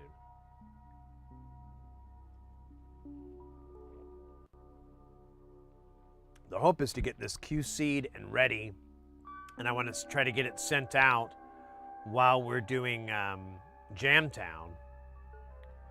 And then, here, we'll just chill with this. Look at the schedule anyways. Let's see. Oh, you know what? We have a whole week next week of regular streaming.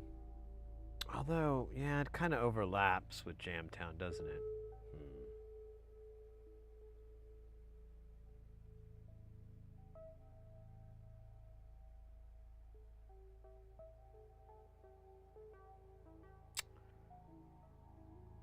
You know what? That's not so bad. Okay, we'll have another week of it beforehand, and then we'll...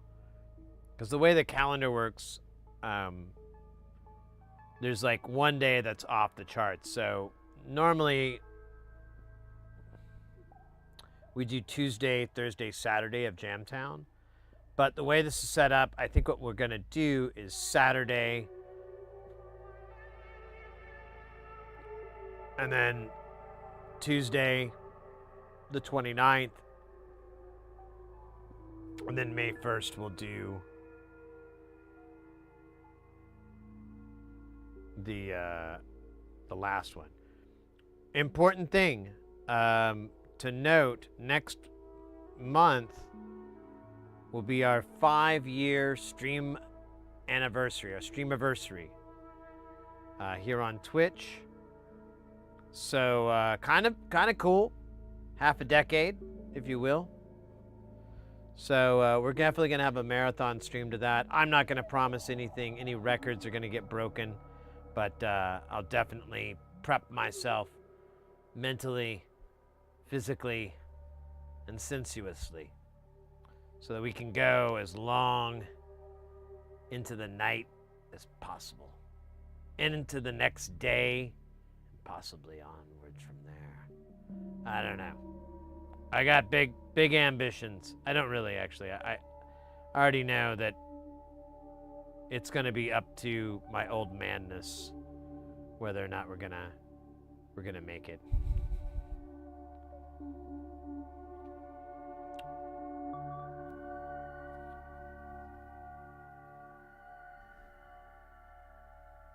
Nailed 33 hours. Was that? Yeah, I guess 33 was the last record. I can't even remember. I have to go look it up. I think it's something like that. 1,000,000 years. There you go. They'll just take my consciousness and load it up. It probably won't be very popular then either. Whatever. I don't do it for whatever the hell people would do it for. I do it for vengeance. No. Yeah, I'm really just stuffing this in like an ex's face. That's what this is all about. Really bringing it to her stupid self.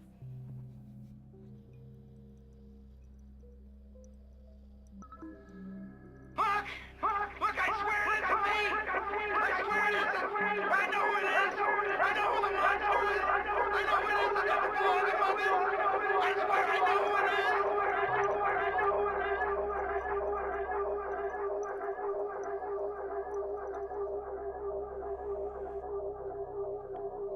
Oh my God, we got Kelton in the house. Kelton, how are you doing?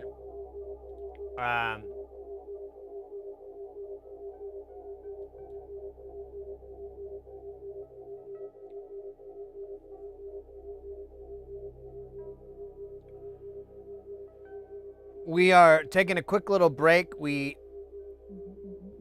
We're almost done with the Mbika thing. We have like we have to build the power section, which isn't too big of a deal.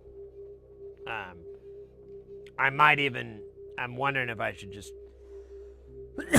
copy and paste or something, but I think I'll just do it from scratch. Be a smart move. And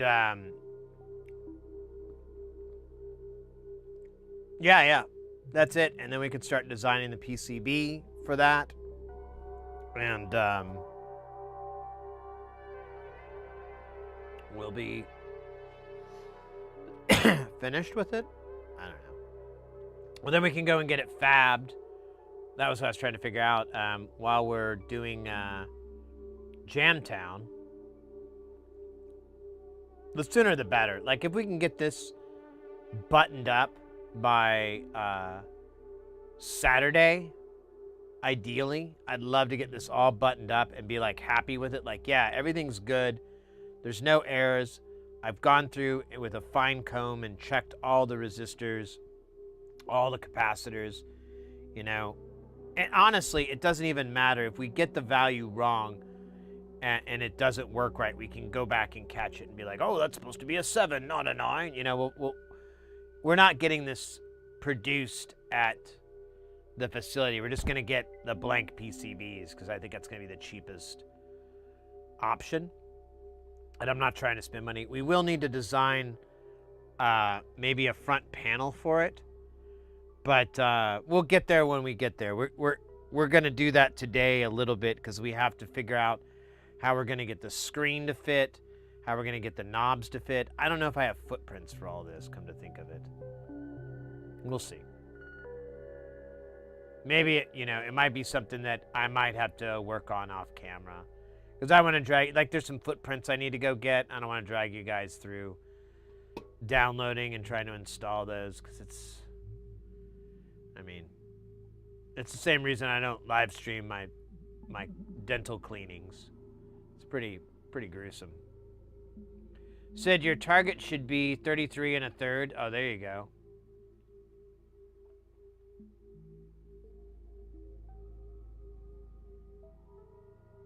Yeah, Kelton. Maybe I should do that. I should put the data up in like in the Discord for y'all. I could put it up in GitHub, I guess, and just, you know, leave it unattached, and you guys can look at it that way. That might be another way to do it. But some way have it set up so you guys can be like, hey, isn't that supposed to be a 7? It's a 9. And I can go, aha, very good.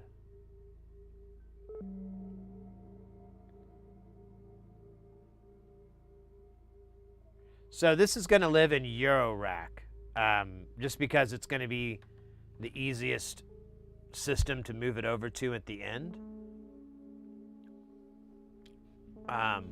Although, you know, that's not a bad idea. Like, we could do frac. It wouldn't be, I don't think it'd be that big of a deal. The wild card is how the certain parts are going to react with, oops, that's not it. With the voltage change. I don't think it's going to be a big deal. I think it'll all scale correctly, but I don't know. So there's going to be stuff like that that might get some tweaks. You know what I might even do is for all the, well, you know, it's just a single feed, so I could just do it from the transistor. I might build a little 0 ohm jump. So if I do need to change some of these values, I could do it that way, where there isn't one, like just as an easy stopgap to try to sort things out. That might be something thoughtful to do. We'll see. That's the thing too. I need to spend enough time of my own just kind of like, you know, doting over stuff. I try to do as little of that on here as I can. A little bit doesn't hurt anything, but yo, I can really dote over things and really spend time like almost on nonsensical shit. But at the end of the day, I think it makes me understand the circuit better, and I'm better at design. Oh, you know what? Let's just do the whole damn thing. Funk it all, as they say in the parliament.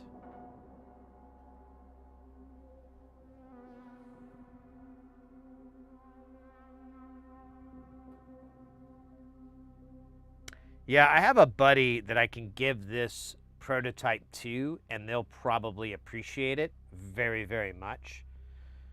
And then once we have that, once it's working and we have that finished, we can take that and start working on setting it up to be a possible, because here's the issue. I don't quite understand or know how polyphonic modules work. You know? Like, I don't quite get that.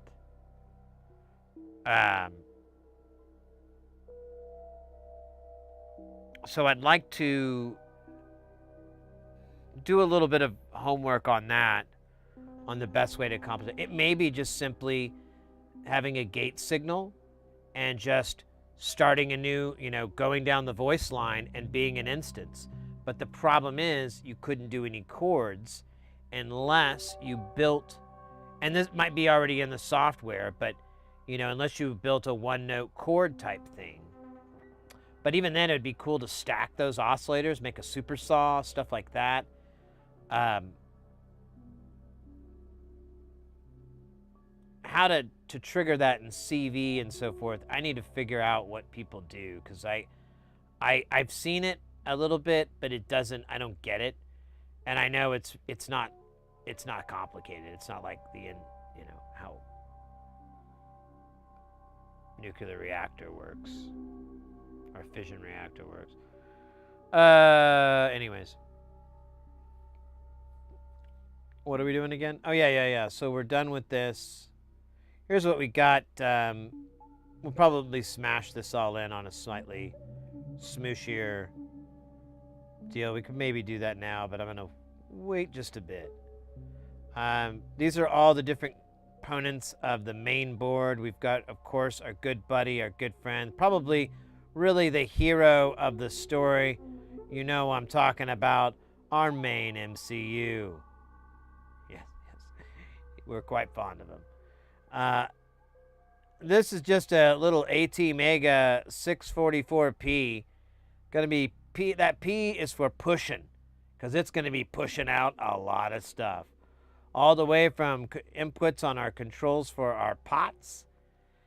Whatever the hell this is. Oh, shit. What happened here? That's terrible. Oops.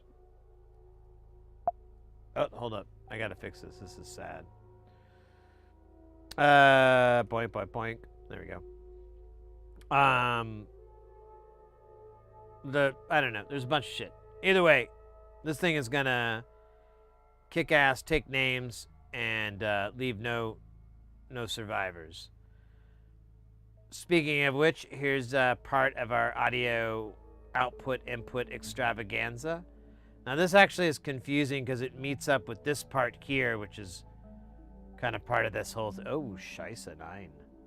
Part of this whole thing here. Oh, no. Man, this thing is just being ornery. So these guys all kind of work together here. This is the mixer where these go and feed into here. And, oh wait, that's not it. I grabbed the wrong guy. Wait, where is our guy? There he is. He's up here. Oh, that's right. We've tried to put them together. I'm sorry. It's my first day. In 13 more days, I'll be doing this a whole 2 weeks. So, yeah, here's our audio out. It's taking all these feeds, muxing them down with this 10K resistor network, courtesy of Reggie's Resistor Networks. Reggie Resistors, they're the best resistor networks around. You'll know quality when you get a Reggie resistor. Sorry, they told me that they'd release,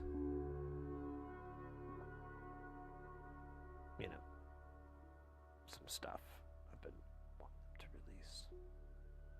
Mostly lyrics to poems that were written. Anyway, none of that joke makes sense. I apologize. I should change these names to Con C. I like that. That's like C as in Charlie. Remember Charlie from the Chocolate Factory? He was all right.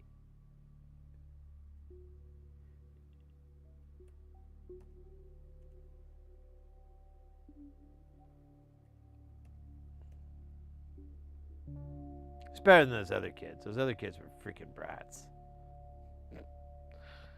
And we got our pots. Yeah, we're doing good, dog. Yeah, let's put our power connector on here. And let's go Power Rangers. Shit. I really should steal this from something else, but I can't think of anything I have that's easily available. Wait, didn't we do this? Did we do a power? Oh, wait, maybe we did. Hold up. Give me a second. I'm gonna go look this up real quick. We might have a power alternative here. KiCAD, absolutely buckets. So we were working on which we need to go back to.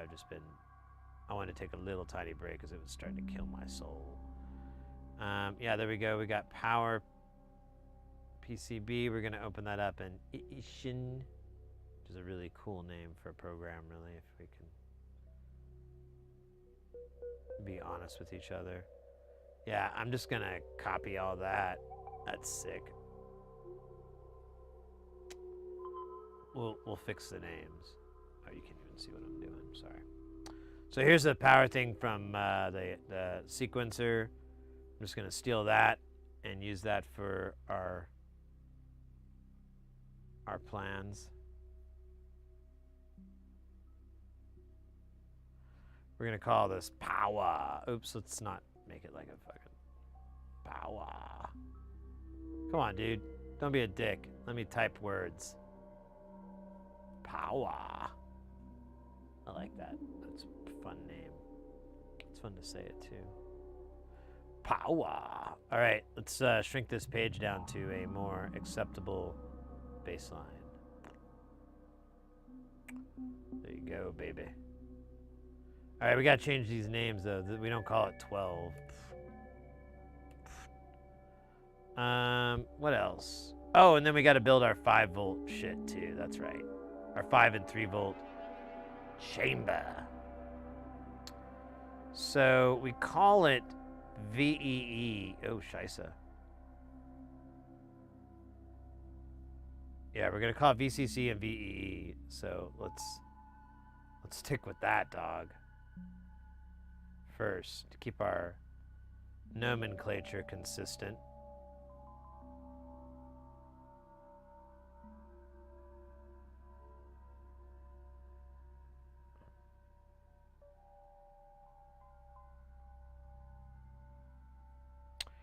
And then let's go Power Rangers? No, Power Connectors. Let's go Power Connectors. Talking about the power of power.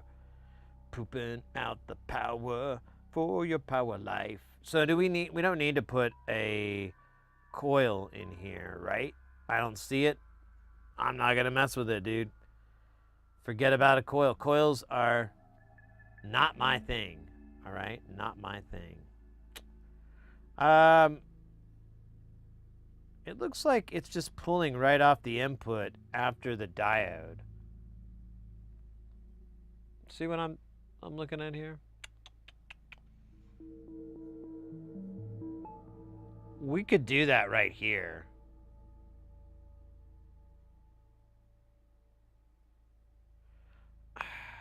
I kind of like that.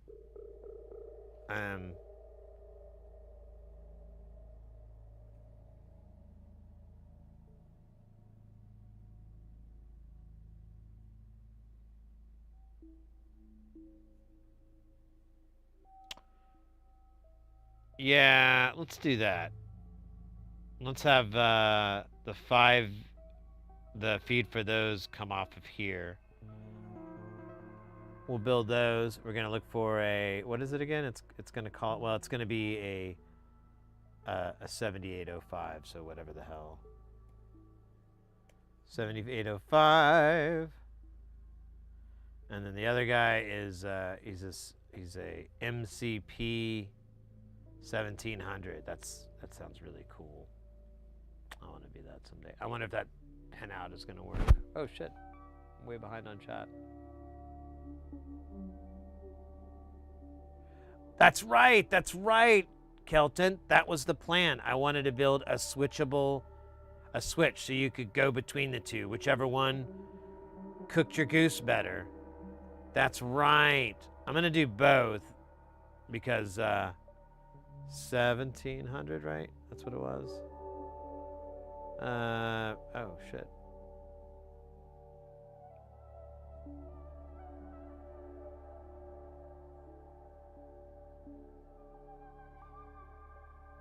Oh yeah. Let's go with well, that's kind of a bigger footprint. That might be a little nicer. I think that's a bigger footprint. I don't know. Let's just go with it. We can always change it. It's not etched in stone. That's later. Doing the stone etching. Okay, so we need to change this connector to the big boy version. What is this thing? Can I just no. Connector pinout. Okay, so no. That's just a footprint. So it's a 254, I guess. I'll just remember that part. I think it's IDC connector, actually. I think I can look it up that way. Nope. Nope. It's gonna be deuce by. I don't know if I like this one. Dude, that's a lot. Yeah, and it never goes from above a single. Here we go. That's a 5. Can we get a what the fuck is it? It's 16. God, that was hard for a minute. Took all the brain bits. What the hell? No, I need a 2 by 8. I mean, my bad.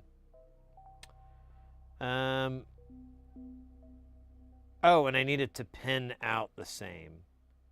That was from side to side or whatever.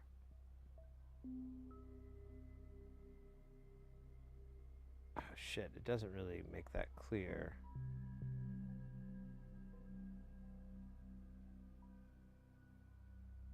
Maybe this is, oh wait, that's the wrong size. Yeah, I'm confused on which one is going to be the right pin out. A1, B2, A4, B4. What the fuck? All right, let's try it out. Let's see. Yeah, that's so fucking annoying, that pin out. I don't understand what that's supposed to be.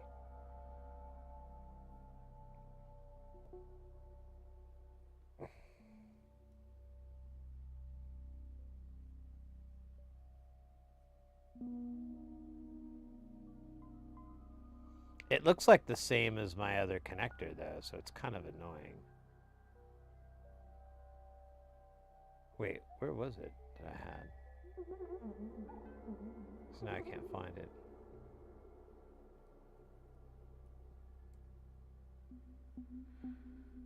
Well, this one is... Oh, it's Den.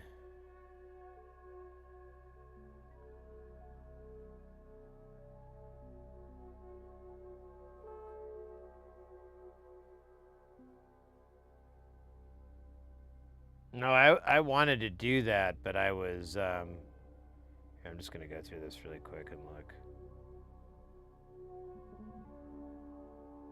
Should be like an IDC one. I don't know why. It doesn't show up.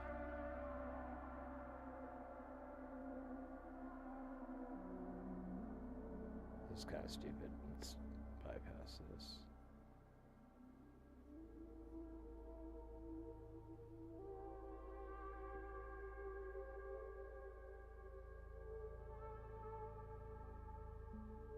That's cool.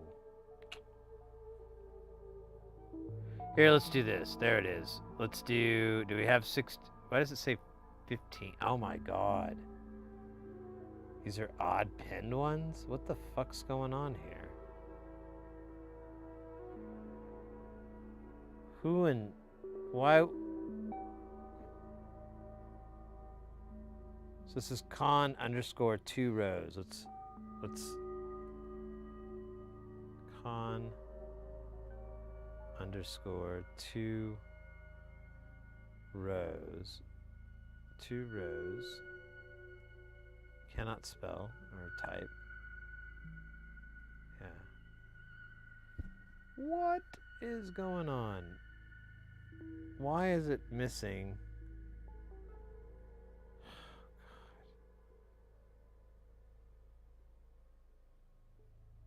That's the end of it, isn't it? Oh my god, I hate it more than I hated it before. That's weird. Why is it missing?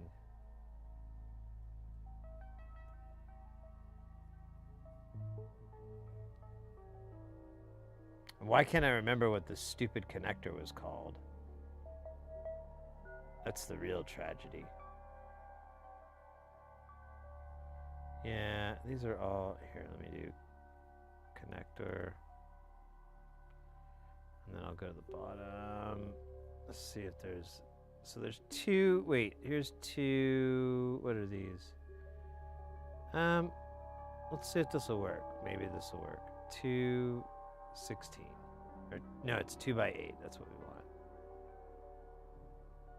So here is 2 by 8, but I guess the pinout is right. It's just weird that it labels it this way. I don't know why I'm having such a hard time. There's we not. I don't want that. I want odd even.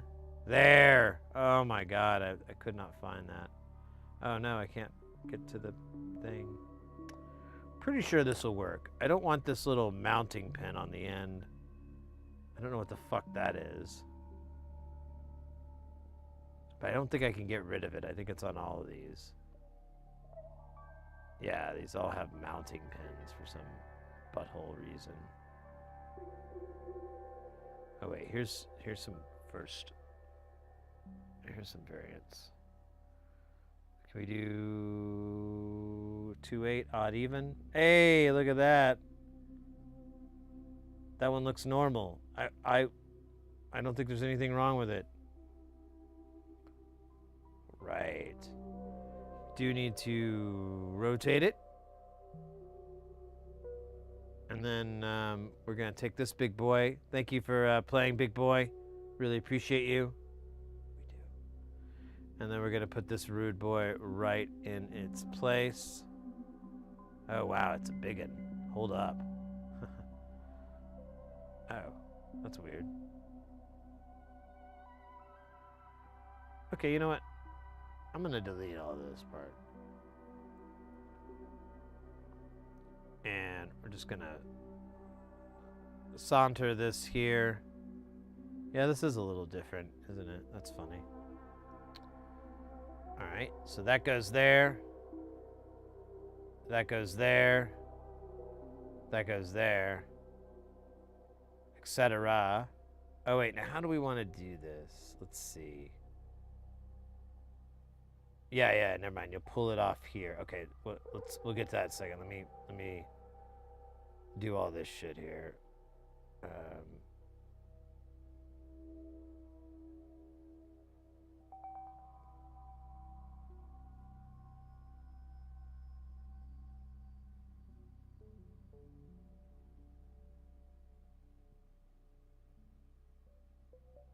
Now, you know what? Let me undo this one. Have it come out just a little bit and then go back.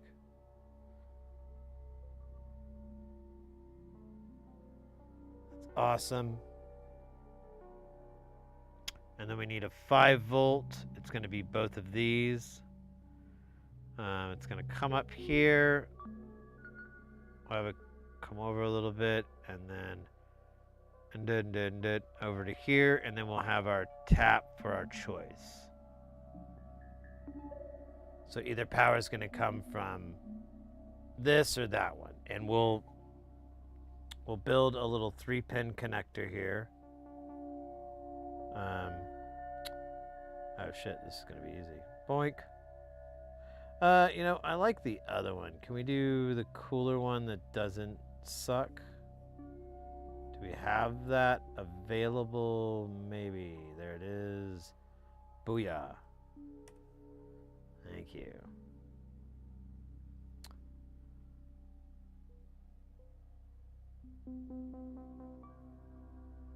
You know, I kind of hate this all of a sudden, but we're just going to deal with it. Oh, nah, it does kind of suck how this works. I didn't think about this. Let me think.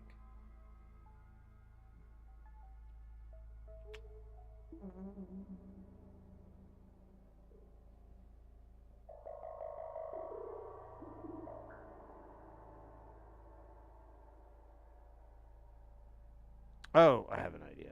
We'll just do it this way. So we'll just create labels. Labels for everyone. Would you like a label? Everybody likes a label. Except people that hate labels. Oh shit, undo.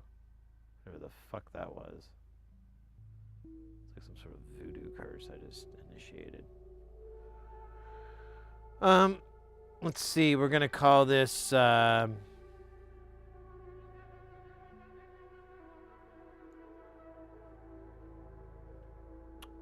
we could do +12 and just call it that. And then, yeah, we can have another label and just call it. It's going to be a little bit confusing, but we'll just call it +5. And it'll be fine. No one will get confused.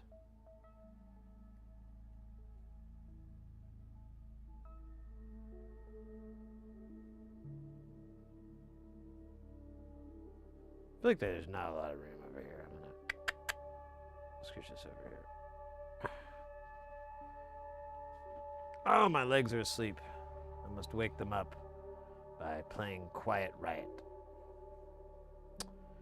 So we need, oh dude, look at these big old boy caps. 4,700 microfarad. Are you fucking with me? I'm not doing that. That's huge. I don't need to do that. That's totally unnecessary. I mean, it's very admirable. But our power's already going to be cleaned up quite a bit. Same with if we did this. So yeet that. We'll do the 100 nano.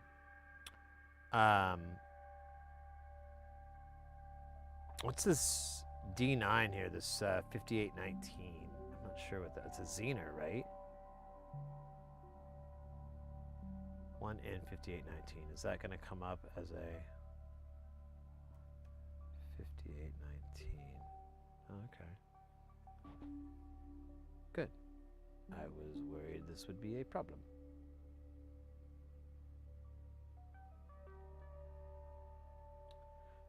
Oh, it's a Shotchki. Oh, yeah, you're right. I was looking wrong. Oh, well then. Funny, there's only one. Oh, well. Okay, let's, oh. Then, if that's the case, I already have one here. Let me use the same one as this, so. Boink. Boink. No, I don't need you to do that. Let's see. 100 microfarad cap between there. I could accommodate a 100.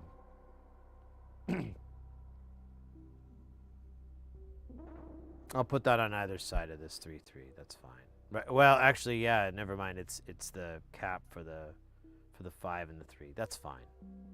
That's cool. We'll do that. I don't think that's gonna hurt anybody.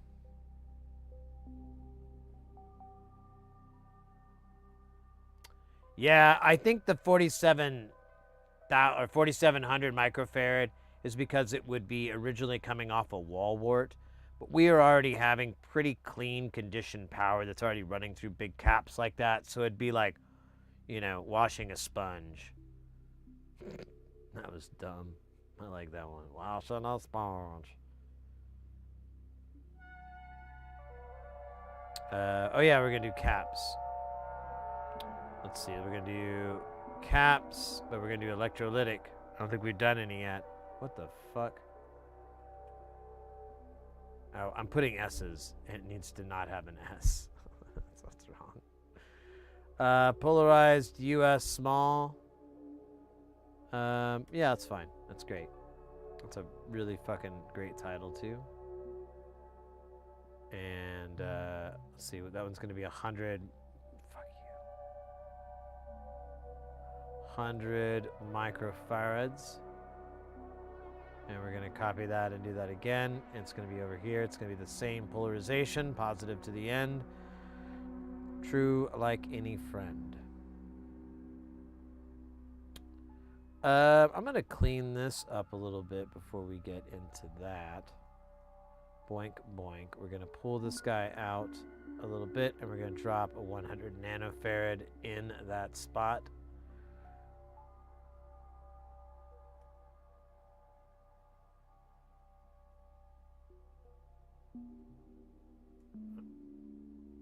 There we go. Very handy for, oh, wait a minute. That's not at all how it should be. My bad. It's my first day.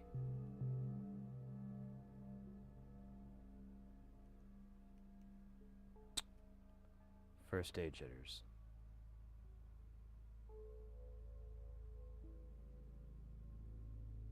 No, let's do it. Well, you know what? It's in the wrong spot. That's the problem.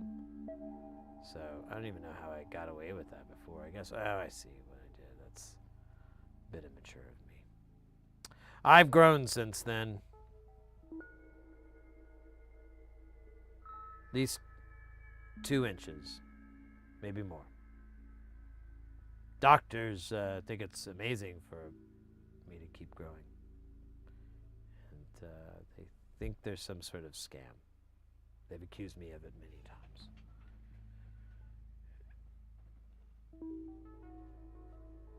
Organic polymers? Oh yeah, there you go. Now we're cooking with good looking.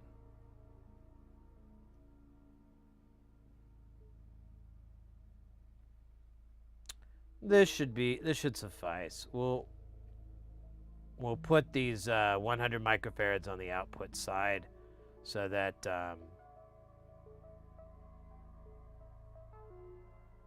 it's all well and good. Where's our diode? I need another diode. Did I have a 4148 earlier? I guess not.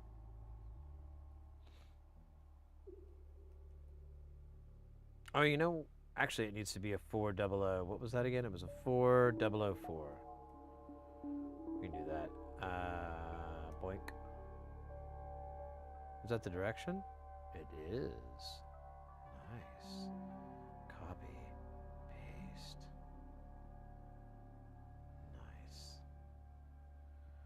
Nice. Oh, it didn't use that. Derp. Yeah, of course. I'm not. It's my first day.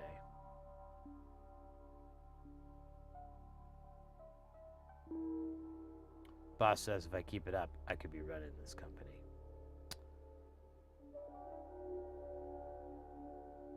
The boss also wants me to make out with them. The boss is me, though, so it's not too weird. It's a little bit weird, though, just a teeny tiny bit. But you know what? Make him happy, right? You know, there's pretty soon there's not gonna be a boss anymore to love.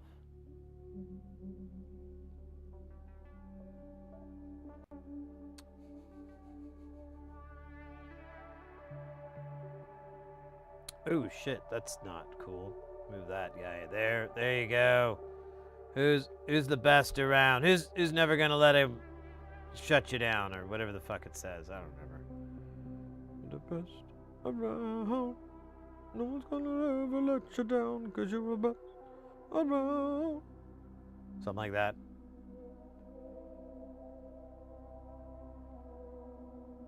And I feel like we should at least extend this out. Oh, you son of a bitch. I will rule you. Oh, come on. Why won't you just play nice? Yes. There. Be right there. Maybe a little shorter. Perfect. All right. That feels really light. I feel like I'm forgetting stuff, but I took out these extra caps because they are dumb. Oh, you know what? We don't have a 100 nanofarad on this side, and we don't here, but I think I'm just gonna live with that, you know, like the dinosaurs. Oh, that's not it.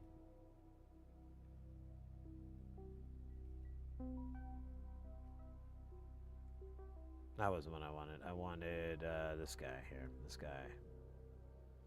You know what? I don't even want that. Oh shit, I do. That's right, because I need a non-polarized cap, baby.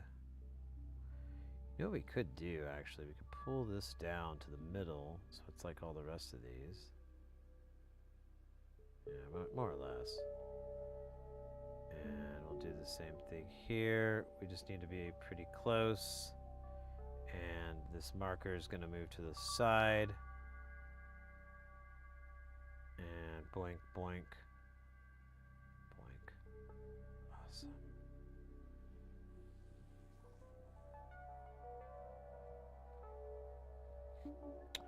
Well, I mean, the power's already conditioned. It's pretty clean that's coming in.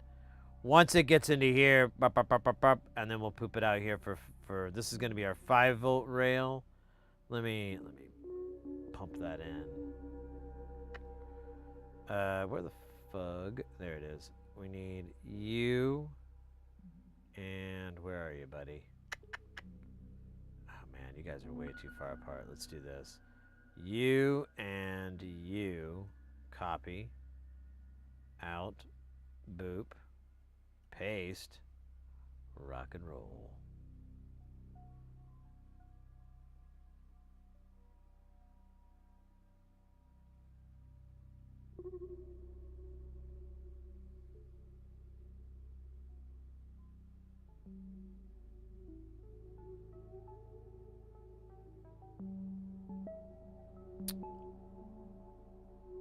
Nice.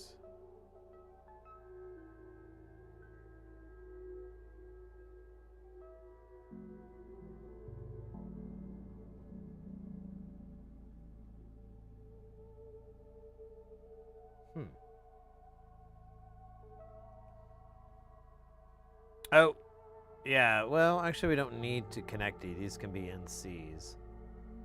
So let's just do that, because I don't really give a fuck about them. They're stupid. We do need to connect this other end here, so we're going to come out, and then back, and boop. And... oh, let's do a ferrite here. That would be cool. Copy. Get rid of this. Paste it. Love it. Loving it. Let's move this bar back just a little tiny bit. Yeah, nice and in line with that. Cool.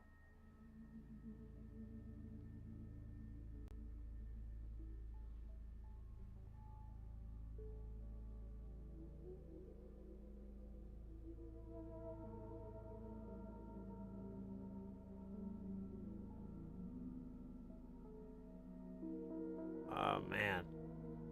Oh, excuse me. My ear was barking there. All right, so I think we're pretty good. Oh, oh, wow. SAFETY safety dice. S S S S A A A A F F F F E E E E. Yo, anonymous with the $20 dono. That's pretty damn cool.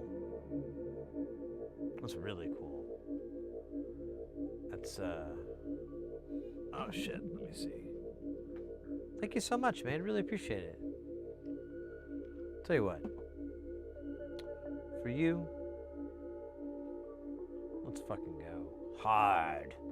Oh wait, that's right. I fucking forgot. I did mute that, so it's kind of not as cool as it.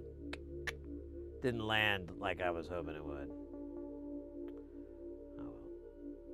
If at first you don't succeed, then that's your fault, you unsuccessful fool. And away we go.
go. There we go. Thank you so much for that $20. Thank you for everybody. That goes out.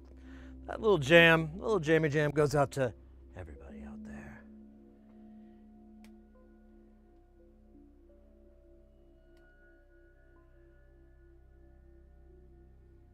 I can't remember. I'm trying to pull up the thing. I have a list. I've been maintaining it for a while. We had, oh yeah, Anonymous also did the gift sub too. That was cool. We had Baloo and Dax both with the sizable resubs of 24 and 55 months. It's pretty cool, man. Pretty damn cool. All right. Anyways, what's going on? Oh, take care, Marzipan. Yeah, have a good rest of your night, mate. I'm just getting a little bit late. That's good. I needed that weird amount of exercise that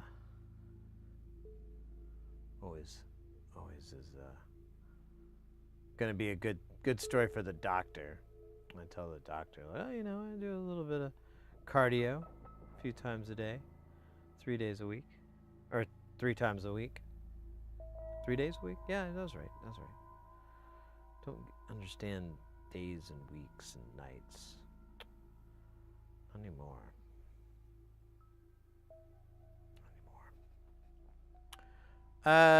Where? Oh gosh, my shoulders.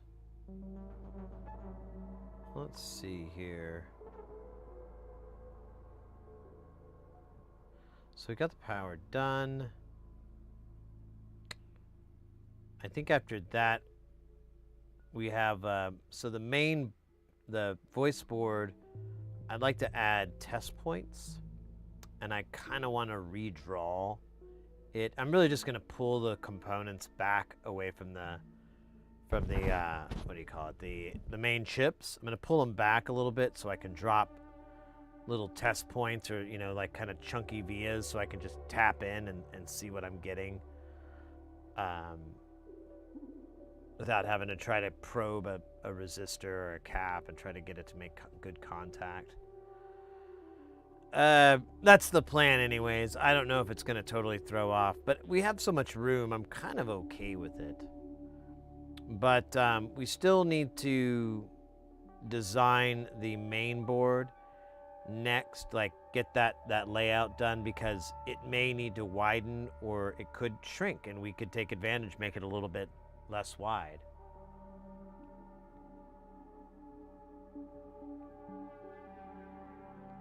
$10 hours of R&D, yeah. I do.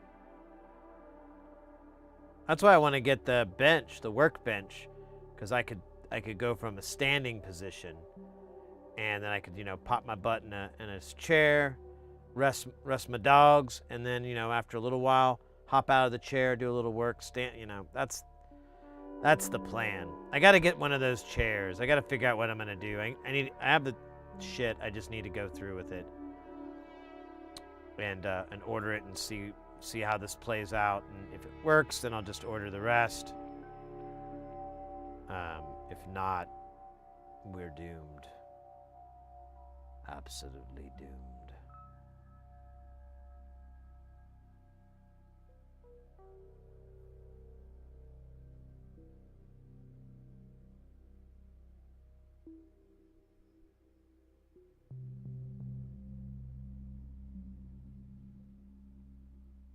Well, we were soldering earlier. We were doing like some goofy soldering stuff. It was, you know, so we've had some variety today, but still, yeah, my shoulders are like, you suck, bro. I hate you. I hope you burn. And I hope the burn that you have is eternal. It's pretty dark, really, my shoulders, the things it says to me. Oh, shit.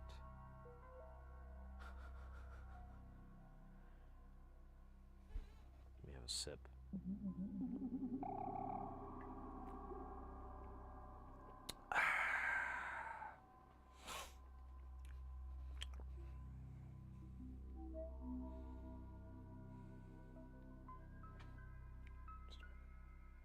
Oh, there's a dab. Hold up. Hold up. I have a precognition. There's a voice. There! The voice speaks. Guys, get ready, because we're about to get heavy. Jump up, because we're going to bump up and get down, because there ain't no clown on this here town. We got none other than DJ Doey coming in with that piping hot. Won't stop, skiddly bop, oh my god, freaking hot. Hooray!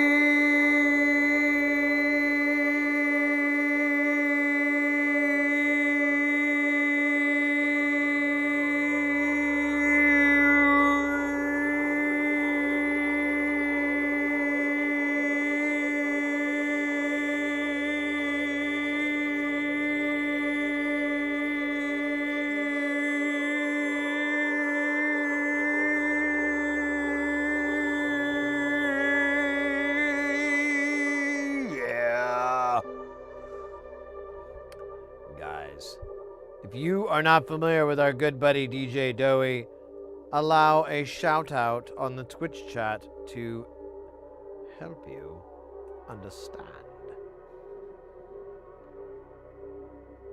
They are a variety streamer here on Twitch. They do all kinds of stuff from gaming to electronic builds like what we do here, to jamming like what we do here, to Let's Plays. What else do you guys do? Oh, yeah. Graphics, a lot of artwork. Doing art, and a lot of other stuff. So if you like anything that's going on here, you're going to love it over at the Doey Factory. And there's a little bit more. Actually, it's quite a bit more, so it's fantastic. Good to see you, Doey. How was your stream? What were you guys up to today?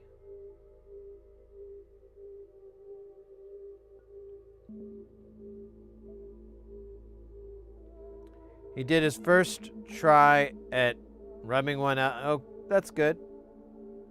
Yeah, you know, typically that's the consensus. Let me see. I worked on a new outro stinger tonight. It's rather silly and rips off Siffy and Ollie completely. I don't know what that is.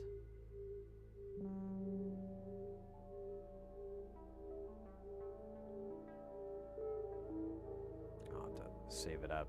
I'll check it out.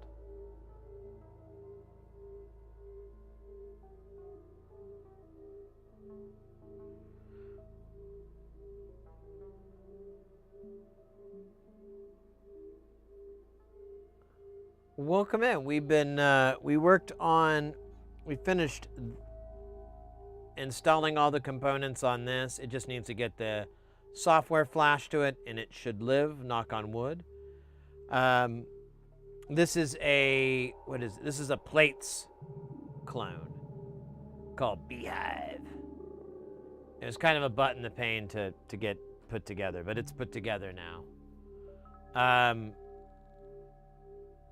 We also, and that was kind of it. That ate up a lot of time. For some reason, that took a long time. I think it was this asshole. But then we also worked on, oh shit, dude, there it is. Worked on this guy. We worked on the Ambika. We just finished up the power, but here is the main brain board here. We've got over here. We've got our star of the show. And then up here we've got the audio section. This is the matrix for the interfaces for each one of the voice cards. And then you also have the jacks here. They're all connected via buses. And then we have the sub mixer for the main output. And then up here you've got all the pots that are going to be used. We've got the MIDI in and out. We're going to be using, come on, TRS for the MIDI in and out. That'll be kind of cool, save us space, make things cooler. We've got the SD card here. You know what I just noticed? I could totally push this in. Oh wait, never mind. It runs into that.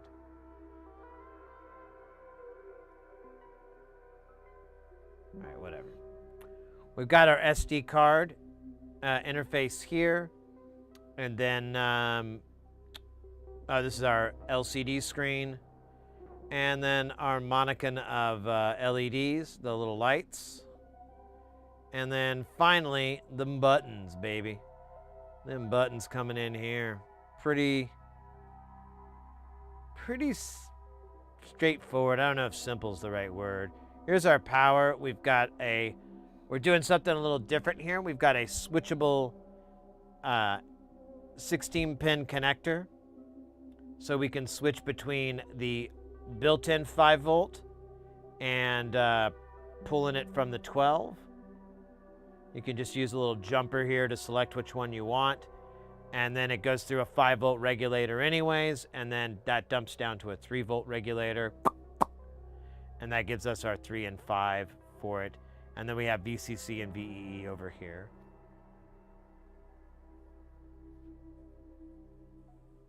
I did. I moved it, I think I moved it the last stream. I think I did. I don't know. But yeah, it's moved over there. And it does great. It really brings a nice feng shui to the stream. Very much appreciated, mate. Let's see here. Oh shit, where is the? Is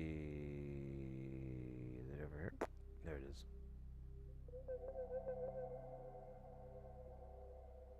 They do write out the current draw, which is kind of cool.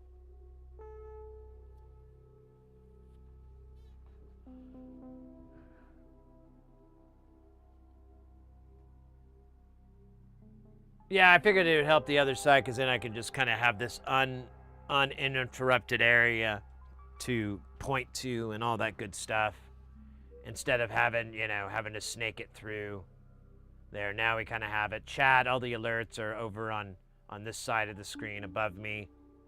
Should work. I was thinking maybe shrinking this down. The only thing is it screws it up is like the dance parties, but I have an idea about that. I was thinking about the other day. I could build a custom macro for it. It should overflow out of what the part here. That'd be cool.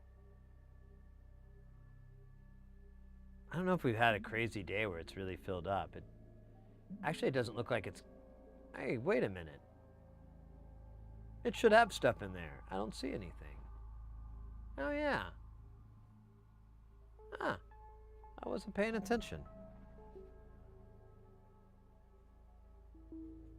Oh, it's supposed to come out of the top instead of fill up. Oh, that's fine. I'm down to clown with that. So now I gotta see. Let me go to the chat.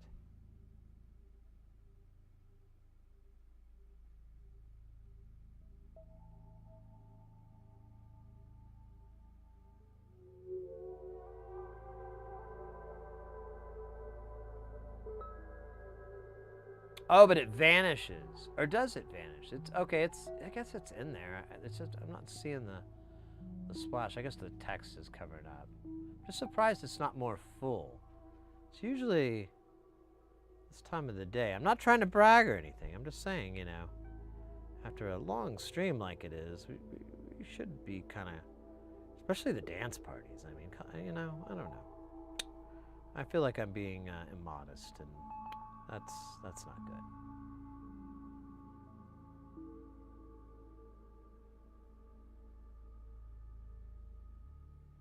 Yeah, I don't know if it. I'm just surprised it's not. Whatever. We'll play with it. It's great. I'm just being weird, bro. Don't bother me. Don't mind me, I should say. Let's do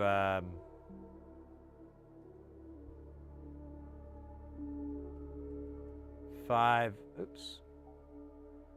5V select. Nice.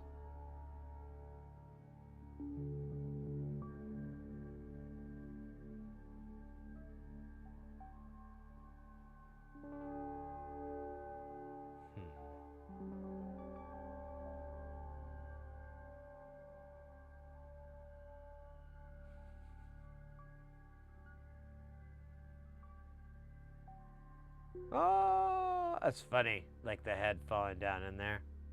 It's kind of gruesome. All these skulls. I guess it has some sort of spamming control there. Talk about ruining a good time. Spam control. Here, I'm gonna Y this. And then just grab this and move this here. So it's not a big deal. There we go.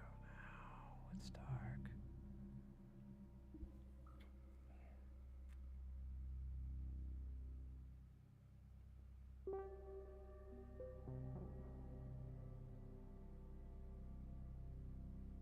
Wait, I'm harshing your vibe. What are you talking about? Qua?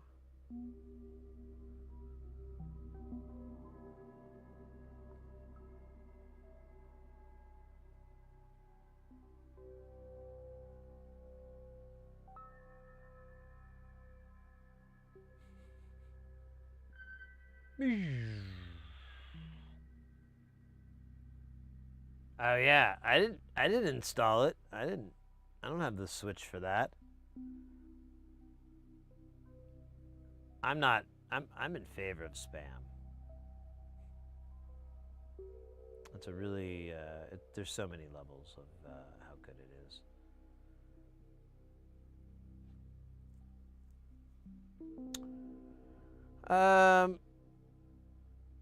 Oh shit. Look at that guy. He doesn't have a ground on him. What a door. Oh wait, we could just attach it to here like it was the whole plan along. Yep. All right, that's awesome.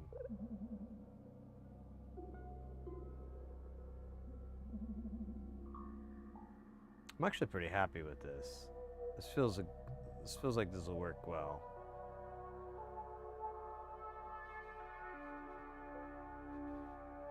Teriyaki spam on rice.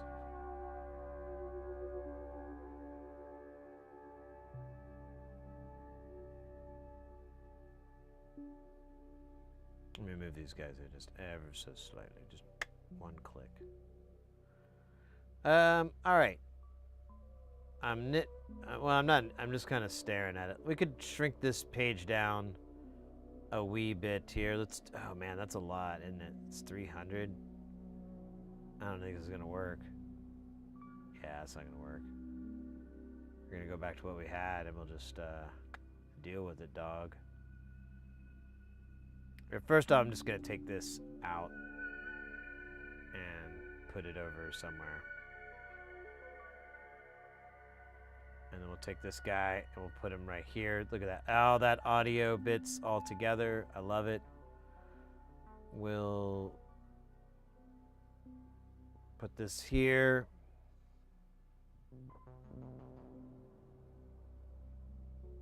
You know, there's enough room. We could really spread these guys out a little bit here. Let's see, what about this? I feel like having this up to the edge, maybe not so high. So let's pull all this down just a little bit there. Oh yeah, that feels, push it in a little, yeah. And then what if we did this and we moved this up here? Oh, undo, dog. Talk about the whole this. Ooh, I got a better idea. What if I move this here and then I move this here instead, and then we had this.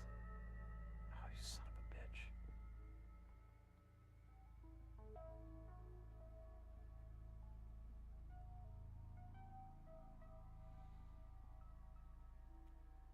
Let's move this up a little bit more. Oh, son of a bitch.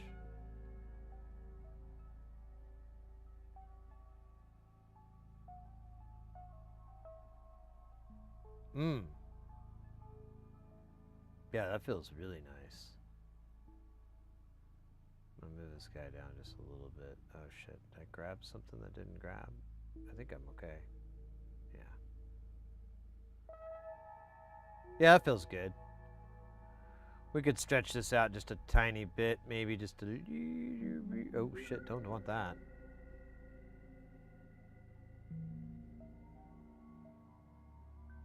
There we go. Oh yeah, this feels good.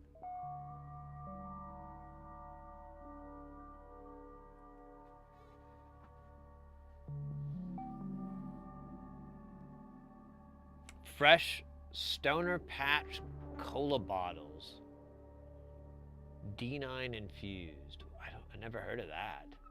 What's that like? Any good? I mean, I guess if you downed it, it's got to be. That's kind of a dumb question. Not really paying attention to the context clues there, am I?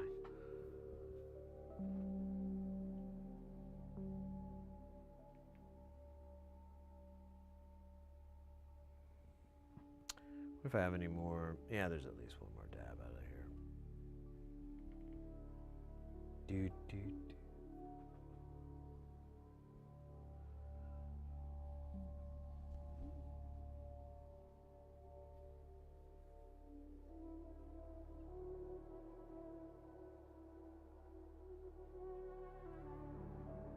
D9 is an edible treat? Like, that's a strain or something I don't know of? I just don't get that part. I like Eddies, though. They don't really work for me. I gotta eat, like, a lot.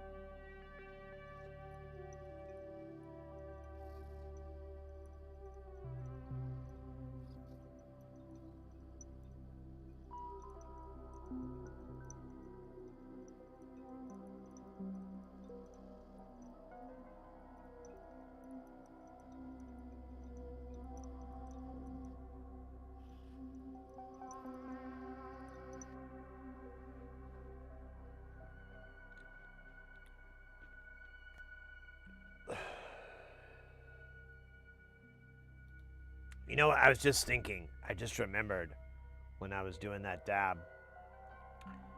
So, like edibles here, they just don't, because of the way the law is,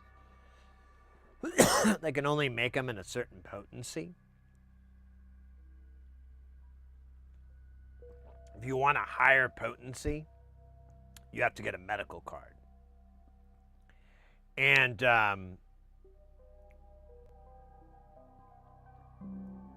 I'm kind of annoyed by that because I'm like, oh, well, of course I want the higher potency, especially when it comes to edibles. But then I was just thinking, this friend of mine makes these chocolate bars that are really, really good. And they're like 250 milligrams for the bar, which is about, normally they're 100 milligrams is what you get. So that's pretty good. And I could even maybe ask to get a double. I might do that. That'd be nice. Those things do work. You got to eat the whole chocolate bar, so it's a lot of yummies. And then, yeah, then after that, you're like, let's listen to Pink Floyd. You know, you're pretty out there. You know, it's pretty good. Good times. We could definitely do that on our stream anniversary or something. Maybe I can see if I can acquire some before then.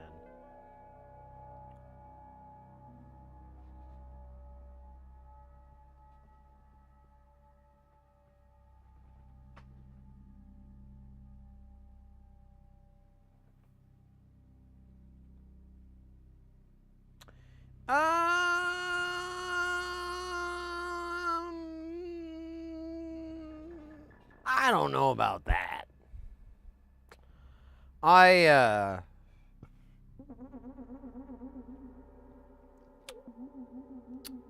eaten like 500 milligram space cake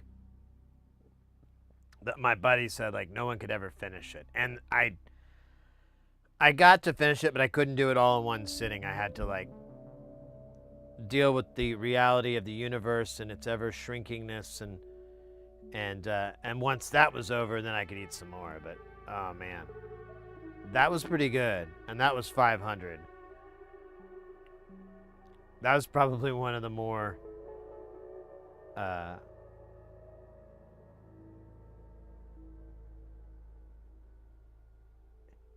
not intense, but pretty memorable when it comes to eating. I remember Mrs. Hearsey had a little bit, and she she never does that stuff, so she kind of freaked out. She took like a bath and she relaxed and everything, but later on she was kind of getting scared and so forth. So had to chill her out. It wasn't a big deal, but and she just had like a bite, and I even said like, that's all you want. You don't want more. Come back in an hour and ask for more. If you're like, nothing's happening. But then a bunch happened. It was funny. She was a trooper. She does good with that. Man. So we've got that. We've got the Ambika Mini. I need to make a note to get that there's like a TLO 71 on there, and it's temporary. I need to find a single channel op amp that'll work, and I have one that'll work. I gotta go grab the footprint. The footprint isn't in there. I don't know. It's honestly probably 5 seconds worth of work, but I just don't want to bother trying to do it on stream and take forever to get it done. So, because if it isn't a pop in place, then I got to go grab it, and that's going to take a minute, and I just don't want to bother with it.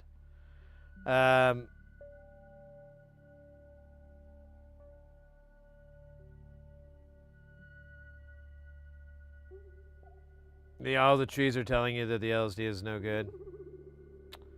Yeah, they do that. Especially when the wind goes through them. You hear them talking. I hear them go, they speak to me and they're like, loser. No. They just roast me. The trees, they're like, look at this guy. What's up with him, right? Like, it's kind of like a stand-up comedy, like crowd work kind of roast thing. It's like, actually, I don't know. I do not know how to roast myself. I don't have, I'm pretty okay with the way I look. I don't know how to shit on it. I don't know if I feel like getting it shitted on either. I may not. I think I'll be all right, but why seek? Why seek it?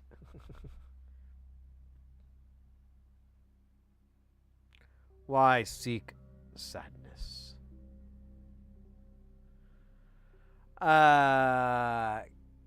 Can you teach me how a transistor works? Hey, mate, welcome in. That is actually one of the things that I am immensely deficient in. I know a little bit, but not really enough to coherently explain things. Like if you were to ask, well, tell me more, I'd be like, oh, I don't know. That's just something I read in a book. Our channel here, we mostly focus on getting people into soldering. So we're really big into like the whole making and building thing and just learning how to solder. You can get deeper into it and learn more about the electronics and how everything works, like you're saying about the transistor. But it's kind of, it's like asking how does a car engine work. There's quite a different variances, as their chat is already kind of pointing out. So it really just depends on the application and whatnot, what you're wanting to do.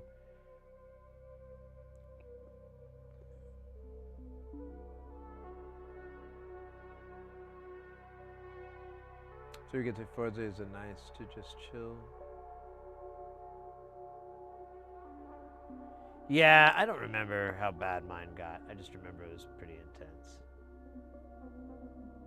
I didn't mind it. I think I listened to music or something. That's usually what I just do. I just put some headphones on and fucking listen to music. It's pretty sick. What else is... We need to have some other projects for Thursday. I really need to get off my butt and get this laptop working. At least get some stuff, or either get this stuff flashed using my desktop. Some way I gotta do it. It might work. No, actually, yeah, you have to use a PC. Oh, you know what? That reminds me. Someone was asking earlier about computers, and I forgot that some of the flashing stuff, it's just easier to use a PC because Mac ones. Well, I don't know. Maybe they are existent. I don't know. Never mind. I'm gonna stand by my ignorance.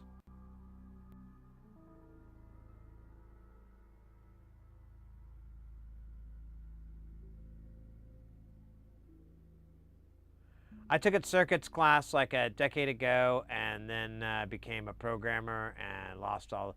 You know, honestly, depending on your interest on how you want to reconnect with electronics and so forth, maybe you want to integrate it into programming. There's some things that could kind of you could, you know, there's kind of development board sort of things out there that you could do. You could definitely get like a simple breadboard, and there's plenty of dev boards out there that you can interface with a computer and do programming in. A really cool one is called the Daisy, and it's basically a straight I/O box with a bunch of cool DSP stuff. It's an ARM 7, I think, if I remember right. But I mean, that's just an example. There's tons and tons of stuff, and that's audio stuff. I don't know if you're if you're into the audio aspect of any of this. Here, I'll show you the site. I'll just go to it really quick.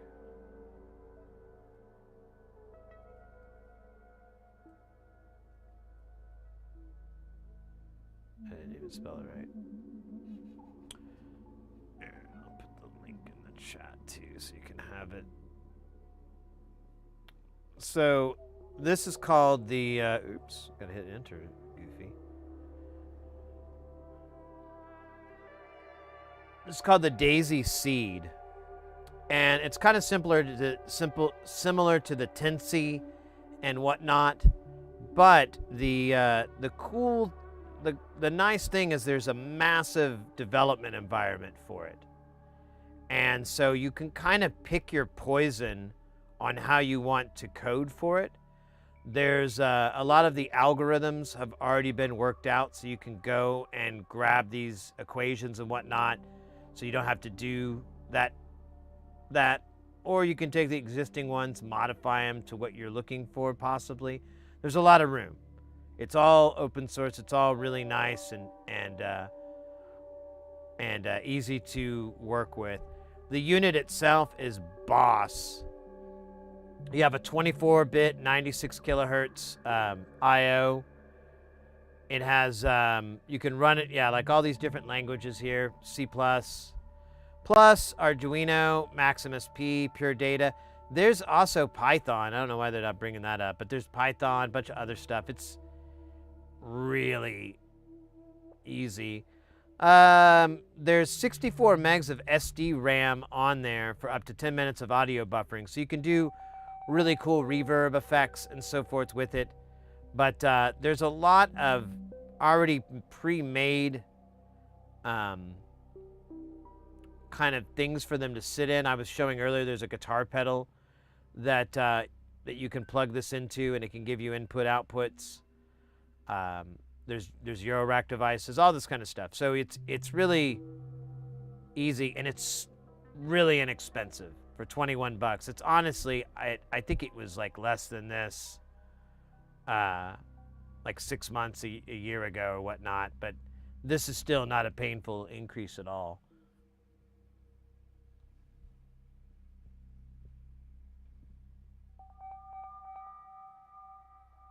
A bit trolling, nice. But yeah, let me see how you say your name. Collie or Collie? Collie JK? Or College K?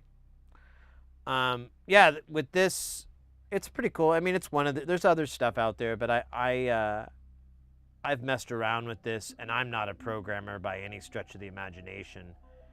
And I've looked over it, I've installed the environment, you know, all the stuff for it. Everything's installed perfectly.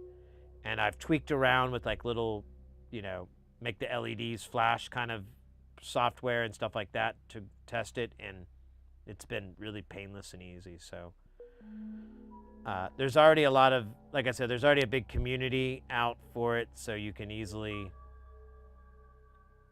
pull that information to from all the resources, or if you run into any issues or have anything you're kind of curious about doing that maybe you don't see. Booyah. That's an option.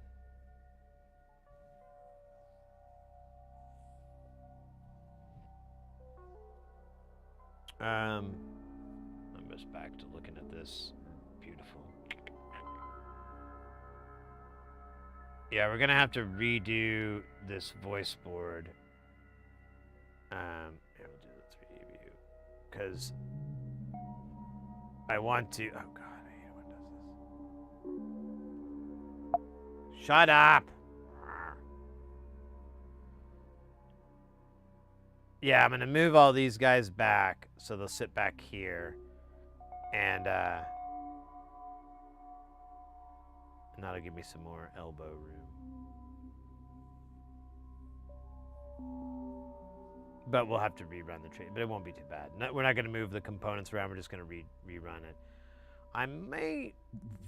I was thinking about making these smaller, these runs, but honestly, they look really good being big and fat, so I think I'm gonna stick with it, dog. Ain't nobody gonna stop me, dog. Latui, welcome in. Drive-through dabbening. Oh yeah, there you go. Welcome to Dab Burger. May I take your order? Yeah, can I have a double dab with a side of dab fries and a double dab cola? Make mine Dr. Pepper, please. Double Dr. Pepper, thank you. And can I get one of the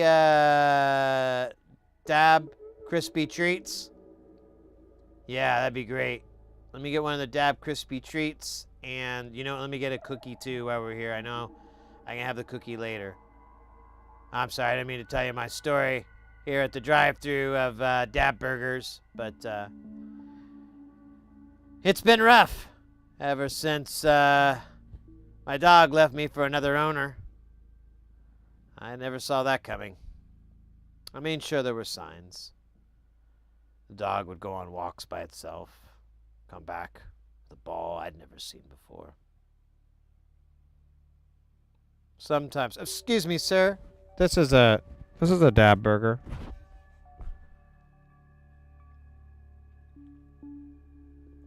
Oh, Carly, so I haven't thought about building devices in a while, but the last thing I thought about building was a wearable device for physical therapy. A bunch of people get joint injuries, they go do surgery, and then they go to the physical therapy, and physical therapists are very good about helping you shape your motions. A thing I've thought about is how to build a device that can tell you automatically that you're not moving in the way that you should. Interesting. I like this idea. That presents a lot of challenges, absolutely, but I like the concept. I could see how you could get something like that established. I was talking about sampling dab coughing for 420 at Toto Robin chat earlier. Wait, what? Oh. Wait, what?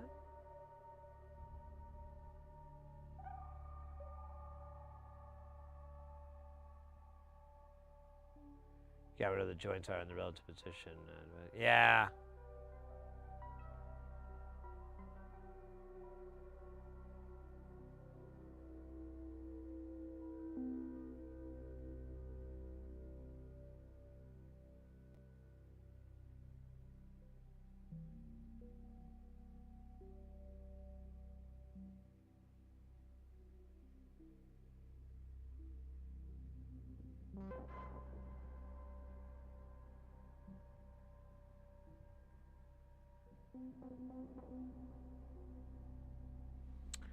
All right, sorry, I zoned out. I was like reading chat, and you guys are fucking mental.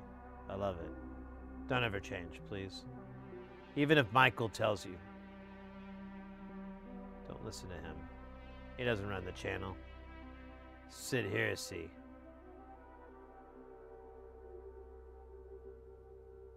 Not.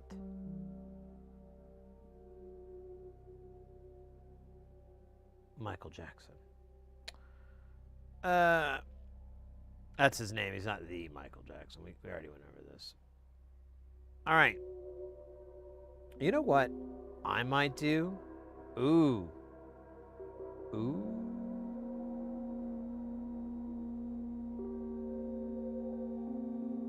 You know what we could do? We should make this a SMD LED, because you just need to look at it on the edge. It's just for troubleshooting, so you can verify the voices are it's just a feedback response. You never use it again. Oh, crap.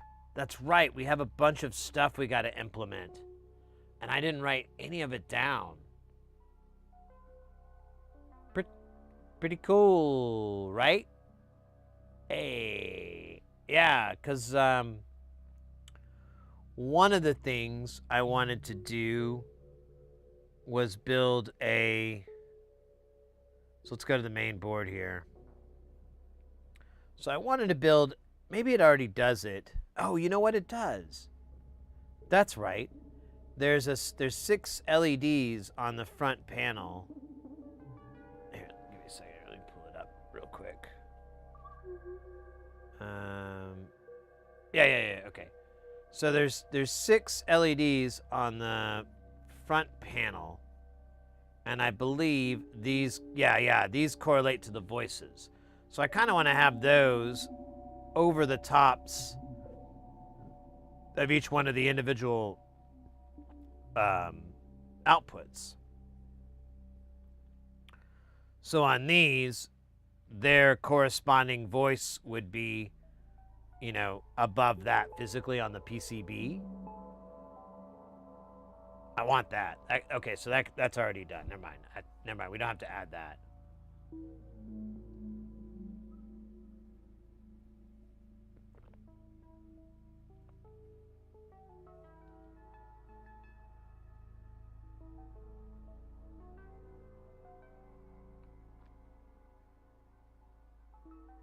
There is mocap suits, and that technology is pretty impressive.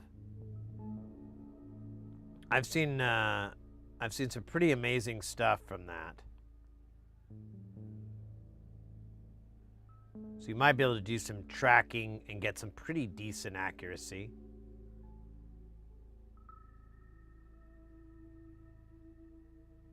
Maybe not.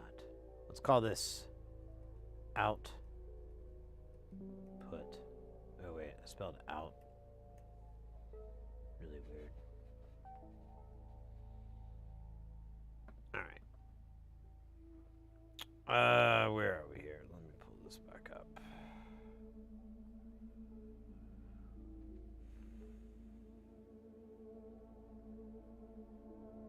Yeah, it could be it could be an issue of the pricing. I don't know. There's some.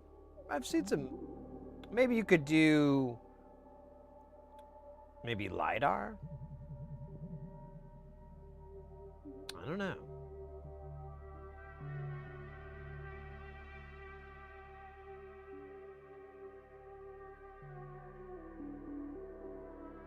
Yeah, I agree, Kelton. I've seen some really incredible content creators with getting their facial expressions and all that, and you know, lip syncing and everything. It's pretty impressive. I mean, you got to kind of beef it up. It's not exactly for free, so that may once again kind of counteract it being an inexpensive option, which I think is the core idea.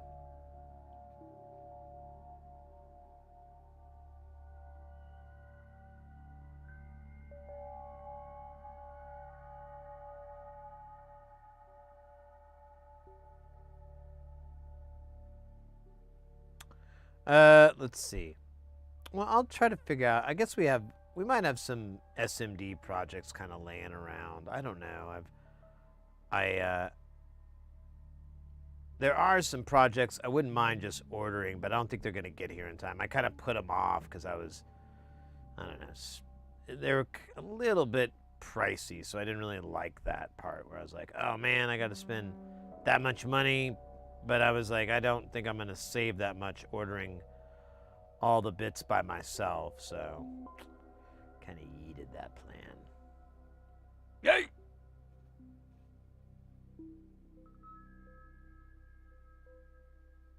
Oh yeah, you could use a theremin. There you go.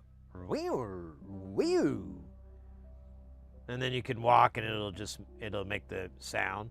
Wee-oo, wee-oo, wee-oo, wee-oo, wee-oo, wee-oo, wee-oo, wee-oo, wee-oo, wee-oo, wee-oo, wee-oo, wee-oo. It'll just back and forth. I don't know. I didn't really think that bit through. It was unthought.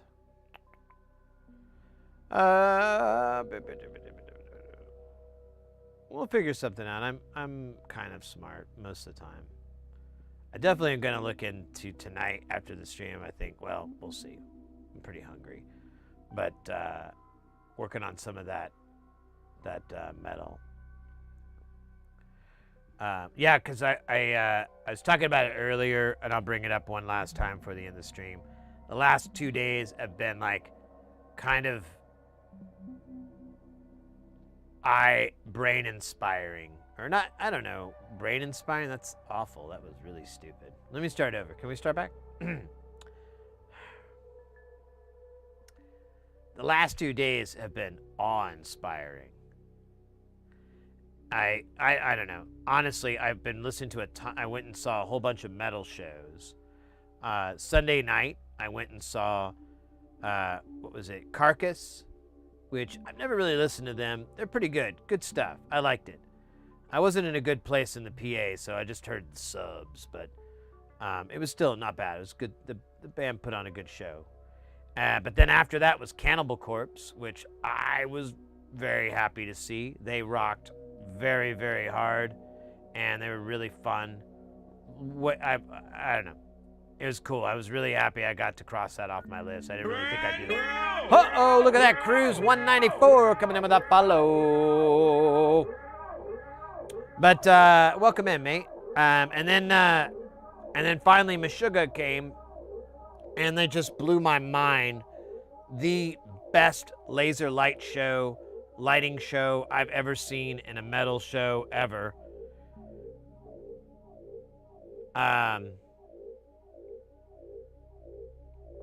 It was badass. And then the next day, Monday, I went and saw this band called Imperial Triumphant. I didn't watch the other bands because it just wasn't my bag. But I watched like the band before Imperial. But after that, I bought a shirt and I bailed. Oh, my shirt! Check it out, mates. So this is what the band looks like too. They wear these masks and these cowls and all this shit, and they don't really speak or anything. They just gesture, and it's very ominous and weird. But I loved it. It was like a really cool theatrics. But anyways, it really inspired me. Welcome in, Cruz. What were you saying? What are you guys working on? Oh, damn, you make music. Yeah, absolutely. Welcome to the channel. Let me explain really quick what you just stepped into. We're an electronics channel that focuses on getting people into soldering, into making, into building. We focus on a lot of audio stuff, and we do a lot of SMD stuff, surface mount soldering, but, you know, we mess with other things, consoles, and we do through-hole every now and then, the other type. It's just kind of what's floating the boat. Lately, I really enjoy just doing SMD. But yeah, we're all focused on just trying to get people into this, get them more comfortable with it. Maybe you've done some soldering in the past. Maybe it was good, maybe it was bad. I don't know, but we're down to help, or we'd love to if you're good at the soldering, toss in some assistance, stuff like that. It's all about that. That's kind of the whole thing here.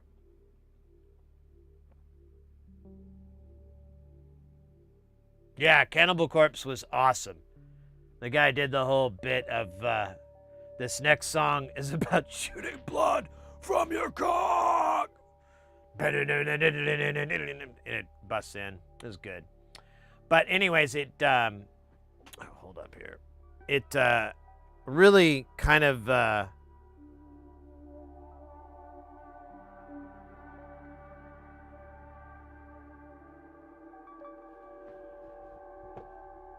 it really just inspired me. I've had this metal project that I've been wanting to do for a really long time. And like over 15 years. And I've just kind of been letting it sit in my head. I have like a phone full of videos where I know I'm just making like automatopoeias to do the riffs and keep these ideas that I have. But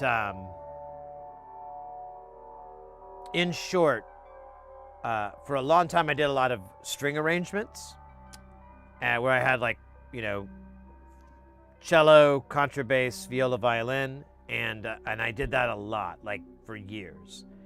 And I really enjoy it. I love doing string arrangement. It's a really fun thing to do with that.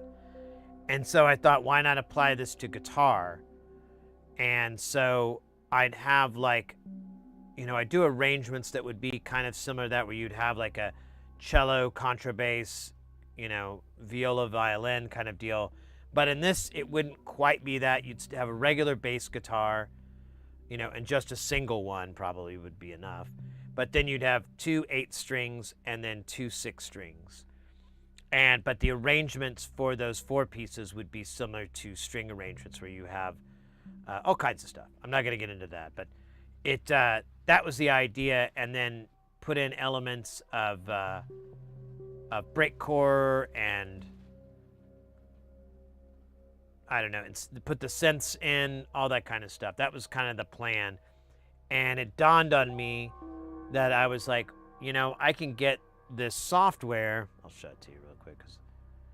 Well, maybe. Yeah, I can get this software and just do it the same way that I did string arrangements. I didn't learn how to play the cello very good or the viola or anything. No, I just programmed it. And so I'm like, there's 2 different ones out here that look pretty interesting. I'm going to look around some more, but I'm like, I should just program it and just do it that way. I'm pretty good at making stuff sound all right, and it has a lot of cool little features, so I think I can pull it off. There's a bass guitar too, so I can do some that, but I can go back and track real guitars, or maybe, you know, that's who does, you know, solos are going to be really hard to do, but either way I could overdub it with a live guitar to give it this more deeper dimension and whatnot. So that's my new plan. I was listening to Imperial Triumphant and it dawned on me, like, why am I fucking waiting to get better at guitar and bass? I should just attack this the same way I did the string thing and just go at it and get software and just program it. I'm good at that. I can get it. So that's my big excitement for, hopefully it doesn't fade out like so many things and so many times, but we'll see.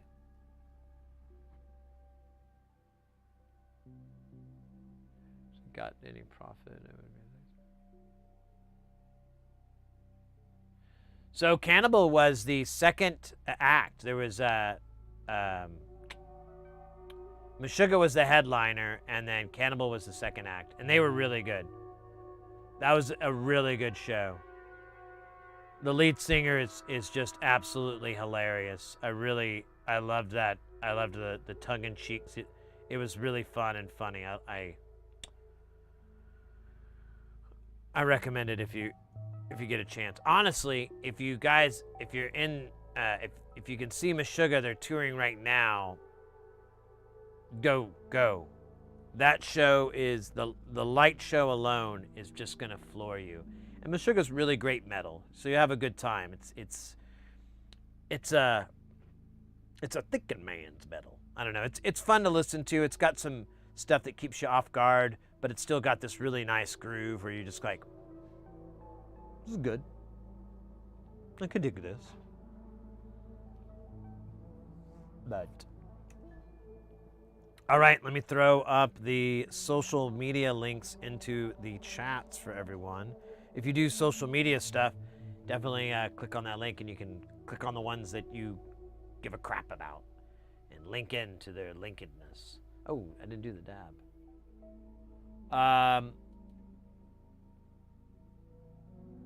Oh, no, is the battery died? No. Let me get that in and then we'll be good.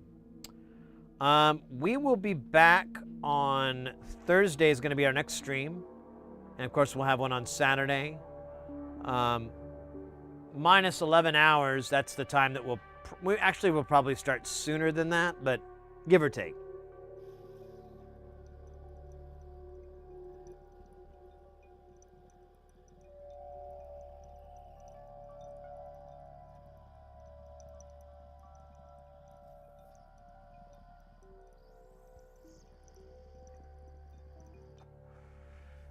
Excellent.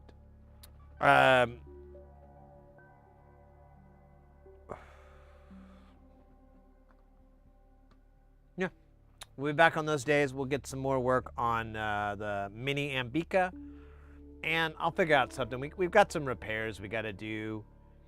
I don't know what to do about them though. They don't make any sense. So maybe we can time it out when we have some seasoned individuals on the topic in chat. Maybe we can plug our brains in and figure out what's up and possibly solve one of the greatest crimes. Well, it's not really a crime, it's more of a mystery. The greatest crime mystery ever told.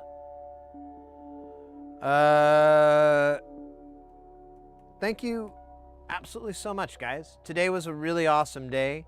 We had some really awesome generosity from Anonymous, as well as we had those 2 resubs from Baloo and Dax Platinum. And I believe we got, yeah, that's right, TMK popped in 200 bits. And we got a lovely raid from our good pal, our good buddy DJ Doey, who is phenomenal and fantastic. I'm gonna stick to the LEDs, yeah. Do you have a MIDI guitar? I do not. I'm just gonna type it out. I kind of have an idea of what I'm gonna do. I'll put something together. Maybe I'll have something in time to show you guys in the next day or so. Next stream, I can show you a little bit of what's cooking in this biscuit machine, and then you can be like, "Good God, man, what's wrong with you?" But anyways, we're over on the Twitch channel. We're gonna raid out to our buddy, our friend, our pal, Laserlos. He is one of the premier pinball players in the world. Full stop. He's really, really good. He has some great techniques. He loves to talk shop. He'll be more than happy to if you're ever wanting to help your game, or maybe you play it very casually and you're like, is there anything I should learn? You know, he'll drop stuff. He's really nice, very very cool. It's a great vibe in there. They got music. You can do music requests. It's pretty good. I highly recommend it. I hope you guys have fun. We're gonna raid over to there on the Twitch, and we'll be back on Thursday night, in fact, after the owls have passed. Guys, take care of yourselves, and don't rock too hard. No, I'm kidding. Rock hard. Party till you die. Do that kind of stuff. Bring the noise. Bring the funk. All of that. Hell yeah. Dynamite. Dick like.